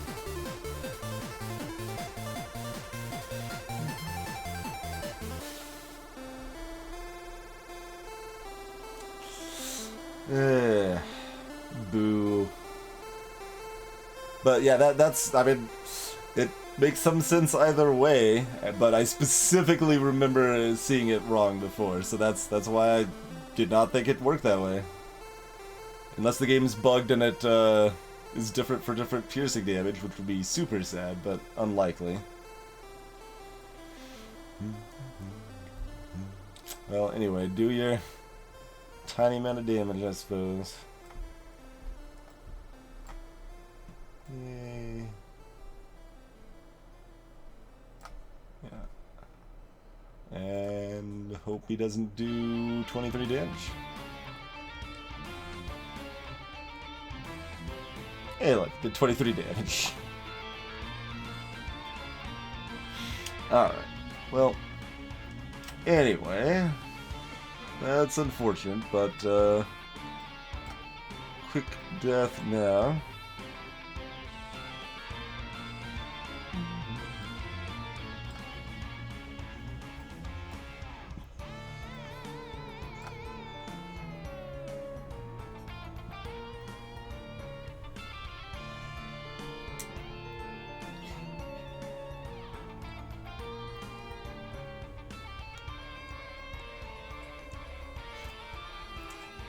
Yeah, I don't know how much it actually improves those odds, Jumpy, but it might.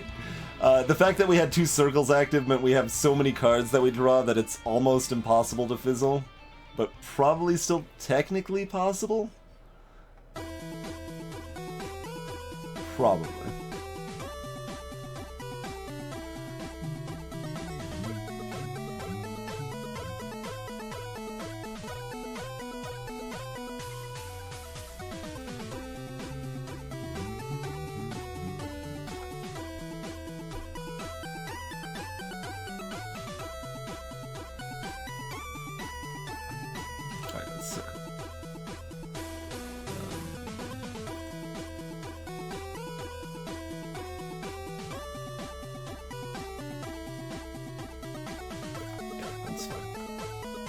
Oh, he's just a little paranoid that I'm not gonna get there for some reason, but obviously that's happening.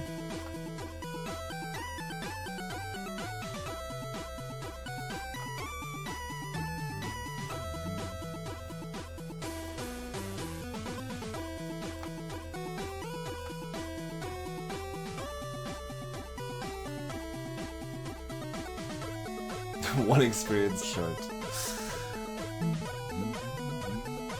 So we can buy the experience, but we'd probably just kill the elemental.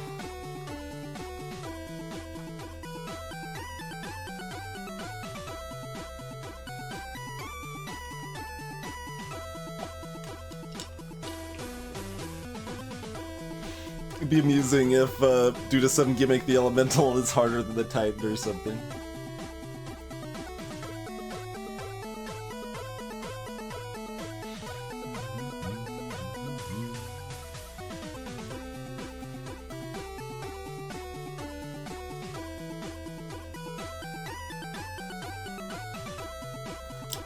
should be fine. Alright, what do we got? Double damage from Earth, no damage from air. Draws 0 extra cards each turn.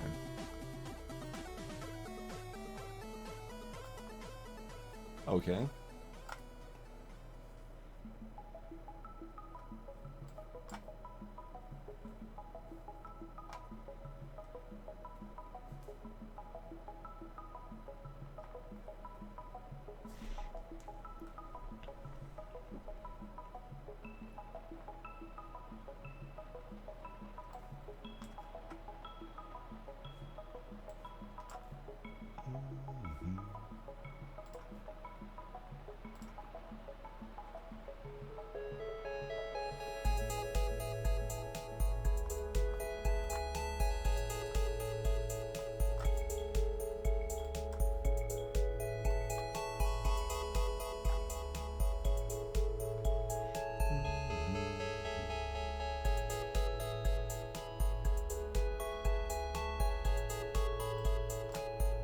That's right, get jabbed for double.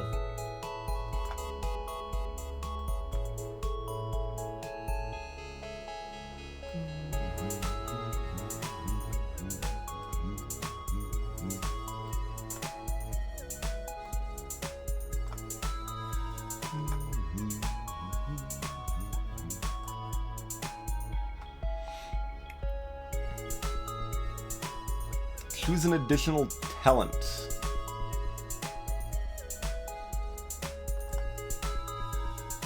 Okay, we do actually get another one of these. I can pick Immortal up again, apparently.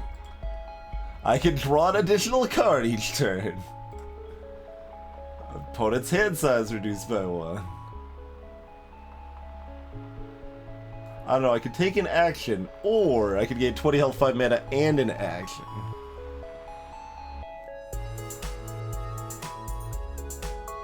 Oh, we're 3 gold short of buying what I want to buy. We can kill that dragon, though, I assume.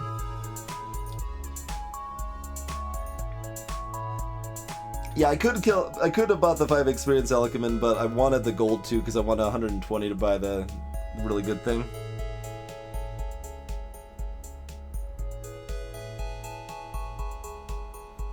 You know what I should buy? Just remove all the walls in this dungeon floor.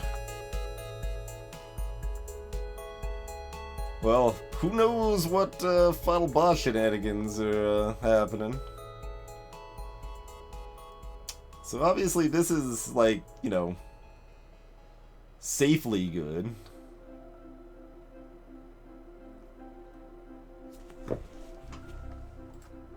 That should give me 2 more turns. And 2 more turns should be better than anything else I could get. So the weird thing is, like, these things say can be chosen multiple times. It doesn't, specifically doesn't say that on this, so I really assumed that I would not be able to choose Immortal again, but apparently we could just be, I mean, we're immortal, right? We just regained our immortality. Maybe we never really lost it in the first place.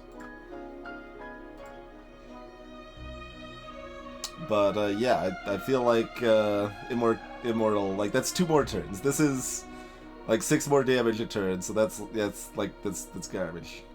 It was more than that. It was like 12, but yeah, it's nothing.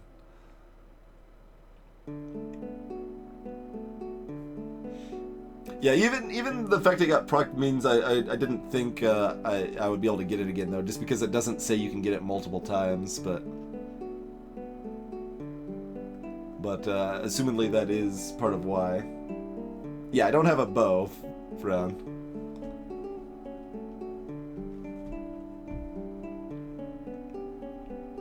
That's a lot closer. I think I even still take Immortal in that case, but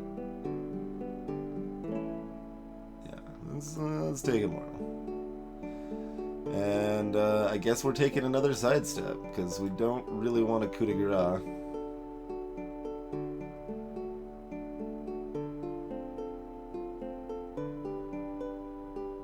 Oh yeah, no, definitely not. Definitely not.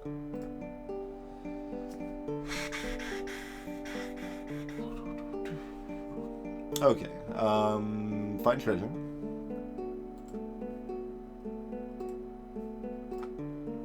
Purifying light?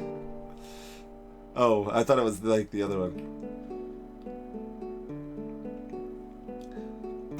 Gain Talon health, overhealing is converted to piercing damage to your opponent. That's funny. But no, we don't want that.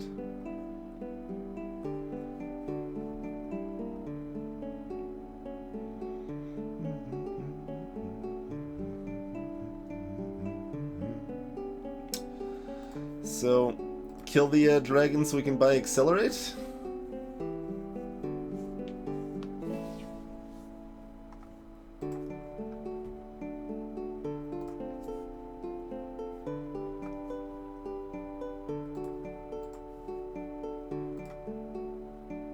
What else we got around? Another dice. Well, I effectively do have more actions, because, I mean, the Titan reduced my actions by 1 every turn. Hey, Maché. I did not get a save file, no.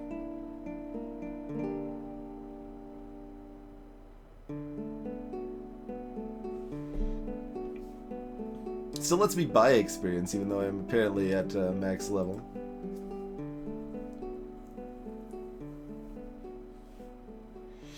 Alright, is there any particular, like, reason I should be terrified of this yellow dragon? Like, it's assumedly uses air, and is, like, it shouldn't be able to do 60 damage in a turn, in which case I probably don't care. Apparently Sphinx is nonsense, but no one said nothing about the dragon, so I assume dragon's not nonsense.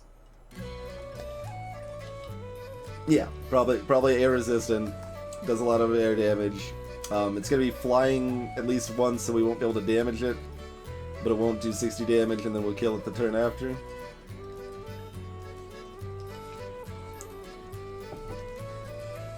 Sounds like a thing.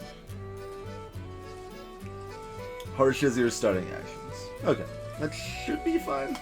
Shouldn't be a big deal. Yeah, we're at 4 instead of 5. -1 action, and you start with no mana. And take no damage from air. Okay, it's not flying, so that's the most important thing.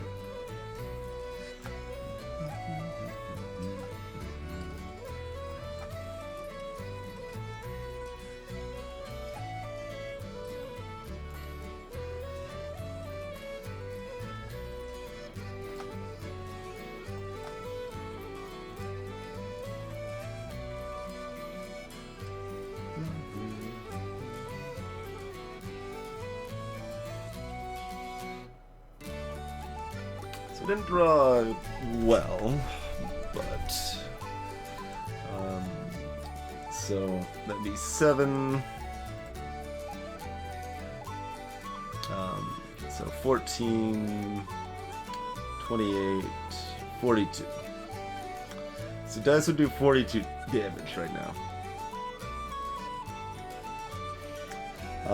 Otherwise, we played Jam. We draw into the rest of our deck.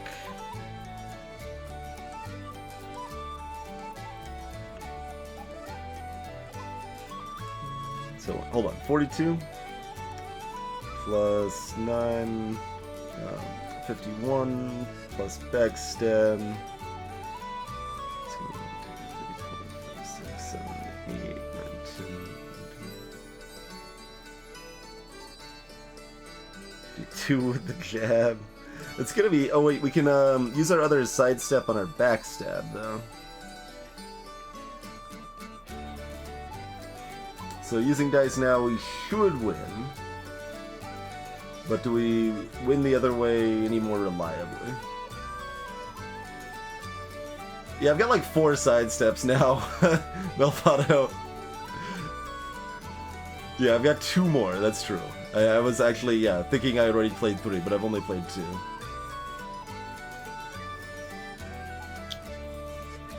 So that's actually more reason to dice now, or less? Yeah, exactly, Maché. They add. But that's still really good. You can it does actually cover that in game here. We just fought the tide with some sidestep and shenanigans, so we know how it works here.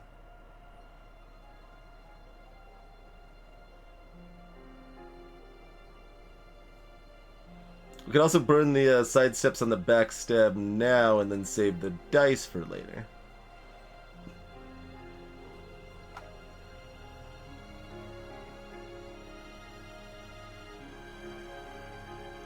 So that'd be 21 now. We are guaranteed to draw out our deck at this point, or are we? Do we have any more terminals? So we've got, what do we got left? We got the draw 2, we got sidestep, we got sidestep. That's 4 out of the 7. We got another circle, that's 5 out of the 7. We got another slice, that's 6 out of the 7. What's the 7th card?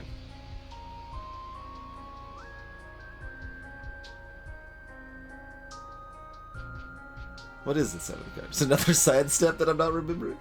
Oh, it's Sift. Yeah, Sift. Okay.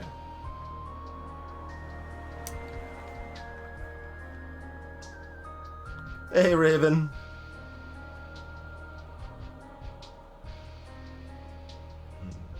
Alright.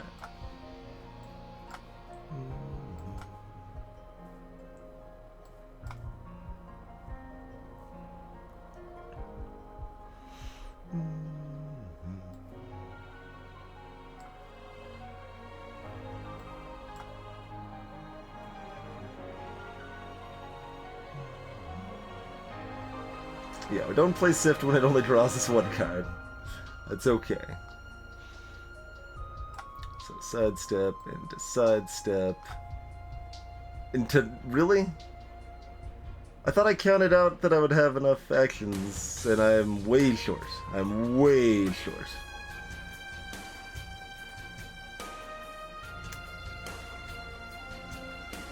I need to undo, man. Alright, so if we burn this, we would have to kill the Sphinx to get it back for the final boss.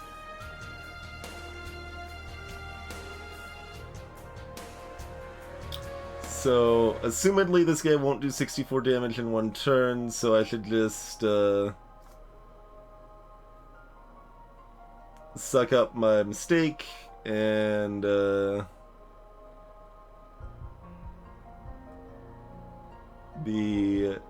be fine. Right? I don't believe it'll do 64 damage in 1 attack.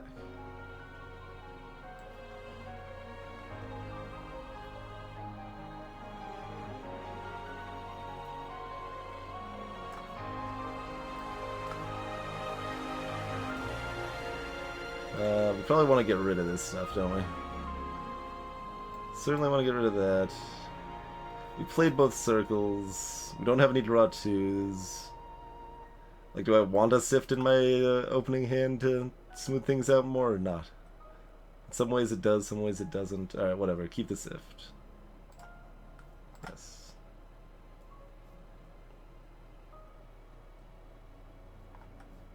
Alright, so you did stupid stuff. Dragon Scales. Standard reduction 2, yeah, you do that. Oh, they took 2 actions with the Lightning Breath, though. They took away my extra circle actions. Okay, so I do still have to pay attention to my actions, because they took away my extra actions.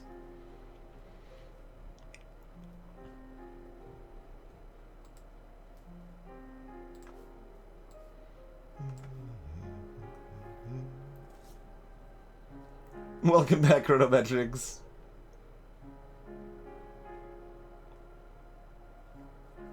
It sort of loses me a card mache, but it also counts as an action played. And if I have enough actions, it can be useful and help smooth out finding things in my deck, and counts as another action played, which, you know, combos with backstab and dice.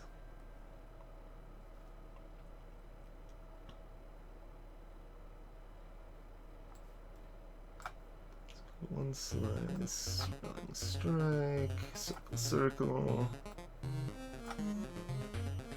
alacrity,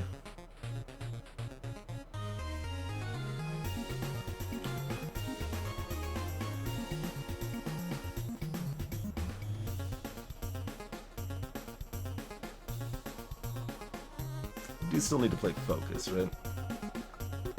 Yeah, if you draw your deck, losing a card doesn't really matter. Exactly.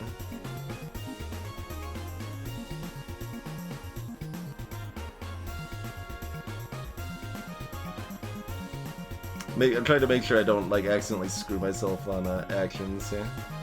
That does not give me an action.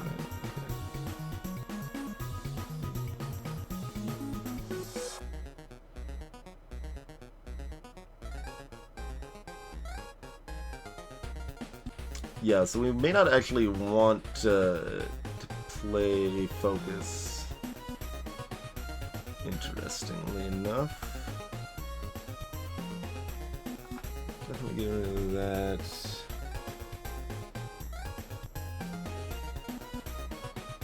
Don't need the piercing strike.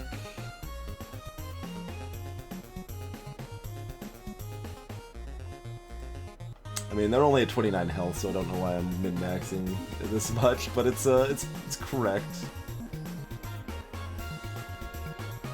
So we'll do that. So sidestep, sidestep, sidestep, sidestep, wreck is all we're really looking at doing with our 5 actions, right?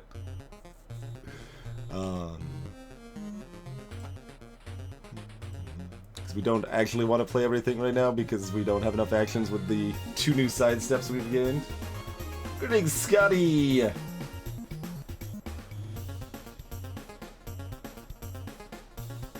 Twingebot is alive, much like Johnny 5. Alright, sidestep, sidestep, sidestep, swiftness. That lets me play the other actions. Sidestep. Mind you, I can't play Slice first now, but that's okay.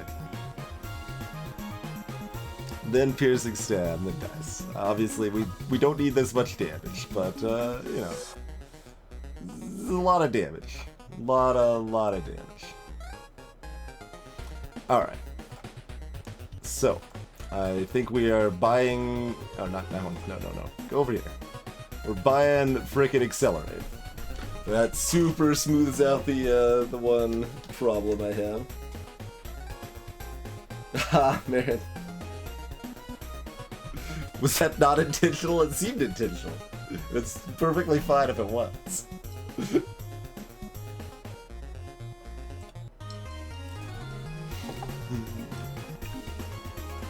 Did something lead you to believe otherwise, Scotty?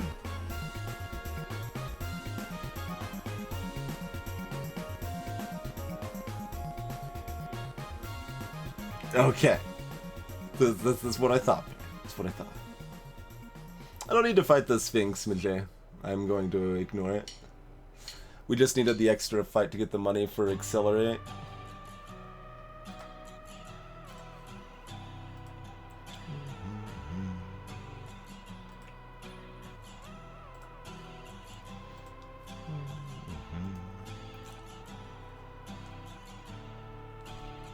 It's the playlist, Blackwing. Twingebot got you covered on where it's from. The previous song that was playing there was from Undertale, a game I very highly recommend playing.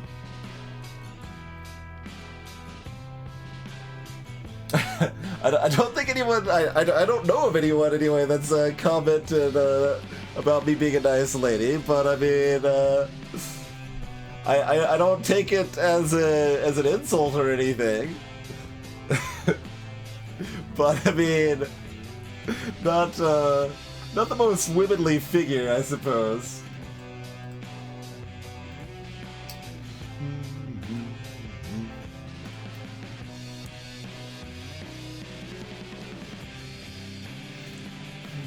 Alright, well, that was our final smoothage, so no reason not to just head on down, right? Was there another just action I could buy? I mean, I could buy dice. I don't think we want another dice though, to be honest.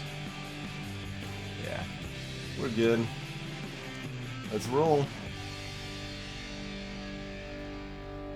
It's the eyebrows.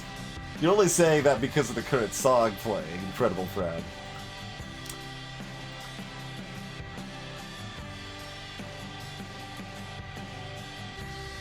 Wait, what? You just don't fight the final boss? What? This is just over, I guess? What? What?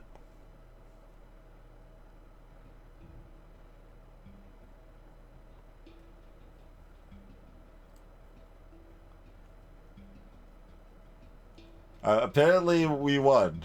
Alright. I just thought, and people even said there was like a final, and the achievements mention a final boss, that apparently you have to unlock the final boss also or something? What is it? I don't even know.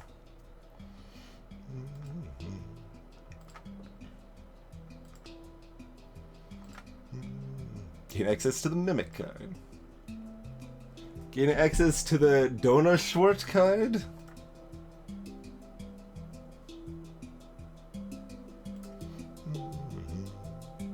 And we unlock Paladin, and we unlock Samurai, and Impervious, and Monk, and apparently Ding, and Copy, okay. We just unlocked 3 new classes.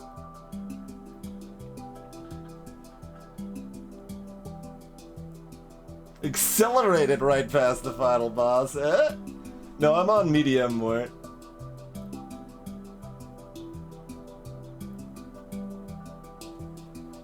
See it. There you go. Oh, find additional content. So it's only on hard that there's the final boss there. I see. The final boss was the Sphinx, and I just ran from it. There you go.